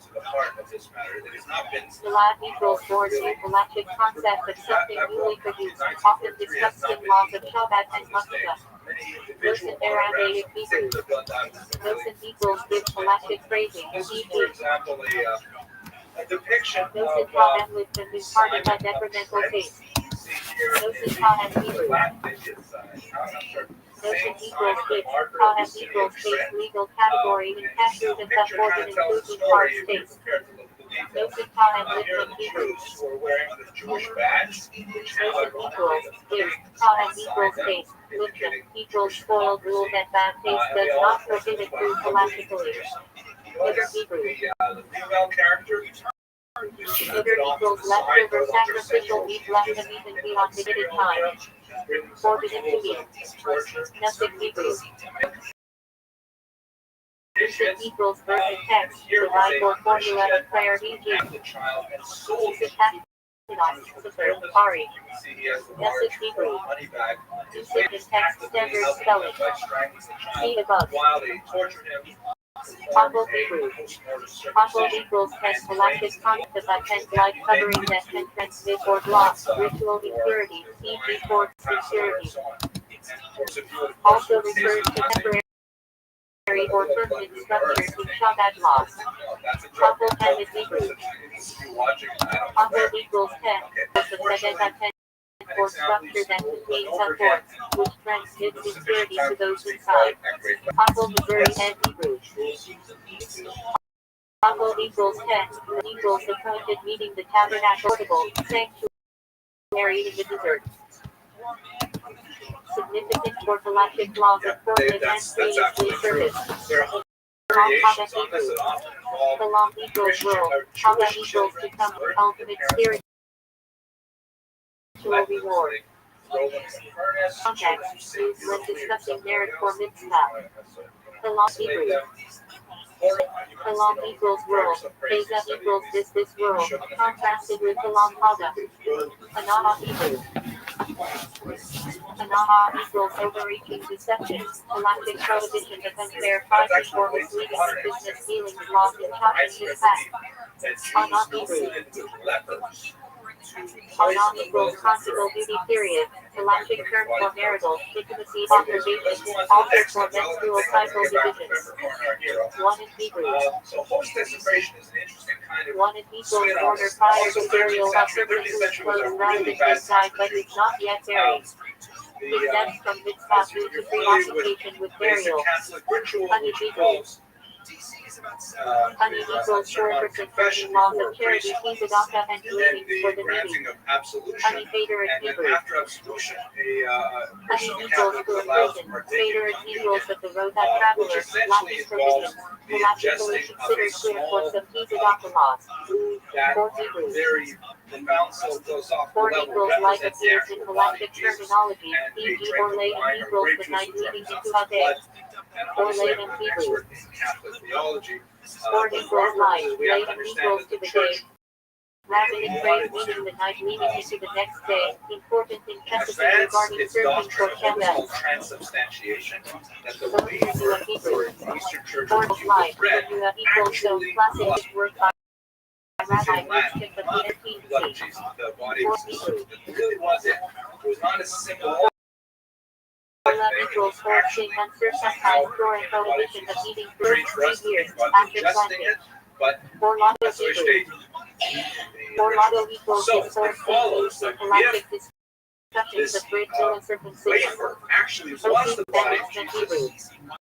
And Protein equals engaged. Banishment equals in academic principle that one engaged the in reason they them would also another need the mitzvah at that host, moment. that's the waiver. And they would want to do something, Hot some garbage damage in to Hebrew. So you have a whole bunch of Hot bar stories. equals storehouse equals rabbit import. System used during Shemit to distribute produce by rabbit authority without violating Shemit law. Hot bar pastry Hebrew. Hot bar equals treasury. Pastry equals a book, library, or collection of Torah works. You're in the interior of a Not church. galactic, birthday, but often cited. Over his shoulder. Hot even of Hebrew. Hot bar equals storehouse hat even of equals of the sabbatical year, same as hot bar based in. Practical galactic framework for shipping and produce distribution. Hot bar Bukowski Hebrew. Hot bar equals treasury. Bukowski equals discipline with collecting rulings of galactic authorities. Osnaim Lauder and Hebrew. Osnaim equals here. Lauder and equals for the Torah commentary by Rabbi Rothschild. The Christian artist Not galactic itself, but used in galactic Pat Hebrew. gibberish, but nevertheless it's not. Pat equals just glass, a small container, often mentioned in galactic discussions, e.g. oil for the Torah.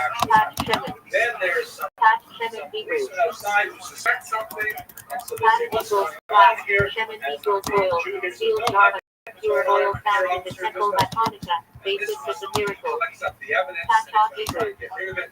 They take the host, Pat they throw equals it here in in liturgy and Kolachat, often referred to fear of heaven. Parnasa Hebrew. small boy appears in the flame. Par equals livelihood appears in galactic liturgical texts regarding learning and supporting young families. Par Aramaic Hebrew.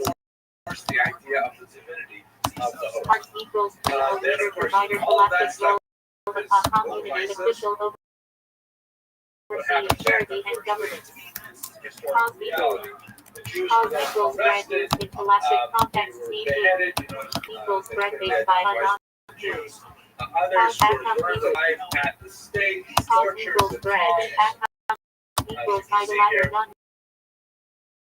Rapid prohibition on bread the based by Christian who non-Jews. arrested the host, Cause equals. tortured and taken away. Cause equals bread. Equals new bread in the They bakery. figure out the various body Permitted in parts that they Kolachat. find in there. Hard stackable Hebrew.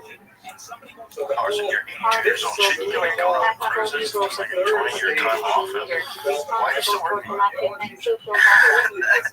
are you doing? Lust for power. No, I really care about these people are clinging with their dying breath to every ounce of power.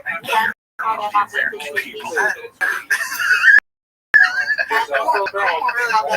Equals There's a lot of us, no pun intended, suckers out there. There's some suckers out there. And then there's a lot of bots. There's a lot of people that are good people that are like commenting on both sides. Like I'm shit on both sides of it. Stay out of the comments, kids. Stay out of commentary. If you're interacting with narratives that are propped up by AI, might be propped up by bad state actors. There's a lot going on, folks. It's not all people talking about things, and that should be illegal. Are there bot wars now? Yeah, 100%. There's bots fighting against bots. Yeah, 100%. It's probably a giant chunk of the internet. Are they actual bots? Are they like people on a call center? Both things. Both things are real. There's AI programs that are saying certain things, but there's also people that get hired to do it. There's some these pro-American sites, and then people have done like IP trace, find these fucking crotch, fucking Pakistan, they're in India, they're in China. It's like, who knows who's doing it and why they're doing it? But there's a bunch of foreign countries that would have vested interest in keeping America very unstable. And it's really good to have us at each other's throats. That's good for them. It's good to crush our democracy and make people consider communism. And it gets really weird, when you have a bunch of people that are throwing a bunch of opinions into any sort of real important discussion about civilization. And you realize, oh my god, 80% of the people talking are just people. Yeah, they're either being hired to do this, or it's AI, or it's bots. Manufactured chaos in order to take the air out there and suffocate information. Also, to make laws so they can clamp down on dissent. The more you can have chaos online, the more it becomes unmanageable, the more you have to manage it. Right? The more people ask to save them, please save us. Save us from this. There should be laws. That's hate speech. That shouldn't be legal. That's kind of like false flag. 100%. Exactly. That's what comes into Vietnam. Yeah. Like there's all The biggest that's weird. That's weird. Yeah, that's kind of actually have awake and paying attention. And it just nothing lines up with that. You weren't there in Vegas. No, I was sitting in Nashville, but I just meant I was paying attention. That was a crazy one. There's multiple reports of one person shooting, and then there was like, how did he get 400 equipment into his room that anybody else had? That seems crazy. Like, you got a rifle case. Is a very distinctive kind of case. Like, I'm assuming, like, some kind of power box. So, like, some snap down box. Like, that's a pretty big box. And if you got a bunch of those and you're bringing them in along with boxes of ammunition, like, how much does that weigh? How strong are you? Probably, like, if you had to carry 400 pounds of shit to a hotel, that would take a long time. That's what I'm saying. I mean, everybody has security guard with this going on to explain it. Yeah, what was it? It was his name, Jesus. Yeah, Campos. Jimmy's all over this. I've been all over this. Speaking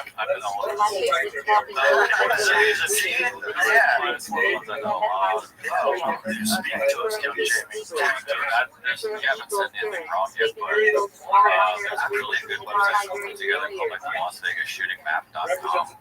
And they've got trackable, it's a Google map, but there's like little dots for YouTube videos, cell phone footage, 911 hearings, photos, it's a complete timeline, like time before the concert started to like 5 days after. What is the best theory about why that happened? Conspiracy or real? What is a conspiracy? Give me the juiciest one first. Conspiracy that you read online, like especially on a place like X.com, would be that there was which I don't word this right, I think they were worried about the Saudi family or whoever's in control of Saudi Arabia was worried about MBS taking over. And there was an event happening that he was in Vegas for, and they tried to use this chaos to take him out. So we found out about it, and that leads to this event happening next month in November, where you got all these families who are 4 seasons. There was like kidnapping, extortions, all sorts of money. He basically was pissed, and he found out about it. I think people heard about that event happening, but tying it to Las Vegas shooting, not a lot of people have heard about that more crazy. I heard that a lot of proof of video that happened. That's the conspiracy. I thought it was like metal detectors in the casino. I mean, that's part of it. People thought that they were trying to create events before having a body together. Because the state government, they have stock in these security systems.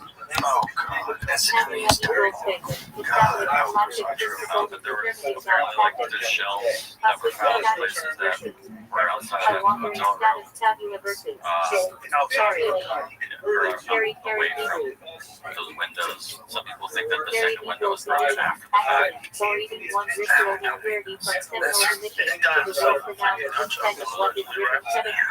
And so it's the idea that he's a path. I mean, if you're going to follow that conspiracy, just find out the conversation. But again, there's not a lot of evidence for that. There's some.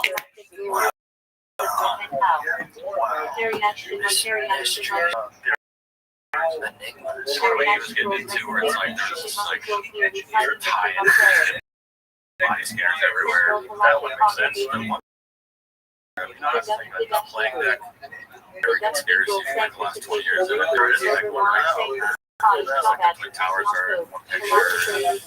The one thing is, it's very You ever get into the Oklahoma City bomb?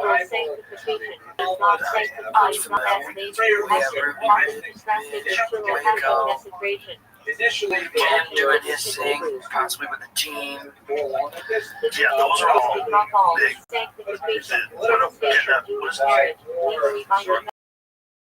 like actually the Vegas part. It's got this.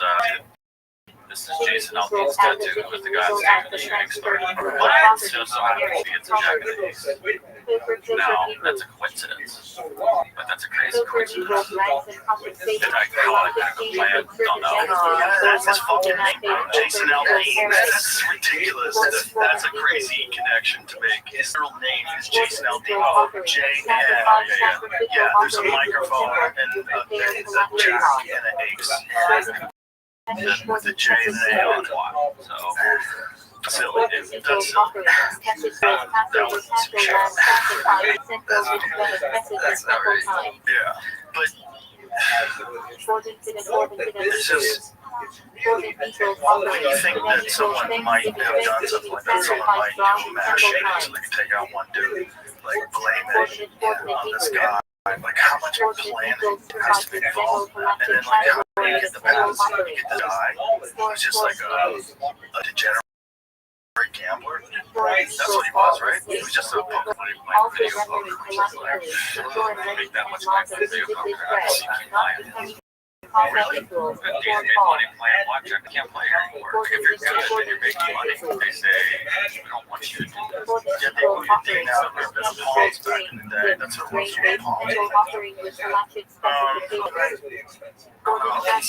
was.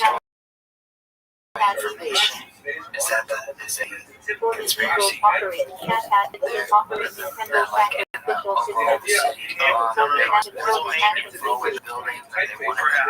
I know some of the climate stuff disappeared. I don't know the specifics on that, but what I was getting at was the specifics of the bomb itself. That a fertilizer bomb would be able to do that kind of destruction, but the way a bomb generally works, like it goes from this where the bomb detonates, and then all the energy goes outward, right? If you are right in front of the building this way, and why were there all these reports of the FBI and bomb units pulling additional undetonated bombs from the building? Right. Like, look at how the building blew out. It's kind of crazy. I mean, but it really depends entirely on the size of the bomb, right? So if you have a bomb, like see where the it's sort of supposedly, I think, where the bomb went off. If you have an immense bomb that is right there, and it just blows up, and that's the force of it all around like a sort of combo effect. That kind of, but a lot of people think that power that you generate from a fertilizer bomb is not really capable of dealing with that kind of damage. And Alex Jones, who was the first person that I ever saw Harvard talk about this, he played reports of them talking about finding additional bombs. Like it was on the news, and they were talking about whoever it was the FMF building. I believe something like that. They would have had information. Was also going to change some of the law. Some explosives could have been in their possession. Because the other thing going up, perhaps, but they didn't say that. It's pretty odd that the ATF offices would have just bombs like that. There's There's a bomb that we're studying actual live bombs. That doesn't make any sense.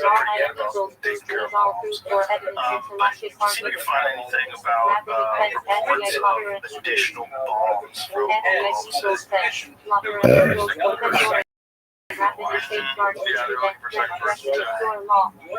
But I mean, there's also this problem with the fog of eyewitness accounts and everything after a catastrophe.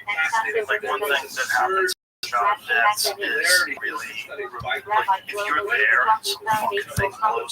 It's entirely dependent on your makeup, whether or not you can even objectively recall exactly. Depending on how freaked out you are, how you should be freaked out for. Maybe you're a vet or don't see something. You can actually give an accurate account of this because you've been around crazy shit. It's very likely that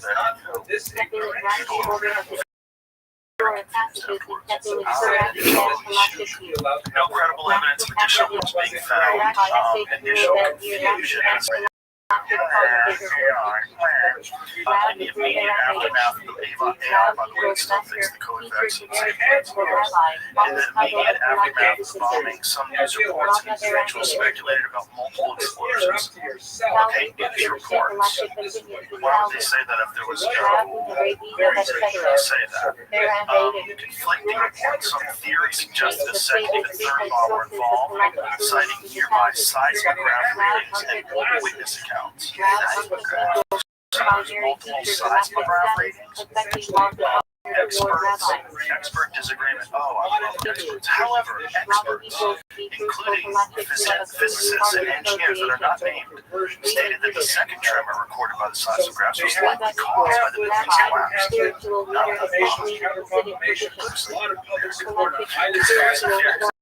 Some conspiracy theorists continue to promote the idea of additional bombs, even though there was news reports. Often, discrepancies in observed damage or expert opinions. Yeah, the observed damage is kind of crazy. The damage is kind of crazy. It looks like it's blown out. You know, it's huge demo job. Well, it's just weird. You know, it's Timothy McVeigh's reason for doing it all. It's weird. Right. This is revenge for the government. Intervention when Ruby Ridge. Yeah, right. So he was called I mean, this extremist organization didn't buy the government when they find some suckers. Did they find like the folks who were going to kidnap the governor? It was just like, wasn't it all the government? Oh, yeah. It was 12 out of 14 people were government agents. So then those two guys went to jail. So the two that weren't, yeah, exactly. And the two that weren't, it wasn't even their idea. They were like dorks. They were all marketing. Right. Fucking losers. They wanted friends. You know, they wanted friends. They found friends in these extremists. And they thought that these guys, you know, they fucking meet up and talk about kidnapping the governor. Like, they thought it was all bullshit. Those guys literally said they thought we were never going to do this. And then the feds come out the door. One of the wildest ones, they radicalized this young guy who was 19 years old. I believe it was in Dallas. They radicalized him.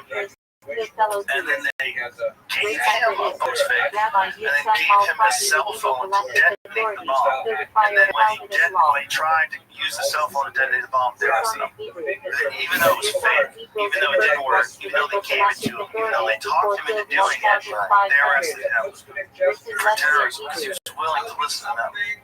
Which is crazy. Also, you're doing it to a young guy who probably, like, that's the first life. You feel like you have a purpose. Like, you mind-fuck him into believing that he's doing this for a greater good. You know, you're mind-fucking him to tell him that, like, you know, he's gonna death the great Satan by detonating his bomb. You're gonna go down in history. You're gonna be huge. And he's just a dumb guy. Just a dumb dude. They talk into it, and then they arrest him. Like, we're gonna stop. You're like, fucking made it, bitch. You made it. And fix the problem. It's kind of like the first well, it's a pattern. It's a pattern, but it's just a weird one that we tolerate under the rule of law. Like, that's it's pretty crazy. You guys made a plot. You guys were working with the government. And then, you know, it should be like, okay, whose idea was it? It was Mike's idea. He was the first one. It's crazy, Mike. You can't arrest Tom Because it was your idea, Mike, you fucking asshole. Yeah, but I was working with the government. So fine, right? And then they all get disappeared. Nobody knows them. Nobody knows their name. Nobody knows who they are. They're probably doing it right now. So They go into the private sector. Not only Jews. who knows? I mean, who knows who's instructing them or something? Sure. Who knows who was instructing them to do what they're doing? Why did you not decide to kidnap them? These are higher-ups. They told you this was a good idea to plot this. I swear how much within those.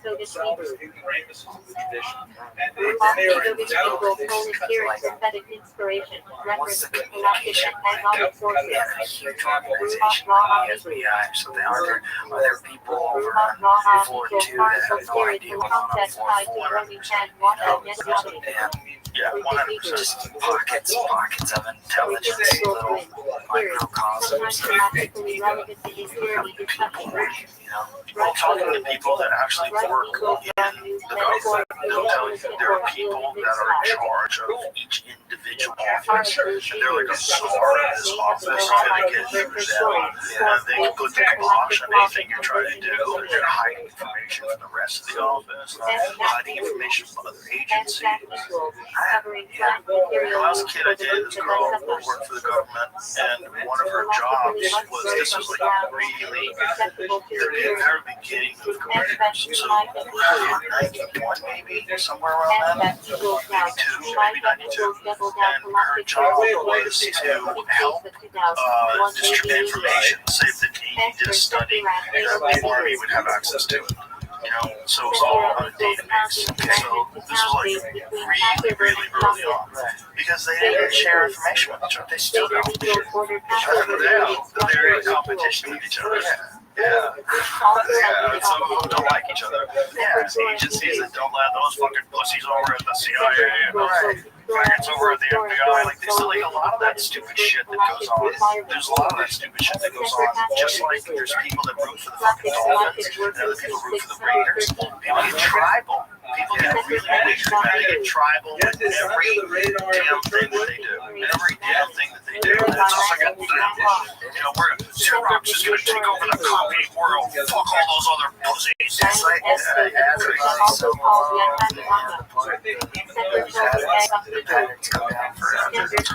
we have patterns of territorial apes. That's the problem. We have the consistent patterns of territorial apes, and those patterns find their way into everything. They find their way into fucking poetry slams. Music like that. Right? Yeah, comedies like that. To some extent, yeah, in some certain circles it is, in certain circles it's not. But it's like that with everything. Everyone is fighting for dominance. Yeah, in a really gross, weird way. And I think it's just our genetics. I think it's our pattern of how we got here for the first place, and how the human reward systems are all set up. They're set up to try to conquer things. Whether you're conquering video game development or you're making the best phone, it's like carriers over Google. Like everybody has their own little thing. It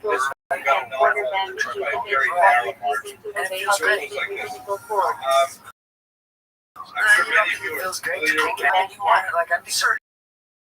It'll be certain to see us Excellent. Joy rendering thing there. the ass crushing your enemies. I wonder how much more you don't have to have. Like I don't. This is the thing is like playing guitars and I don't have.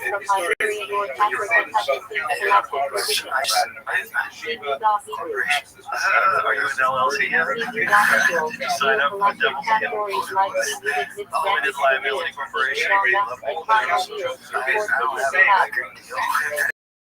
It's just No. When you start making money, they tell you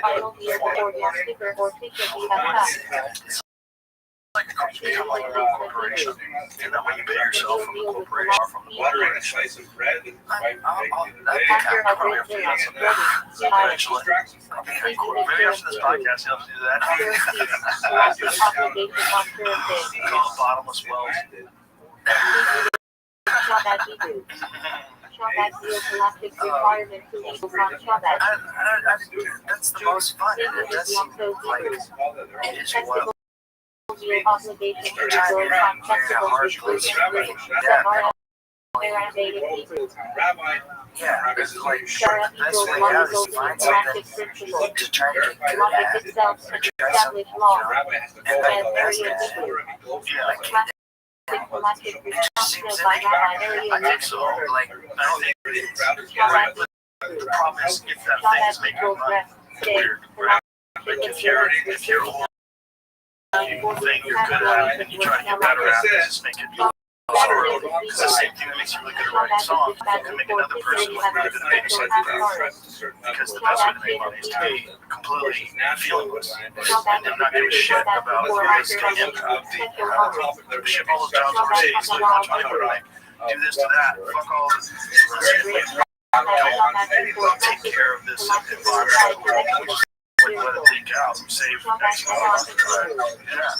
And that's what things get weird. You figure out the best way to make money. Like you're really good at making money and that becomes your creativity. You get really creative around the law in order to make money. Get really creative about how you establish what you do. How you can, make sure the laws are passed that favor what you're doing. Exchange art. That's a dark art. That is a dark art. It's a dark snake. Never taught about that one, dog. Well, it's not a creative artist, but it is in some ways.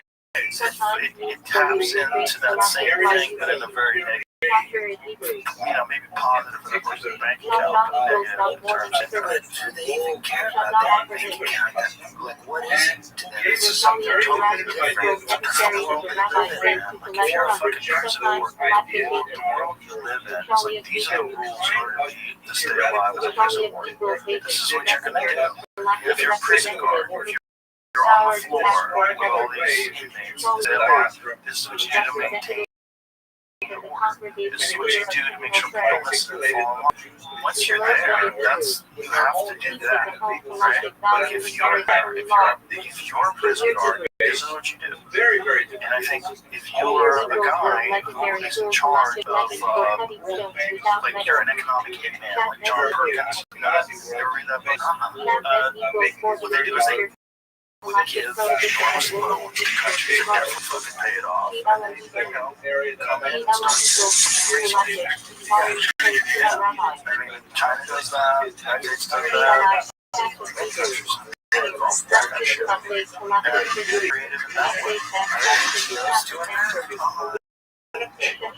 Like, is that what Billy G's up to? Billy G. Yeah, Microsoft. Oh, well, he's involved in a lot of the give a big loan or give a big favor out and then take and then just because everyone's got notes. Yeah, well, it's called philanthropic capitalism. Being a philanthropist is actually very profitable, which is like Bill Gates made hundreds of millions of dollars off of the pandemic. Yeah, just from vaccines. I have a song for it's called philanthropy. Let's hear it. Put on Jamie and find it. Like real true philanthropy, but when you're, anyway, because you're just a kind person, it's wonderful. I like when it's done silently. This only will do it, right? Equals here, central player declaring not as equalized population twice daily.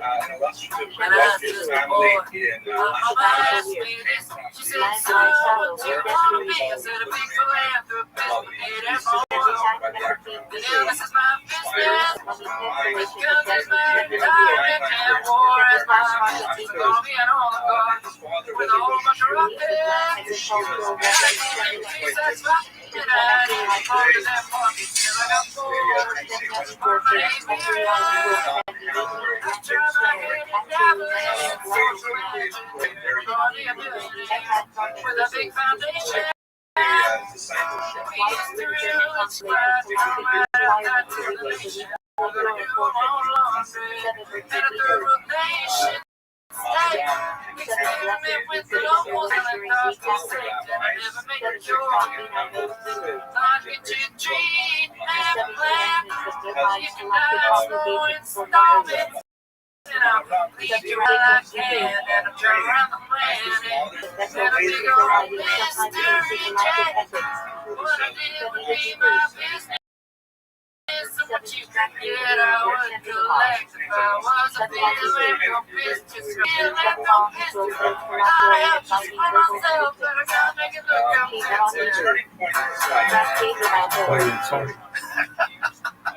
You nailed it.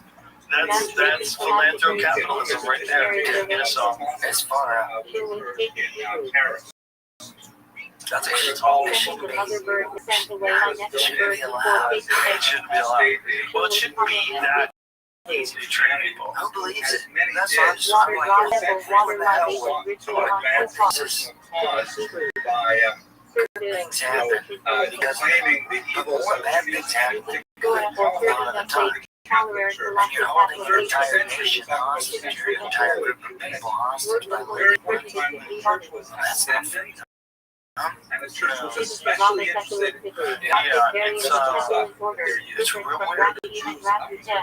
Because there's certain people that are like genuine philanthropists, but even them, when you're donating to specific organizations, and you find out that most of the money goes to them, most of the money goes to salaries, you get ridiculous amount. You go, oh, this is a scam. This is a clear scam. People that are fixing the world are profiting off of this idea of being a kind person that wants to fix the world. About 10% for help, maybe 20% of help, maybe 30% for a good organization. But the reality is, it's about you. Yeah. It's crazy. Imagine if just you said, hey man, my friend's sick. Do you think you can donate some money to my friend? You know, because he doesn't have health insurance. And we were like, yeah man, what are we going to do? And then everybody gives you money, and then you take 70% of it, and we go, hey dude, what the fuck? And you're like, hey man, I worked to get that money for you. I had to call you guys. I put in I need some of that money. I need 70% of that money. What are you talking about? Your friends would never talk to you again. Everybody would hate you. But meanwhile, you do this for an NGO, you can celebrate it. It's real. It is insane, and it's real. The weirdest thing about it is this isn't a conspiracy theory. This is real. This is real. Some of it's 90%. So there's good ones out there, though. The good ones. Most of the money goes to the charity. I mean, that's awesome. There's real people out there that are really kind people. They're genuine philanthropists, and most of them live very humble lives. Because you don't make $1 million a year. It's just dope. You know, you just don't. And if you are making $1 million a year,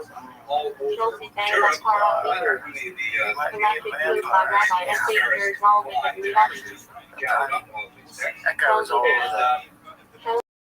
over all of their flight logs and everything. Gates. Oh, on Tangled Up and all sorts of stuff. He was tangled up and all sorts of stuff. After that got when the channel came out the first time.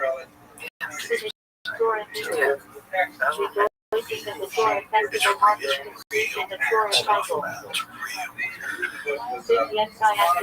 Because it seems that it's like the network of people who trust a person like that. Like, come on down. It's great. That's a good place to go get your friend on. Because if you're not really rich, like international business, everybody knows you're on Bill Gates like character. You can't just go get some head.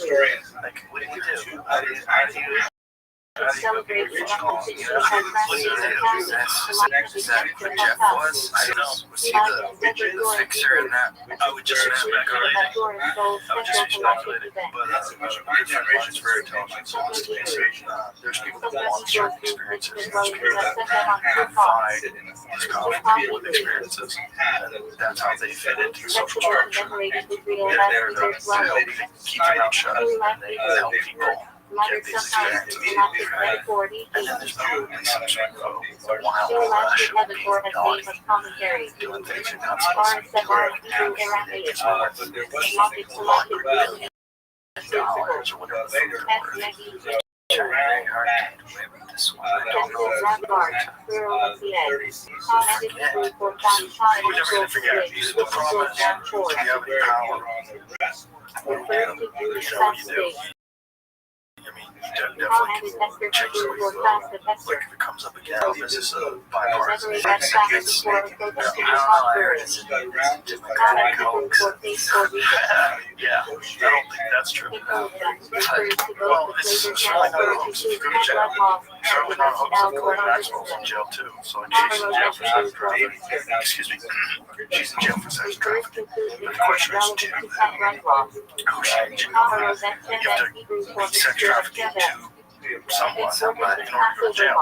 So how's that work? She's been in jail for years. So like, how's that work?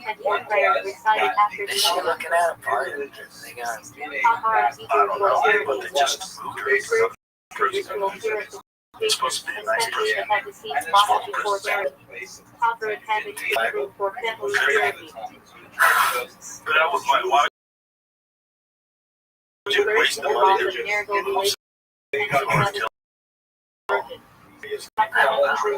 But the question is, does she have dead woman switches, dead man switches, like land the tripwire? Yeah, like if I want to do this for me, and then whether it's in Israel, whether it's in Canada, whatever the fuck that person is that you have to give this information to, you say if anything happens, let this loose. And then you tell them, like, I have this, and that, I have all these tapes, I have all these videos, and if anything happens to me, all this goes on. So,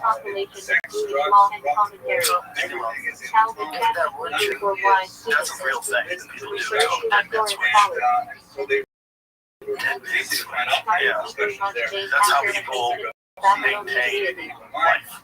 If you have information that's really sensitive, they have to trust you to not tell something that could ruin their empire of hundreds of billions of dollars and put them in jail possibly. If they trust you, they're going to trust you. They don't trust you. But if you know that if you tell, they'll kill you. And then they know that if they kill you, you'll have the dead man switch.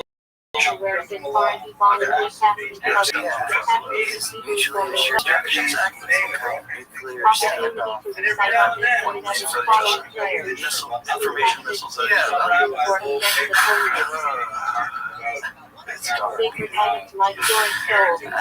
makes for a good spy novel. If just America, the way it actually really works, would be a great novel. Something there. Yeah. Just if you actually knew the actual facts of it, we have narratives about history. And I got a lot of that full shit too. Bill Murray is on the podcast. He's really interesting. And he read Bob Woodward's story about his good friend John Belushi. So he said, I read 5 pages of it. It's like, oh my god, they framed Nixon. Crazy. Well, I mean, isn't Bob Woodward? He's known to have been hired, or at least worked for the CIA. And He's intelligent. yeah, he's intelligent, and he first job builds the narratives. It was also his first job as a journalist, which is how does senior journalist not get job? You're literally going to take down the president. I didn't see that aspect of it in All the President's Men. It was it Justin Redford? Yeah. Yeah, you don't get that. You don't get that. That was before the internet. Like, they could get away with it. I kind of wonder if they. Listen, I'm sure.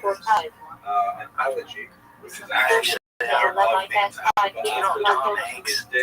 Tom Hanks, the actor? Yeah. I don't know him personally. Okay. I just wonder every once in a while when the government needs to explain something to the public in a way that puts us in the best light. They commission a movie with Tom Hanks in it, man. He's just explaining so much to us over the years. With Charlie Wilson's War, it's like, here's how Saving Private Ryan, this goes. You know, Forrest Gump is kind of a nostalgia fest about this, Vietnam War, and kind of makes light of it. The movies,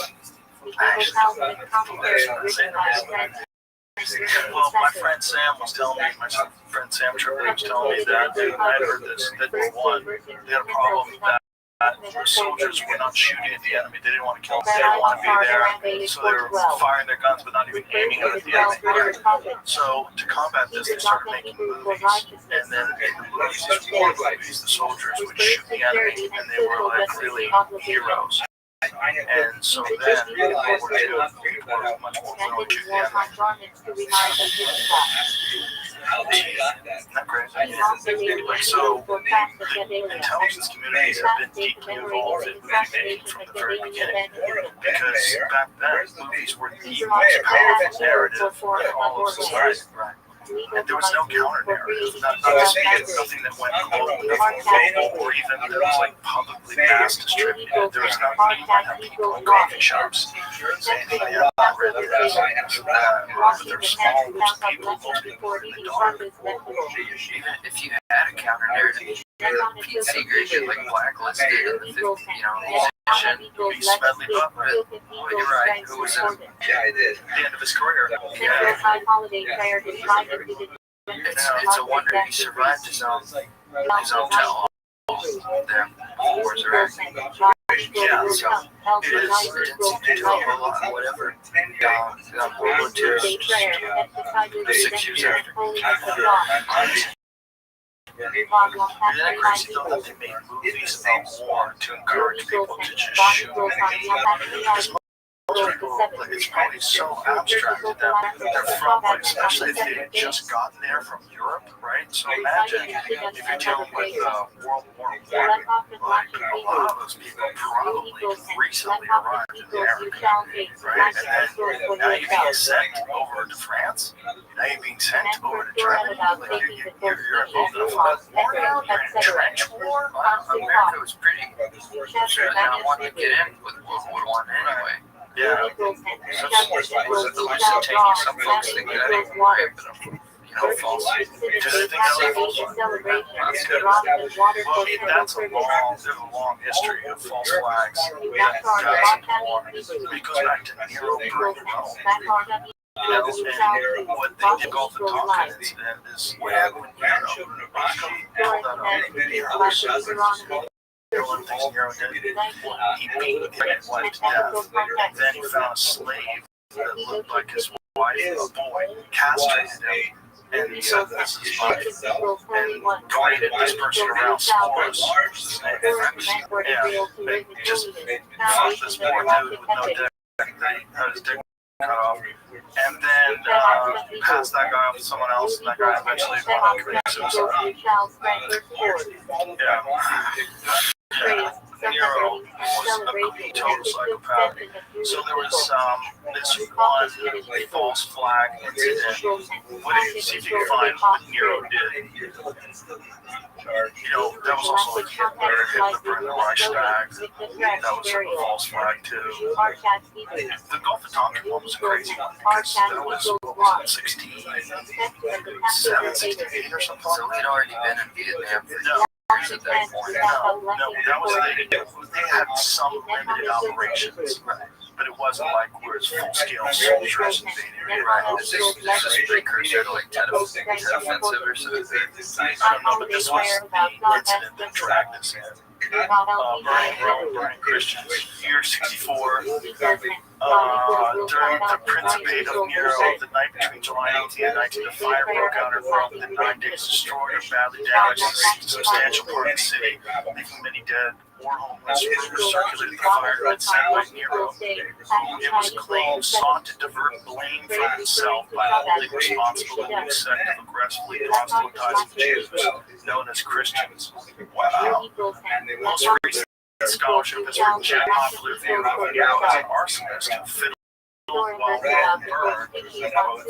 Largely has been the question of whether or not the Christians generally regarded as innocent scapegoats of Nero might in fact played some role in the fire. Next controversy. Yeah, the chapter considers the problematic nature of Christianity and Roman attitudes towards Christians in the first century CE and suggests based on this evidence that not out of the question. Not out of the question, but the narrative is always been that Nero did it to divert attention. But the point is, like they tried to do that with Operation Northwoods. It's one of the things that Kennedy vetoed. The Joint Chiefs of Staff signed off on an operation to do a false flag event where they were going to blow up a drone jet liner way on Cuba, and they were going to arm Cuban friendlies and attack Guantanamo. And they were just so that the dragons could go war with Cuba. And Kennedy vetoed the Joint Chiefs of Staff. And they're like, right. Is this what the Bay of Pigs is? No, the Bay of Pigs is after that. The Bay of Pigs. The problem with the Bay of Pigs was that they planned it without Kennedy already there. Yeah, and then they had air support. That was part of their mission, and Kennedy denied air support around us. So my friend Evan was a ranger. He believes it's very possible that some of the people involved in that might have been involved in the assassination of Kennedy because they had a huge grudge, and these were, horrible assassins. There's some ways you can go and find people out of that operation. There was a lot of people that Kennedy after that. A lot of people. We don't think about it now because we think Kennedy is loved, but there's people that celebrate. Common. I can't imagine. Yeah. Well, it's like today. Like I'm trying to celebrate. And so, in such a case, or if Kamala Harris had been murdered on the campaign trail, there's some good gross people on both sides of the aisle. This is certainly a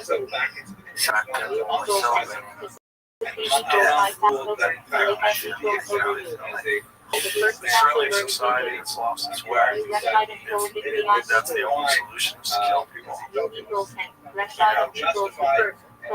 you don't like how the results turn out, you're doing everything you can to destroy that person. Which I think the most interesting version of that is happening right now in New York City. That Bondani guy who's essentially like at the very least a socialist, but kind of towards the communist direction, right? Both sides are trying to do that right now. Like, we can't have to be people elected who won the Democratic primary, and it's like 44%, and everybody else in the process. So there's still, so you got kind of the actual election is not until November, right? So they have the primary first, Bondani won, and he won over Andrew Cuomo, governor. Yeah, the state. And everybody thought he was going to win. Right? But like, holy shit, this guy's going to be the fucking mayor of New York City. And he's promising to jack up taxes, and he's promising to have like city-funded grocery stores. And okay, they're all like communist ideas. So both the right and the left are like, we gotta get this guy out of here. Right? There's no way. But it's like, if you believe in the democratic process, like, this is what the people want. Right? Let's find out if it works. Let's find out if it sucks and it makes New York City even worse. Well, then, in a few years, they have to vote again. Yeah, I was going to say, how long is mayorship? I think it's 4 years. 4 years, right? Is it a 4-year term for mayor of New York City? It has to be, right? Because in 10 years, you're basically just using the time to campaign for your re-election. Probably by the time got in there, it's like 24 months later, you get again, right? So what are the two sides doing to nobody else is doing it. to bring him down. Talk about getting out of the country. This people want to expel him from the country, To revoke his citizenship. yeah, just talk about that. People are trying to figure out a way to get rid of this guy. But he's a citizen. Of course, but he wasn't born in the country for people out. And finally, He's a Muslim. He's from Uganda. That's where he's from. He's only been in America for a certain amount of years. He's only been a citizen for 7 or 8 years now. Democratic. And he won. If you believe in this thing, like that you voted for, and you got it.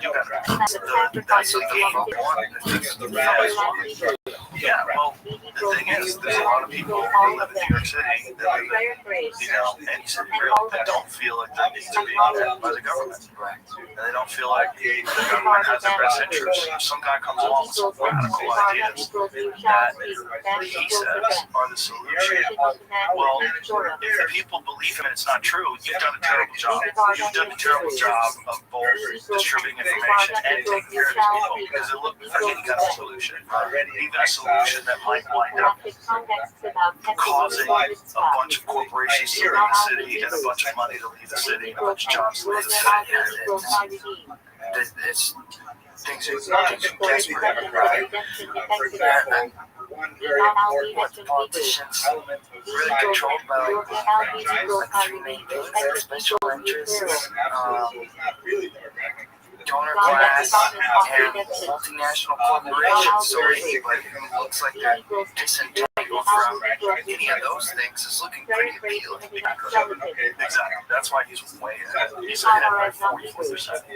Everybody else is like 12%, 12%. I think the highest one other than him most recent one was Cuomo, who's still running somehow or another. I don't know how he's doing it. It's like, how is Cuomo running? Yeah. So he's running as an independent because he couldn't win the Democratic primary. But he's still way behind this guy. According to polls, of course, the fucking answers polls, not you. Yeah, polls are just made so newspaper has something to talk about. Well, These guys, if they're the ones, well, they probably are. They probably go to the polls and they say, run this poll because I got something to talk about on Wednesday.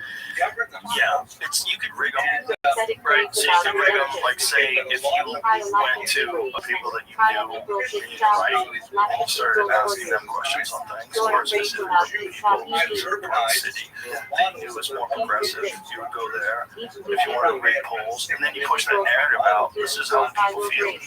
It's like, okay, but who's answering? A very small percentage, and mostly dopes.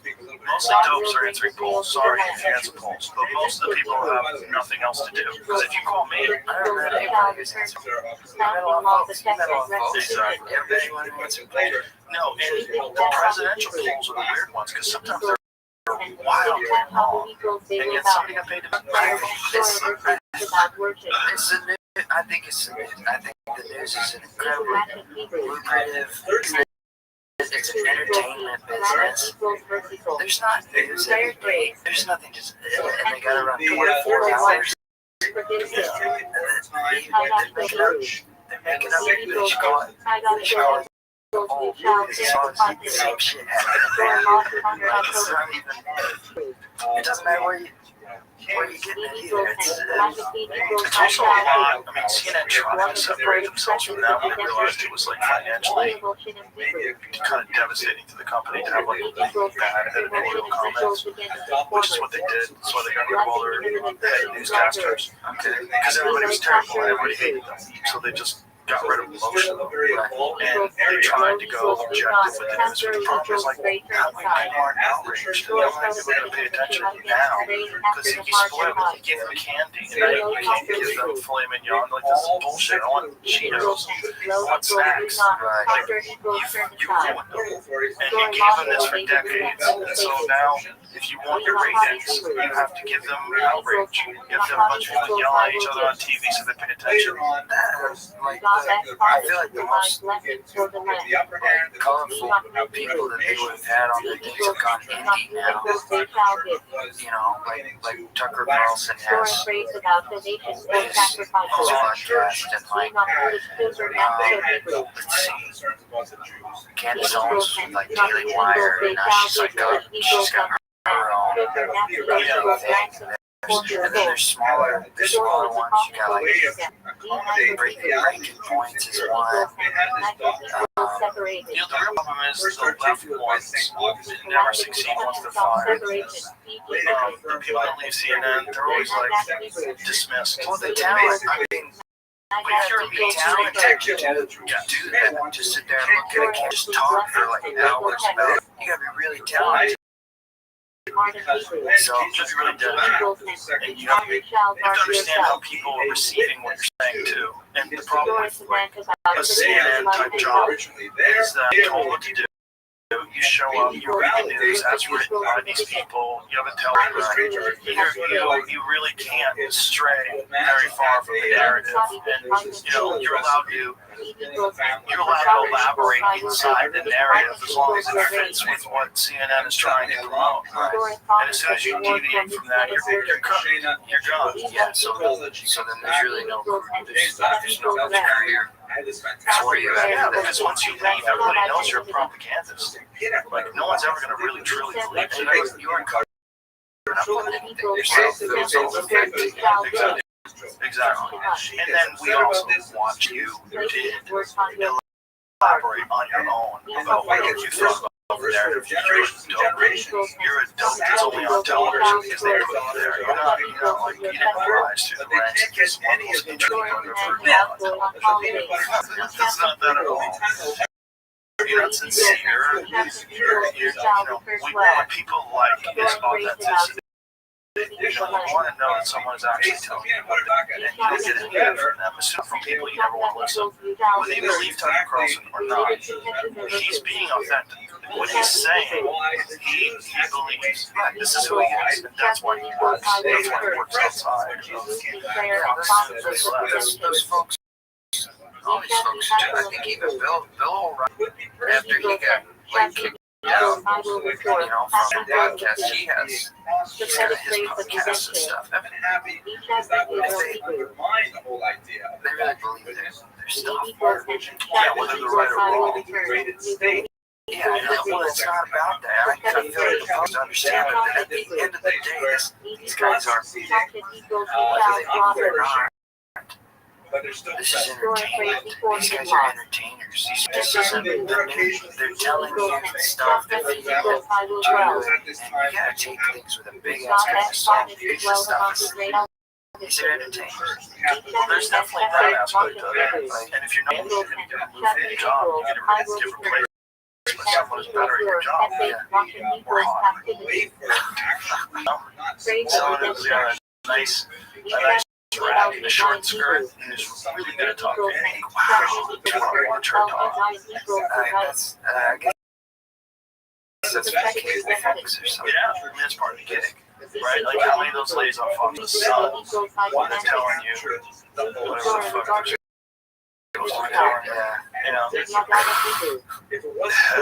it's a special kind of hot too. That like ice queen hot. That's that Republican like Oreos hot. I don't need Special kind of hot. I don't need varieties of anti-Semitism. This is the kind of pressure that's the church. That's the cheapest thing they can pull over. It's sex appeal. It's to have sex appeal. Yeah, but they've always got people that sell cars, and so they sell everything. People use that for everything.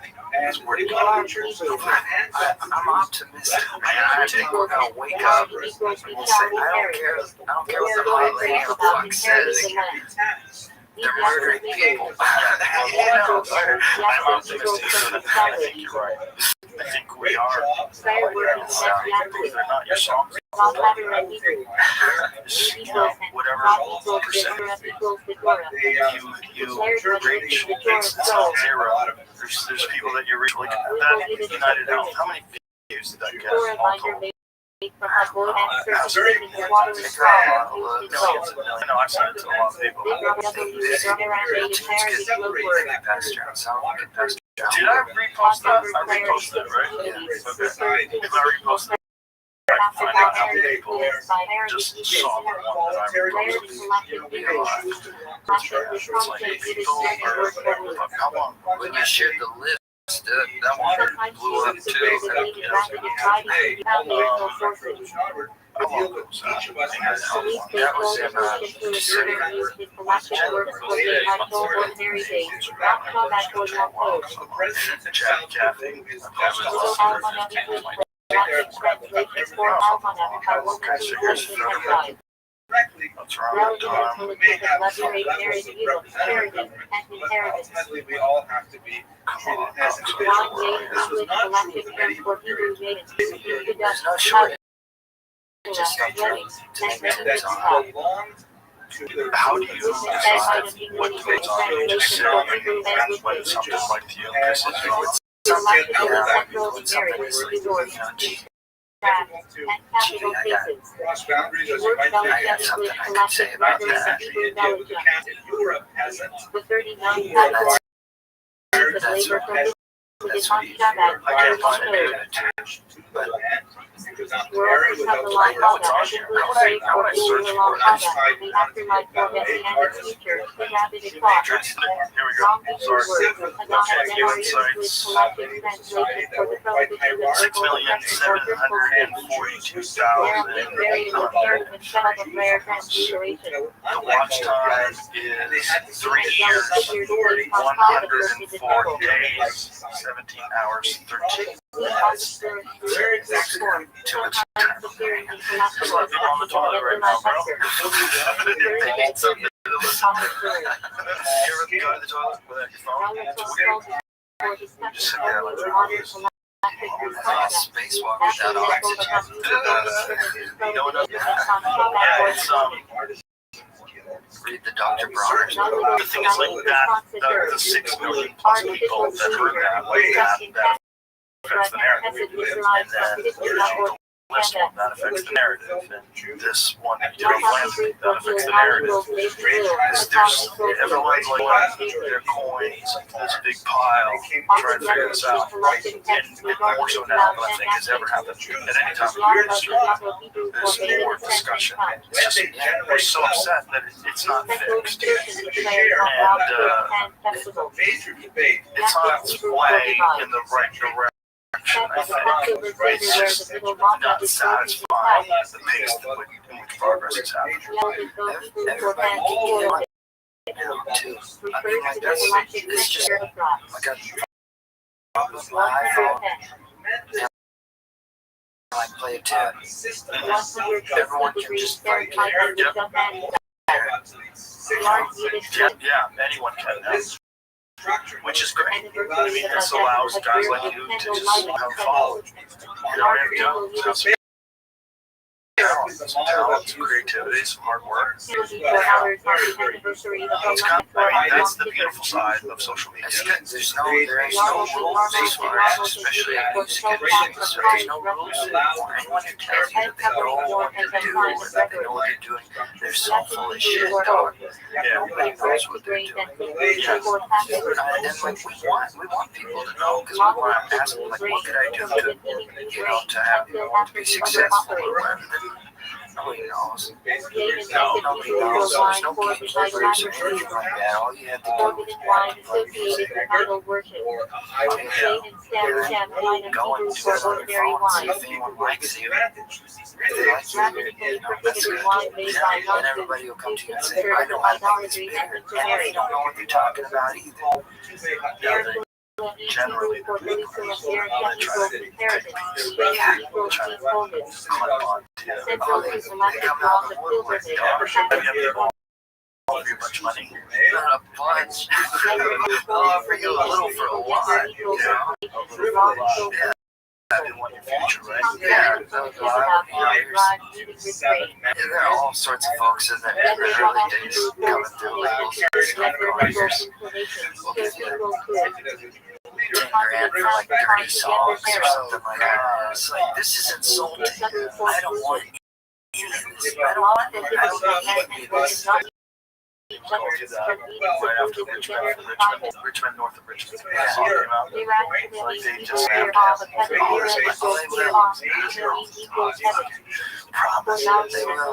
They give you so much up front, and you don't even, it's like, if you don't know, it's just a big ass loan that you're never gonna recoup.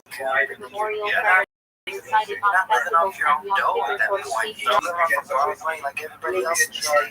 and you're attached to them. Yeah, You're attached to them. they just mail your masters, you'll never see it back. I mean, I was signed to it when I was like 22. I've been through all that. I'm 47. No, because we did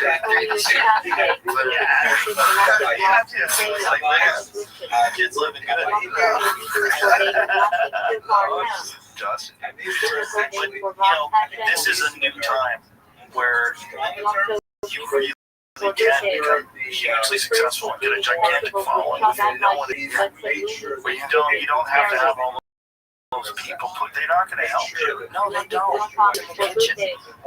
Way too many people want to sign on. Eating at the dinner place. And, dude, when anybody gives you money, like if the label comes in, let's say Chris took, let's say I took the deal, you know, or whatever, all that, took the deal.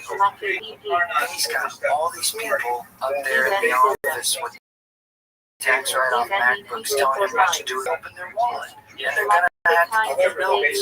They're entitled to give you their opinion at that point. You just do whatever the hell they want to do. You know, it's so important for artists to be able to do whatever the hell they want to do, because it's the only way they can be themselves. And then that's the only way you can be successful, is to completely be yourself.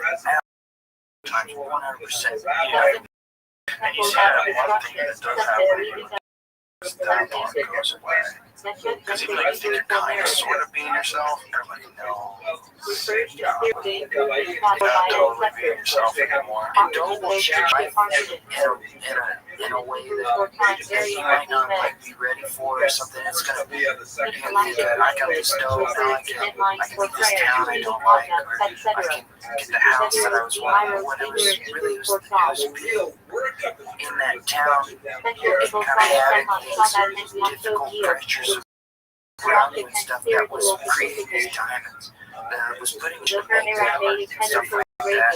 And you take away all your discomfort and then realize you can't make art and you're not happy. You're getting nostalgic about the good old days when you were broke and shit like that. It's better. It's better to just take only what you can be. Well, there's also the problem once you become successful, worrying about not being successful anymore.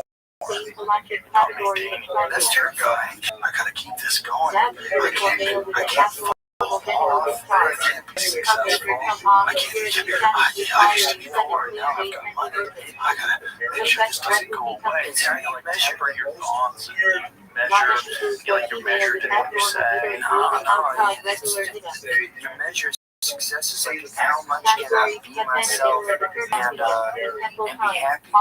be happy that way. If you can still be 100% yourself all the way to the end of the line, and that's your success. Yeah, like that's a smart way to look at things in terms of like, what is the way that's the most profitable? So avoid certain controversy. Even talking about like people whose business moves aren't as money, it creates misery. To be chasing bank account that constantly have the dough. You know, you create a wake of great power. Your album starts to suck. You might be getting bigger places and stuff like that. Yeah, it's gonna fall off when it does, you know. Then you have like some existential problems to deal with at that point. Well, there's always that devil one. So the fucking stories is all this time. That's the Robert Johnson story, right? Like sold souls. Yeah. Van Halen definitely sold his soul. No, I don't like Eddie Van Halen, dude. Oh, what? He looked a little like Eddie Van Halen. Yeah, he's the man. He was the man. He's the Robert Johnson of the late 70s. Young, so It's funny though that story is like always around. The story of selling your soul for success. It's an interesting metaphor. He sold his soul, I guess, so he could play and then not be successful in his lifetime and die poor. I think the thought was that he was so much better than everyone else. There's no way he could have gone that far ahead without some help. Right. He's spooky good. Yeah. He's working in the future. But that's how he's Yeah, there's all these guys like Hendrix. Anybody sold their soul to Hendrix. Yeah, but it's like when that guy came around, everybody was like, what the fuck is going on? Man, every generation, there's a player that Johnson, Hendrix, that's good. But to Hendrix, Eddie Van Halen, Steve Vai, and Joe Satriani, and like Steve Ray Vaughan. this virtuoso. Steve Ray Vaughan, there's so much to Steve. Photo of him on stage at our club. Because, I own this place that used to be a theater, but and there's a photo of him on stage in 1983. So as you're walking to the stage, there's Steve Ray Vaughan on stage. He's so cool. He seemed like Boston City Limits, slinging his guitar behind his back, playing with his teeth, he's got all the scarves and stuff. I almost got to drive him once when I was driving limos, but he wouldn't take limos. I drove Jeff back. He wouldn't take limos. Yeah, he only took cabs. They'd get him a limo. He'd hop in a cab and talk to the cab driver. Mr. Fancy. Yeah, fucking right. Yeah. That's cool. He's so I almost got to drive Steve Ray Vaughan. That is one of his talents every generation. It also shows you how dumb limo drivers are. Like the companies, like you go like me, a 21-year-old maniac, drive one of the cars of all time. Like I was a bad driver. Like I was a reckless kid. Like all of a sudden driving limos, come from a super like you trust me. Steve Ray Vaughan. Safer than helicopter pilots. Yes, no, I'm just kidding. I was a good driver when I was driving. It's kind of crazy. Thank you. But it is kind of crazy to be like a 21-year-old makes at the helm of a car for one of the greatest musicians of all time. It's fun to think back on it. Yes, so like when I was for KD1, I am real country radio every Saturday morning. It's called Dial a Deal, where people call and look at on their Craigslist. But I was alone at the station after football games. Football game would be like Friday night. Go to bed, all up, wake up at like 5 a.m., go to the station, record the obituaries real quick, because those are on Saturday. And then do like a an on-air Craigslist radio program. You're just like 17 years old with the entire radio station to yourself. Wow. I was a dog. I could have been like Funk Railroad, But there was a specific list of things you're supposed to play. The list was like your program and then you had to record weather. So you would the National Weather Service on the screen, and then you would record yourself doing the weather station, southeast and northwest, down at 15 miles an hour or whatever. You do the obituaries. But actually, the DJ was just like, you hit the space bar, music started. Okay, folks, if you can't tell by the music, I'll go ahead and tell you myself it's time for Dial-A Deal. It's up here at 667-456-7, toll free at 888-225-KY. Remember, no commercial real estate advertisement. Please limit your calls to once per program. And keep in mind, I can't answer numbers by myself, so if you let's get back to the dialing and a deal. And then people would call in and be like, I'm looking for my dog. And I'd be like, somebody find that dog. And then, list off their number. Or Did you ever play your songs? No, it was a station, so I'm up there listening to like Willie, Wes, Hank Singer, and G. And then also they were playing like some Marty Brad Days and they played on there and he just shit it.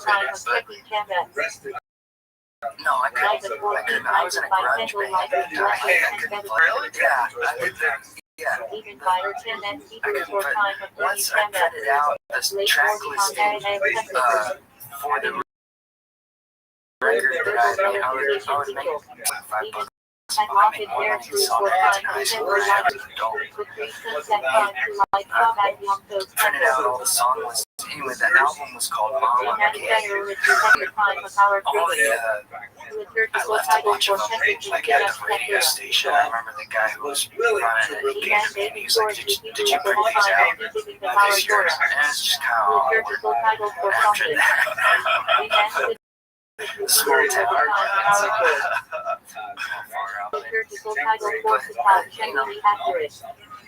And that's something was available Folks let a young person do all kinds of stuff. I guess they see an aptitude, they trust you, so they let you drive a limo. They just use it's not their job. It's that simple. And those are more with their job. Right. Turn over. Yeah. There's I turn over at the radio station because making this was in 1927, 2010. After the name of I used to do a lot of radio when I was young and doing the road, so I do like morning radio shows. That was the only way to promote it. So if you're going to do some gig in Harrisburg, Pennsylvania, like local radio, everybody drive time radio, so you're on the air at like 6:30 in the morning, let everybody know you're going.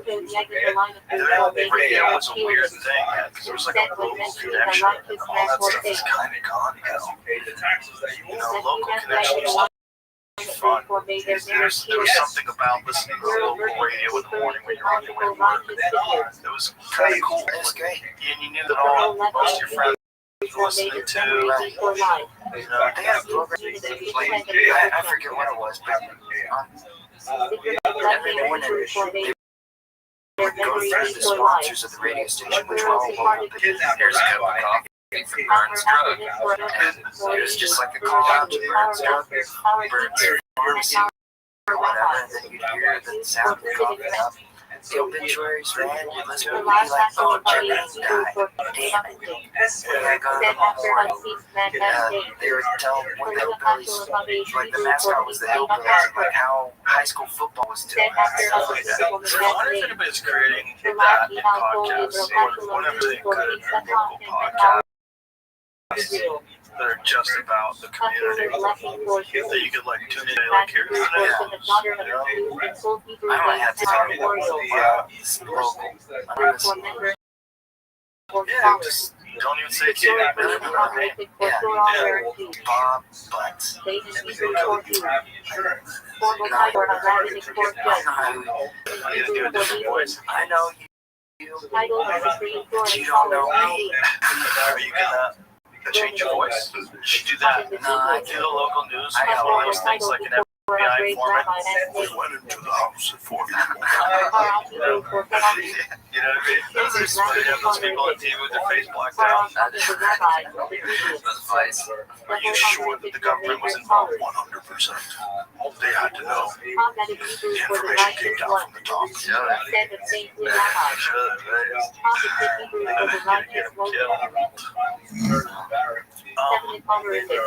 How many? Did you do a lot of live gigs? Yeah. How many live gigs did you do? A bunch? How do you do it? I have to schedule tours, so like tomorrow there's on out to tour. I think it's like 20-something days. 2 months. You just play solo? Oh, that's cool. And then right now I've just been in full season, so I'm just playing Newport Folk Fest. Shout out to Newport. Do you do any of these songs like United Health? Oh yeah, yeah. I got, because I'm just always putting out albums. Like, yeah, like on Friday I'll put out another record too. How many albums do you have so far? Like 5 or 6. Bonfire honor of the San Rabbi for the greatest Savior King 100 songs, 24, and just like put them all out. And that's what's great about being an indie, is like you can just shut out music as soon as you make it. So, but there's a lot of tunes to choose from. I usually, you know, in the set I'll play a lot of these topical ones, and then bring the band up, and then we'll play the other records that I got. Like, no, it's just that. Ashkenazi community. Newport, and the Tech Fest,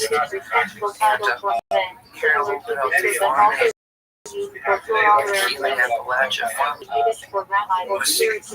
Last year around this time, John Cougar Camp sent me an email and was like, I would like you to play a farm. But it was from a weird email address, and I didn't believe it was him, but it was totally him, just like email, it was like girlfriend's email or something. That's hilarious. So I showed it to one like one of my friends, they're gonna have managed, and he's like, I'll bet this out, see if it's legit. And sure enough, I was going to go down to farm. That's like one of the first gigs that I play as this iteration of myself. But got to meet a lot of cool people, and able to be friends with too, because Nelson is very cool to me. I last year, I think we'll be doing a tune together here before too long. Damn, I got to meet Charlie over there at Charlie Crockett. Oh, Charlie's awesome. He's super really, yeah, he's great. He was a great guy as well. Yeah, that's like, that comes out in music. There's something about like living in authentic, difficult life that like the way it is, you hear it's real. You know, like there's like an intangible element to certain songs. You know, it's out AI's not gonna fix it. You know what I mean? Like AI's not gonna overcome that. That's maybe the only thing that AI's not gonna overcome. I don't understand musicians. They're making, like, I'm gonna send you some change. I don't know if you've seen this, where they made a female indie, like, emo, whatever it would be, band Brady. And it's really fucking good. Like, you listen to it and you're like, holy shit. I sent it to Patrick from the Black Keys, Patrick Carney. And he his answer was like, pop music is AI, has been for a while. Good thing I suck at drums and make you human. I'm gonna send this to you, Jamie, because you hear it and you're like, oh my god, this could be a fucking giant hit. And the crazy thing is that AI makes this in seconds. I mean, in literal seconds. Like, you watch this guy put in the prompts, you watch it make this song, and then you listen to the song and you're like, oh my god, and it's better than most of these songs. Like, listen to this. Create a square avatar of fictitious female alternative / leading singer and change for her. Sadie Winters. Okay. It's about walking away from someone who never really saw her worth. You're just going to create the song for her. That way, how many seconds was that? That's like 4 seconds. That's got a bridge. As a acronym for Adult Urban, Our Master, Our Teacher, and Our Rabbi. Yes. And then hit create. Let's listen. And the formal title for Shabbat Red, Application Elder Leader. Refers specifically to Rabbi and taking knowledge of Deuteronomy 1725. 1612, the founder of the author of the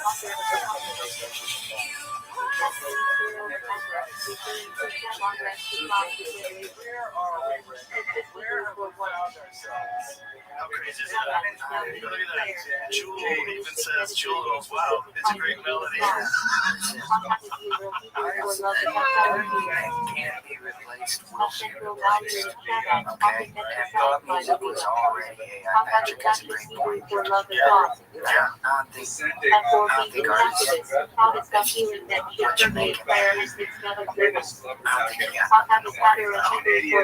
Well, it's not a worry. It's, I mean, for some people, I'm sure it's a worry, but it also is just a concern that there's a development of society. That there's creativity is being replaced in at least in form right in front of our eyes. Regardless of what you think about pop music, there are some people that are making pop music as a creative endeavor, and that just is like that. They'll have to find it. Find something else to do. Listen to something else.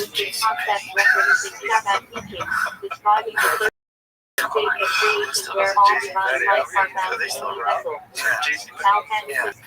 not knocking it. I'd go if I needed something. I'm saying I haven't seen it. There's Targets everywhere. I don't see JCPenney. The music like that always, I feel like I'm in a category. Right. There's something to go in the back with some non-confrontation music. Spiritual elevation, but involved in that thought. All exploration symbolizing how mental is toward It's how it has always been.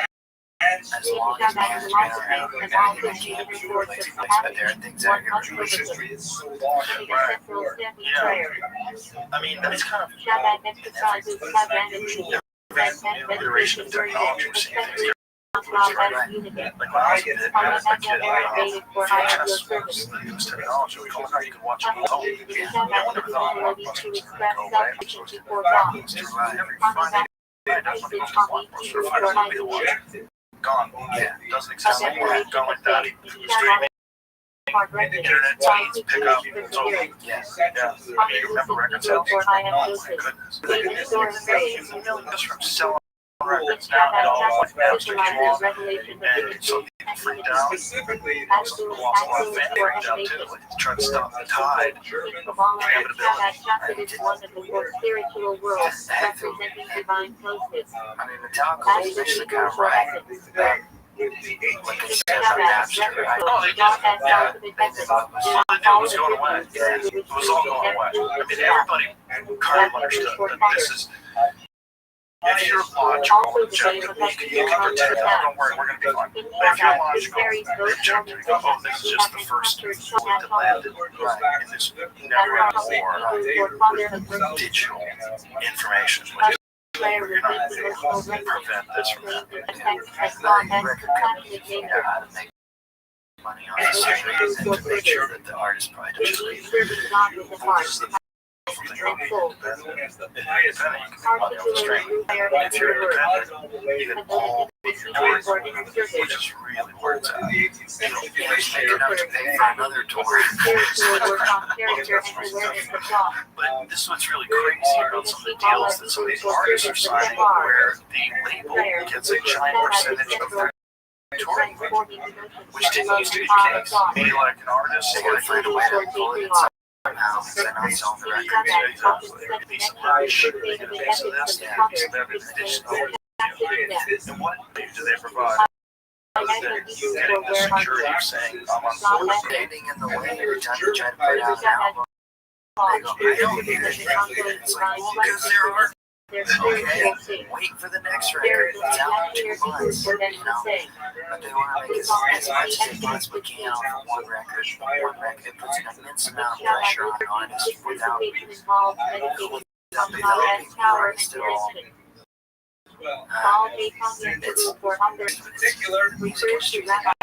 It's shallow money trench with good men dialects.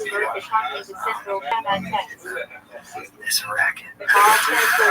Don't think that now less of it, because there are people like you out there. There's, you know, Tyler the Creator didn't make most of his, everything was just created by himself online. Isn't that the case? You know?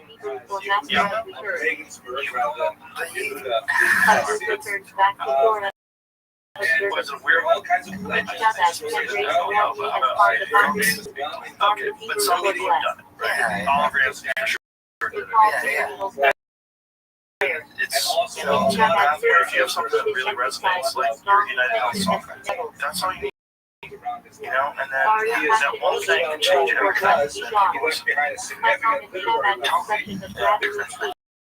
And the fact that you're able to do it completely independently, you're able to have like a divorce.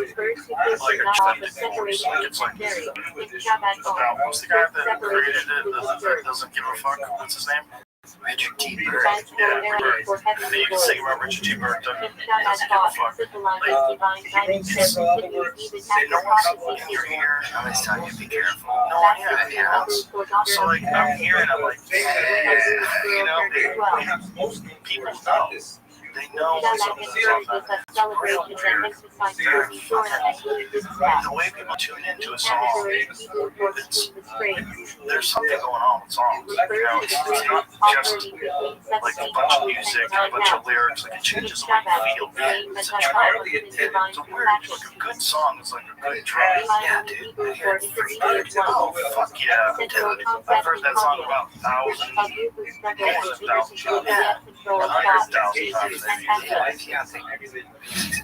that fucking guitar solo. Oh, yeah.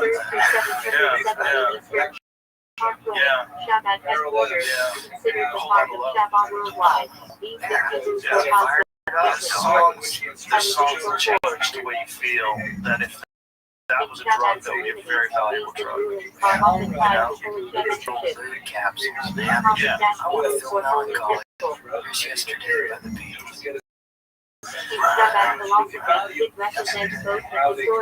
There's a bunch of songs like Captain Jack.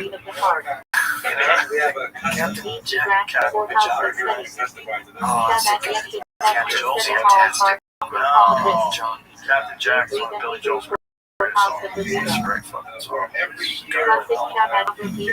great.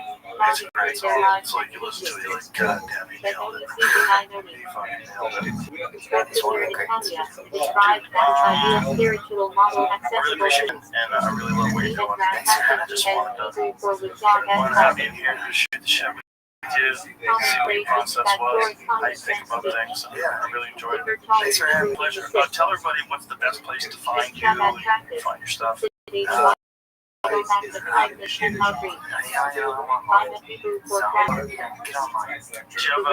is your Instagram? Wells Music. Wells W-E-L-L-S. So it's wellsmusic.com. Tour dates are all there. Go out and see them. Support. Dude, be success and best of luck to you. I really enjoy what you're doing. Thank you very much. My pleasure.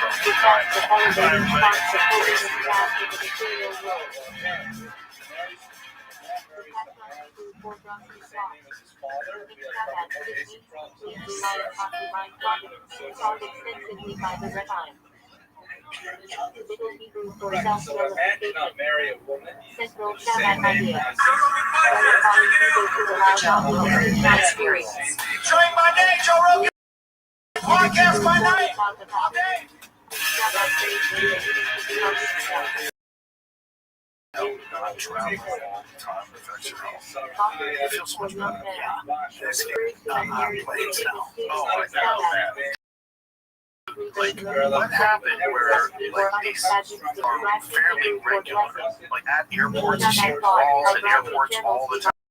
Yeah, I was worried. What is it? They don't want you flying.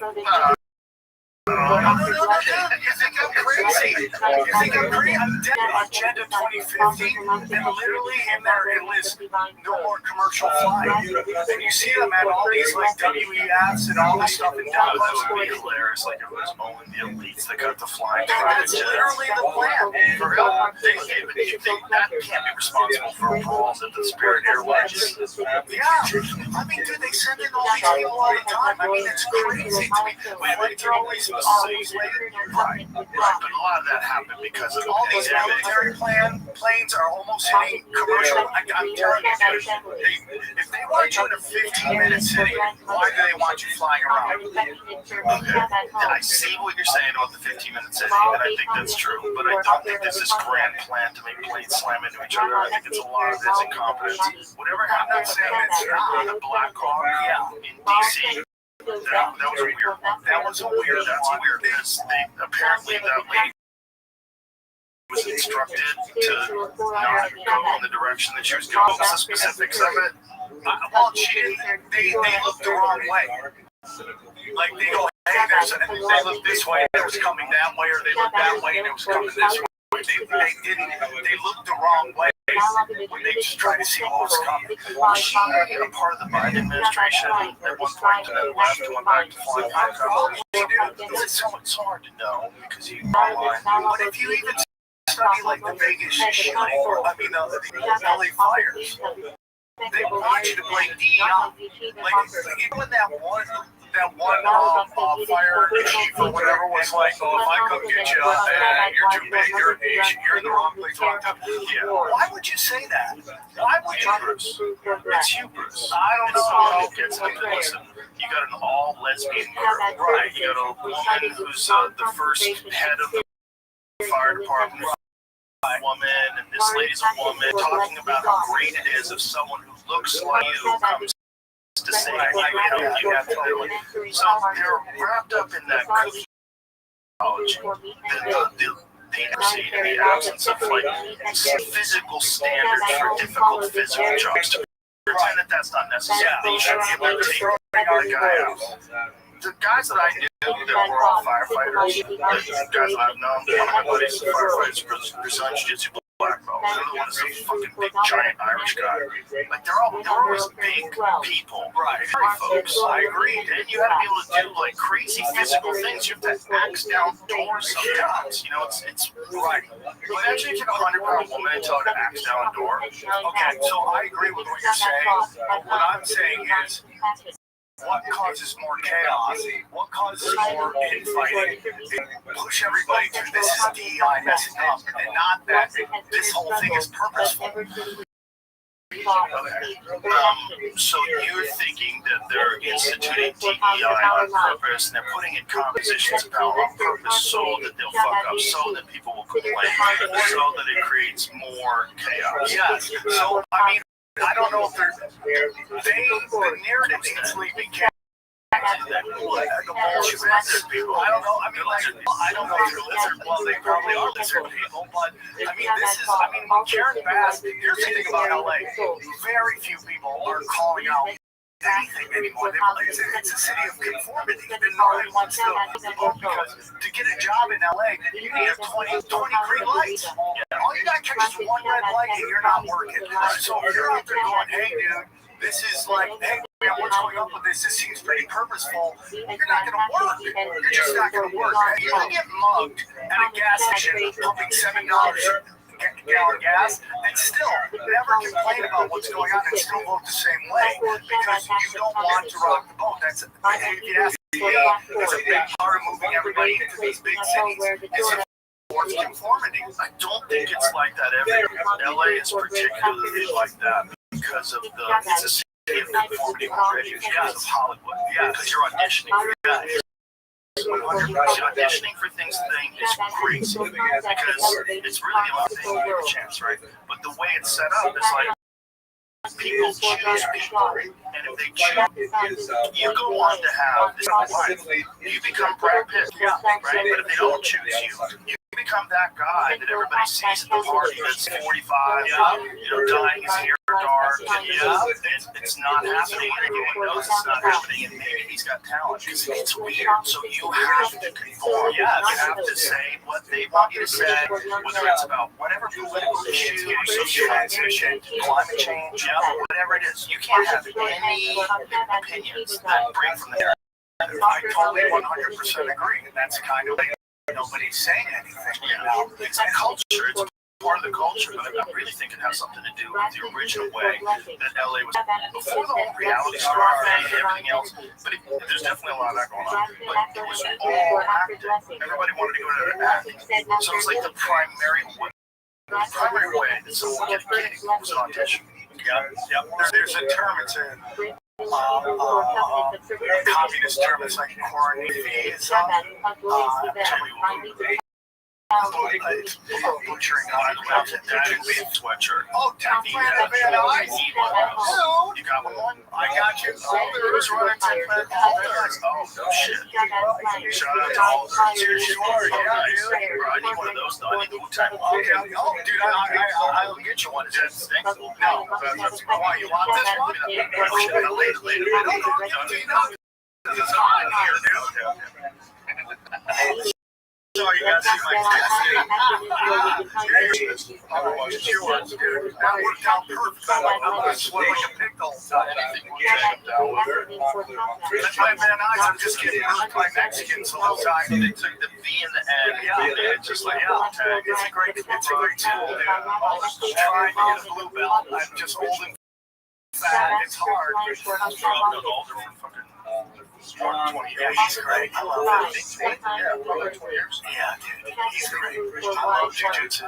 They do old man jiu-jitsu where I got to press locks and shit like that because I can't believe he's fat. Fat old legs. I kind of picking on Are you on any hormone replacement therapy? I want to so bad. Look at your shot. Look at your shot. Bad hip too, dude. That's why I got work out. That's wrong there. It's just the wheels are a little off. Did you get it looked at? No, I got Okay. Alright, well, before you do all this other stuff, like jiu-jitsu, and you have an injury, make sure that you're not making that injury way worse.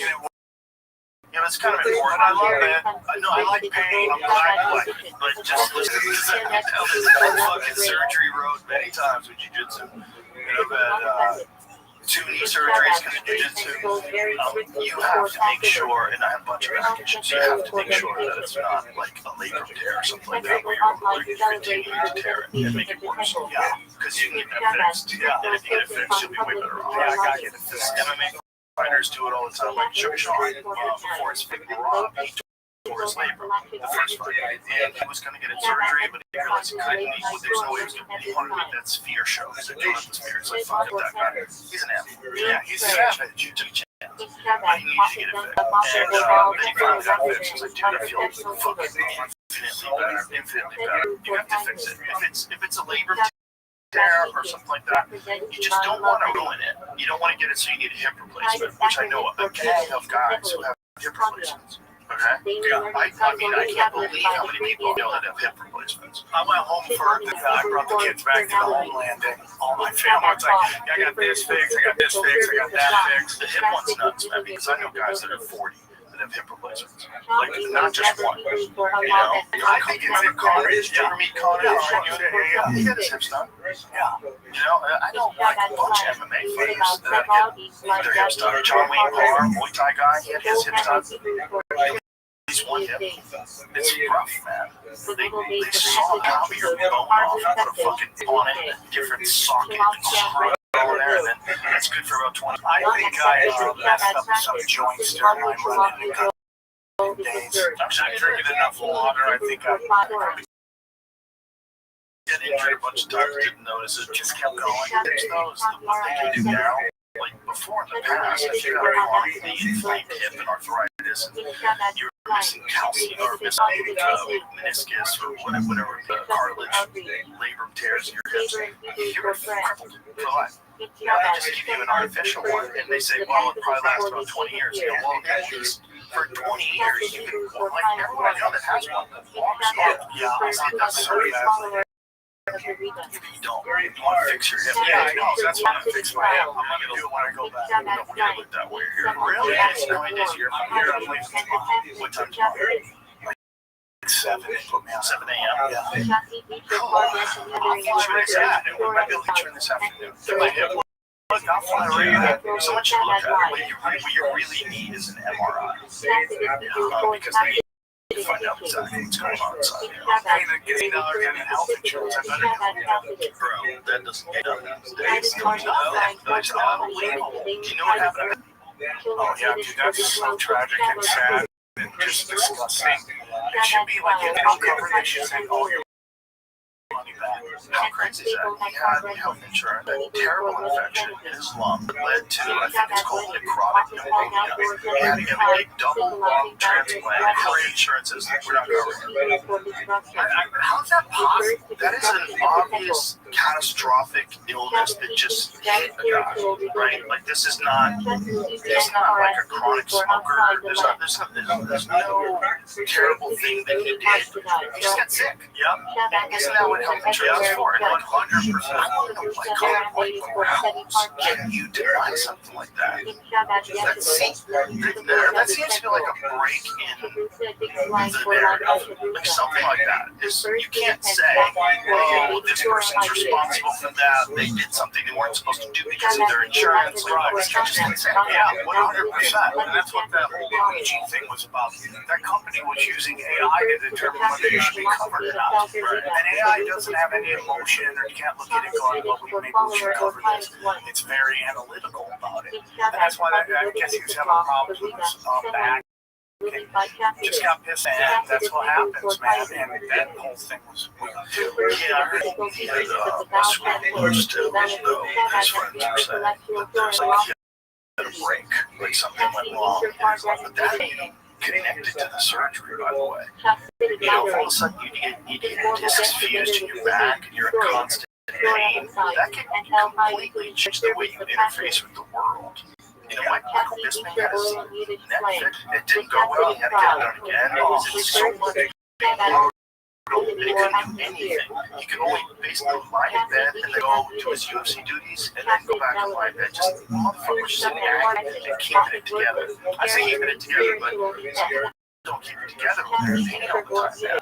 Well, you know, a lot of people think once you get to the hospital, you're semi-fright. That's where the safe place is. You know, medical malpractice is one. There's constant death out there. It's, you know, nothing's an exact science, but yeah, they can mess it up. My grandmother on my father's side just went in to get a back change, and she never left the hospital. She passed away. I know this lady who went to get a kidney removed, and they took out the wrong kidney. Oh, so she had one bad kidney and one good kidney. They took out the bad kidney, and they took out a good kidney and left a bad kidney. Yeah, would not admit the doctor would not admit. I mean, the whole thing is fucking brutal. But that's medical malpractice. Yeah, the denial of insurance claims and stuff like that is like the medical miracle is they did give him a double lung transplant. Then asked him why, and he's trying to build himself back up. And they had a GoFundMe, and which is absolutely ridiculous that we live in America. Friends and fans support you to have this like life-saving surgery. Took a big chunk of it. Yeah, they did Paul gave him like $500,000. But it's really kind of crazy that the insurance is allowed to not cover something like that. Did they have a response? Is there a response on why they didn't cover that?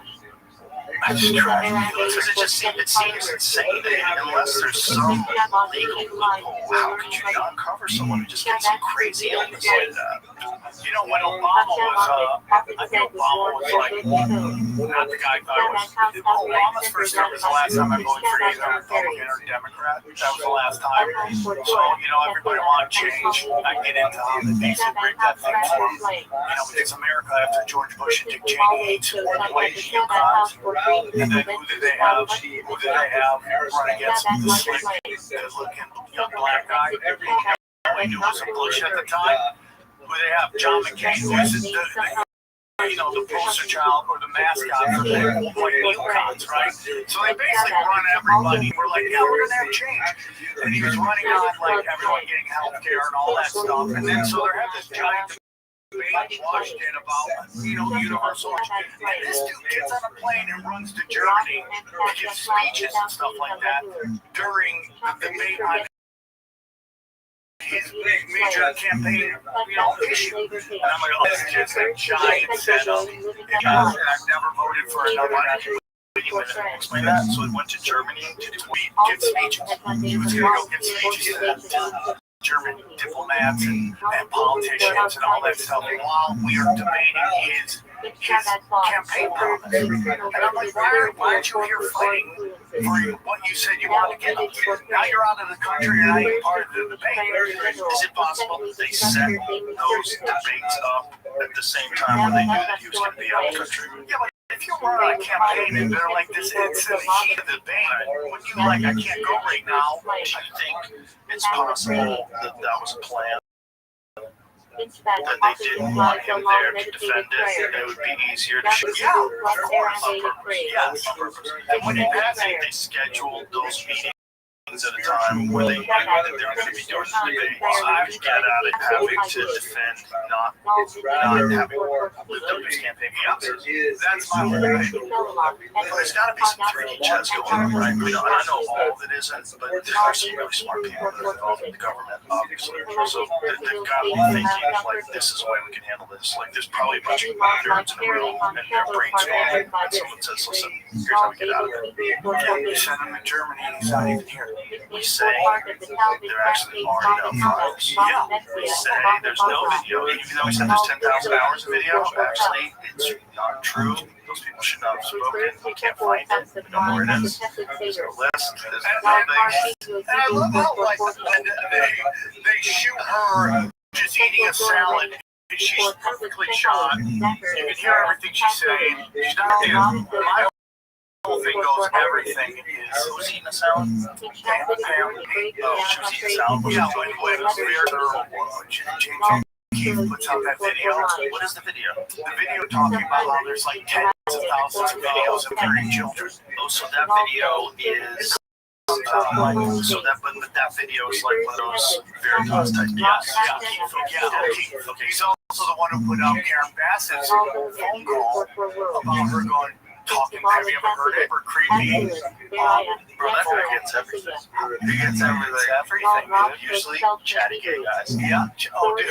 That's all they do is say, listen, send him some ass and we'll give away all the secrets. So I didn't know that that was how that I read that she said there was tens of thousands. No, she's talked about it. Interesting. Covertly recorded April 28th, revealing previously undisclosed information regarding tens of thousands of videos of little kids to a complete stranger at a DC restaurant. Let's hear what it says. I want to hear how she says it. It's easy to find because it goes up in a cafe. You'll find it right there. Just because you got to jump. Oh, there it is. That's right. We hope soon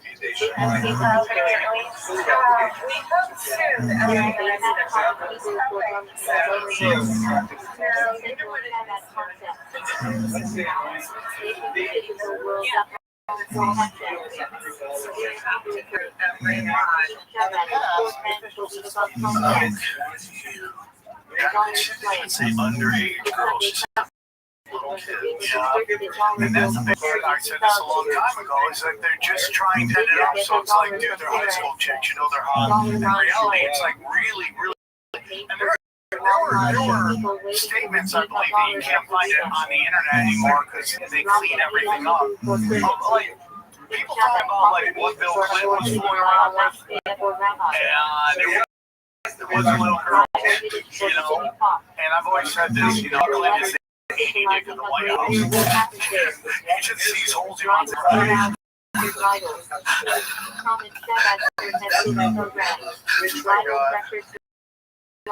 You know, you can't say that if you don't know it's true, though. You know, he likes to dance. You know, he was young, super charismatic, loved them ladies, which is, listen, that's Kennedy. It's classic presidents. It's just we found out about bisexual Kennedy. Bisexual George, they were bisexual. Kennedy was bisexual. George Bush Sr. was. Where are you getting this? Hold the fuck up. I do deep dives on all this shit. Joe, I'm telling you. Where are you diving? Dude, I'm telling you, the Finders, you remember the Finders? JFK bisexual. A viral tweet is reigniting speculation. And he's like, yeah, I mean, they're just, dude, he was on he's forgotten her queer history. They're just people Woodrow Wilson, they believe they black through being gay. Obama stuff come out right now. Bill Clinton. So let's think about that, right? We know that, like, the Spartans were gay. We know that they had sex with each other. Yeah, it was a big thing, and part of, like, why they would go to battle so well, fighting for their jobs. And, back in the day, they were all gay. You had to fight harder if you know that dude got some DSLs, right? You gotta fight way harder. Don't kill Bill, he's the best in the book. You're fighting for your lovers. But it's also, like, there's a lot of ancient cultures that think of having sex with women just for procreation, but with boys for fun. That's Afghanistan. Exactly. And my friends that have been there, that have served over there, one of my buddies, I don't know if he said this story, I shouldn't say his name, but just the story that he told me, I was like, he was talking about how he saw this truck driver over this song. Thought, like, oh, that's cool, he takes his son to work, like, that's told. Thursdays. Yeah, but it's not just Thursday. It's like they go into the mountains. My friend was telling me that there was this one guy that worked on his base, and he was kind of slow. He was like, he was mentally slow, and he lost me back. And he heard a bunch of noise and saw a bunch of dudes in the room, like in one of the storage rooms. These guys were fucking collapsed. This mentally challenged guy, and these dudes were fucking his colostomy. It's like, bro, I just had a guy on right now. It's gonna get weird, but Dr. Hypnotist came on and he was talking about how he has a mentor who he also works with, who was Hillary Clinton's security detail. And they were in Afghanistan. They saw a bunch of kids go in the room and never come out.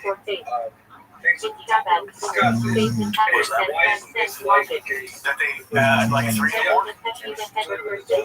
This is a bunch of kids dancing and shit. Yeah, they were told, like, don't interfere with the local customs. Are you implying that they are dead? I'm implying that he never saw them come out. Maybe there's another story. Let them sleep. We gotta check out. Let them sleep. They'll figure it out. The creepiest idea about pedophilia, that there's people that know about it and cover it up because they don't want to get in trouble for having known about it. Like, this is the Sandusky thing, right? That's essentially what Tank Turner, right? Like, everybody really knew. Yeah.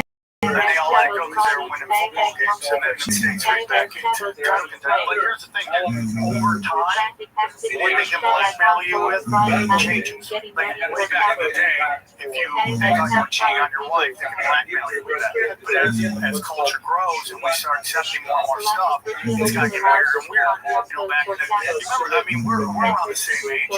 Remember when we were debating whether Boy George was gay or not? And they were like, there was like a real discussion on that. He's like, no, dude, I'm plus, dude. How about George Michael? He was so beautiful. There's no way he could be straight. His hair was so perfect. His voice was so amazing. That guy's got to be super good. Have you seen the Minnesota Vikings male cheerleader? That is the shiniest dude I've ever seen. Show me this. Yeah, look, he's a male cheerleader. Shane was actually just talking about this. Shane was talking about this in the green room the other day. Yeah, he's shiny. So shiny. Oh my goodness. Oh my goodness. Oh my goodness. Yeah, he's so, and you can see him like on Twitter, he's just like dancing around and he's shiny. He's got the skirt. They wear the skirt. Yeah, there he is in the front row. Okay. Cheerleaders are useless anyways. There's really no purpose of them. They don't do anything for the game. It was back in the day, like, how can we have hot chicks in football? And I don't have a problem with a guy doing that. Well, here's my opinion. Why would I care? Right? Like, if you're in a game of 16,000 people, like 60,000. Right. If you're at a football stadium, 1,000 people, how many games? How many guys? 10%. We'll go 10%. 10%. Maybe a bunch of reminding, maybe a bunch of gamers. It's always kind of like 1 in 10, right? Causing these dangerous. What's the problem with having one gay cheerleader for them? Here's my whole, what's a cheerleader for? There's always going to be the fight. What is the point of a cheerleader? Just have an additional visual aspect to it. I like all the flips they do and all the jazz. It's fun. It's choreographed. When it's done well, it's entertaining. Yeah, I mean, Harry Potter has a great bit about what their purpose is. They're like reminding the players how important they can play it. Right? He's like, defense. Oh, dude, we gotta play defense, dude. It's an extra pageant that adds to the experience. But why shouldn't you gotta be doing it? Like, how homophobic are guys that are there's all these hot chicks, and instead they're going, what's this fucking guy doing? There's 16 other girls with perfect bodies you can be paying attention to, focused on the gay guy. Yeah, they always complain about how much money they're making. I'm like, dude, you get to go to the game for free. It's like, we have a great reality show. See how they accept how many download players are staring at them, dude. My favorite percent is 10%, right? So here's my thing, dude. There's always going to be culture wars between the right and the left. I'm on nobody's side. Like, I'm on nobody. I'm like in the middle. I'm old school liberal. Live and let live. I'm trying to hurt people, particularly children. You'll never hear anything from me. I don't care what you do. By yourself, consenting adults. Get as weird as you want. God gave us free will. Do whatever you want. Pick your path. But when you start to demonize, they're setting up a market for blackmail. So we can be themselves, and they're so afraid of people finding out who they really are. You're setting it up like that. And that's the story of Washington, D.C. Now, obviously, hurting children, there should never be a time where that's culturally acceptable. But that's why it's had to get so young, is because we don't care if somebody's gay now. It's like, at least I don't. They just always want to do the forbidden thing. It's like, what would lead someone to get as dark as we can? What's the darkest public child's out? What's 100%? I think that's happened before. I don't think that hasn't happened in human history. In fact, I know it's happened because my friend Shane Smith covered it when he was over in Africa, when he interviewed that General Putnam guy.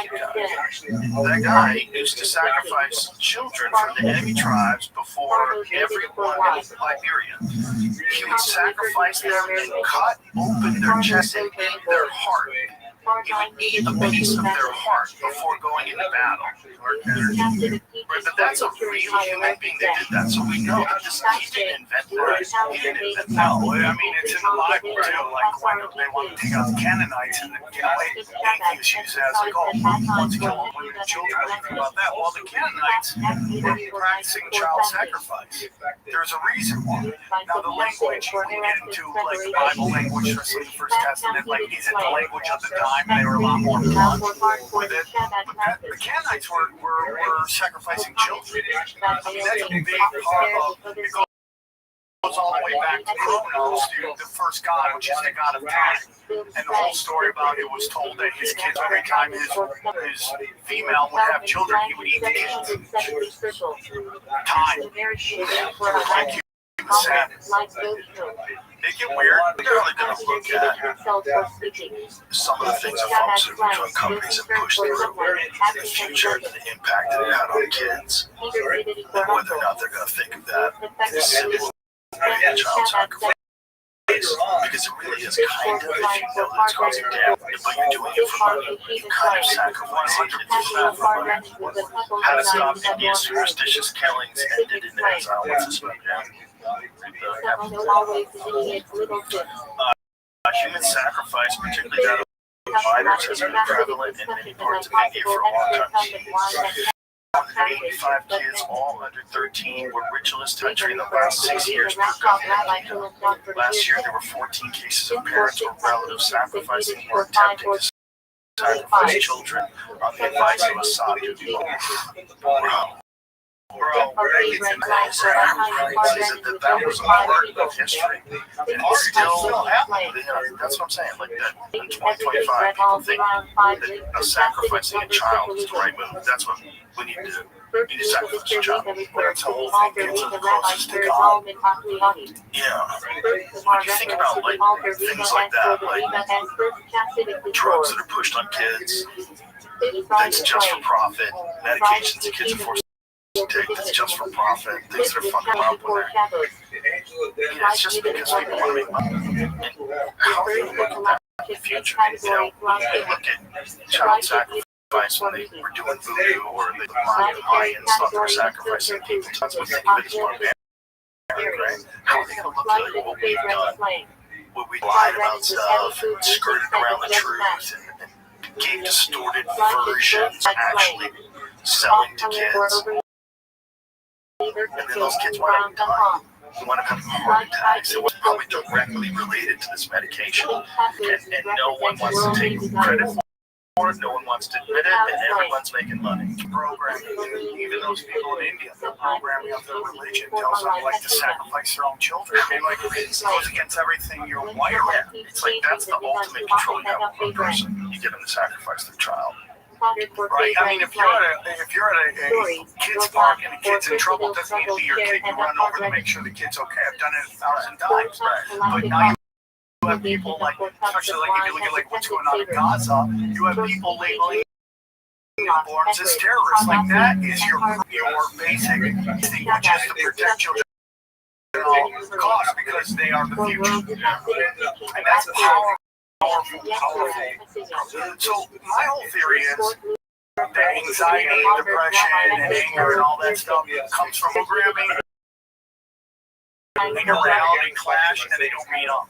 From generational trauma to programming from school, all that stuff meets reality. Just go a little crazy. And I think a lot of that is purposeful to get us on pharmaceuticals for life. I think it's purposeful. So how would they engineer that to happen that way? Through school. First of all, your grandparents, your parents telling you the trauma of your past, beating that into you forever. Like I had my buddy's girlfriend on my show, and she's Jewish, and she was like to grow up Jewish, and she was telling me that her parents would tell her that she has to have 3 kids, one for each parent, and then Holocaust for someone lost in the Holocaust. And like, think about that programming. Think about what that over and over. You know, these kids in Gaza are terrorists. I mean, newborn babies are terrorists.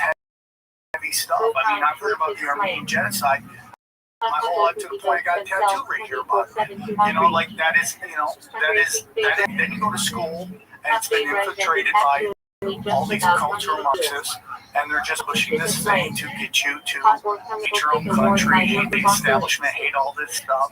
So you have this entire country where everybody's fighting with each other, and that's all done and causing, maximum chaos because people need to manipulate and control when they're in anxiety. They're going to demand, like this whole thing with like taking over Washington D.C. right now. Everyone acts like this is just started. This started way back beyond the funding house. This has always been the goal from above, pressure from below. You're afraid to go on the streets, and you have no faith that your politicians are going to save you. So you have no hope. So you're completely lost. And you're just demanding that you be kept safe. Is the ultimate goal, which is martial law. That's what they've been doing. It isn't starting in Washington D.C. This started a while ago. If you study all these different kind of clashes that start from BLM, that's black people. Then you go January 6th, that's white people. Then you go to Asian Week, that's Asian people. Then you go to No Kings, that's Latinos. And now you have the Supreme Court that is going to debate the legality of gay marriage. And if you understand what do you think is going to happen, I would not be overturn it. Because that's going to be more chaos. The streets are going to be burning in rainbows.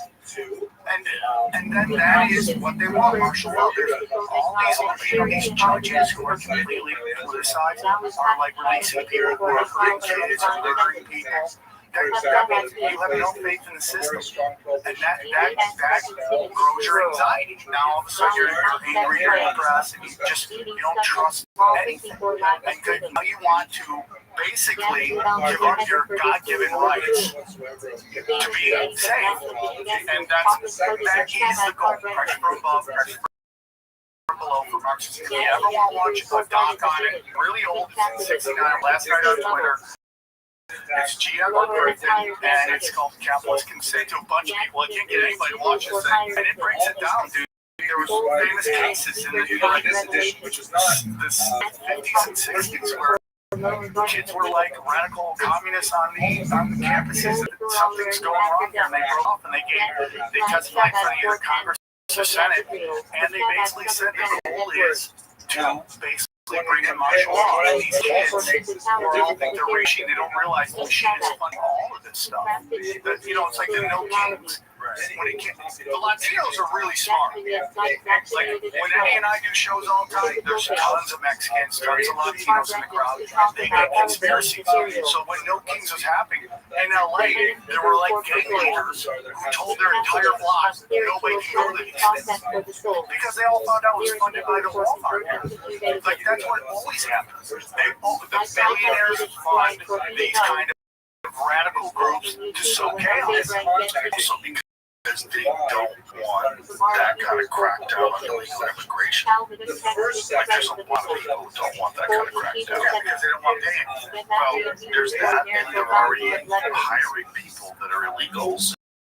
They have them working in their factories and working in their, you know, and then there's also the dispute about SNAP, about Medicaid SNAP, and like who do you have to pay benefits to? That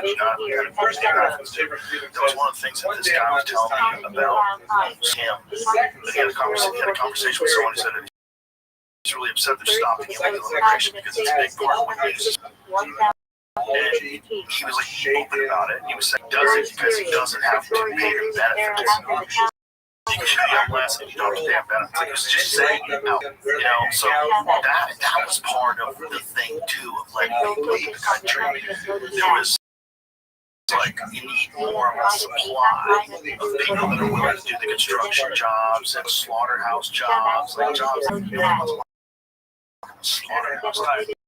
You know, but I also say Americans don't want to do this job. My fat ass is going to fucking Wendy's at 11 p.m. and I'm ordering a chicken sandwich. The guy in the bag is 55 years old.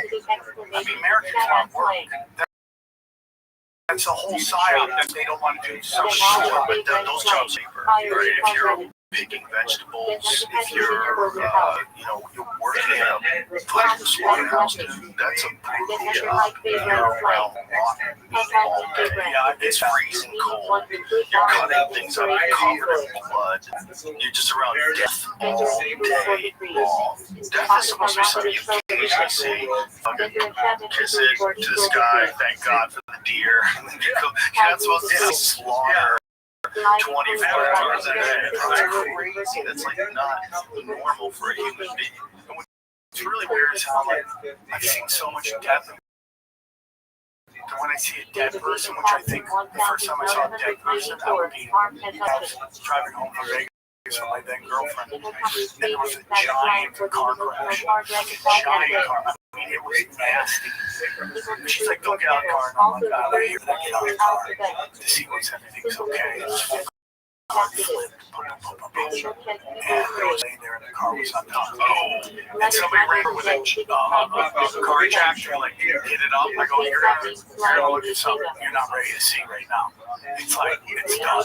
Yeah. But what I was blown away by was how not affected by seeing that. It's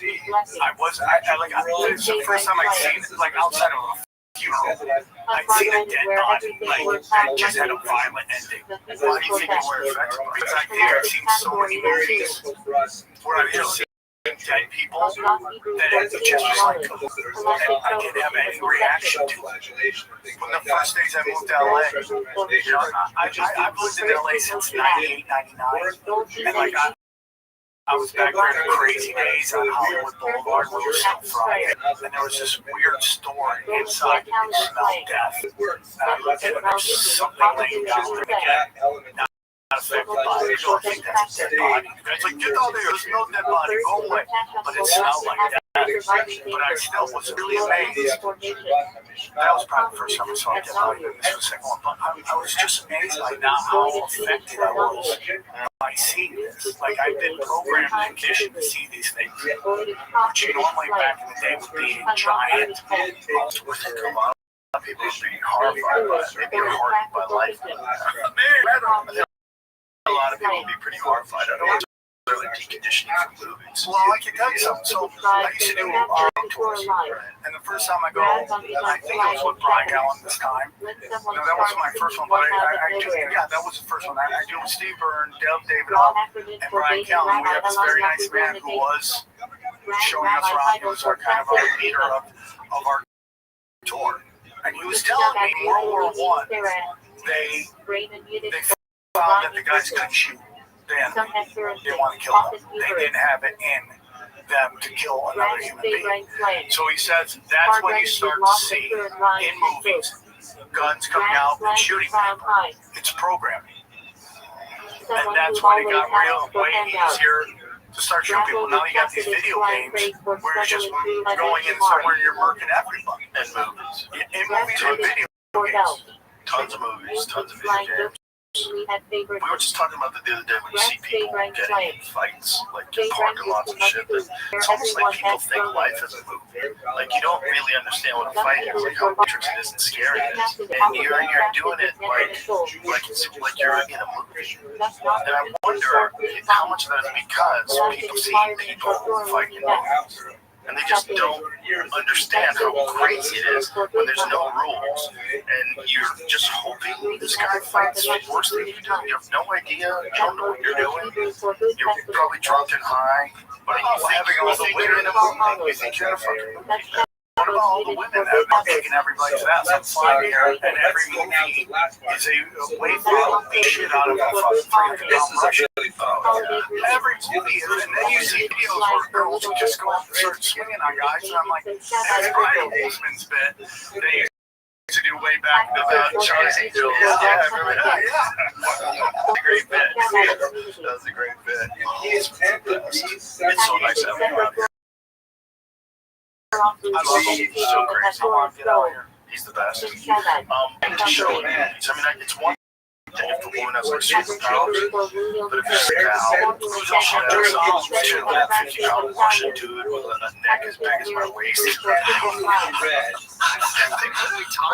great. You're not going to hurt him at all if you do. I was watching the latest Mission Impossible, and it's insane, dude. Have you ever seen it? It's amazing. I bet. Oh, dude, it just gets cranked up. But there's like two chicks in there that weigh more than 100 pounds beating the shit out of everybody. And I'm like, this isn't, you need a cyborg type chick, right? You're going to have somebody like flatlining. No neck sickness. Like that woman, cyborg is like the Will Chamberlain of female MMA, where like you could drop for 20 years in the future and she's still be murdering people because she's that well built and she's that skilled. But that's who would be doing it. Not like 100-pound women. How much she weighs? She has to weigh 135 for a very small amount of time. She's the 155-pound champion of the PFL. She's a big lady.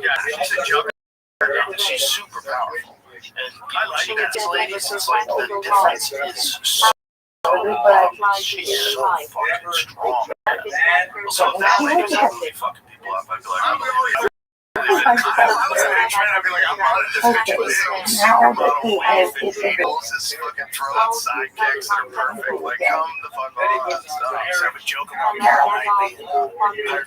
She's like fighting everybody. I'm like, imagine she's fighting this anorexia. You know what I'm saying? Here we go. Where's your dancing? Yeah, so she, it's just everything's probably. But I wonder if it's because we like that stuff because it fits in our head, like Joseph. just resembles a hero's journey. Like it fits in our head. We want someone that casts and the men win and goes through trials. He hit her. Oh my God. Yeah. That we want to see. We want it nicely tied up in a bow. Sigourney Weaver used to do about there was something about her. You're like, that's a bad bitch, and she fuck people up. But she did it in the greatest science fiction. She did it in Alien. Alien is the greatest sci-fi horror. I'll say sci-fi horror. Greatest sci-fi horror. Amazing of all. And you didn't even hear there was a woman that was the lead. It didn't even come up. It was so awesome. Well, your son has one. Sigourney Weaver, finally a woman takes the lead role. And it was just awesome. It was just awesome. She was awesome. It was awesome. She got credit for being awesome, but just for being awesome. Not an awesome. Like, come on. You could do that in 1979. You could just have an amazing movie because there was no fucking social media. There was no handouts.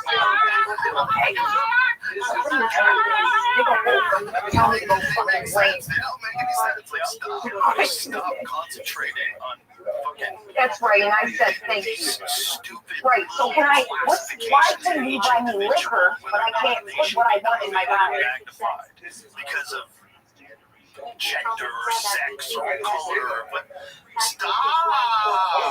Everyone stop participating in it. It's dumb. Meritocracy for personality, meritocracy for the way you can hold the conversation with people, meritocracy for being a better musician, meritocracy for being a funnier comedian. Everyone's the same. Even playing field in terms of acceptance of what you do in the world. Just do your best. Yeah, we want the best. Everywhere. I don't know if That's that I'm having fun in your life, right? That's you. We're having a terrible I shouldn't have to mention myself in order to feel my own spirit because you're trying to kill me so hard. Okay, enjoy some goddamn music. Let me mute myself because I think I will. Yeah, this shit isn't. But you don't realize how woke it is until you're already captured, right? And then you're like, I just said thank you for paying it. What about you not paying it? No, it was a team. Did you want to speak up? It was the black British actor Hey, man. who was in The Wire. I forgot what his name is. I'm gonna fucking shut the fuck up and learn Jewish history. But I'm watching the show, and then about 5 episodes in, I realized this is a story of a black man who stops white hijackers from their plane.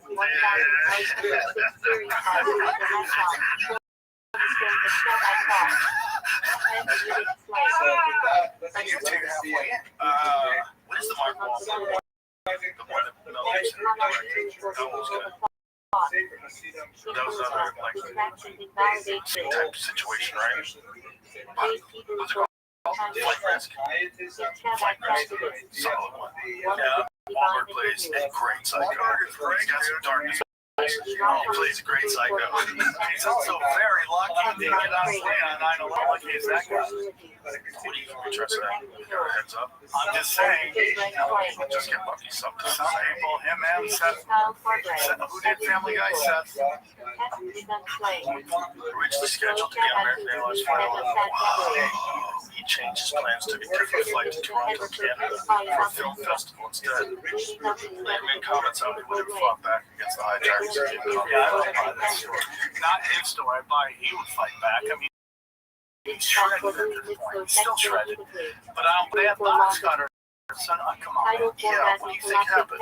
Think that it was like automatic into the towers, like the remote flow into the towers. You're getting into like high impact and how there's like layers. There's so many layers because they have to ensure that the actual hijacking itself. I think that those guys that we found was like amazing that even though everything from the plane was destroyed in an incredible burning inferno, his passport. Imagine if he floated safely to the ground. Was it singed? Yeah, even singed. I have a show called Doom Scrolling where we just watch all these conspiracy videos of passport man, where they made a superhero just on a passport. I mean, let's watch. I mean, I'm not saying why the trash. Go see the impact of one of the planes into the towers. Four of the hijackers passports. Well, sometimes you just get lucky. Maybe God was in the offers. Can you show me the video of this? Can we see the video? Let's just imagine being a passport and saying, listen, it's your job. Your job is being on board with passports. Their passports, for whatever reason, didn't burn off. Yeah, all those like American citizens with passports. Yeah, they don't. All those people from the country with their passports, yeah, those passports. Just go and check out New York. Should be cool. So let's watch the impact. Watch this. Imagine if you're a passport and you got your job. Later, he opens up the shutters again. He says, "We just learned the delivery truck." That's what they're not showing out yet. Therefore, I want to see them fly out where you see them go bang, and then yeah, see if you can find a video. Flies right into it. So, Areas where we're found through passport checks and the other three were not. about 18 years of plane impact on South Town. This is like, compilations of porn. By the way, 26 days on porn. Look at this. Okay, that one. Backside. You can see it from that angle. But you have that one where it's kind of like here, and then it goes into here. Okay, here it is. Let's watch this. Okay, so now we're seeing it from the other side too. But I've seen it from the other way. I've seen the plane actually fly in. You can see it at that angle, right? Yeah, it's from below up. Is that everything? Tonight's class is That's it. That's it. So that makes some papers flying out. history and really in all of the intellectual history of the tower figure, who was known There's no by the acronym of his name. is making it through that. First of all, there's nothing left. That's just goo and incineration, fire, and jet fuel. And the jets had just taken off. And so they had they took off from Boston, which is very close. Very close. And so they had a lot of gas. How many passports were saved? One was found below the World Trade Center, two were found in the Crescent, Pennsylvania, and one was found in Okay, well that's different. And then the fire is the big part. The crash, one fire. That one's like, that's the magic bullet on steroids. That's crazy. And then someone took out those two, and then two other buildings. Nobody talks about building 5. Primary The contribution village ritual one. They shot that out of the sky, right? I mean, I heard it, but doesn't that one seem like they shot that one out of the sky? Because that one is weird because the wreckage is spread miles. Crashed into the ground, but like it got shot out of the sky and slowly drifted to Earth 25 miles an hour. Yeah, that's a passport. Is that it? Do they actually have the photo of it? Yeah, it's pretty dark. How weird is that also, like, what would cause a passport that's on fire to not be on fire anymore? Just be curious. One's face. Just curious. I mean, once things are on fire and they made out of paper and plastic, generally, they don't stop being on fire until there's nothing else to burn. How does it stop? Back to his face. Well, how about all these fires? This is the big debate on tinfoil hat. They made it all the time. You have all these houses that are insinuable, and then there's all these trees that are perfectly fine. So then you get into the debate, like what causes fire? Oh, it's drought. Okay, but why are the trees okay? Because they have water in them. Well, are we in a drought? And that's where you get into vibrations. Like radio waves. Stuff like that. That's everyone thinks it's a drought. That's a big or this, that people think it's one of those fires across the radio waves. That's what you're saying. Like, you know, well, some people are going down. Okay, so I wanted to tell you this story. So, right around Paradise Fires, right after that, Eddie and I are doing Jim Fall Hat. We do Baker first, and then we go to Sacramento. Both shows, someone from PSG shows up. It's PG, PSE. What is the PG&E, excuse me, the people who have the smart meters on all of these houses. They're the ones who run the electricity and power for all of California. First show we do in Bakersfield, a bunch of guys from 0 to 30 show up. They're like, yeah, we're PG&E. I'm like, oh, that's super interesting because that just happened. And then the next night in Sacramento, and I remember this very well because it was the last night ever in my life. There was some hot blonde with a fat rack. And I'm like, today's my sobriety goes away. So I have a shot with her. She tells me she's from PG. So both nights in a row, we have people show up to our show from this company that everybody says are behind them. Could be behind it with these smart meters, okay? So I answer the question before you go on. This is you're in Bakersfield, is that what you're saying? The first show is Bakersfield, that's where the serial show Sacramento. Where did these people work? Where's their building? Like where's the PG&E's all over California, right? So they were at different offices. A lot of people don't go to, right? Like it's like you like people go when I'm like doing a show at Bakersfield back when I lived in LA. They're like, oh shit, someone came out here. Like no one goes out there. So that's, I would imagine if you're at PG&E, you're stuck in some total fucking town. I mean, it's possible. It's very weird that two shows in tense. I'm just saying it's super interesting, weird, but it's also it's like those people that work for these organizations, they probably just regular people in their lives. They like your show. I like conspiracies. I know. I think they're just like so.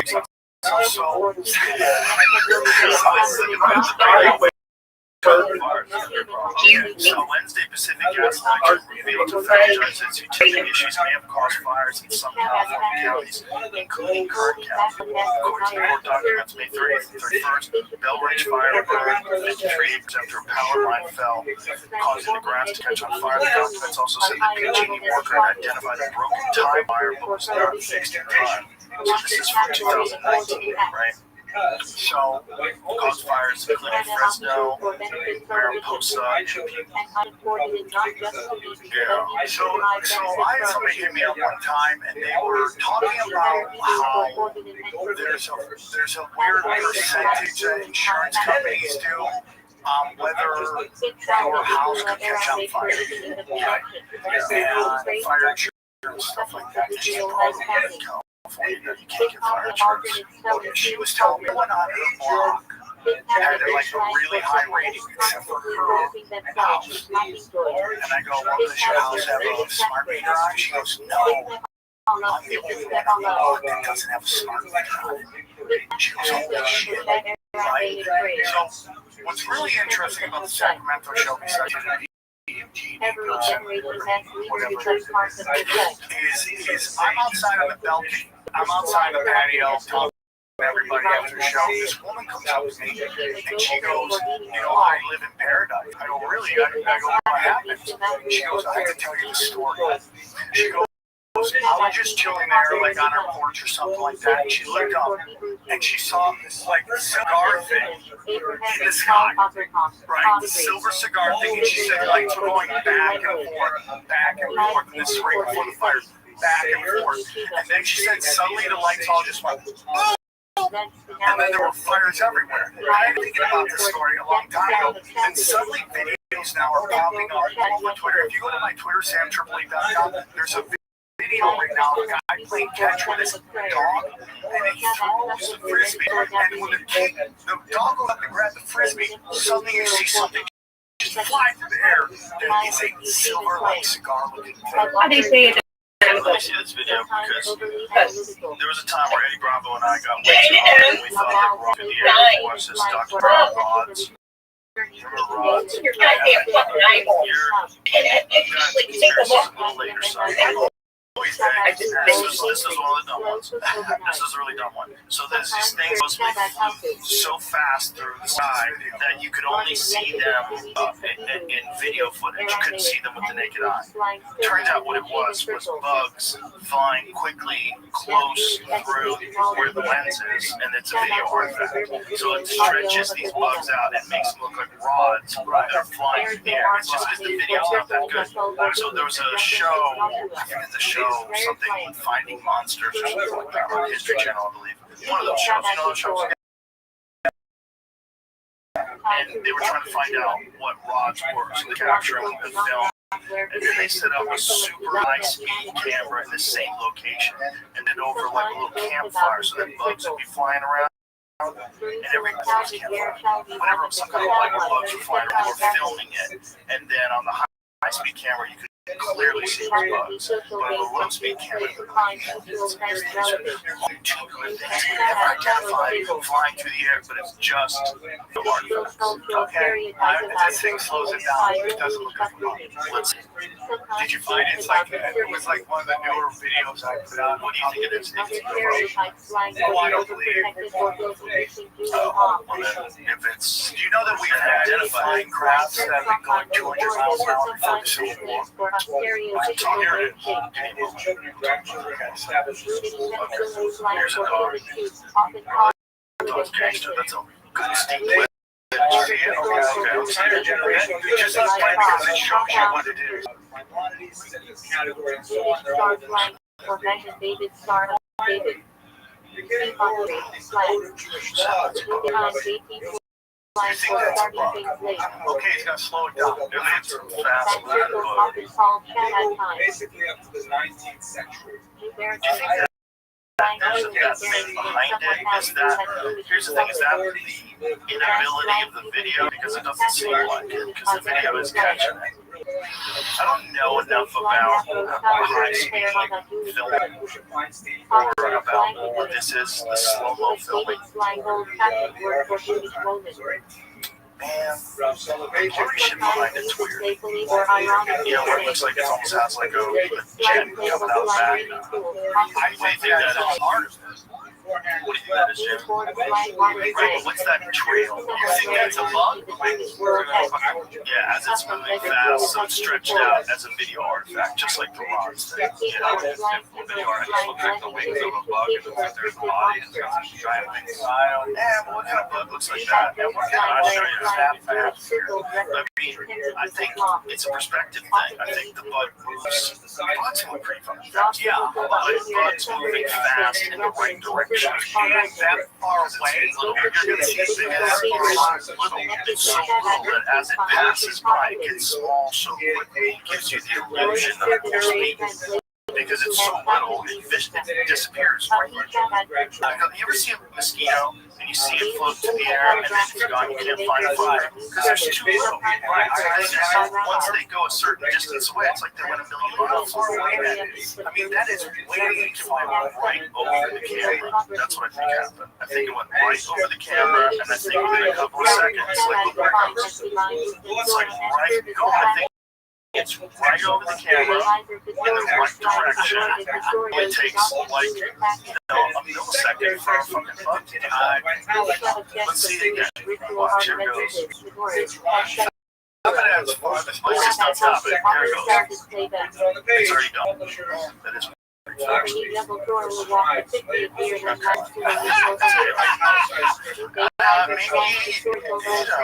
there's a certain type of bug that I'm not aware of that moves really fast though.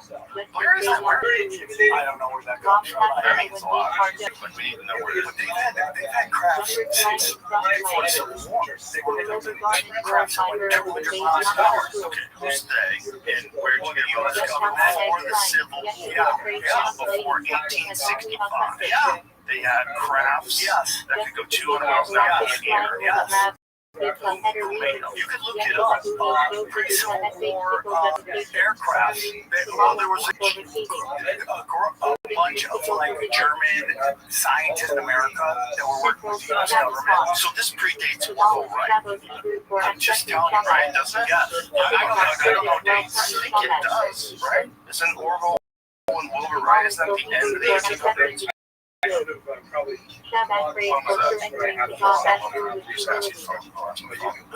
Go on, check. When did Orville and Wilbur Wright fly the first?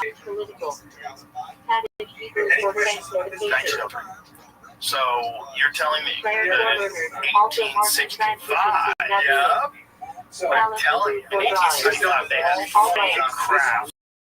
They got, well, this one's shows on it. I'm the truth, okay? Weird as fuck. The guy Joseph P. Farrell was on, and he's like amazing. And he was breaking down that there were just Joseph P. Farrell on region, particularly as he's self-taught. No, he's really a great interview, man. I believe him. But I mean, is it self-taught? Does he have like a education and stuff, or is he just? He's written like 1,000 books on it. That's a lot of books, dude. I can barely read one book. I'm stuck on Alexander II right now. And what is he saying? He's saying that in the pre-Civil War and during Civil War, they had crafts that were traveling at 200 miles an hour. Okay, and you can find pictures of that. Well, these pictures. It's on the drawings. Why can't you leave me here? Hang on. It's got to be legit. There, it sounds so legit. You look up time actually for so many years before they flew the first very primitive plane that could barely get off the ground. And credit those guys with developing for oh, so is it like a blend? I'm sure we had a Jamie get all pissy. That's true. No, it's a good point. Yeah, I think it could be a blimp. When they first started doing blimps, that's the whole point. Like Led Zeppelin, I think they wanted people getting on blimps, so they like crash that shit. Never mind, it's so crazy. You guys think I'm nuts. I'm just telling you, bro. Everything's a psyop. I love it. I want to hear more psyops. I'd rather go that way than the other way. That nothing's a psyop. I want to hear that everything's a psyop. Dude, so much you do conspiracy theories will get 10 times better than what you see on television. I was watching, my girlfriend can't stop watching MSNBC. Doesn't matter how much they lie to her, she's like dug in, and that's her team, right?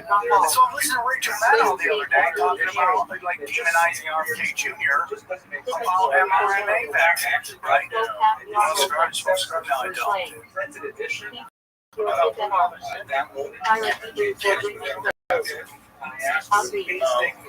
Please continue.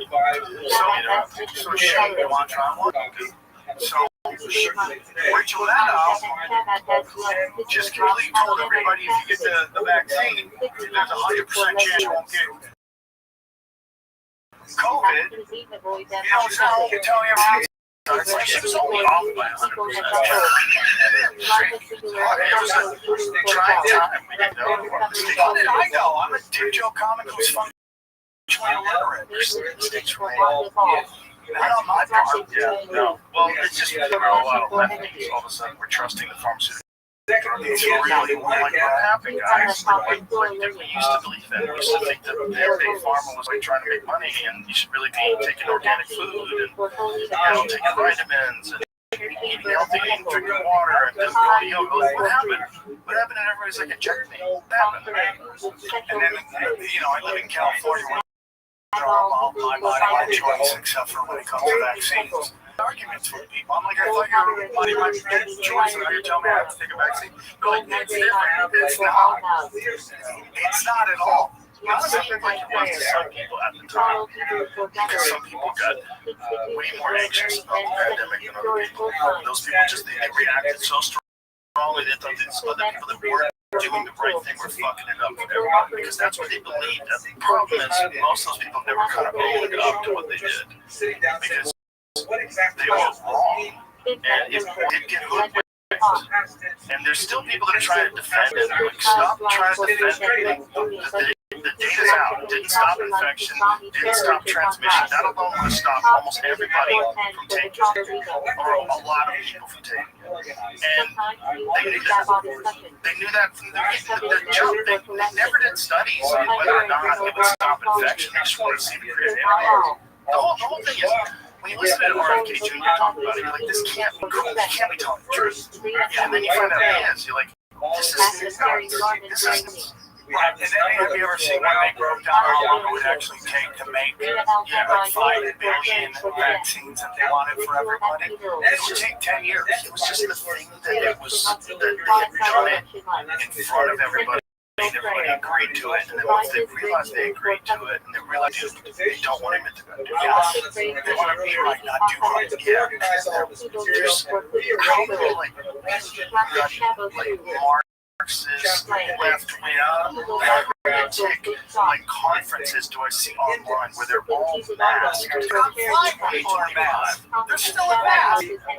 They're still in mask. Everyone else does have a mask. We're all living. They're wearing like super heavy masks. It's Democrats MAGA hat. It is. You never really know exactly what you vote for. You have a mask, you're wearing it everywhere. I love it. It's like I know who the retards are. There's like groups online where they talk about the importance of masking, and they meet up and about how all they respect is not maskers are, and COVID hasn't gotten away, and I have respiratory this and suppressing this and fuck man, but it was just one cold that was a little harder than most flus, and everybody got nuked. Yeah. And then you go, what about the 5G they're cranking up? What about the skies? And now is an acceptable fact that they're doing geoengineering of our skies. Like 5 years ago, you were a crazy conspiracy theorist. Now there's laws being passed about it. And you put all that together, you're like, let's get sick. It's weird, like even the cloud seeding, you know, which is like you can see the you can make it right, but like how you know it's fun when you're in Dubai. Did you see that show?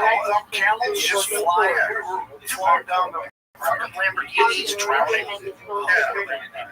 Nothing about 200 miles an hour. But if multiple things talking about air traffic, including helicopters used by The South, the Confederate Army. I get my phone for a second just to see if I can find it. I was digging through the Or they had the General Lee helicopter. Here's the transcript. He's talking about the history. His friend Beasley or something like that. Who was saying? He was talking about What is his name again? his podcast. What's his name? Joseph B. Farrell. The Civil War, the airship history. My friend Walter Bose has written an interesting book called Origins of the Galactic World. Airships that existed in this country prior to the Civil War. But that's the thing about this. Talked about it. It was either him or the two later. They talked about how much airship, and that's like went to Congress to get funding. We're trying to get funding for some of this. There's nothing here about Corps of the Army back to the Civil War. Isn't like another one they ever was wrong? yeah. Like the film Closeted dog. Well, maybe like everybody did it back then. That's what I'm thinking back then. So they just fucked. The thing with the Lincoln stuff, I just think they were like, Come on, really together in the same bed. No, that's true. That's true. You know, it's probably not that weird for us, but Back then it was like excommunicated. Oh yeah, airships are called airships. And there's this sort of like, so was that supposedly a thing where boats could get in? Oh yeah. So the boats and airbags, other flying machines. Okay, so what that looks like is like sails, right? Show me that thing. Look at that, Zach. It's like sails, like a sailboat, but it's even but it's attached to a base. So you just jump off a cliff with that, and get that bitch off the ground. Was describing, I think it's this, there's a traveling gas thing that went along with it, so it's refueling right here. So it's Okay. Oh my God. See if you can look up Tinfoil Hat 901. That's the episode. There's a big map that they had made. So they're just refueling these balloons with gas. These are balloons. It's like literally like aircrafts that can go 200 miles an hour. What are they? So when I bring it up is because if you go big silver cigar things, like think about how long ago that was. Like, you mean that bug? Okay. Bug, spear, whatever you want to do. Whatever helps you really sleep at night. You know what? Listen, they got that's it. That's what they had in 2000. And the three cells. Supposedly, you might talk about true that. You can find those. I mean, I don't know. Listen, the guy's name's up in there. That thing can go 200 miles an hour. What's it powered? Oh, no, that's it. It's guys with NYMZA arrows and the secret shit. Yeah, I'm not gonna be. No, I'm not target, right? I want to know what the individuals. These are them. These are the maps that they had. They were working on. So a person gets inside that fucking thing. Yeah, look at that. And then there's a propeller back there. The south. No, the north in Germany. The south. No. You said the south. Oh, south is a different kind of thing. So this thing is different. Yeah, whatever this is. So what? Is it a bunch of fans? I don't know. It looks like a bunch of propellers. You know, right. They had that way back in the 1850s. I think that thing went 200 miles an hour. I think somebody lied. After what they had this day, that's 100 miles an hour. Just think what kind of dominance you could have at that time with that kind of craft. Yeah, even that quick. Back then they used to thought if you went that fast, you were going to explode. Right. Yeah, they thought that was the train. So they had Germany. Germany basically funded the North, but they needed money because, you know, Lincoln was issuing greenbacks. I have one in my house. I bought a greenback going down. It's pretty sweet. I forget how much I paid for it, but yeah, it's like one of my favorite things I have. What is this, Jamie? You guys throwing a baby. Sacrificing a child for the air gods. So, you know, do you think that most of the UFO sightings that people say are U.S. government crafts? Yeah, so do you think it's back-engineered stuff? Or do you think we invented all the technology with entities that give us technology? I mean, it goes back to what we talked about before, you know, Everberg, you know, that whole thing when I think it was Eisenhower made a deal. And I told you this, and that's where the missing 401 comes from. People who disappear in the force. There's really weird like connections between they tend to be of German descent, and they just disappear. And Eddie Bravo has a really interesting theory about it. All these movies about all these people dying in forests and everyone dying in the ocean. You know, scary from going out there. Like, I'm afraid of sharks. Like, I don't want to go out in the ocean. We see stuff coming out in the ocean all the time. What's going on? Well, sharks are real. Sharks are real. The ocean is unforgiving. And it's a rational fear. The ocean's very much, you know, Jaws makes this big boomerang your face, right? But probably before that, nobody was thinking about sharks. Well, you know, Jaws is based on real event, right? They're fast because they use something to anti-gravity What? And they had anti-gravity gas in World War II. I mean, in Civil War. Yes, apparently it was something that was shooting with the guy who was great with the drawings. He was in something called the Sonora Aero Club. Also, add that they found all this in a jungle island somewhere in Texas in 1850. They found it in the 60s. Yeah, they were working with German scientists. They had gas for lift and propulsion. It was like some sort of, I guess, secret aero club. A bunch of guys over at that's what they're saying, I guess. But what does that mean, anti-gravity fuel? I'd like to have someone read that knows what the fuck those words mean. I'm not even really kidding. It doesn't sound like a fuel deterrent. We could base it on our timelines and then cavemen that I don't think there's been multiple societies. I think that's true. Yeah, I agree with that. I think there's a lot of really compelling evidence that shows that. Have you seen Jesse Michael's new video? No. He's got a video on those tridactyl where he went down there and had them CAT scanned and had them. Let's go to that right after this video. Say it's bullshit. It's like, how's it going to defy gravity? Unless you're talking about like just lift like a helium. That's kind of anti-gravity gas. You think about it. That's not what I think of when I go like space tech that allows you to like shoot giant distances instantly. Hear about these crafts. But if let's just say this is real, I do believe it's real, 100%. Like they have now. It's so far down the line. I mean, that's so long ago. It's like 170 bit technology. I think the average, if it's true, I don't know how many flight enthusiasts in the 1800s would have been interested in flying. I guess if they do it. The Nazi belt, which is a big part of World War II that nobody ever talks about. Right, that was like a flying craft that they were trying to develop. Right.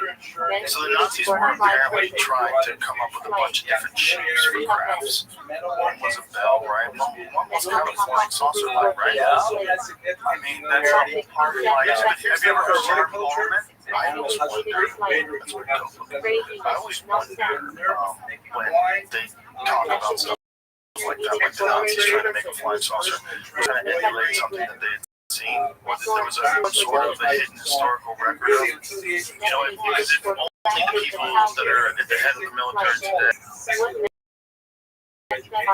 or the head of these military contractors back in UFOs. If there are, they have them, and if they don't know about them, they probably don't exist for you, right? So, you gotta wonder, what were the Nazis doing? Were they emulating something that they knew existed? And when do governments, if there really is a real phenomenon, if this isn't just total gaslighting and propaganda and bullshit to get you to believe that aliens are out there because they've got like crazy high tech that's 50, 60, 70 years past what we really think it is. Both of those things are hard to believe, right? It's hard to believe that the government would get behind the kind of program that would develop a genuine anti-gravity engine that can move through space and time and the ocean. It makes the device transmedium, creates like a portal around it. It's completely independently of everything that we're experiencing in 3D space. It just goes through stuff. The idea that they have that in secret seems kind of crazy. I'm not saying it's possible. It's like you hear famous stories of people whose fathers worked at Area 51 and he never once told them what they did then. Oh yeah, people keep their mouth shut. But they also know that they have to keep their mouth shut because if you don't, you can get in real trouble. If you have top secret clearance and you go blabbing, they're listening to everything you say. They're checking your emails. They know. 100%. I really do. And they have you looking over here when it's really over here. They do that. Area 51 is kind of like the shiny object. Everyone's, oh, that's crazy. And then it's really the mountain that's like 10 miles away that they've hollowed out. That's or you get into NASA, right? Everyone thinks it's in Houston. The real NASA is in Huntsville. So this is a funny story. So Eddie and I are doing stand-up, and we're doing the Tim Hack comedy night. And we do Nashville. We pack it out. Zany's, I think it is. We pack it out great. So they sent us to Huntsville. And we go, Hampton, Alabama. It's going to be great. Let's go. So we drive up. We get to the hotel. We go to the comedy club. And the fucking parking lot is packed, and we're like, this motherfucker, it's gonna be great. Well, it's like Sharon Underwood or like one of those black female comics in there. It's all her crop. No, it's not her. So one was the daytime. I forget what her name is. don't disrespect. She's hilarious. She pounds, and it's her crowd. So she runs the show. And all of a sudden, her crowd leaves, and our crowd comes in, and it's 45 people. And I'm like, oh, fuck. And I just keep looking up there going, fuck. And he's like, and he's going, I know we're in trouble because Sam's always positive about it, and he just can't stop yelling fuck. So we do the show, 45 minutes. It's a great show. We have a great time. We get off stage. The sound guy goes like, he goes, whoever sat here said you were to fail. Because this is the realness. This is where all of the satellites are controlled from. This is where Von Braun went when he announced into the late 80s. They were not allowed to talk as a Nazi because they had all convinced themselves that he was forced to do it against his own will, even though he was a horrible, horrible person. You hear the stories of real Nazis. Yeah, but they convinced themselves that he did it against his own will. So that's where the real. So they always have you look over here when everything's going on over here. Well, that one with Ron Braun, so you know, they hit it in the 1960s because they wanted all those amazing engineers, but they got some evil motherfuckers. There's a video out there. It's called American Nazi 60 Minutes. Can you look it up? It's basically what 60 Minutes did really good work, and they interviewed Austin. It was like, you want to get down to what's going on? Why are all these Nazis here? Why isn't anyone here? And so he's pressing, and he's doing like Freedom of Information Act, and he's pressing and pressing, and then one day he got agreed. The CIA says, you can look at these documents, you can't take pictures, and you can't take notes. You can just read. So he reads it, and you find out that basically what happened was Rockefeller, Nixon, and I think it was Eisenhower, form a committee, and they're all the ones that bring them over. Yeah, so you know, this is part of it. I never knew that. Like, if you're going into hiding, dude, why would you change your name? None of them change their name. Yeah. Right? None of them change. Yeah, that was it. They just say so. 82 U.S. agency by cover of Nazi spy. 60 minutes. Eisenhower, yeah. It was Nixon, Rockefeller, and Eisenhower. Imagine 60 minutes doing that today. Would never happen. Yeah, but we talked to them. Hey, guys. Yeah. Let's not. Right. Let's buy from their Nazis. Shut the fuck up. I agree. They're American heroes. They got some. Shut the fuck up. Nobody ever talked about women. It's like, if you don't know Martin Corbin, you don't know about World War II. Lived peacefully in Argentina with side sex. Carter tried to get him out there. Let's scroll back up. It says, John Loftus, the former prosecutor of Justice Department Office of Special Investigations that was set up in 1980 by President Carter to root out Nazi collaborators, made the allegations in an interview like walls on the CBS programs. Nazi collaborators were given jobs in the United States. Some were later sent to the Soviet Union and parachute teams in an unsuccessful attempt to perform assassinations and start civil war.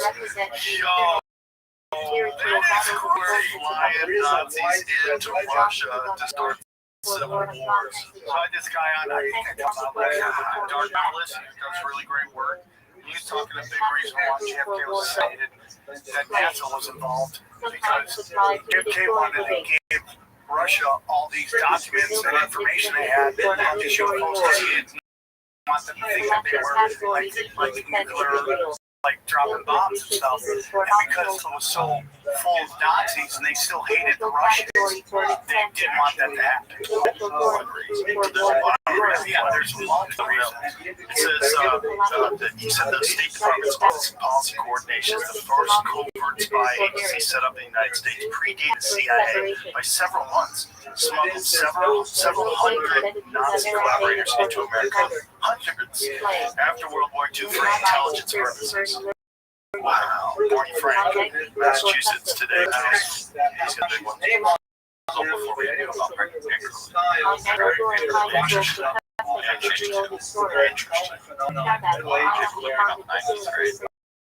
I don't remember. Crazy that they hit it, and then all these guys working for NASA, and they Nazi tooling squad. Video, they interview Nazis who offended everything they did. none of them changed their names. They all just defended what they did. And it was crazy. It's a video to watch. These iron sets in my kitchen, but for real. They started hanging. I see that. Slowest Jews in fucking rock. Yeah. And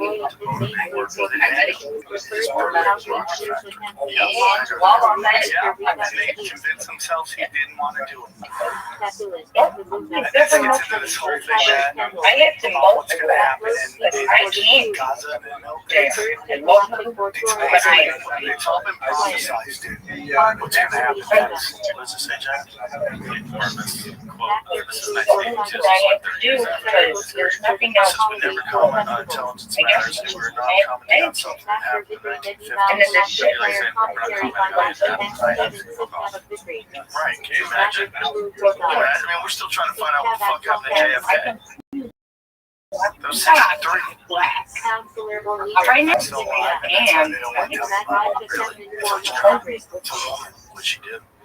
I don't know exactly her role in it, but she's supposedly a part of it. She was like kind of something like when she dies, they'll release the outcome. That's the families. That's why they're slow rolling this out, because they don't want anyone who's still alive to fix any prosecution.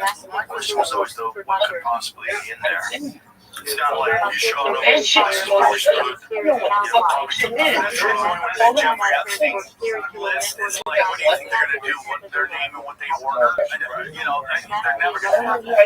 This is one thing. What she was saying about this, that's crazy. Well, that's the whole point that they believe behind the P. Diddy trial.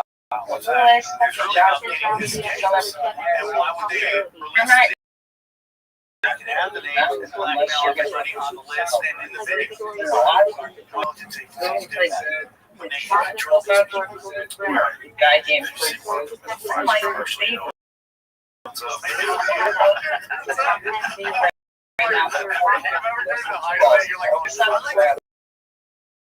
two shits who are pushing all this fucking bullshit about COVID or Nazi or Zionism and all this shit. And I go, what weird shit do they got you on video? What weird shit? Pam Bondi, who was on the stole Jeffrey Epstein thing in Florida. And now she's like, yeah, there's video. There's no video. Florida. So when the first time he gets arrested, she was part of that whole thing. She was probably some agent, like or something in Florida. Was she on the phone with that kid? Yeah. You're like, well, yeah, you do it. But there's so many people that would be I'm taking the edge. That's what's nuts, watching it not play out. And watching these powerful people sort of huddle up and hold the line. It's kind of crazy. And they're doing a great job getting these guys out. They're all level. It makes you feel like, oh, we're doing something. You're just getting low-level guys out. You're not getting, when the Me Too movement and they were accusing people of this, they're making it seem like these guys are a part of it. No, dude. You know, if you're a 17-year-old going to a comedy concert and then you don't want your parents still, you're not part of it. You know, it's like 80% of the children go missing are from foster. People don't understand that.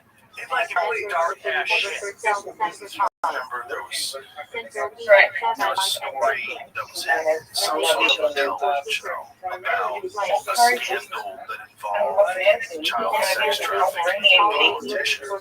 It was like in the 90s or something. Different shows. They constantly had TV shows. Yeah. Like the guy owned a wine store. Was giving the kids fucking die. So that pop up on there was some sort of a story that I can't remember. TV program. Was it the Triangle or the Finder scandal where the expressive silence began investigating government officials exposes systematic exploitation of convicts, which involves that's it. Everything. I like it all. I'm having a good time. What do I like? Everything. Right now, I don't like.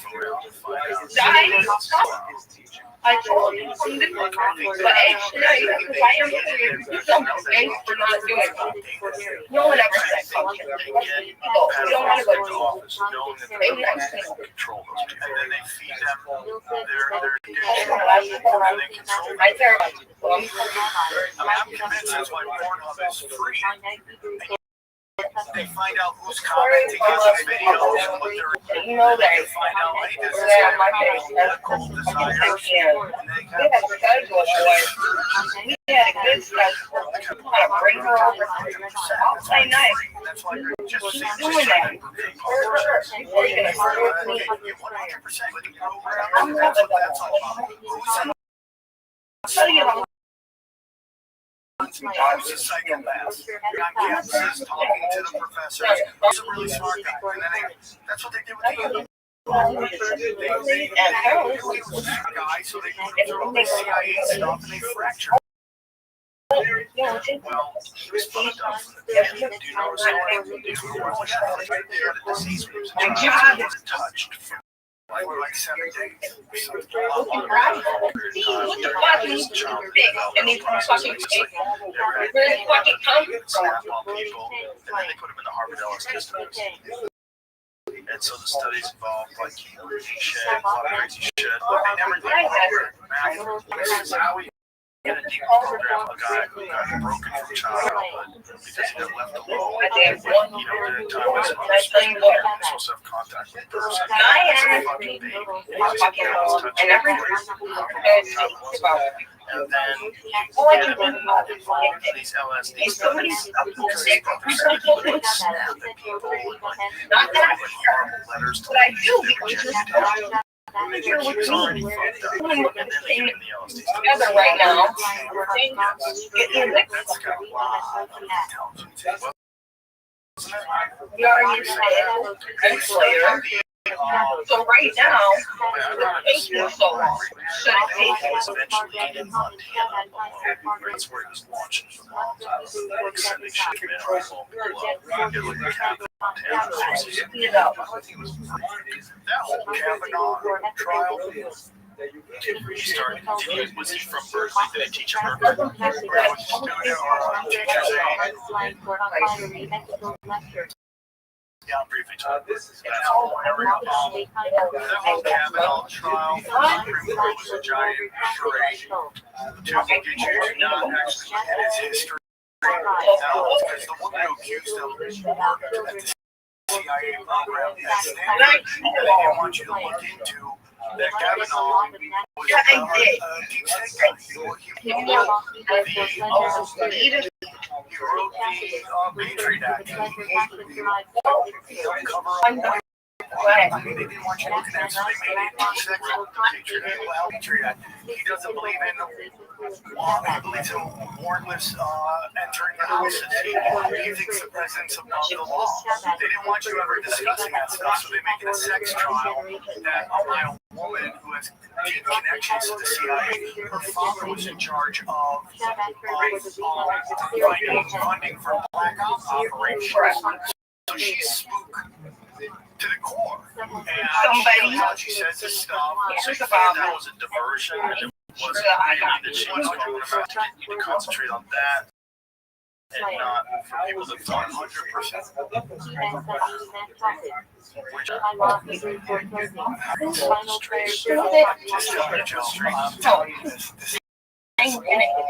No one ever discussed his actual background or what he actually was about. Whatever all their names are, should have taken Are you this guy did something in school. He journaled about it. Who journals? I know one guy that's journaled in my life. My buddy Tony. Nobody else has ever journaled. So it's easily refuted, but it's contemptuous. Movements, everyone's paying attention to it. Yeah. All these like female comics in LA are commenting on it. That's not to do. What a great way to use social media and full outrage machine. That's a total thing. Because the outrage machine is It's so fun to pull up. You know, like, release the Kraken, release all that stuff. People love to get involved too because it makes you feel like you're part of a movement. It gives you, it gives you something. I stumbled across this one day. Remember we found out information about testing or on the island, I suppose. Right. You know how they found this information out? No. They used mobile phone data and did like cross references. Like this person's been here, they don't know who the people are, but like this person's been here, here, and here, so it's most likely be this person. Wow. It's interesting though. Somebody that did his own by a person. Yeah, tiny breakout. Translation on the side that Just like in that.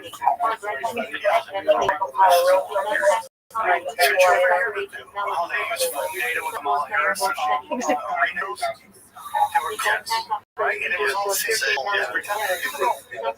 How does she blow $1 billion filling arenas? Yeah, they tried to manufacture because they know that's what killed Hillary Clinton. You know, Bernie Sanders is doing arenas and Hillary Clinton said triple numbers in a cafeteria of like 40 people. So they realized the illusion of that. What that shows is there's no way following her. So when they run her off, they go, we can't let this happen again. So we have to make money like that anywhere. And they did data that was like a Grateful Dead concert. People were just throwing her around everywhere. They're professionals.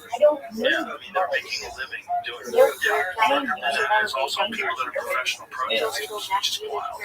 This guy's been documenting people protesting in different places, and he's talking about how much do you get paid, and like people are making a living protesting. How is that legal? Hire someone to go and people. I thought, what's illegal? Let's just show up and awesome. They believe in it. They're getting paid and they believe in it. That's what they would say. You can't tell someone that they don't believe in something. Well, some people are dumb. Don't worry, you don't need people on here just collecting checks. Get a sandwich. Why not? There's always giveaway secrets. Talk about Ed, here's your tip from Les. Love you guys know me now. Now I get to do 5 jobs. Feed me 2 jobs. How do you want like how it works for that money? Yeah, I just think you're just born with it. And also maybe other factors like if you're a fucking would go with certain chemicals every day. People are doing that. How many people are working in print shops just like sucking in all that fucking chemicals? Well, that's in your dome. That can't be good. Full service lecture. You know, about when you took it as a child. Oh, yeah. Gasoline. We were young. That shit was everywhere. We got lead poisoning in the brain. Drops your IQ a little bit. Measurable. We talked about that the other day. They fucking used the lead poison. Well, they put it in anyway because they can save money. Should I really consider shit about what? Gasoline about lead? No. That's really caused that. The reason they want to get lead out of paints is because they made it harder for people. And that's why all these house of glass windows for walls. They're like, look at your amazing view through this glass window. I was watching like one of those flipping shows, and they have a giant glass there. That is easier to look through that. And you know, now they've fans driving around right through your walls and watch what you're doing. How are they looking for your music? I know they can do it with Wi-Fi now. Yeah, that's basically what they're doing. They just have Wi-Fi is bananas. In fact, they have technology that allows you to see like 3D images in a room based on how the Wi-Fi is somehow or another like sending it back to them. Like what is Wi-Fi even doing to you? Like what is happening to you if this shit is just I don't know. There's Wi-Fi on passers. Have you ever seen it on our boat? The fact that it's sick, you know, like everyone's scared of radar machines, right?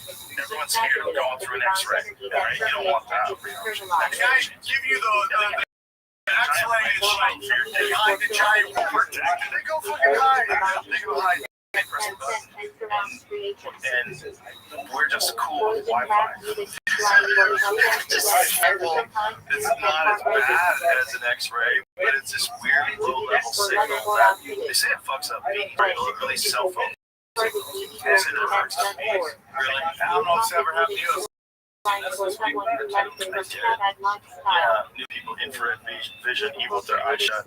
Sci-fi style technology uses nanoparticles to convert infrared light into visible light that humans can see.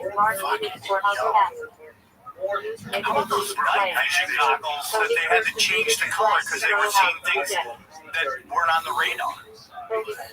I think it was like red. They were doing aliens. They were seeing things flying around them, and they were flipping out because they had red night vision goggles, and that's why they changed it to either green or blue. Because the rest, Red, they show up, they don't show up another. yes. They counted early night vision goggles using Vietnam War, revealing alleged demonic entities.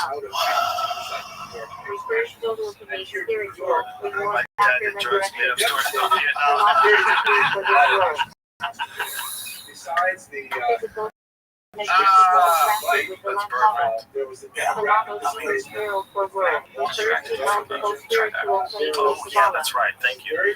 So Jesse Michaels released a new video. He went down to Peru, and these people have been telling him about these mummies. They haven't seen them in person. They are humanoid, but they don't seem to be human. They have a different amount of ribs, but they have like all the cartilage and all the ligaments and all the bones, and everything is in place that makes it look like, if you go to Jesse's show, go to his YouTube channel, because he's got some video footage of the actual like CAT scans and showing you the tissue. Look at those skulls. So this is Jesse's take. I'm paraphrasing. I hope I'm not fucking this up, but some of these things are forgeries. Some of these things are just fake. It's just like an art piece that someone created.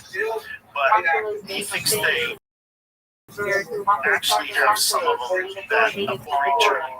And this creature has 3 toes and 3 fingers, and there's depictions of these in Peru, in these ancient like carpets and ancient weaves that are hundreds of years old.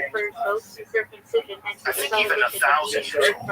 So some of these they think are 1,700 years old, and some of these are as recent as 400 or 500 years old. Look at this tissue. It's skulls, but like, look at how everything is in there. Like, this is a piece of art from 1,700 years ago. Somebody created this.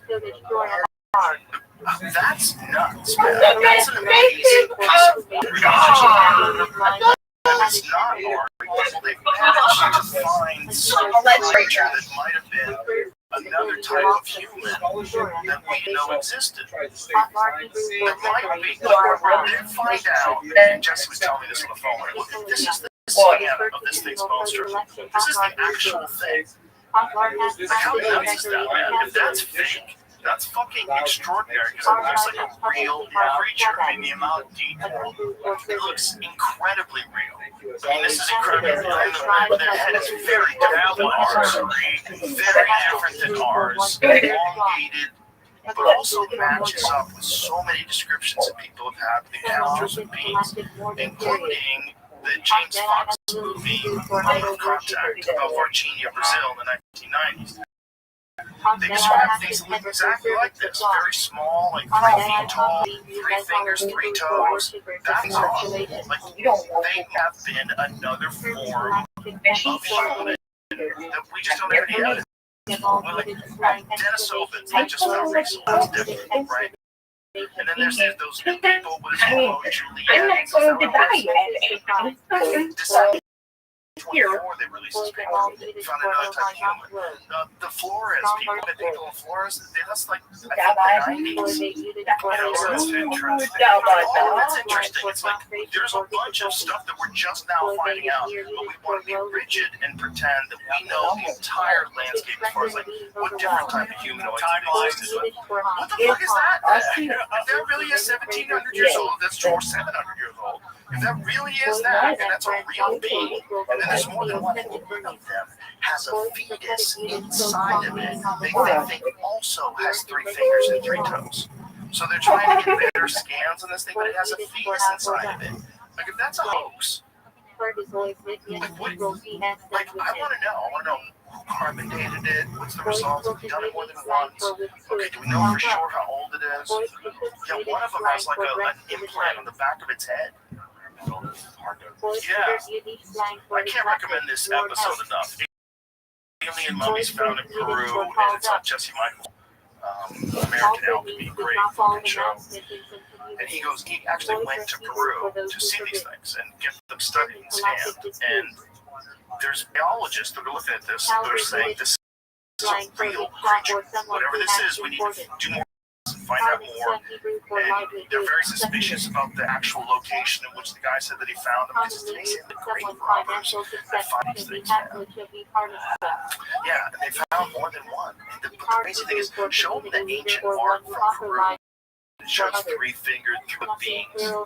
Because they look just like that. 100%. This ancient art is hundreds of years old, man. Like, look, they're all fucking 3 toes and 3 fingers. This is all Jesse's just go watch episode. My theory on our reality is every movie you've ever watched in your life all going on at the same time. All of these movies just kind of tell you what's really going on. Aliens and 3 fingers. Everything, you know. It's very interesting. I had an interview with a guy who's American, and he's on my show, and he's talking about how, based on your religious beliefs, is what you see. So, like, if you're religious, you see angels, and goes down to cryptids and all that stuff. It's like, so it's like, you only see what you want to see in the form that is acceptable to you. And so I think, yeah, so you make 100%. One of the craziest stories ever told to me was by a guy I met at a show. You want to know why he was telling me he did a show where people would send in their like eyewitness stories. I don't know why it was driving through the forest with his girlfriend and dog, and they pull him for a second for this, and the dog takes off. So he goes to chase him through the woods. And he looks at his dog's looking up, he looks up, there's like what seems to be a green screen with something crawling on it. And they're just, and then the thing stops, noses them, they're camouflage stuff. He looks down, his dog ran back and abandoned him. And he ran back, and his girlfriend saw him, they're like, let's get the fire. And that gets into like, kind of like the whole, again, not missing 401 is that it's almost like Grand Theft Auto. You ever drive fake Grand Theft Auto, it has to render itself forever. So the whole theory is that these people go missing because the simulation doesn't want to render for just one person, and that's why they disappear. That's possible. Let me give you another possibility. Getting lost in the woods is easy. Getting out of the woods is hard. You can easily starve to death trying. You can easily break a leg, get injured, and no one would ever find you. Is that what the odds of you right now? No. Well, listen. The odds of you getting found if you die in the deep wilderness are not very high. They might find your clothes, but your body will be scavenged. All kinds of animals will eat you. They'll drag your bones away. There'll be nothing left. If there's bears in the area, there might literally be nothing left. If there's pigs in the area, there'll be nothing left. Nothing. They'll eat your bones. They'll eat everything. There'll be nothing left. So if you're just a person and you go missing, and you're in the deep woods, like miles in, you're in a bad place. And they might. That's just a fact. There's too much acreage to look over. There's millions of acres of public land that people could just go into, and people, you can't find them. Have you ever heard of cadaver dogs? Yeah. And how they let these people disappear and they can't remember what just happened. That's the Travis Walton story. Yeah, I just found that one. Yeah, that is a crazy story. Yeah, he was one of the more interesting to talk to that have had experiences. Because he, I'd say the same about Bob Lazar. They don't seem like they're lying. They don't seem at all like they're lying. Lazar seemed like he was telling me, this is going to sound crazy, but here's a story. That's what it seemed like. Like, it did not seem like a guy making up a story. And then you go back and see he talking about it in the 1980s. He's talking about the same way. Exact same topic. I'm inclined, the more time goes on. So that's the meeting with Eisenhower, where he makes a deal with them, with the aliens, that they want to be able to do tests and kidnap and all that stuff. But he makes a deal that you can only do it. You can't do it in the regular places, so that's why people go missing in the forest. Now, obviously, bad things happen and people, you never get hear from that again, but supposedly these people disappear and then they're found a couple days later in a totally different place and they can't remember what just happened. Well, if I was going to do it, I mean, I had a bit in my act about it. That's what I would do. I wouldn't land on the White House lawn. I'd find some dude cooking meth. Just snatch him up. And like, go tell somebody. You're not going to know yet. They'll believe you. Yeah, but that's, if you're just looking for biological studies, if you're just doing tests on people, a lot of people have talked about hybridization programs that they're exposed to, like, their children. Like, they had been multiple times, they had visited, and then they were the human alien hybrid towards their child. Wow. Dude, that is crazy. Yeah. Guys are getting fucked by female aliens. Female aliens like hold them down, right? They're dead. Like actually having sex with them. Trannies are from the future. No, I don't think they're trannies. I think they're aliens. They're just a different kind of whatever the fuck we are. I think we're a combination of whatever, some intelligent, advanced species, whatever, the God ultimately for the whole thing, for the whole ball of wax. But I have a feeling, just like we've done weird shit and created poodles, I think someone might have come here and, for lack of a better term, monkeyed around with our genes and added some good shit. You know, and that's in a lot of ancient texts, man. That's in a lot of ancient depictions of how the gods created men. And that's how the Nephilims come. Fallen angels, the daughters of men. It gets weird. That's where it gets weird because nobody wants to even consider that we have been genetically engineered. No one wants to consider it because it's kind of crazy. But also, guys, look how different we are than anything else. Yes. I mean, it's kind of weird. Yes, and they can't explain the jump from monkey to man. Yeah. There's no link to that. Well, there's links. I mean, there are transitionary fossils. Like you can see, like Australopithecus, see the different ones. But there's a lot of weirdness in there that it doesn't cover, and one of them is the doubling of the human brain over a period of, like, I think it's somewhere around 1 billion or 2 million years. The human brain size doubled. And it just, they're like, what happened? What happened? Maybe it was mushrooms. Maybe it was also mushrooms are aliens, and that's real possible. That it's an alien life form, like, exists on our planet and gives you enlightenment if you consume. I want to microdose during jiu-jitsu. That's what I would like to do. I would love to. Didn't you just have politician I'm talking about the book of Enoch? Oh yeah, Anna Paulina Luna. Yeah, that's a super. You bring up Gnosticism, Christians go really upset. I don't know what the answer is. I mean, I'm a Jesus is my savior, and that's what I'm into right now. Makes me happy and vibrate at a higher level. But if you study Gnosticism, the whole story of the demiurge is very interesting. That's where fallen angels mating with the daughters of men come from. And that's where the original feminist was. The first ever feminist was Sophia, who was the feminine energy of the universe. And literally, she was like, I don't need a man, right? She literally said, I don't need a man. And she creates life. And she instantly knows she made a mistake, which sounds like every single mother to me, right? So she creates the demiurge. And the demiurge doesn't understand about the higher of God. He thinks he is God. And a lot of people believe the first God of the Testament is the demiurge. And his whole thing is about just basically he wants to destroy humanity. That's kind of what everyone talks about in Satan. But Sophia gave us the spark of life. She gives us a spark. What do you want to know? Go back to the time when they were Bhagavad Gita. I would love that. What do you know? Yeah. How I think about that all the time. Yeah, like what are these flying crafts you're talking about? Yes, dude, and Vedic texts. And so you talk about fallen angels. A lot of people like think that's a Christian mumbo jumbo. I don't believe it is at all, because the Vedics talk about it and the Hindus talk about it, about God trapping entities in this realm that we live in. So I think the Vedics were for the Hindus, I think, are 2 or 3, and then we have the 33%, which is the fallen angels. And then they come down, they get trapped here, and that's the whole thing about transhumanism, is that they're trying to figure out how to get out of here. Have you ever seen Lazar talk about the weirdest shit that he heard when he was in his form? No, what was it? Said the weirdest shit was they said they had a very thick file that was about religion, and basically what it boiled down to is, at least what this file was saying, was that they view us as containers. Yes, and he wasn't specifying containers of what, like containers of souls, like I don't know, but that's the terminology they use.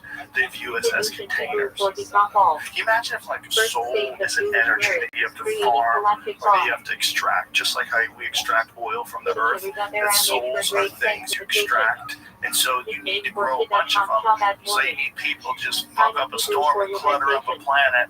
And really what you're doing is just farming souls. Yeah, dude, that's so Can you imagine, you think that you're an OnlyFans model, and you're a DJ at a strip club, and you're a football player, and you're a top scientist, and you're this and you're that, and everything. But really, on this level, you're just in a farm.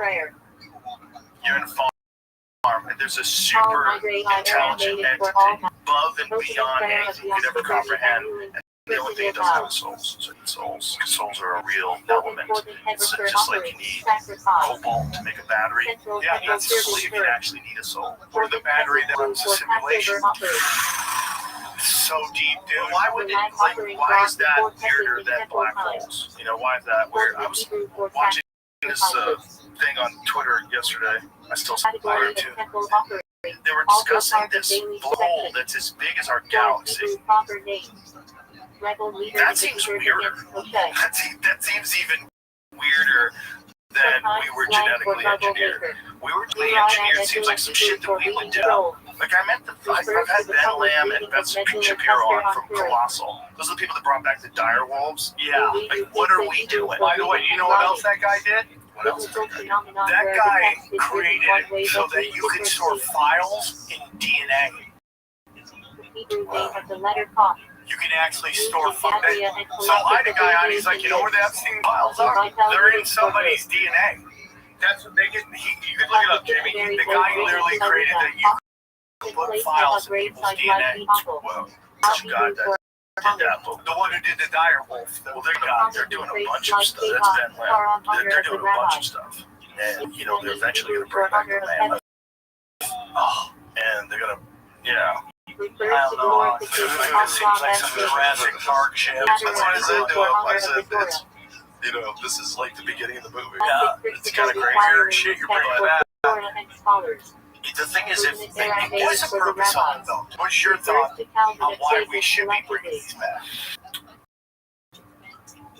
Because it's cool. That's it. Simple answers, right? Yeah, sometimes you bring things back just because it's cool. Should you bring back dire wolves and let them loose? No. They're bigger than regular wolves. They're super powerful. You're making a mistake. Like, regular wolves are hard enough to deal with. Wolves might very well like to hunt people. It's like super possible. Yeah, it's like introducing those anacondas or boas into like the Florida Everglades. Yeah. It's like they're just dominant. Just bring regular wolves into a place fucks everything. Yeah, what's going on in Colorado? How about the cute animals? Can we bring back cute ones? Yes. That's on like cutie pies. Bring back the cutie pies. But then they're all got get eaten. Because you're going to have to eventually let them go. Something's going to fucking prey on them. And then you're going to have a disaster. Or they're going to wind up eating a bunch of shit that they're not supposed to eat. And they're going to kill some species. That happens all. That's like Australia's like got multiple cases of different animals they brought in to combat different. And now they have like feral cats everywhere. Jeez. Have you ever heard of orphan trains? Have you ever heard of the orphan trains? The orphan train. I remember when I was a kid, like, this orphan train's gonna go off the tracks. I'm like, why are there a bunch of orphans in the train? Then you start getting into what that really is. This is where Cabbage Patch dolls come from. Genetic. Yeah, what the fuck are you saying? Orphan trains, dude. What is an orphan train? The theory is, you know, they kind of did this in Canada with the indigenous, where they sent them to other parts of the country so they couldn't learn any of their culture. And basically the thought is that either brought kids from where they were and brought them to the other parts of the country and gave them to the elites to raise as children and do whatever they wanted to do with them. Yeah, here it is. Okay, it's a large-scale social experiment in the United States where orphaned, abandoned, or homeless children were transported from crowded to rural areas in the Midwest to be adopted or lived in homes between 1850 before 1929, and an estimated 250,000 children were relocated primarily by the Children's Aid Society and its founder, Charles Loring, a precursor to the modern foster care system. So that's a very clean version of it. But the whole belief is that these are the children of, I'm just going to throw out a name out, Tataria or stuff like that, and that they're the children of this to kind of erase history. Well, it gets even crazier into Cabbage Patch dolls, right? These Cabbage Patch kids, and they had these world fairs where they would literally sell, like, incubated children. Have you heard of that? And Jerry Seinfeld says both his parents were those type of kids. What is incubated children? If you look up World Fair Cabbage Patch kids, basically almost like science laboratory children. What are you saying? What? I can't hear you, Jerry. Something weird about baby. Right. What is it? Well, we're not anywhere near yet. Cabbage Patch is straight of repopulation postcards. And Seinfeld says and they would have displays at World where you could go and get a kid. Wait a minute, what do you mean his parents were made in a lab? Is that what you're saying? I think he said his parents were either orphan train kids or Cabbage Patch kids. And a lot of people think that's where the NPCs come from. Orphan train kids would mean that his parents were orphans and they were shit off to other hands, whatever they were being West. You know, but that's what he said. We'll have to Google that. That sounds like a eccentrically crazy thought to make sure that that's correct. Okay? That sounds crazy. But what is chill? I don't understand what the Cabbage Patch thing is. So, what are you saying? That they were cloning kids? When was cloning even possible? When did it first become possible? Years, there's a thumbnail that links all three things he's talking about together. But I don't know. Bro, you go down the wrong Reddit threads, don't you? No, dog. I'm reading on like Cabbage Patch, so they're growing them in a Cabbage Patch, and then World's Fair incubator babies. Look at that guy over there holding two babies up. These are incubator babies. So what is an incubator baby? Is it raised entirely in an incubator? Like, what does that mean? Oh, really? Boardwalk attractions save thousands of premature births. That sounds like, I don't know, man, because supposedly you can get a kid at the World Fairs. But I do know that people do that when a child is premature, right? They put them in an incubator. But the word is that you can get a kid there. So buy a kid, yeah. So someone would have this premature birth and then put the kid, maybe. I mean, that's what this is trying to tell us. I don't know if that's real, though, but that goes back to the World Fairs that we talked about before. It's just like technology beyond good and what we know now. and they wiped that all out. Why would they do that? Do you think they might know out, or do you think they're hiding secrecy? Well, they probably have still, but they don't want us to have it. Like, what do you think happened with all of Tesla's notes when he died? Whatever organization. I don't know. It was all, what's Trump's uncle, yeah, Trump's uncle got him. that's right. He went in there early because he was in Yale, and then they grabbed him all before, and that gets into that little Baron Trump book and all that stuff that's like time travel stuff, which I think is totally possible. I think time is in this. I think time is this, and everything's going on at one time. And it's like a book. Like if you're reading a book, you can be on page 46, and 46, that's the reality of the time. But you can jump to page 320, and now that's the reality of time. Then you can go back to page 18, and that's the reality of time. I think that's. So do you think that you will eventually be able to manipulate that, or we can right now? Who's we though? The masses of mankind, the masses of mankind, the 13 families. The 13 families make deals with fallen angels. That's my power. That's the power structure of the world. And what method are they using to travel back and forth through time? Whatever technology they got. So that if, let's say, they back engineer UFO in 1947, these companies get involved that know how to make technology, all these different contractors, Boeing, Lockheed Martin, whoever it is, they manufacture a time machine. They manufacture based on what they have learned, and they start to use it, and they go back and forth. Do you think eventually one tells them about it? I think they know, again, it goes back, they know who's crazy enough, who can keep a secret, who can do all that stuff. That's what they always say about if they fake the moon landing. They're like, wouldn't somebody in there or something? Well, people do say something and they end up going missing. But most of them understand that they're in on it. The only people getting into that room are the ones that they know are in on it. Have you ever seen when India landed on the moon? Have you ever seen that video? It's just a probe, right? It's not even a probe. It's like an Atari graphic that lands better graphics than that. And they're all cheering in the room. They're all high-fiving each other. You don't think India landed a probe? Can I see it? I want to see if I believe it. I've had so many people that agree with that. Spiritual striving upward.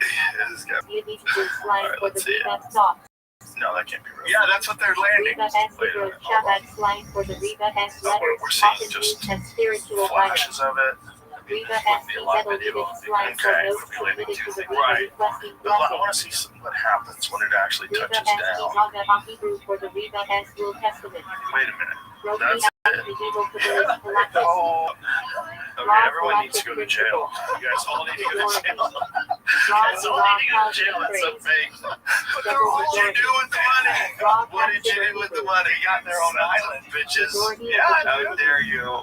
Imagine how much money they spent on that probe. But that's everybody in the room. So if you look at the JFK assassination, right? So it goes into that plaza. They're all assassins in that plaza. Yeah. Like, everybody's in it. There was a lot of people. Yeah, they all go missing and end up dead.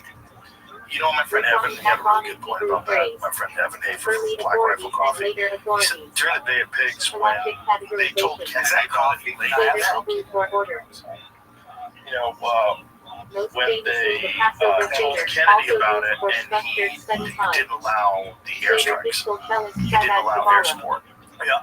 That fucked everybody. The beaches Project hardened. No, that was different. Operation Northwoods was the when they were going to arm Cuban friendlies and attack. Well, that was all part of how to pull Cuba into war. Right. So, but with the Bay of Pigs thing in specific, those guys had a plan based on air support, and then they did get that air support, and a bunch of people died that shouldn't have died. It's like those are the types of people you could have got to kill Kennedy. Yep. Separate accident equals galactic work listing the 613 Billy better in the other video? No. I was looking to see if there was. They did plan two things at the same time. But whatever that was, it's clearly not supposed to be a video of the live landing. There's no way. Looked like it to me. And the guy standing up and he's like, I just did that. It's not I don't think that's what it's supposed to be. It's like a description to show them, like, instead of just looking at numbers. So they don't have actual video of it. Yeah, Jack's got a live camera with it. That's like a third thing. Which is Yeah. the moon landing from the 60s when it did it. You only saw it from inside the lunar module, that beautiful aluminum foil craft. Yeah. With a golf cart that's like almost twice his size. I think that golf cart that big. How'd you get enough power to get off the Earth? Or get off the moon, rather. And they were setting that camera to pan perfectly and catch it. How'd you get the signal, the video footage from that camera and send it up into space in 1960 fucking 9? And how'd you talk to Nixon on the phone from space? How are you calling Nixon from fucking space? Stop! Yeah. But here's the thing, oligarchies help oligarchies. So they're all in on it. Well, they're all in on a lot of shit, which is good, because that's what keeps us from going to World War III for real. So, recently, we're being told there's this giant AI race for China. Okay? You don't believe it? And they want to pass a law. I'll tell you why. So pointed the finger. Yeah, there is. I pointed at the sign, but the point is, so they tell us there's this giant race with AI, and if we allow China to just get a fraction ahead of us, it's over. So to the point where they pass a law where you cannot, at no state can pass any laws that get in the way of technology with AI. And everyone's really upset about it because 10 years of AI is an insane amount of time. So who knows what will happen with it. So we're being sold that we're in this AI race with China. Well, just about a month ago, we sent China a bunch of AI soldiers. And I go, hold on, we're like in a race with these guys and we're sending them superconductors? We, the United States government. So what did they send?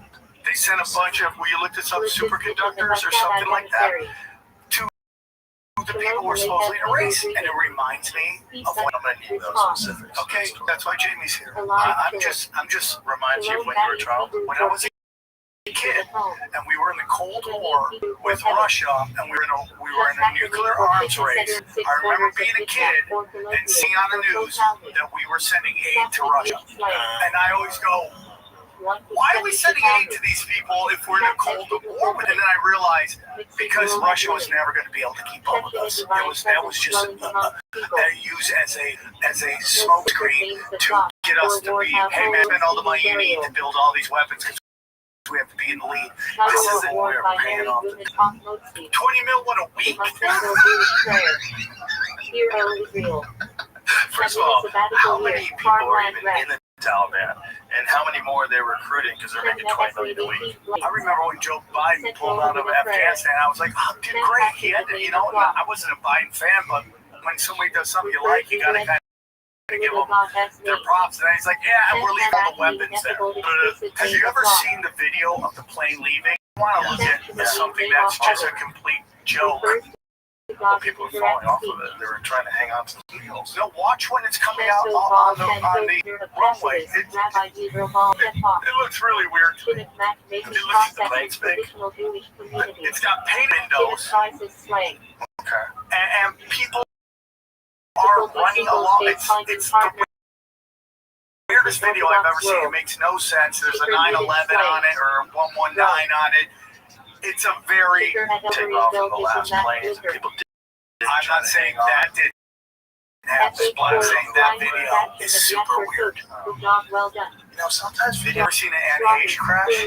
Have you ever seen that video? Yeah, this is one thing at a time. Look at that, one thing at a time. Okay, well, this is a cargo plane, right? So it's an enormous. Looks And it doesn't have any windows, so there's that. well, the windows at the top, the black ones. Well, that's for the pilots, bro. But the rest of the video, the rest of the plane is all solid. So it's a cargo. No. It looks like a giant cargo ship. People are trying to climb in. Like, look at this, man. They're trying to get inside that cargo ship. It's nuts, man. And the thing is moving along on the ground. Yeah, you can see. That's a regular cargo ship, bro. That's a giant military cargo ship. It's weird. These guys are like laughing and cheering. Yeah. It just looks weird to me. But like the whole thing was crazy. First of all, they felt like they defeated America and sent them home. So there was that, and then there was the fact that we left behind all kinds of crazy shit: Black Hawk helicopters, tanks, and then they do parades where they parade down the street with all of our shit. I mean, you get into Afghanistan. It's the same thing. Reason we went into Vietnam. Nobody knows that about Vietnam. Everyone thinks about stopping communism. If you watch the Fog of War, he says like they were never gonna. Vietnam hated China. They were never gonna work together. But you sell it as we got communism. Now you go in and you get all the poppy fields, the Golden Triangle. Well, the most transparent of that was when Fox News had Geraldo Rivera talking to one of the generals on the ground. Yeah, it was like one of the military leaders, I don't know if it was a general. Why do you have military people guarding the heroin fields? It's like, well, we need to get the trust of the farmers. On our side against terrorists. Like literally, like fucking U.S. armed soldiers, cars, and then the production goes through the roof. Yep. And it becomes like 94% of the world's heroin's produced in. Or where we go into Iraq, and the first things we go to are the museums. Oh, We're grabbing artifacts. That's Anunnaki shit in there. Who knows It's in the Star type shit. 100%. They think that's the weapon of mass destruction they were talking about. What's the Stargate in Iraq? It was a weapon of mass. I thought it was a gate. I thought it was a gateway. Go to That's what they're talking about. Well, then they want control. That would be the weapon of mass destruction. Go into the future, get some awesome weapons, come back, fuck everybody up. Like everybody watching a movie about like the Revolutionary War, bro, running around in muskets. You just imagine, bro, imagine just storming in there with a tank, just fucking everybody. They don't even know what a tank is. Yeah, just helicopters, or shooting them out of helicopters like, you know. That's what you think of when you think of like modern weaponry. Now imagine applying that times 1,000 years, getting that modern weaponry, bringing it back to this timeline. Do you think that you could travel back and forth through timelines, or do you think once you travel once you're stuck there? What if you travel back to a time there's no time machine? You might be fucked. Yeah. Or it's like, you see movies about this all the time where you're like, you gotta go exactly to the place, get it right, or you go to a dimension you don't even know what it is. What was that article you just pulled up, Jamie? Iraqi Stargate Conspiracy, a modern perspective on an ancient mystery. Look at that building. Bro, what were they doing? 4,100-year-old massive tiered shrine lined with giant staircases. How weird, man. Dude, our timeline is way more interesting than anyone even understands.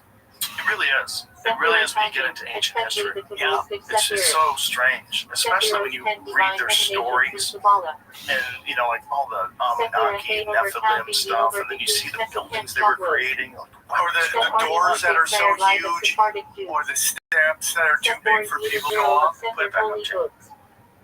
It says, mysterious military bases near ancient sites. U.S. established military zones near ancient Mesopotamian ruins, such as Ur, how do you say that? Nineveh, and Babylon. Some speculate this was to prevent independent researchers from accessing the sites. Control the information. The alleged time warp incident. Some claim that strange time anomalies and electromagnetic disturbances were reported by soldiers in Iraq, further supporting the idea of an active portal or advanced technology buried underground. Is there any scientific basis for a Stargate in Iraq? How could there be? Lack of physical evidence, no concrete rule, you don't have access. Mythological misinterpreted texts describe the Anunnaki as deities, but scholars believe these are mythological representations rather than historical accounts of extraterrestrial beings. Okay, that's just somewhat or love, opinion. material. And scholars are notoriously, when it comes to notoriously poopy pants when it comes. Yeah, they don't like to change their opinions on shit. No confirmed technology retrieval, despite years of military presence in Iraq. No official reports have suggested advanced technology was discovered. But if it was, where would it go? Defense contractors, right? The same thing is like the UFOs. Like if they really did have a crashed UFO, and I'm in the middle of a great book, Richard Dolan has a, let me find the name of this so I don't fuck it up. It is UFOs for the 21st century mind. I can't fucking remember. There's a lot of stuff in there that I never considered before. One of them, when they were talking about the crashed UFOs, they did a bunch of like explosions of nuclear bombs in the 1950s. They like just shot them up 150 miles in the sky and then blew them up. They did it a bunch of times. Like you could have easily fucked up if they didn't know you were doing that. They had no reason to believe. They're just hovering there watching Earth. And all of a sudden, it's interesting to me because you remember when we had the balloon? What is this? These are CIA reports. I don't know how accurate they are, but it's a report nonetheless. Creation date 2016. Documentary release date is 98. Read the first paragraph. I think if you could, It's hard to read. It's weird. Where should I read it from? Third line weather problem. Well, it says something about Whether rainstorms will be a problem in the southern area in 3 to 5 days. Some heavy equipment is anticipated in near term in Kuwait. Within 1 to 3 days, Iraq will launch missiles into Saudi areas. Frontline troops will not advance. Future potential strikes may occur in areas B. Iraq Army will have 2 special weapons, some type of interference devices, electronic or mechanical freeze up, some type of energetic beam type of device may be located in the sand area, see figure 1. Whoa. Preemptive action is not anticipated until February 91. Smart attack may occur anytime from Kuwait. Whatever energetic beam under the sand. Plus, the activity in the vicinity of Mecca. Just like these documents. Is it a legit document? Yeah, who knows, right? Yeah. This is the FOIA document. Comes from the Stargate collection. So it's such an interest. Also, if I had a print in paper, some shit that's like super top secret that no one's supposed to know that we have, I would say Iraq has it, so we can use it on them. Yeah, Iraq has a beam weapon. Yeah, that was it, and it was destroyed. We destroyed it. Where people could read it later on because of the FOIA request. Well, I probably didn't anticipate that, right? But on top of that, it's like, I mean, they overestimated the Iraq Army's capabilities as is, right? Like, that was one about it. It's like they were always saying, like Hicks had a joke about it. That's the 4th largest army in the world. He's like, yeah, well, after the first 2 is a real big drop off. Salvation Army's number 8. I loved him, man. But that was a great joke about that because like that was a cakewalk, that first Iraq war. It just they went in, fucked everything up. The war was over really quick. So imagine how disgusting a human being you'd have to be to invade another country, find secrets that change the way human beings would view our history. Yeah. And, the history of technology that has existed here, like completely remaps the entire landscape. Imagine trying to hide it. Yeah, well, that's the whole Vatican library. Like, what's in there? I want to know what's in there. That Tibetan one? No. Oh, it's crazy. This is ancient Tibetan library, and there's this video of this walking past these texts. These fucking thousands of years old, these texts. And they're all in these bound books on these shelves that nobody's touching. See if you can find Why isn't anyone read them? What's in there? What about the Library of Alexandria, which all the secrets are in there? All the probably depictions of how they built the pyramids, who did it, when it happened, Erasing our whether or not they found them already built. That's a real possibility. Claim of 10,000-year-old Tibet library, find not one paper it's written on. But there is some sort of a Tibet library. I'm not saying it's 10,000 years old, but I think it's 1,000 years old. It was just, there was a library of these ancient books like this. Is that real? Is that bullshit? That's bullshit. Oh, okay. That's not exactly the one that I saw, but it was just like that. But it wasn't. The AI probably took that photo and animated it. Now that's been going around a lot. Oh, no. Oh, yeah, but this is like at least a year ago. What I had seen. It had been bullshit then. Might have been a different kind of bullshit, not AI. AI bullshit's going to make everything impossible. Have you ever heard that most wars are about erasing history? Like most of them, like a lot of wars are about erasing our history, going in there, destroying areas that have like a connection to the past. And that's a big part of World War II, was just destroy all this old history so nobody learns about it.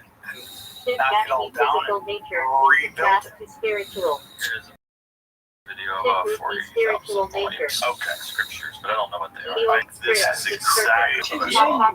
It's so crazy. Okay, so this is a Tibetan Buddhist library. And does it say how old those things are? Pretty amazing, though. Primordial world of It's just kind of freaking thing here. Even reading a piece of paper that was handwritten by someone 1,000 years ago. What's that, John? intensity. Put it 10,000 books. Imagine if this cipher it's all form. It's all just then she took on the five guys. It's all just like 50 Shades of Grey, written over and over and over again. It's crazy out there, man. What's going on in the world? House nuts. It's just like, I think something. I think what's going on in Gaza is crazy. I think prophesized that. So I want to tell you about this. So I have about 8 guys from high school that I'm on a text thread all the time. We talk all the time. It's kind of where I got my ability to kill hecklers, because we just shit talked each other forever. Like, we stopped fighting at one age and we just started annihilating each other. So then it's just like natural to me. Like, what's a trauma as a kid sometimes becomes as an adult. So I got really good at that. Every time they just light me up, it feels so good, right? So I go to college. My friend Tony, he goes to Alfred. He comes back. He gets religion, right? And he is, and every summer I go home for 4 weeks, sit down, we talk spirituality, and he would always tell me things he learned. Well, one time, like in the late 90s, they bring me out. Church is having a band, guys in the band, and hand to God, dude, they're singing songs about in the late 90s about 2 towers coming down. Hand to God, I remember hearing that going, that's kind of crazy. And then 9/11 happens. I go, well, that's some prophecy. So Tony always tells Build the World Trade Center towers. Spiritually or physically it took a long time. When did they build them? When were they officially opened? Soap spouts. 60s. Religious youth movement. He's added righteous person. Dude, there's a great video I have on Instagram that breaks down all 9/11. It's this animation. It's so fucking good, dude. So do you think that those planes were remote controlled?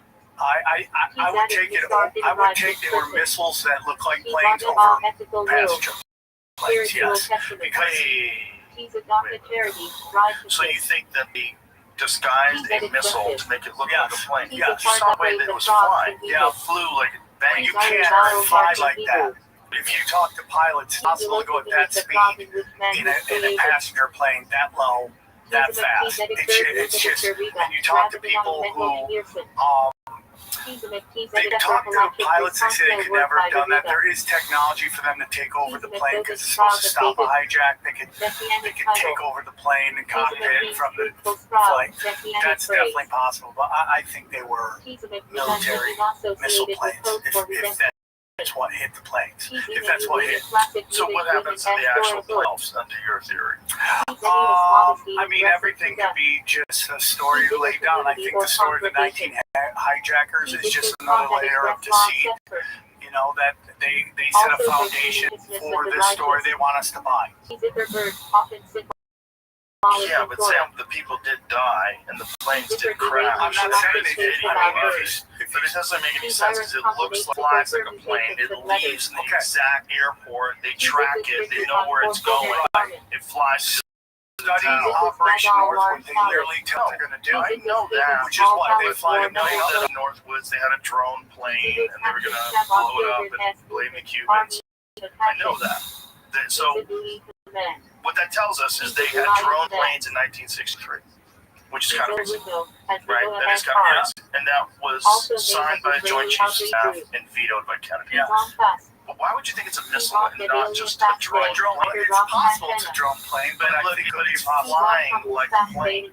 Like what makes more sense to me is that they took over a plane, remote control whoever they is, whether it's the terrorists or whatever demonic entities. Okay.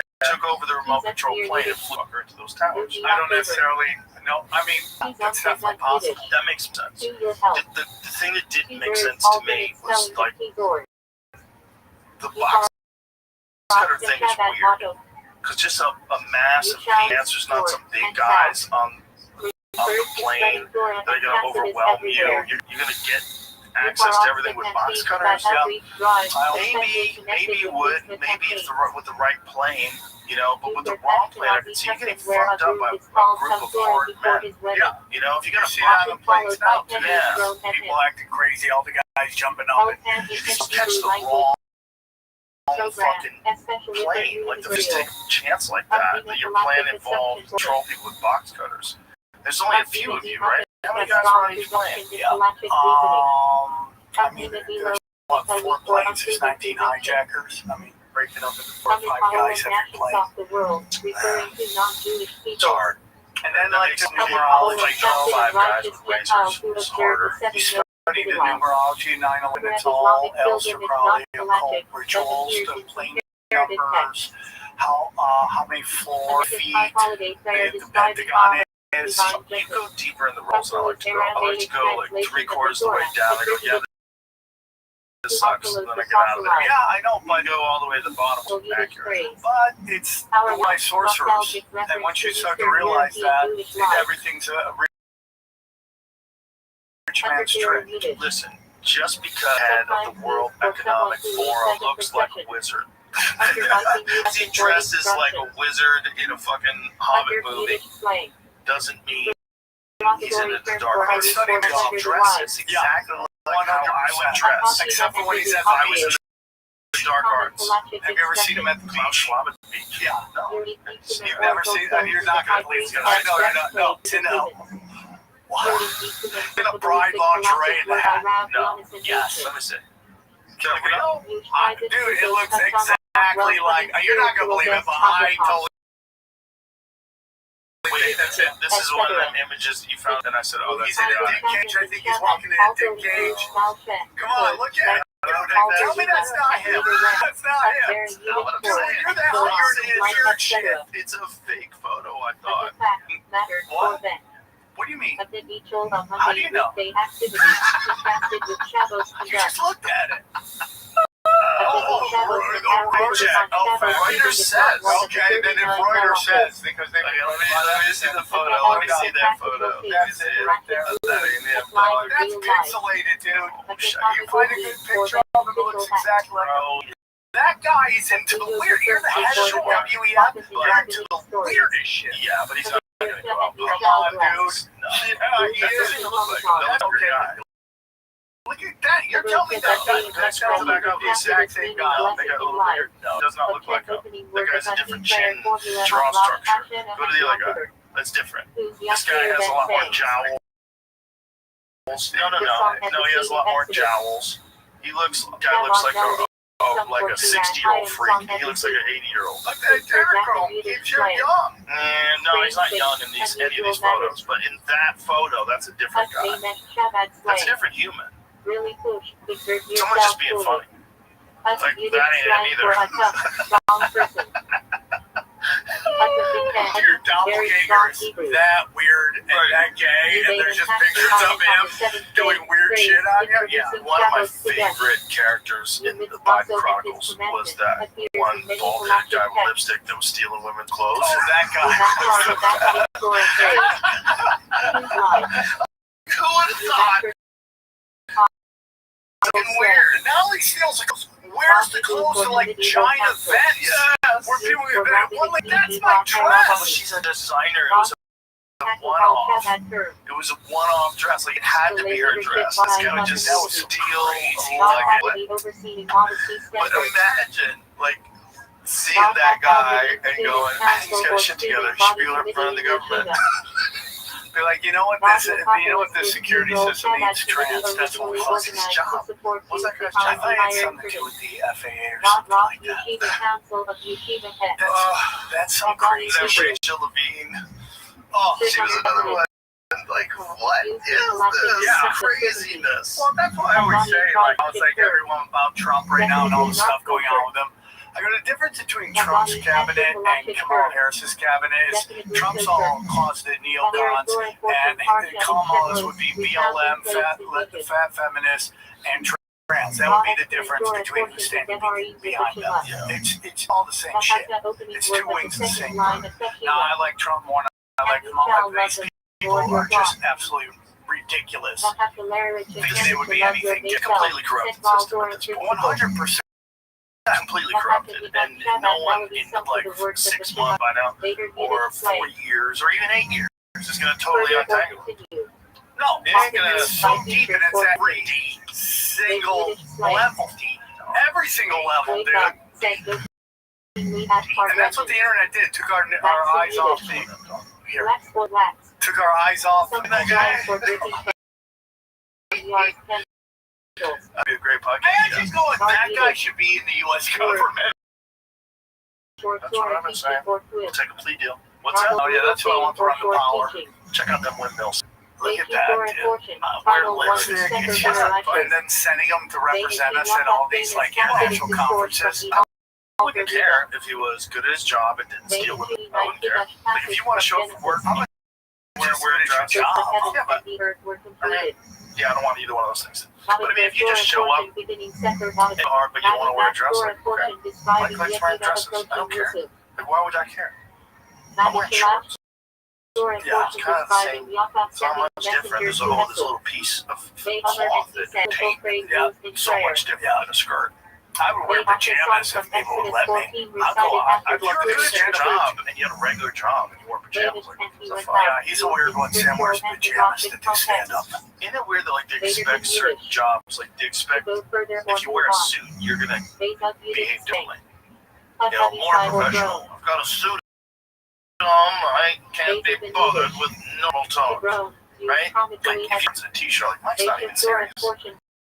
You dress like a fucking idiot. Yeah, like you dress a certain way. And they think of you as a young 100%. So I was watching this video the other day, and it was about how actors way back in the day were. Oh, yeah. Like the guy from All in the Family was 46. I know. And then actors look like they're kids. Yeah. And they were talking about it because everyone's smoked all the time, and they all wore like suits and proper clothes and made it look worked out. No one worked out. Yeah, no one. So when you hit 46, it was like, ugh. Yeah, we're, you know, as a nation, we're getting fatter and fatter, but there's also a segment that is getting more jacked and jacked. The jiu-jitsu guys, CrossFit guys, the Thai boxing dudes, you know, they're all getting more and more fucking shredded than ever. Yes, there are a lot of fat people, but there's also, in my opinion, way more in shape people too, because they're just more people. I would agree there's more in shape people now than ever before, but I think the average person is in worse shape. The average, there's like outliers, people that work out all the time, and there's more of those than ever before, but we're getting fucking poisoned. Our food is terrible. This is one of the the RFK Jr. thing is one of the most important things of this administration. I thought, like, get in there and find out, how do these companies grip on what they're putting in the American diet? How do these companies have this grip on locations they're making sure that you take every year? And how many, and they're not responsible at all for the adverse effects. This is crazy. Getting in there and just trying to least untangle some of that fucking evil octopus mess. Just all the different tactics of control.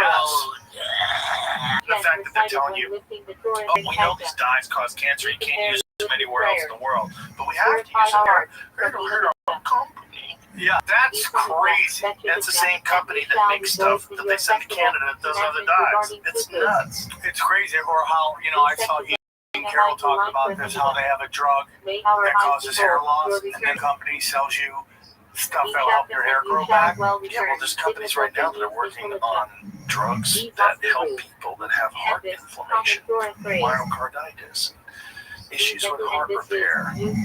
There's a particular NBA legend in Kareem Abdul-Jabbar who during the whole COVID stuff was like, he was going after LeBron James really hard about not getting the shit. And now when I listen, because I'm old, I still listen to sports talk radio, he's doing commercials for heart problems. Like, that's the craziest storyline I've ever seen about the guy who was guilting everybody. And this was the guy who was a civil rights leader. There's two commercials for heart problems in one way. Like, what are the commercials? Heart amphibian. Can you look up what Kareem Abdul-Jabbar heart commercials? He's talking about how he's AFib. Yes. Yes. This was the guy who was full on in the civil rights movement, who understands, would have a great understanding of the black community's relationship with pharmaceutical companies, and what, that famous thing where they let everybody have syphilis forever, and then they sent like black nurses to convince them, AFib. So he was a guy who was pushing everybody. Oh, dude, that's so crazy. He's with Pfizer too, and he was a guy who was pushing everybody to get the jab. He was like really going after LeBron James, who didn't want to do it. And then now he's doing these commercials, which is so crazy to me. But did he have that before he got jabbed?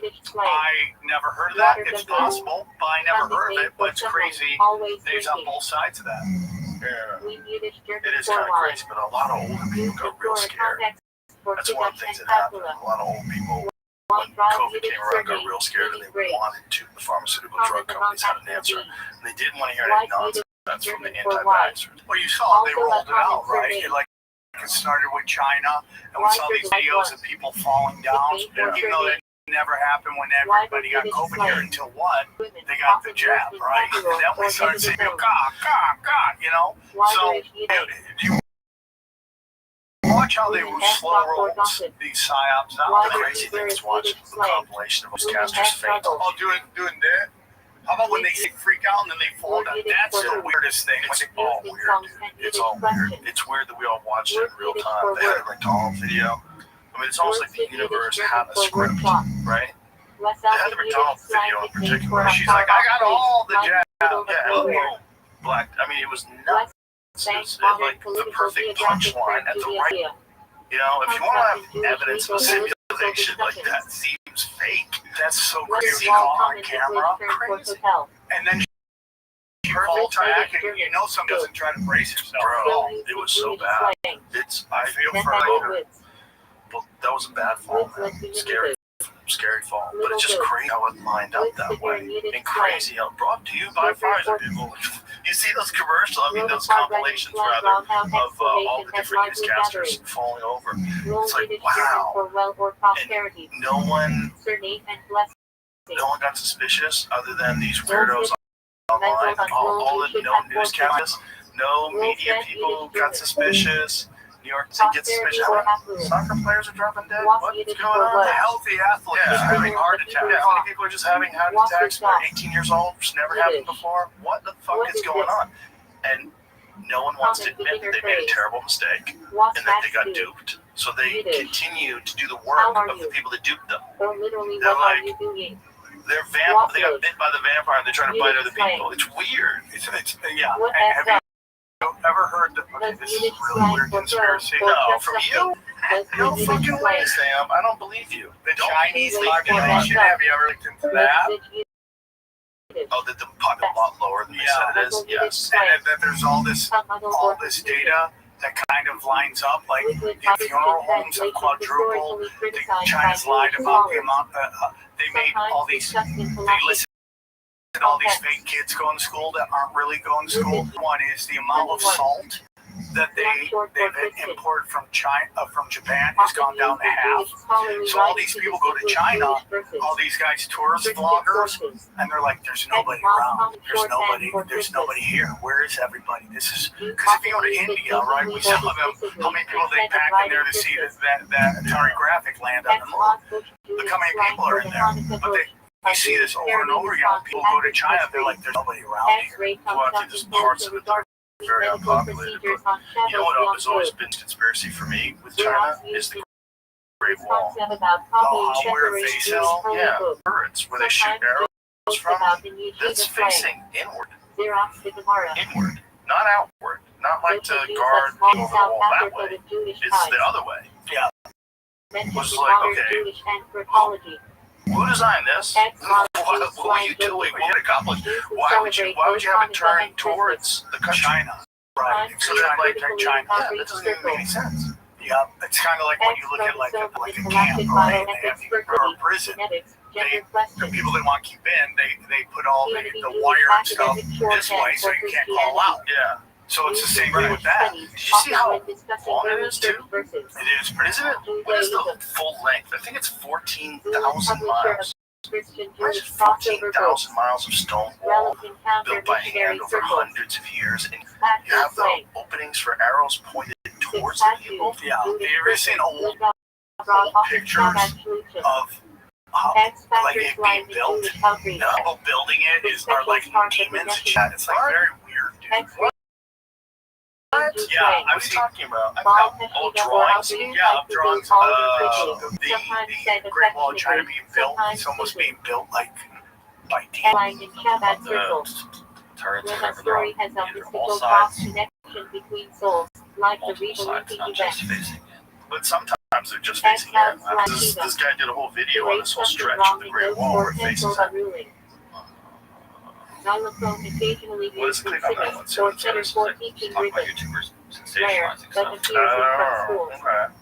Xylophone referenced in Galactic agriculture texts when explaining tree Well, the growth. thing is, it's also, again, Xenophobia 14,000 miles, mentioned in right? Jewish sociology literature regarding treatment of non-Jews. So some of it probably Territories change. Right.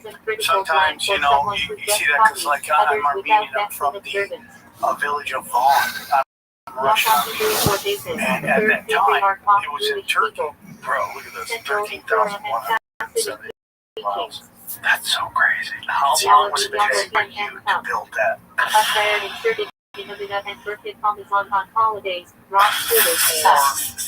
Ever. Imagine if you live forever and like Sam, you can live forever, but you have to rebuild the Great Wall of China. If you do, don't worry, you live forever. It's going to take you a long time, but once you're done, you'll be free. I'll live forever. Yeah, Would you do it? No, I don't want to live forever. You don't? No, I don't think we're meant to live forever. I think we're meant to come here, finish a task, wrap it up. Yeah, I think so too. And this whole thing about extending life forever sounds miserable. It is weird. These techno people are about to grasp the ability to do something that has never been done before, and it's very strange. Like if you can change a human body, if you can enter some sort of chip into that person's brain that gives them entire access to the internet, instantaneous telepathic language, who knows what kind of ability to control electronic devices and all kinds of different things. Someone gets to decide whether or not that happens to the human brain. Because once it happens, you're not putting that cord back on the bottom. It's out. It's going to give an advantage to people.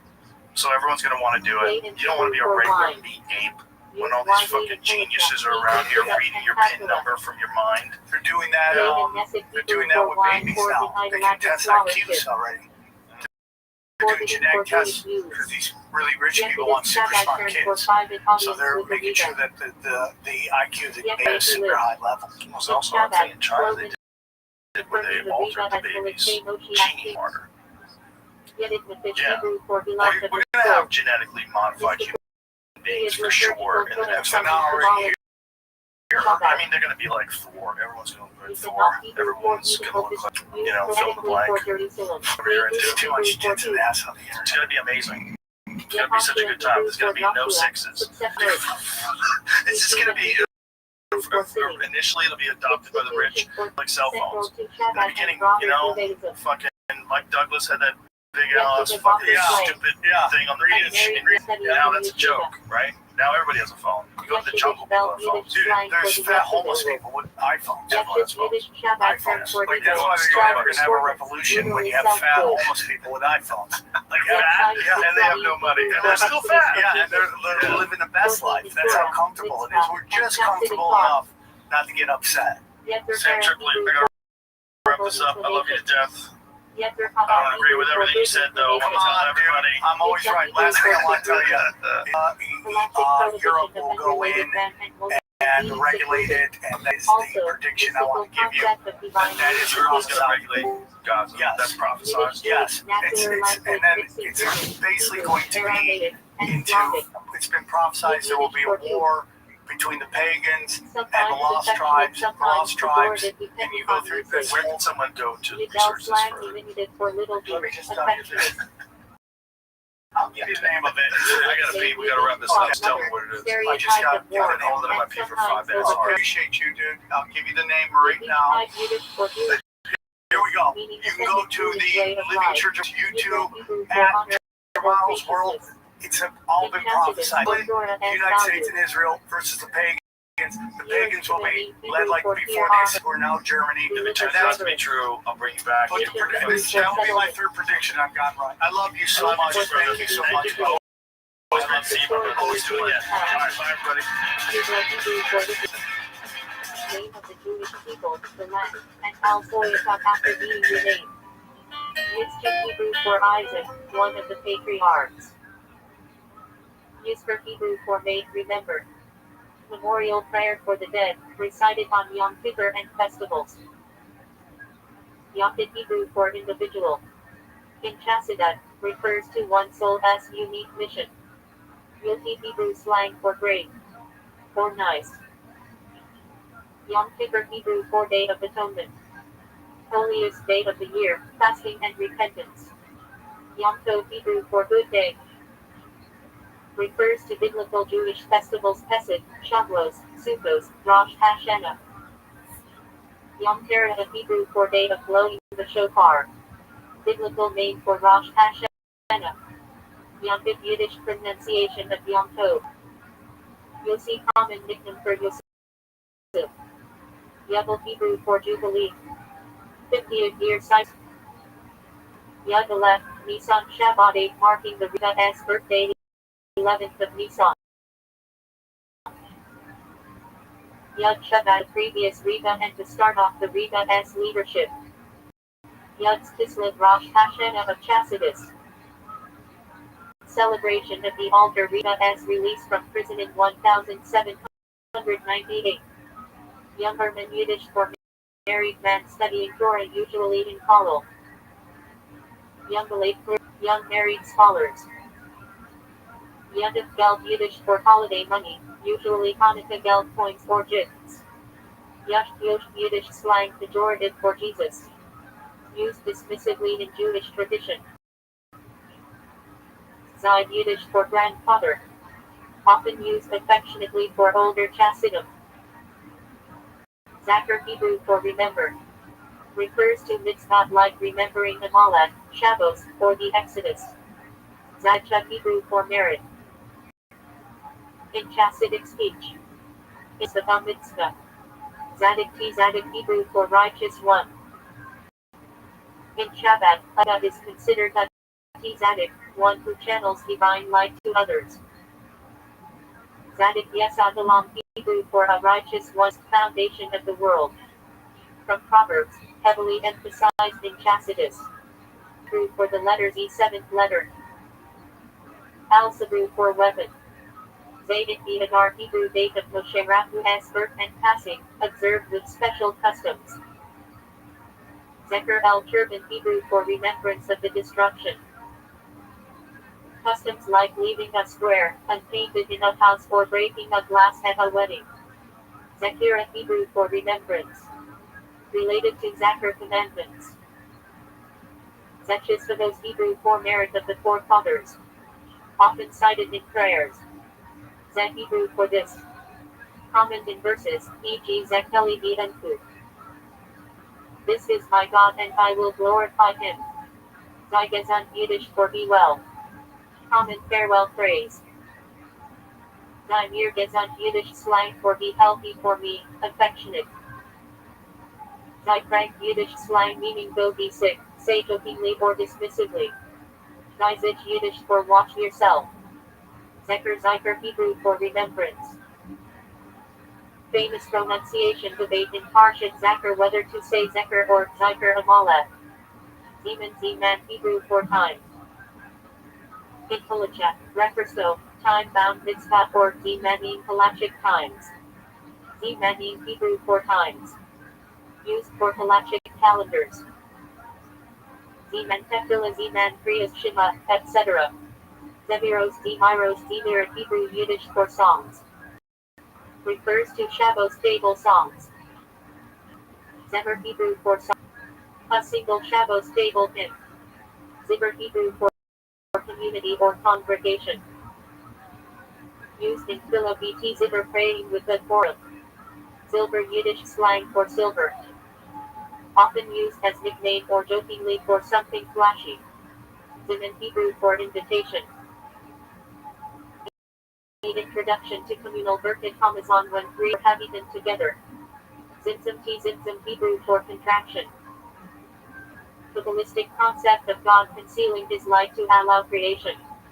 Zion Hebrew for Jerusalem or the land of Israel. Zionism modern movement for Jewish return to Israel. Sometimes debated in Shabbat and broader Judaism.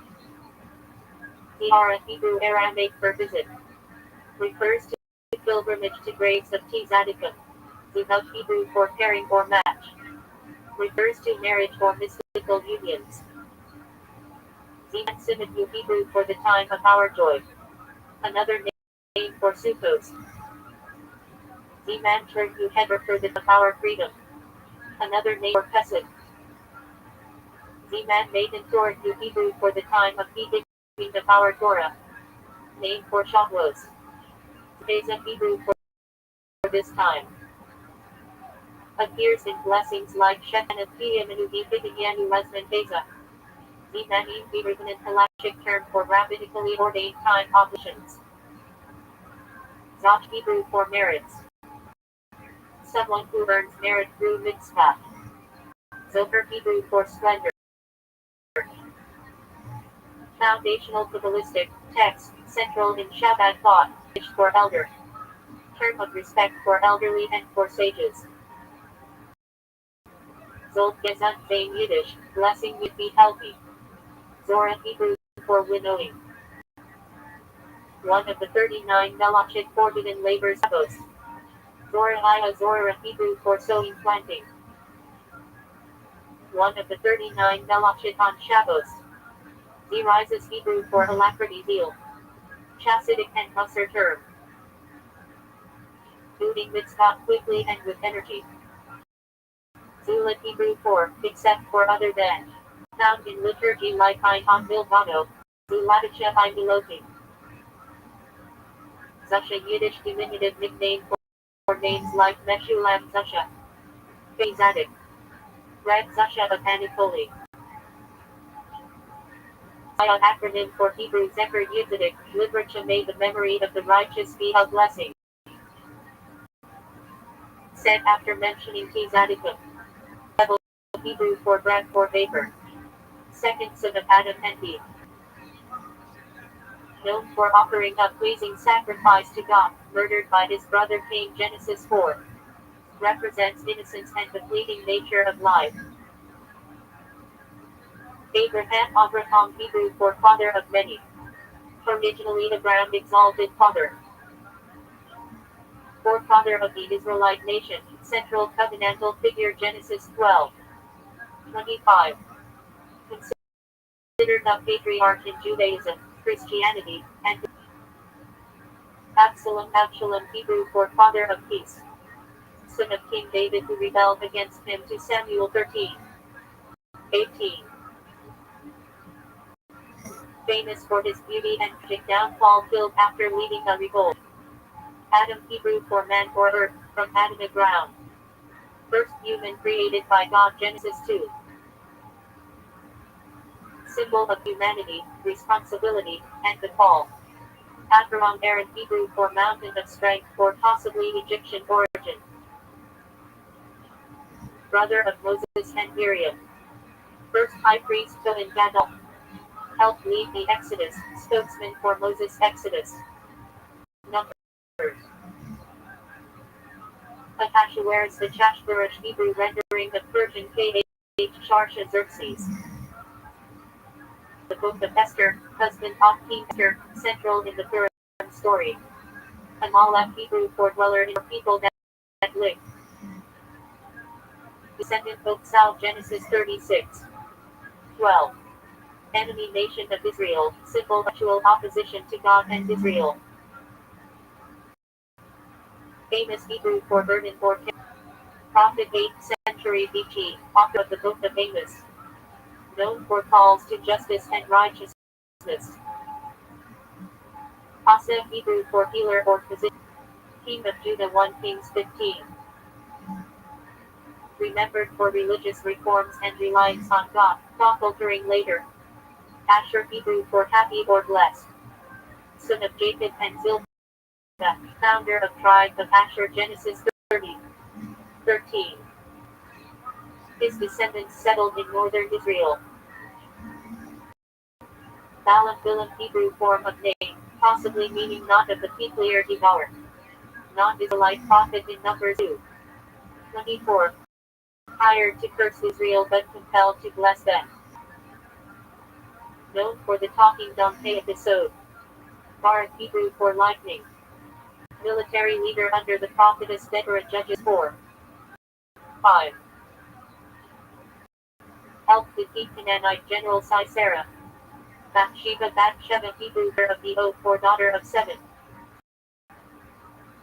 Wife of Uriah, later of King Dat, mother of Solomon to Samuel. Central in David's moral failure, but also in the Davidic lineage. Benjamin, Hebrew for son of the right hand or son of the south. Youngest son of Jacob and Rachel.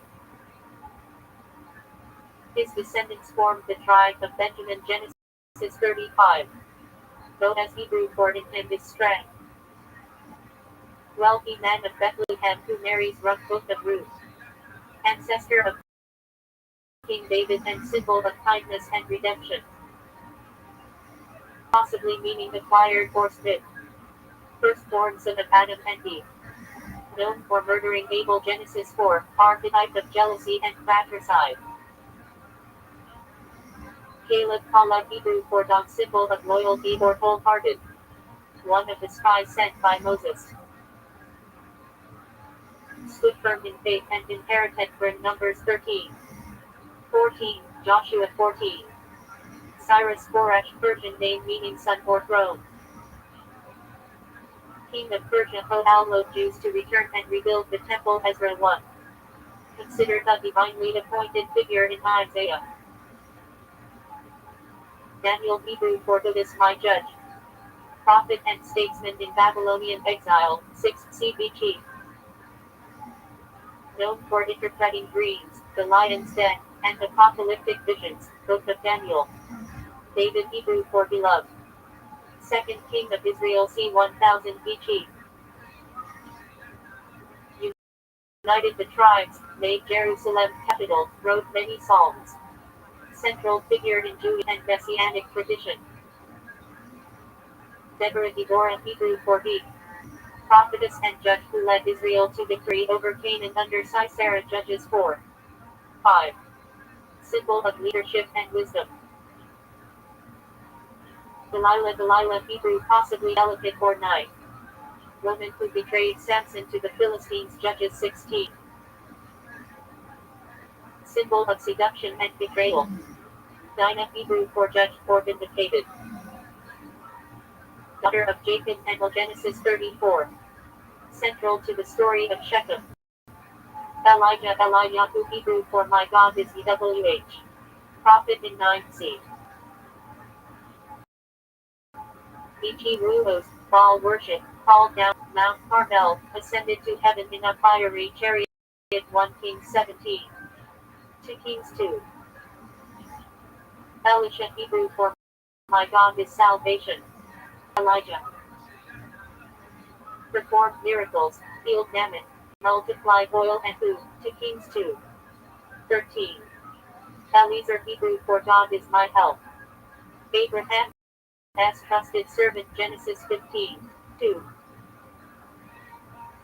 Possibly the Anamed servant in Genesis 24 who seeks Rebekah for Isaac. Also later figures with same name. Ephraim, Hebrew quadruple. Son of Joseph and Asenah, ancestor of tribe of Ephraim. Genesis 41:2.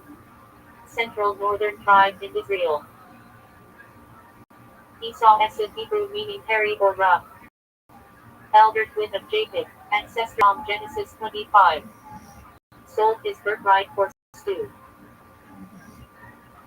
Full of worldliness verses. Jacob's spirituality.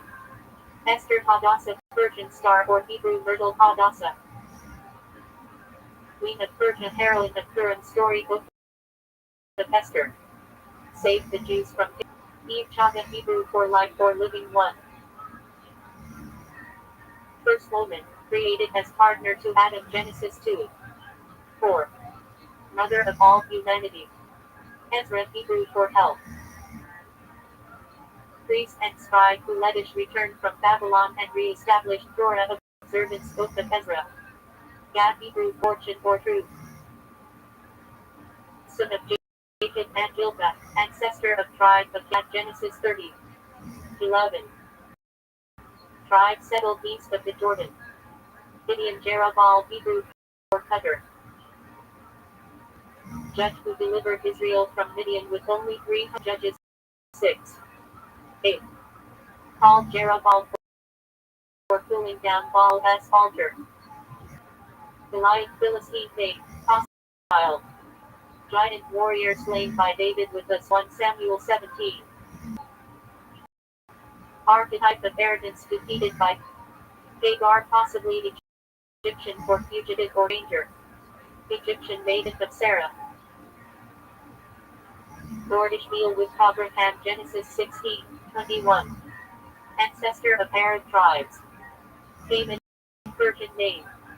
Agagite, villain of Booker. Planned genocide. Ahuz, defeated through Esther and Mordecai. Central villain of Purim. Hannah, Jenna, Hebrew for grace or faith. Mother of prophet Samuel 2. Known for her heartfelt prayer at Shiloh. Hezekiah, Chispa, Yahu, Hebrew for my strength. ICWH. King of CBG, known for religious reforms, resisting Assyria, and her act. Kings 18:20. Hosea, Hebrew for salvation. Prophet CBG, author of Book of Hosea. His marriage to Gur symbolized God's relationship with Israel. Isaac, Yitzchak, Hebrew for he will laugh or laughter. Son of Abraham and Sarah, second patriarch. Found in the Akedah. Genesis 22. Father of Jacob and Esau. Ishmael, Yishmael, Hebrew for God will hear. Son of Abraham and Hagar. Ancestor of Arab tribes. His story reflects divine care for outcasts. Genesis 16:21. Israel, Jacob grew for one who struggles with God. Jacob renamed Israel after wrestling with an angel. 32. Patriarch, father of 12 tribes. Issachar, Hebrew for there is reward. Son of Jacob and Leah, ancestor of tribe of Issachar. Genesis 30. 18. Associated with Torah study. Jabez, either sorrow or pain. Minor biblical figure who prayed for God's blessing. 1 Chronicles 4. 9. 10. Jacob Yaakov, Hebrew for heel grabber or supplanter. Patriarch, son of Isaac, twin of Esau. Father of renamed Israel. Genesis 25. 49. Jared, Hebrew for he will enlighten. Judge of Israel. Judges 10. 3. 5. Also minor figures share this name. Japheth, Yephet for expansion. Son of Noah, ancestor of Indo-European nations. Genesis 10. Jeremiah, Yirmiyahu, Hebrew from WH exalts, or appointed by W. Prophet during final days. Judah 7. 6 CBG. Wrote book of Jeremiah and Lamentations. Jericho, not a person but relevant. Hebrew for fragrant or moon city. First city conquered by Joshua. Walls fell by God's miracle. Joshua 6.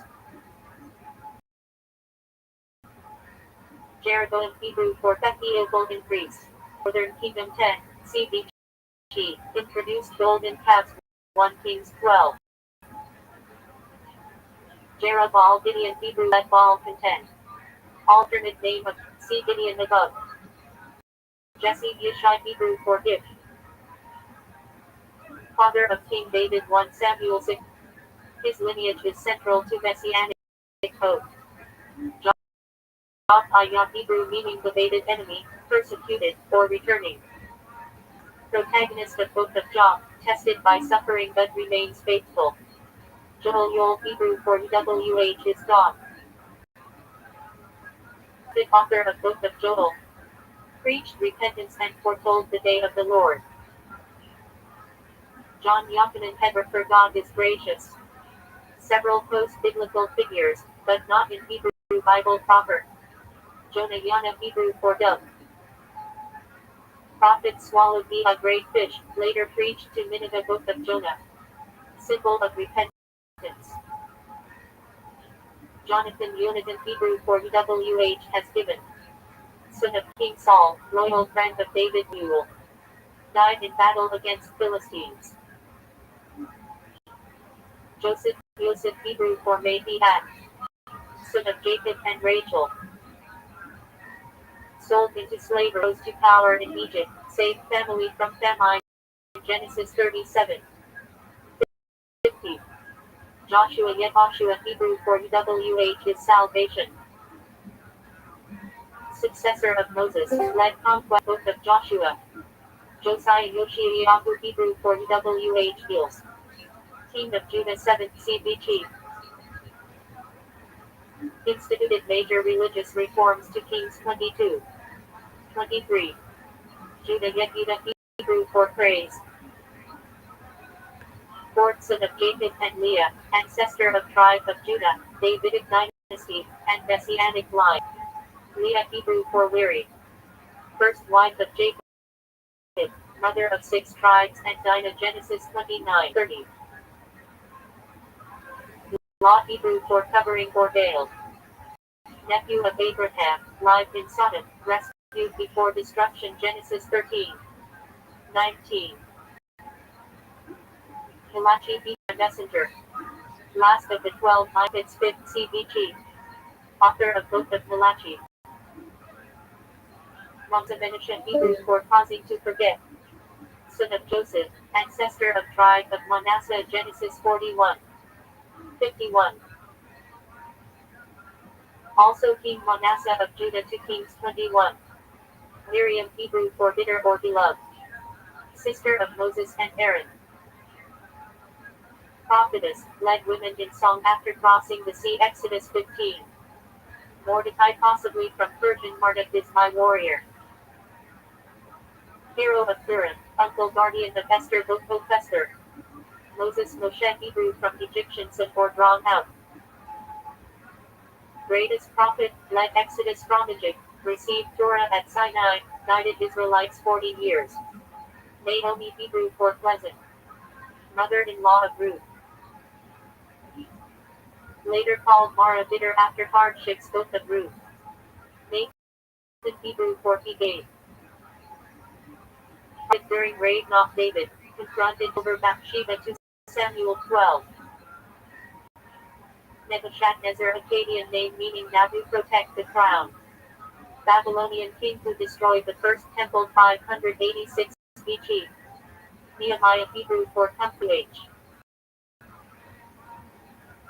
Leader who Jerusalem's walls after Babylonian exile, Book of Nehemiah. Noah Hebrew forest for comfort. Will P.R. survived the flood, ancestor of all humanity Genesis 6. 9. Obadiah Hebrew for servant of BWH. Prophet, author of Book of Obadiah, shortest book in the Bible. Pharaoh Egyptian title for King Great House. Opposed Moses during Exodus 1. 14. Phinehas Pinchas Hebrew for ocean origin the Nubian. Grandson of Aaron. Zealous priest who stopped plague by slaying sinners Numbers 5. Rachel Hebrew for you female sheep. Beloved wife of Jacob, mother of Joseph and Benjamin. Symbol of maternal sorrow and of Genesis 29. 35, 31, 15. Rapid possibly Hebrew West Semitic for broad or spacious. Woman of Jericho who sheltered the light spies. Later an ancestor of King David, Joshua 2. Matthew 1. 5. Rebekah had referred to tie or bind. Wife of Isaac, mother of Jacob. Played key role in securing blessing. 27. Rehoboam Richmond Hebrew for the people have enlarged. Son of Solomon, king of Judah during split of the United Monarchy 1 Kings 12. Reuben Hebrew for seed, Asa. Firstborn Jacob and Leah, founder of tribe of Reuben Genesis 29. 32. Lost firstborn rights due to misconduct Genesis 35. 22. Ruth Hebrew for friendship. Moabite woman who converted to Judaism, married Boaz, and became great-grandmother of King David Book of Ruth. Samson Shinshin Hebrew for little son. Judge of Israel nor immense strength. Defeated Philistines but fell due to Delilah Judges 13. 16. Samuel S.H. Newell Hebrew for heard by God. Prophet, judge, and anointer of Saul and David 1 Samuel. Central figure in transition to monarchy. Saul Shaul Hebrew for asked for. First king of Israel, chosen by God through Samuel. Ultimately lost favor for disobedience 1 Samuel 9. 31. Senator of Akkadian name Sin whom God has replaced brothers. Assyrian king who besieged Jerusalem in 701 BC, but failed to Kings 18. 19. Set Shet Hebrew for appointed or granted. Son of Adam and Eve, given in place of Abel Genesis 4. 25. Ancestor of Noah. Shadrach, Meshach, Abednego Babylonian names given to Canaanian Mishael and Azariah. Survived being thrown into the furnace for refusing idolatry Daniel 3. Shimei by fame. Relisal who cursed David during his flight from Absalom to Samuel 16. Shipra Hebrew for beautiful or fair. One of two midwives who defied Pharaoh's order to kill Hebrew infants Exodus 1. Shulamite female figure in Song of Songs. Possibly meaning peaceful from Shalom. Symbol of love and beauty. Simeon Shimon Hebrew. Second son of Jacob and Leah, ancestor of tribe of Sin Genesis 29. 33. Solomon Shlomo Hebrew for peaceful. son of David, third king of Israel. Built first temple, famed for wisdom. 1 Kings 1. 11. Tamar Hebrew for Date Palm. Daughter-in-law of Judah who secured her rights by bold action Genesis 38. Also daughter of David to Samuel 13. For delay or station. Abraham, Namor, and Haran. Migrated from her to Canaan Genesis 11. Tiglath-Pileser Akkadian name, trust in the son of Asherah temple. Assyrian king who exiled Israelites in 8th CBG to Kings 15. Uriah Hebrew for WH is my life. The night warrior in David's army, husband of Bathsheba. Betrayed and killed by David. Uzziah Azariah Hebrew for strength is EWH. King of Judah 8th CBG. Prospered until punished with leprosy to Kings 15. Zechariah Hebrew for WH remembers. Prophet Book of Zechariah 6 CBG. Also name of several kings and priests. Zebulun Hebrew for dwelling or honor. Son of Jacob and Leah, founder of tribe of Zebulun Genesis 30. 20. Zedekiah Tzedekiah Hebrew for EWH is my righteousness. Last king of Judah before Babylonian exile, 2 Kings 24. 25. Zephaniah Hebrew for EWH Hashidin. Prophet, author of Book of Zephaniah Sebi. Zerubbabel Hebrew for sown in Babylon. Leader of Jewish returnees from exile, rebuild temple foundations Ezra 3, Haggai 1. Zippah Hebrew for birth. Midianite wife of Moses, mother of his sons Exodus 2, 4. Zophar Hebrew for chirping or leaping. One of Job's friends who debated from Job 11. His Hebrew name. Bereshit in the beginning. Number. First book. Covers creation through he descent into Egypt. Across. Timeline. Creation till 3760 BC in Jewish reckoning through death of Joseph till 1450 BC. Exodus Hebrew name. Shema names. Number. Second book.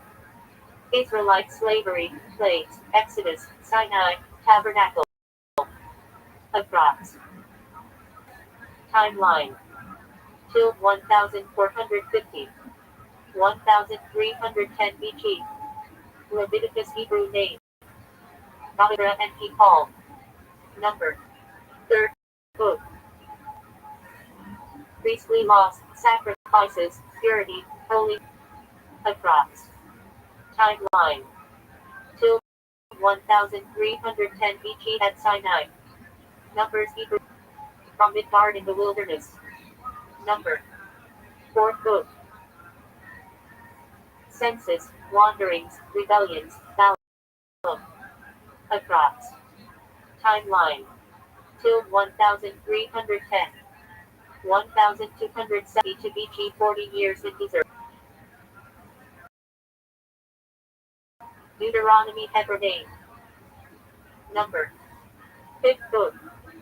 Moses farewell speeches, Shema, blessings, curses, Moses death. Timeline. Till 1272 BC, plains of Moab. Joshua Hebrew name. Yehoshua the Lord is salvation. Number. Sixth book. Conquest and division of Canaan. Across. Timeline. Till 1245 BC. Judges Hebrew name. Shoftim Judges. Number. Seventh book. Cycles of sin oppression and deliverance. Across. Timeline. Till 1245 BC. Samuel Hebrew name. SH rule his name is fit. Number 8 book. Rise of Monarchy, Saul and David. Approx. Timeline. Till 1070. 970 BC. King's Hebrew name. Melachim Kings. Number 9 book. Solomon, divided kingdom, prophets, exile. Approx. Timeline. Till 970. 500 BC First Temple period. Isaiah Hebrew name. Yeshayahu the Lord is salvation. Number 10 book. Seas of judgment and hope. Approx. Time 740. 700 BC Assyrian era. Jeremiah Hebrew name. Yirmiyahu the Lord will uplift. Number 11 book. Prophecies before and during Babylonian exile. Approx. Timeline. Till 626. 586 BC. Ezekiel Hebrew name. Yechezkel God strengthens. Number 12. Excellent prophet with visions of restoration. Till 593. 1 BC Babylonian exile. The 12 minor prophets. Triasar 12. Number 13 book. Collection of 12 prophets, spanning till 750 BC, covering Assyrian, Babylonian, and Persian periods. Psalms Hebrew name. Temple praises. Number 14 book. Prayers and hymns, attributed to David and others. Approx. Timeline. Till 1400 BC. Proverbs Hebrew name. Mishlai Parables. Number 15 book. Wisdom sayings, mostly attributed to Solomon. Approx. Timeline. Till 900. 700 BC. Job Hebrew name. I hated persecuted.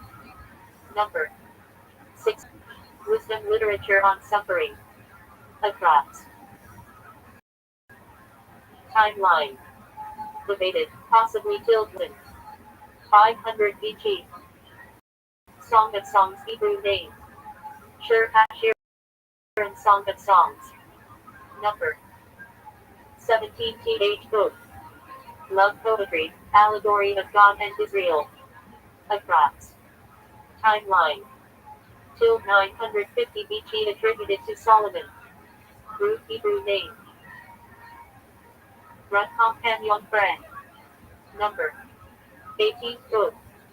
Story of Ruth's loyalty and ancestry of David. Approx. Timeline. Till 1100 BC Judges era. Lamentations Hebrew name. Ika Hawalas. Number 19 book. Chodom's morning destruction of Jerusalem. Approx. Timeline. Till 586 BC. Hebrew name. Philip the settler preacher. Number 20th book. Reflections on meaning attributed to Solomon. Approx. Timeline.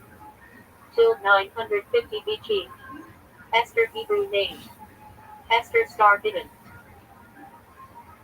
Number 21st book. Story of birth in Persia. Approx. Timeline. Till 480. 460 BC reign of Xerxes Ahasuerus. Daniel Hebrew name. Daniel God is my judge. Number 22nd book. Narratives and apocalyptic visions in Babylon. Approx. Timeline. Till 600. 530 BC. Ezra. Nehemiah Hebrew names. Ezra helped and Nehemiah comforted by God. Number. 23rd book. Return from exile, Templar Bill. Reforms. Across. Time till 538. 400 BC. Chronicles Hebrew name. Nibri Hayamim works of the days. Number. 2048 book. Retelling of Israel as history from him to Cyrus decree. Across. Timeline. Written till 400 BC, covering events till 1538 BC. Abraham Abraham. Hebrew Abram exalted Abraham, father of many nations. Gen. 17. 5. Origin. Hebrew adapted into Yiddish German form. Ackerman occupational, plowman or farmer. Prominal High German actor equals field. Not specifically, but adopted by Jews in speaking lands. Adler German Yiddish meaning beagle. Chosen as an ornamental name for strength and majesty. Sometimes also linked to rabbinic families. Hilfern Alperovich derived from Yiddish German Alp mountain, i.e. from the mountains. In suffixovich equals seven. Ashkenazi Hebrew. German. Used to designate Jews from Ashkenaz, medieval Hebrew term for Germany. Appears in rabbinic writings, e.g. Rabbi Asher Halevi, Ashkenazi. Auerbach place derived from towns called Auerbach in Germany. Bach equals street in German. Backer from the German town Bacharach on the Rhine. Jewish families often took the town name when leaving. Marriage acronym in Hebrew Yiddish. Ben Rabbi SH. Equals seven rabbi name beginning with SH, e.g. Shlomo. Root. Hebrew Ben equals seven. Baron German Yiddish for nobleman, baron. Some Jews adopted this when governments forced surnames in 1819. See Austria, Germany. Balen Glinson Yiddish female name, Bale beautiful, from Slavic Bela equals Y.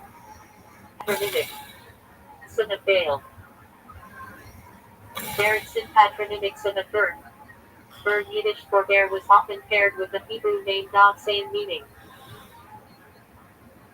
Berliner geographic from Berlin. Jews took it when migrating. Bernstein German Yiddish, Hamburg.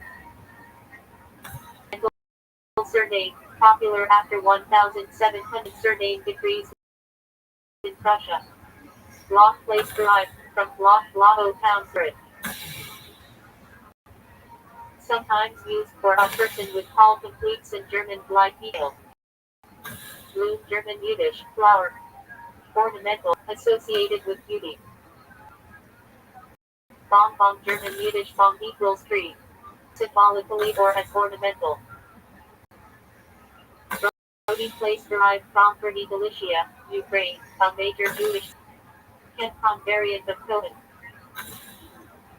Hebrew Cohen equals priest, descendants so far on. Priestly families. Cantor from Latin cantor singer, via Yiddish German. Refers to synagogue Chezon cantor. Kaplan German Yiddish chaplain, but Jewish usage often linked to rabbis or Levites. Cohen ancient Hebrew name equals priest. Descendants of Aaron X. 28. One of the oldest primary surnames in the world. Danzig from the city of Danzig, now Danzig, Poland. Jews often named after towns they lived in or left. Deutsch German Yiddish Scott German. Used for Jews who had migrated eastward. Dreyfus from the city of Trier in French. German. From Trier. Drucker, German Yiddish occupation name, printer. Common in early modern Jewish communities. S. From Amsterdam.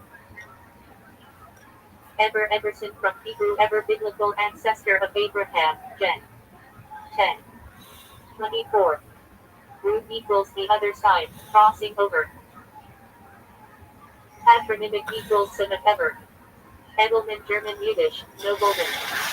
Sometimes ornamental. Heisenberg, German Yiddish, iron mountain. Ornamental. Elkanah, Hebrew, Elkanah equals God has acquired, created Isam. 1. 1. Patronymic surnames formed from this. Epstein from Epstein, a town in Germany. Widespread rabbinic family name. Barber, Yiddish, German occupational name equals dyer of cloth. Weidenbaum, German Yiddish, fig tree. Ornamental name, symbolic of prosperity. Belgish occupational name, field man farmer. Finkelstein, German Yiddish, spark stone flint. Ornamental. Fisher, German Yiddish occupational means fisherman. Not originally Jewish but adopted. Frankel, diminutive of Frank. Person, region of Germany. Friedman, German Yiddish, man of peace from Fried equals peace or free man. Widely adopted. Geller from Yiddish, German gel equals yellow, pale, or blonde. Sometimes applied as a nickname for appearance. Gershman patronymic, from Hebrew versions of Levi, X. 6. 16. Name means expelled sojourner. Variants common in Ashkenazic communities. Ginsberg from the town of Günzburg in Bavaria. Often attached to rabbinic families. Gold Mountain. Ornament name.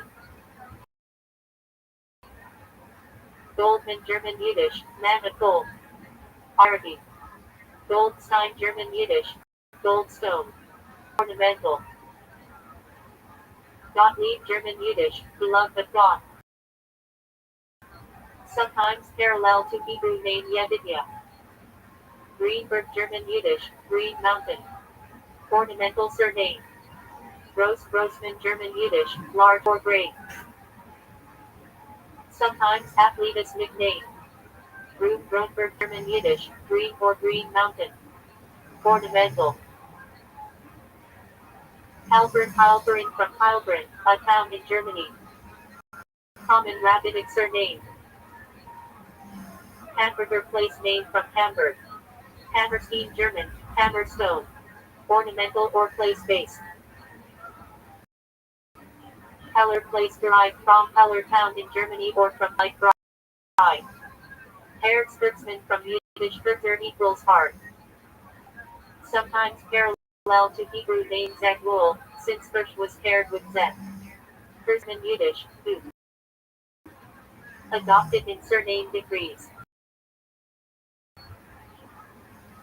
Hirsch Yiddish German names Bedir Gazelle.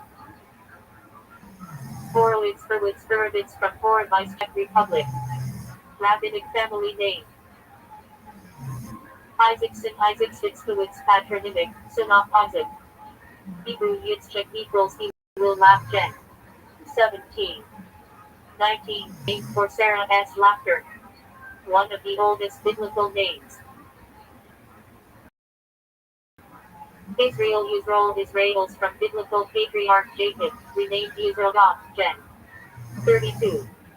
28. Used as given and later surname.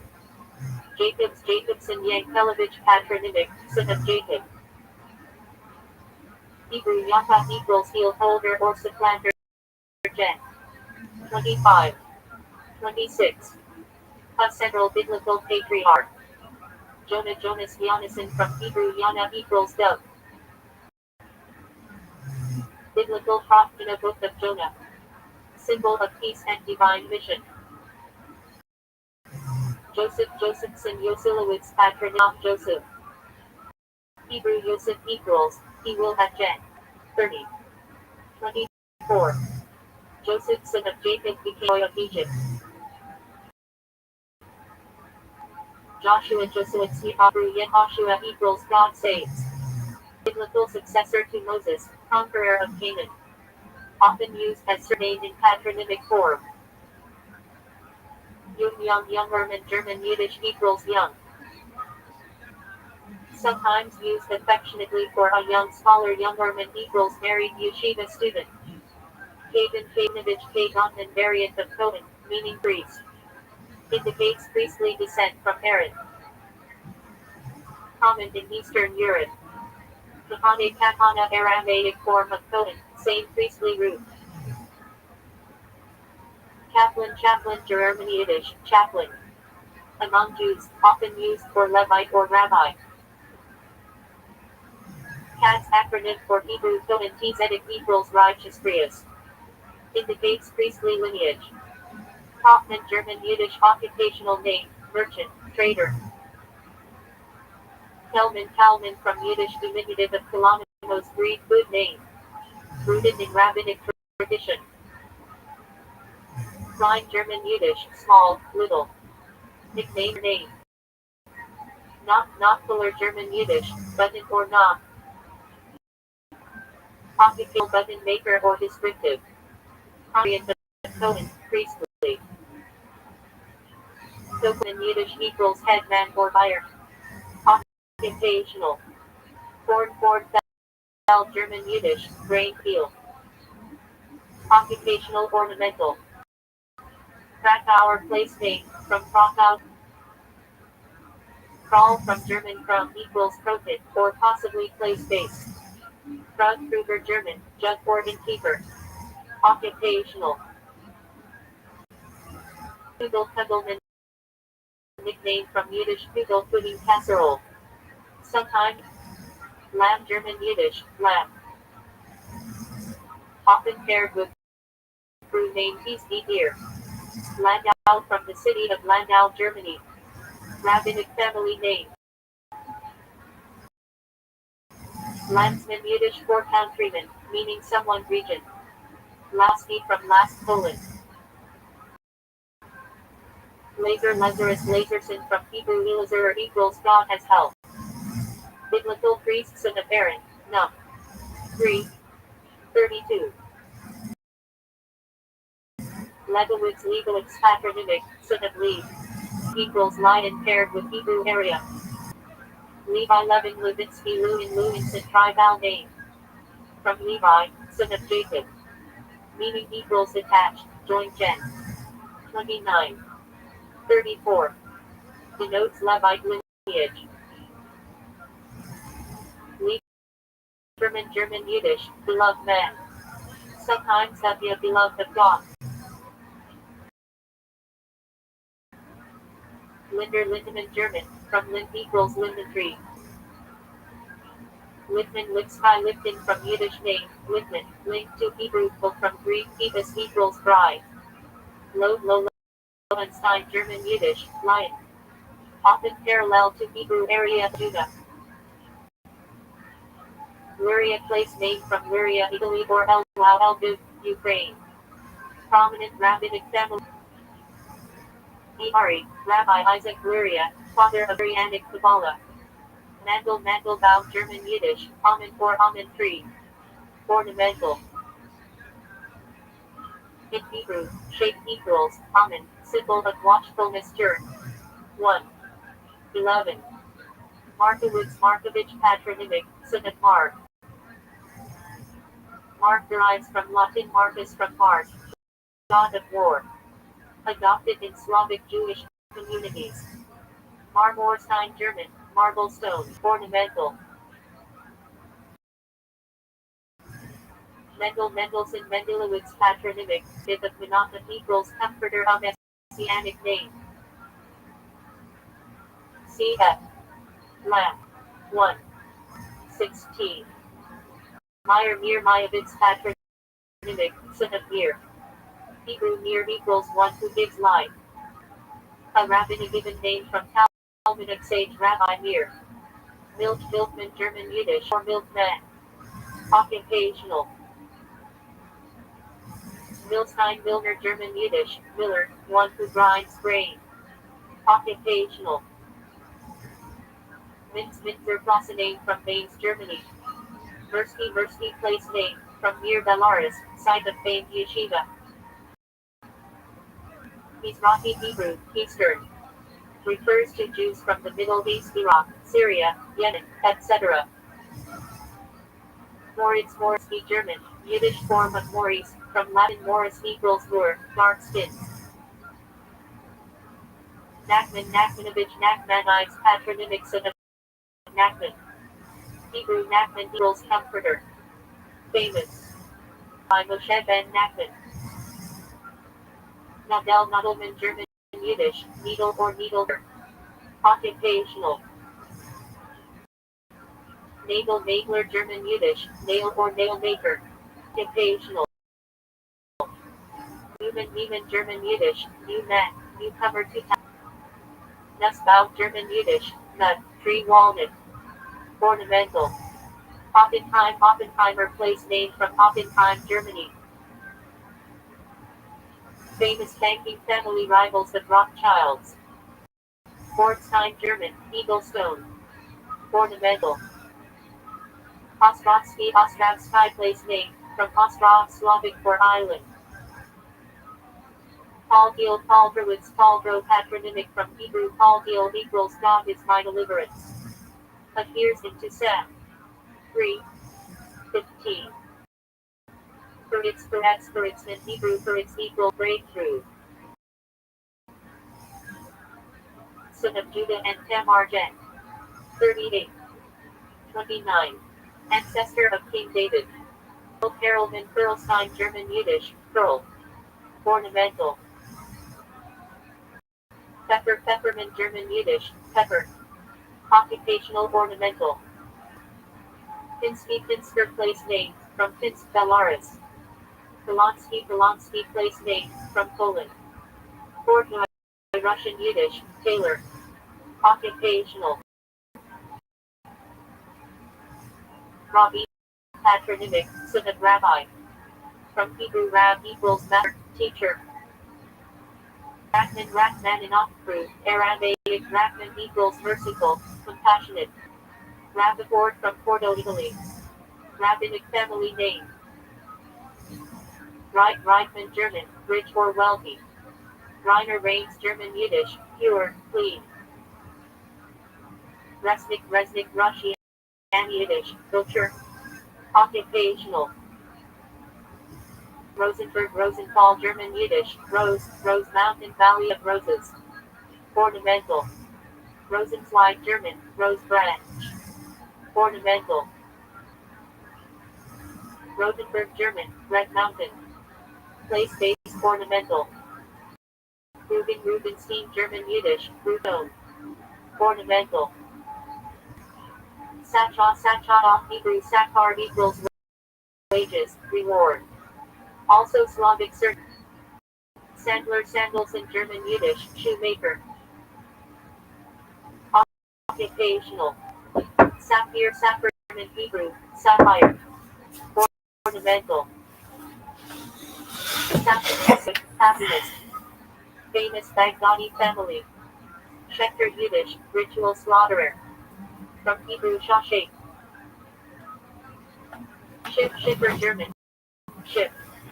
Occupational or ornamental.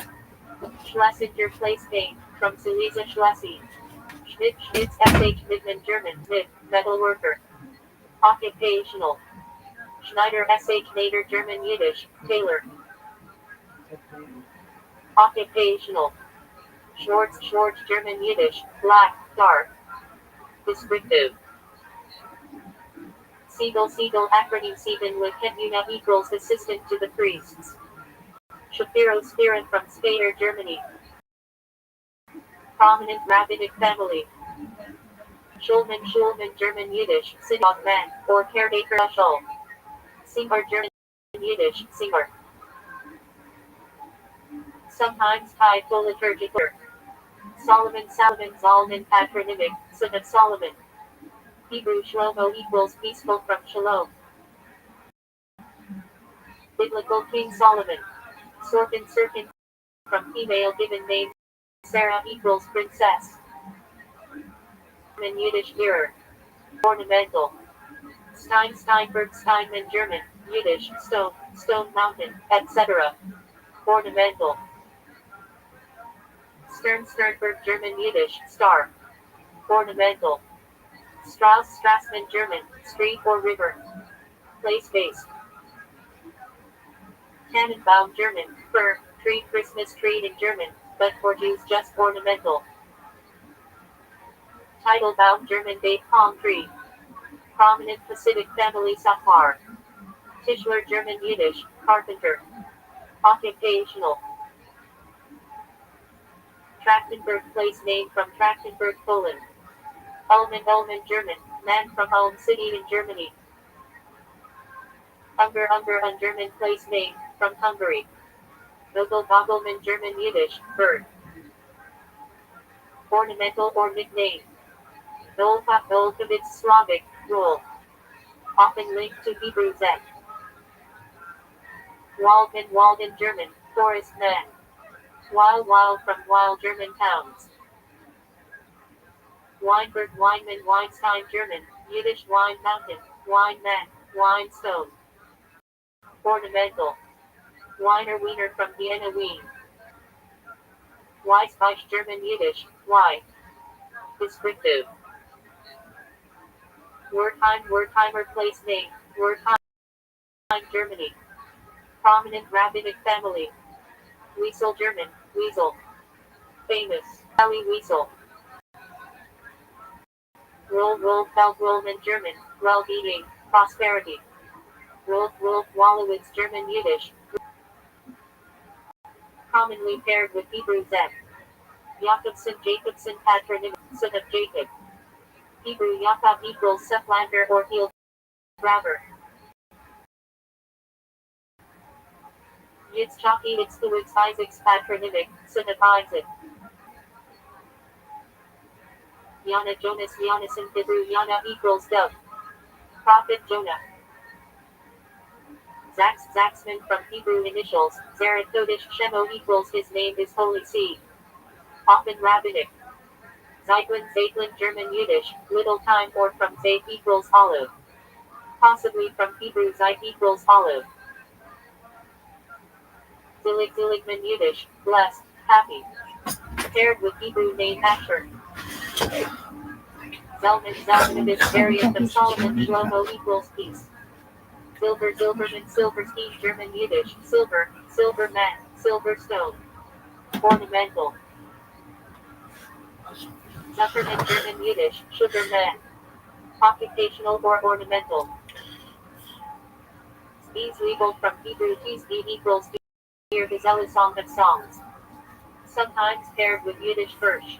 Zagelmeyer a Jewish compound surname. Zagel is a pet form of Bezalel Hebrew for in the shadow of God, the chief artisan of the Mishkan tabernacle, known for his divinely inspired craftsmanship. Meir is from Hebrew near illuminated, one who gives light. Combined, the name conveys Bezalel the enlightened, symbolizing divine wisdom paired with spiritual illumination. Bereshit, first tractate of the Babylonian Talmud, blessings, prayers, Shema Amida, grace after meals, rules of worship. Amoraic discussion c. 300 g. 64 folios. Shabbat, second tractate of Babylonian Talmud, laws of Shabbat. 39 categories of labor, prohibited allowed activities, rules. Amoraic period. 157 folios. Erevin, third tractate of the Babylonian Talmud, law of era of joining domains, carrying on Shabbat. Amoraic period. 105 folios. Kesefin, fourth tractate of the Babylonian Talmud, laws of Passover. Shabbat's removal, Korban Pesach, Seder night. Amoraic period. 121 folios. Shechalin, fifth tractate. Babri Lax Gemara, studied by Yerushalmi half shekel temple tax, finances, communal offerings. Yerushalmi edition use. 22 folios. Yom 6 track date of the Babylonian Talmud temple service on Yom Kippur, fasting, repentance. Baby 8 folios. Sukkah 7 track date of the Babylonian Talmud Sukkot. Sukkah construction, Lulach, Ekerd, festival rituals. 56 folios. Baita Yom Tov 8 track date of the Babylonian Talmud laws of work and food preparation on Yom Tov verses. Shabbat. 40 folios. Rosh Hashanah 9 track date of the Babylonian Talmud, New Year festival, calendar sanctification, shofar. 35 folios. Tinid 10 track the Babylonian Talmud public fasts, prayers for rain, tragedies and commemorations. 31 folios. Megillah 11 track date of the Babylonian Talmud hearing, reading the Megillah, synagogue laws. 32 folios. Note 8 and 12 track date of the Babylonian Talmud Gold Hallowed laws, text communication. 29 folios. We are here. So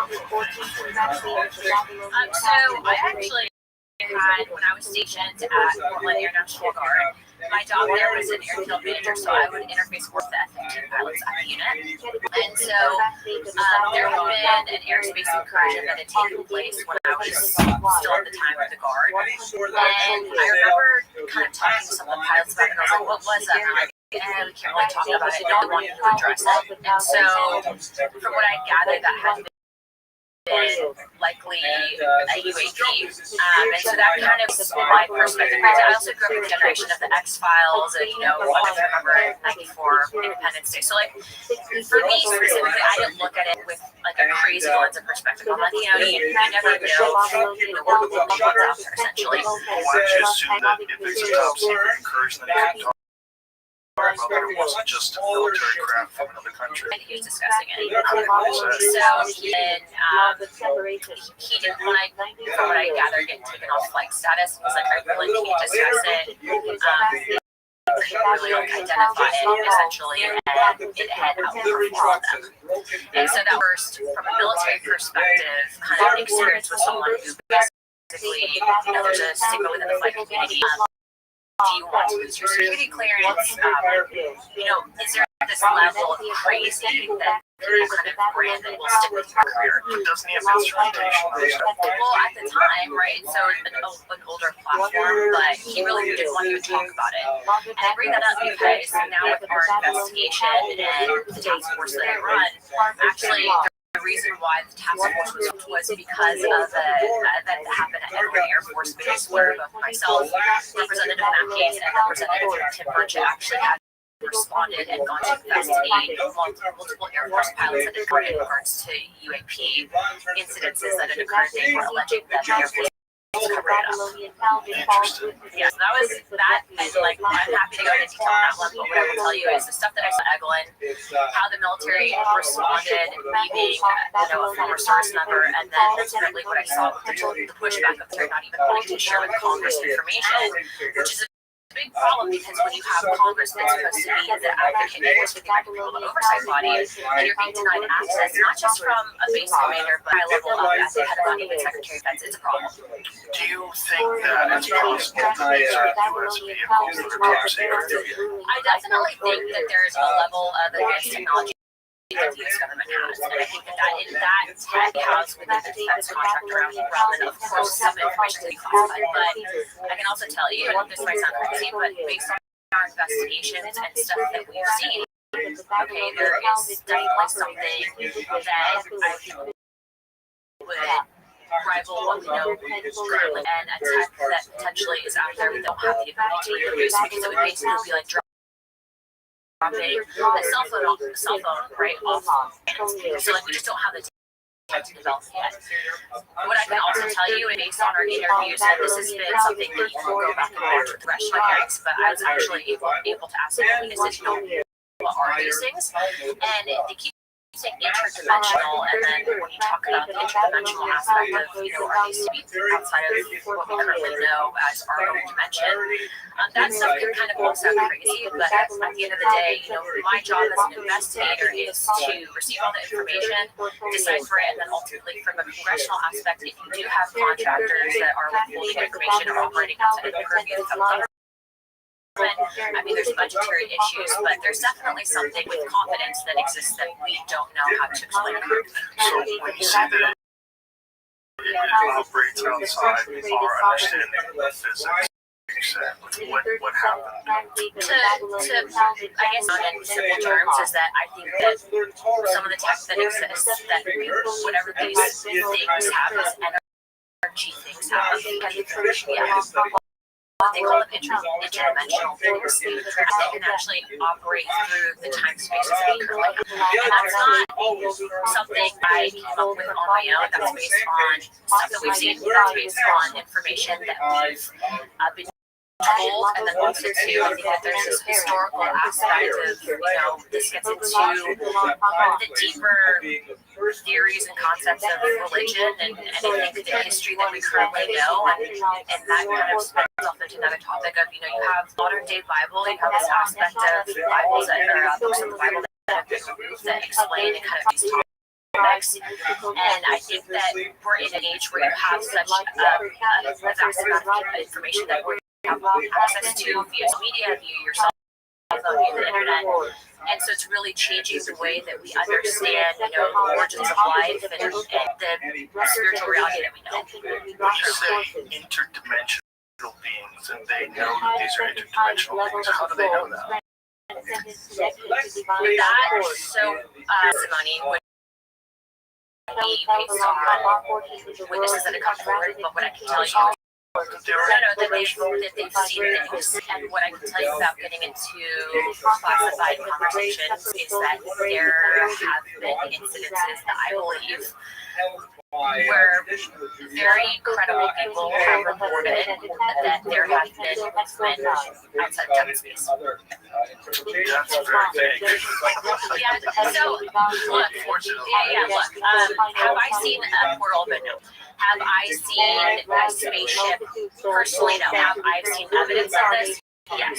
Have I seen photo documentation of aircraft that I believe were not mankind? Yes. Is there historical significance to this? Yes. Is there events that go back to, I would argue, maybe even before the time of Christ that documented this in text? Yes.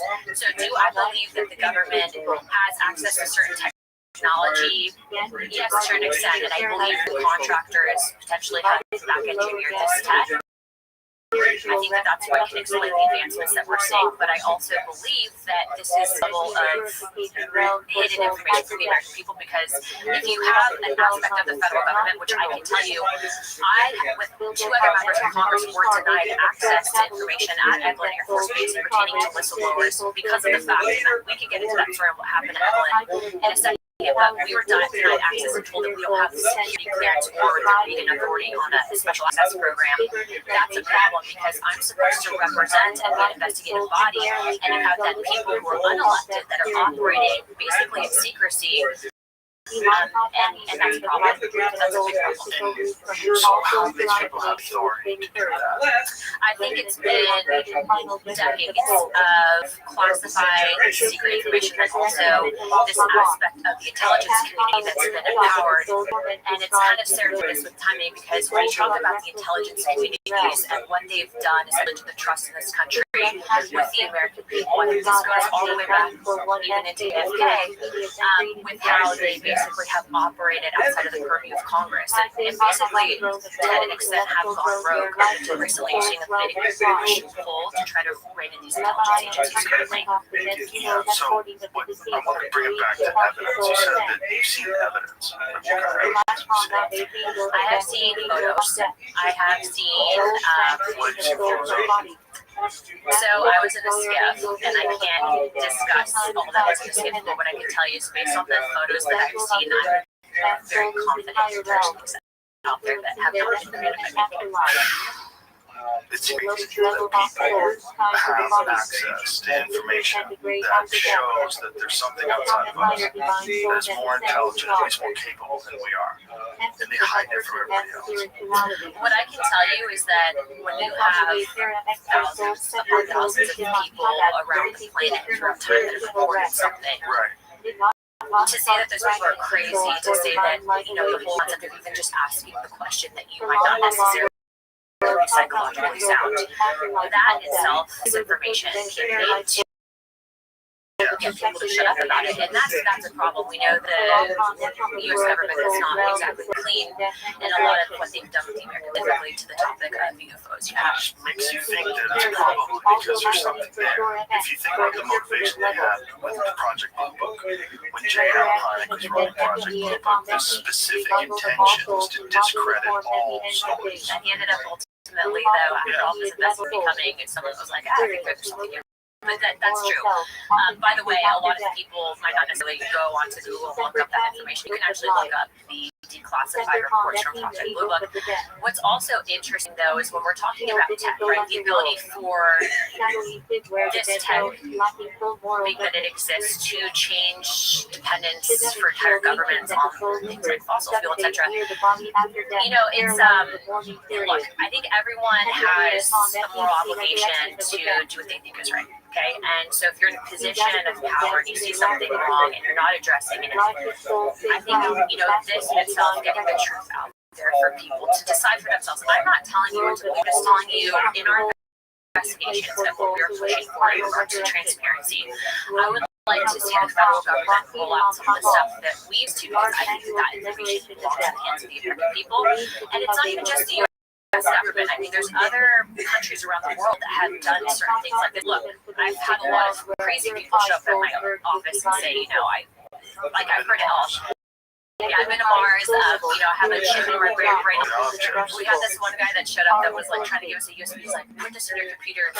It's like, no way. And I'm like, I'm not putting that in my computer. But in investigations, what I will tell you is, there's been 2 members of Congress that are actually helping to lead out these investigations with me. And the reason I say that is because up until last Congress, if you even said the word UAP or UFO, people actually told us that if we went forward with these investigations, that we were going to ruin our political careers.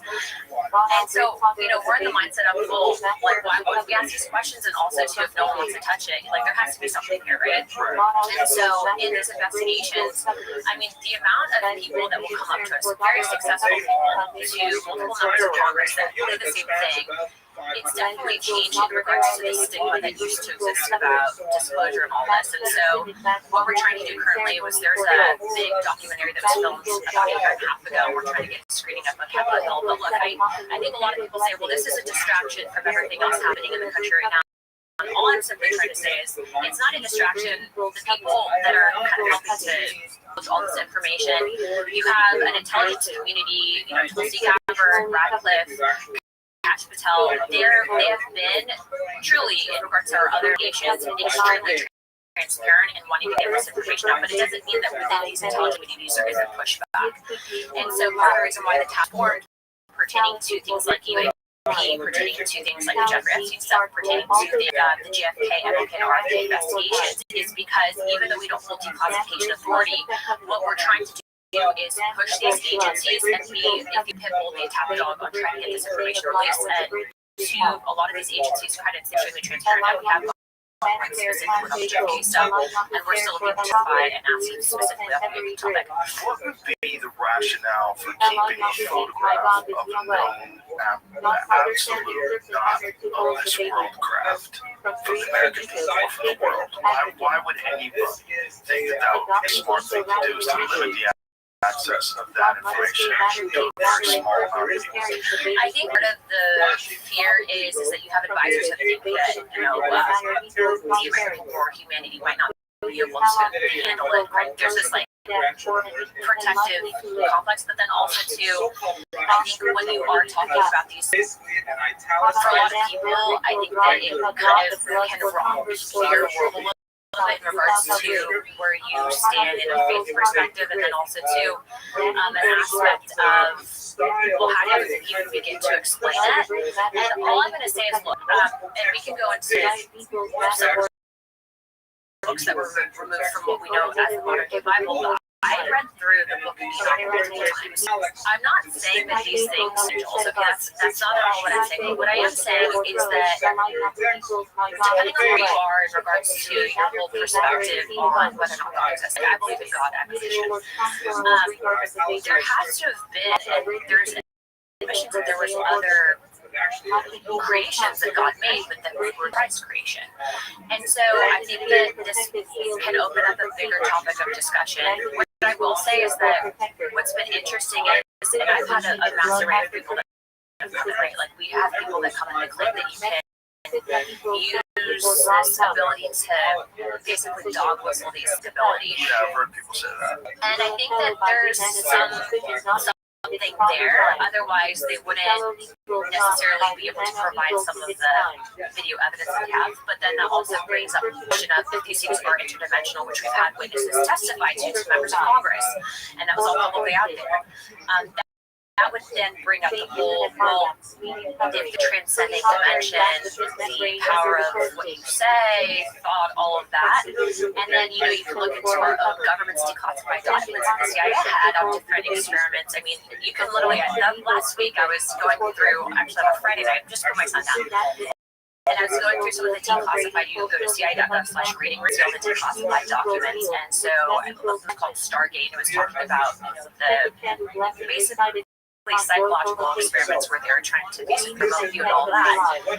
Why would our own government look at that if there wasn't something there? And so I'm appreciative to all that information being publicly out there, but I think this whole idea of stigma of trying to make it sound crazy when people actually have these questions, that needs to stop, which is why the task force is in existence, and then also too, they need to release information. If I was going to play devil's advocate, I would say that the government would look into that to find out if there's anything there, and that would probably take a long time to really be careful. So if I find a program, if someone told me that there's some people in Russia that can remote view military sites in America, I'd be like, are you sure? And like, yeah, there's a technique involved, we know the technique, and we want to find some sort of study to see if we can do it. I'm like, let's go.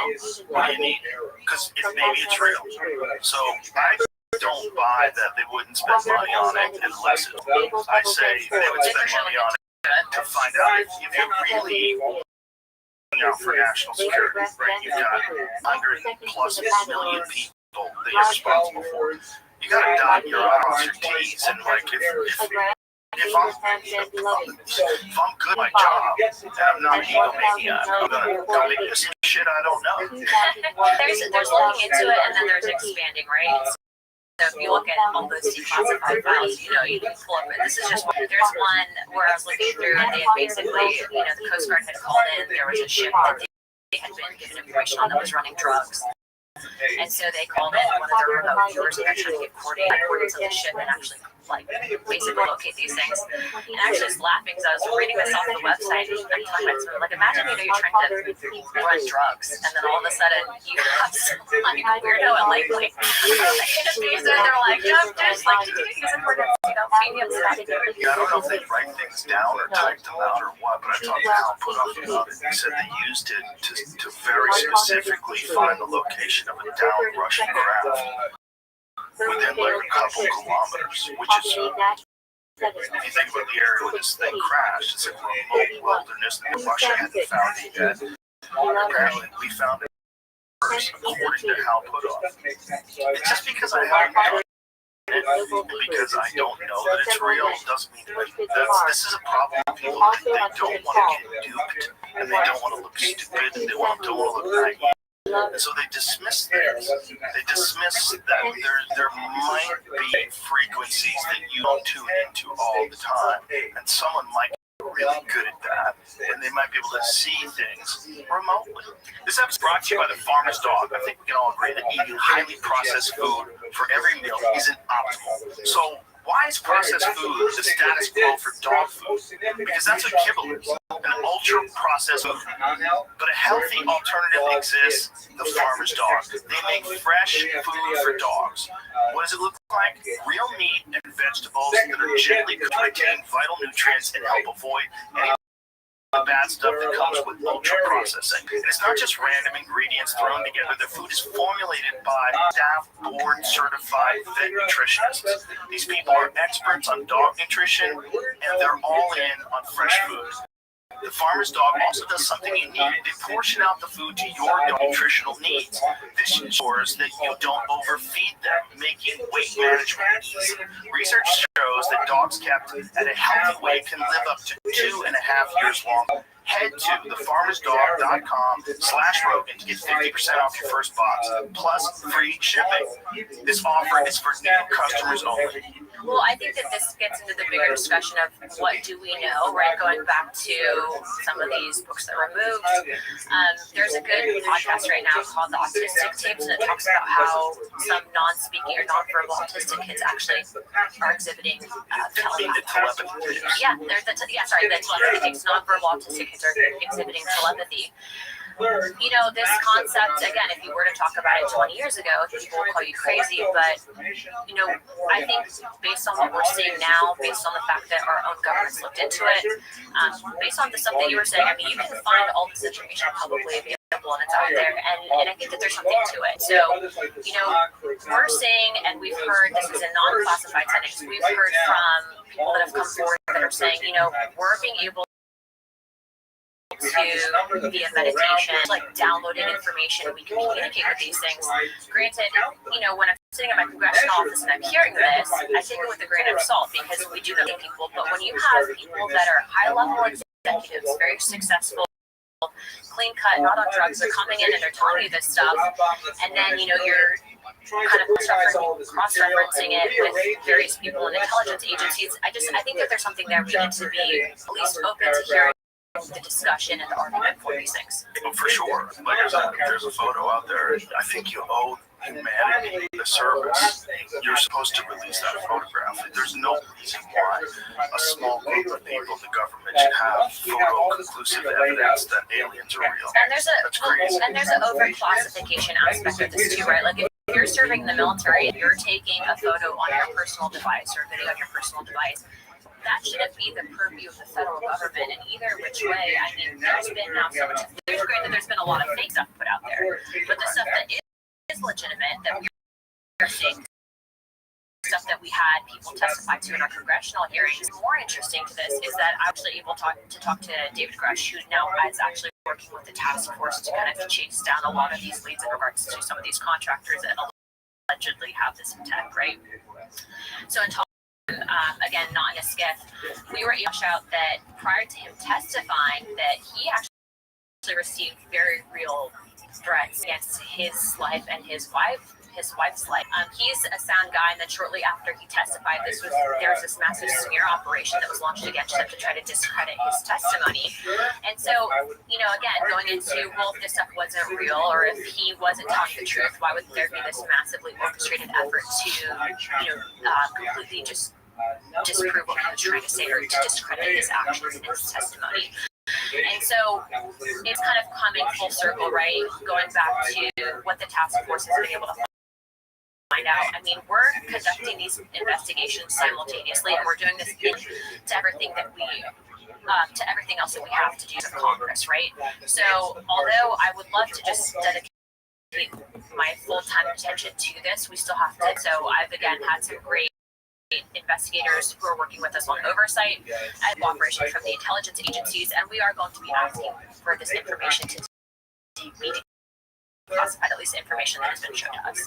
I think it was the 2017 New York Times report where they were talking about it in logical, sensible, that these things might be from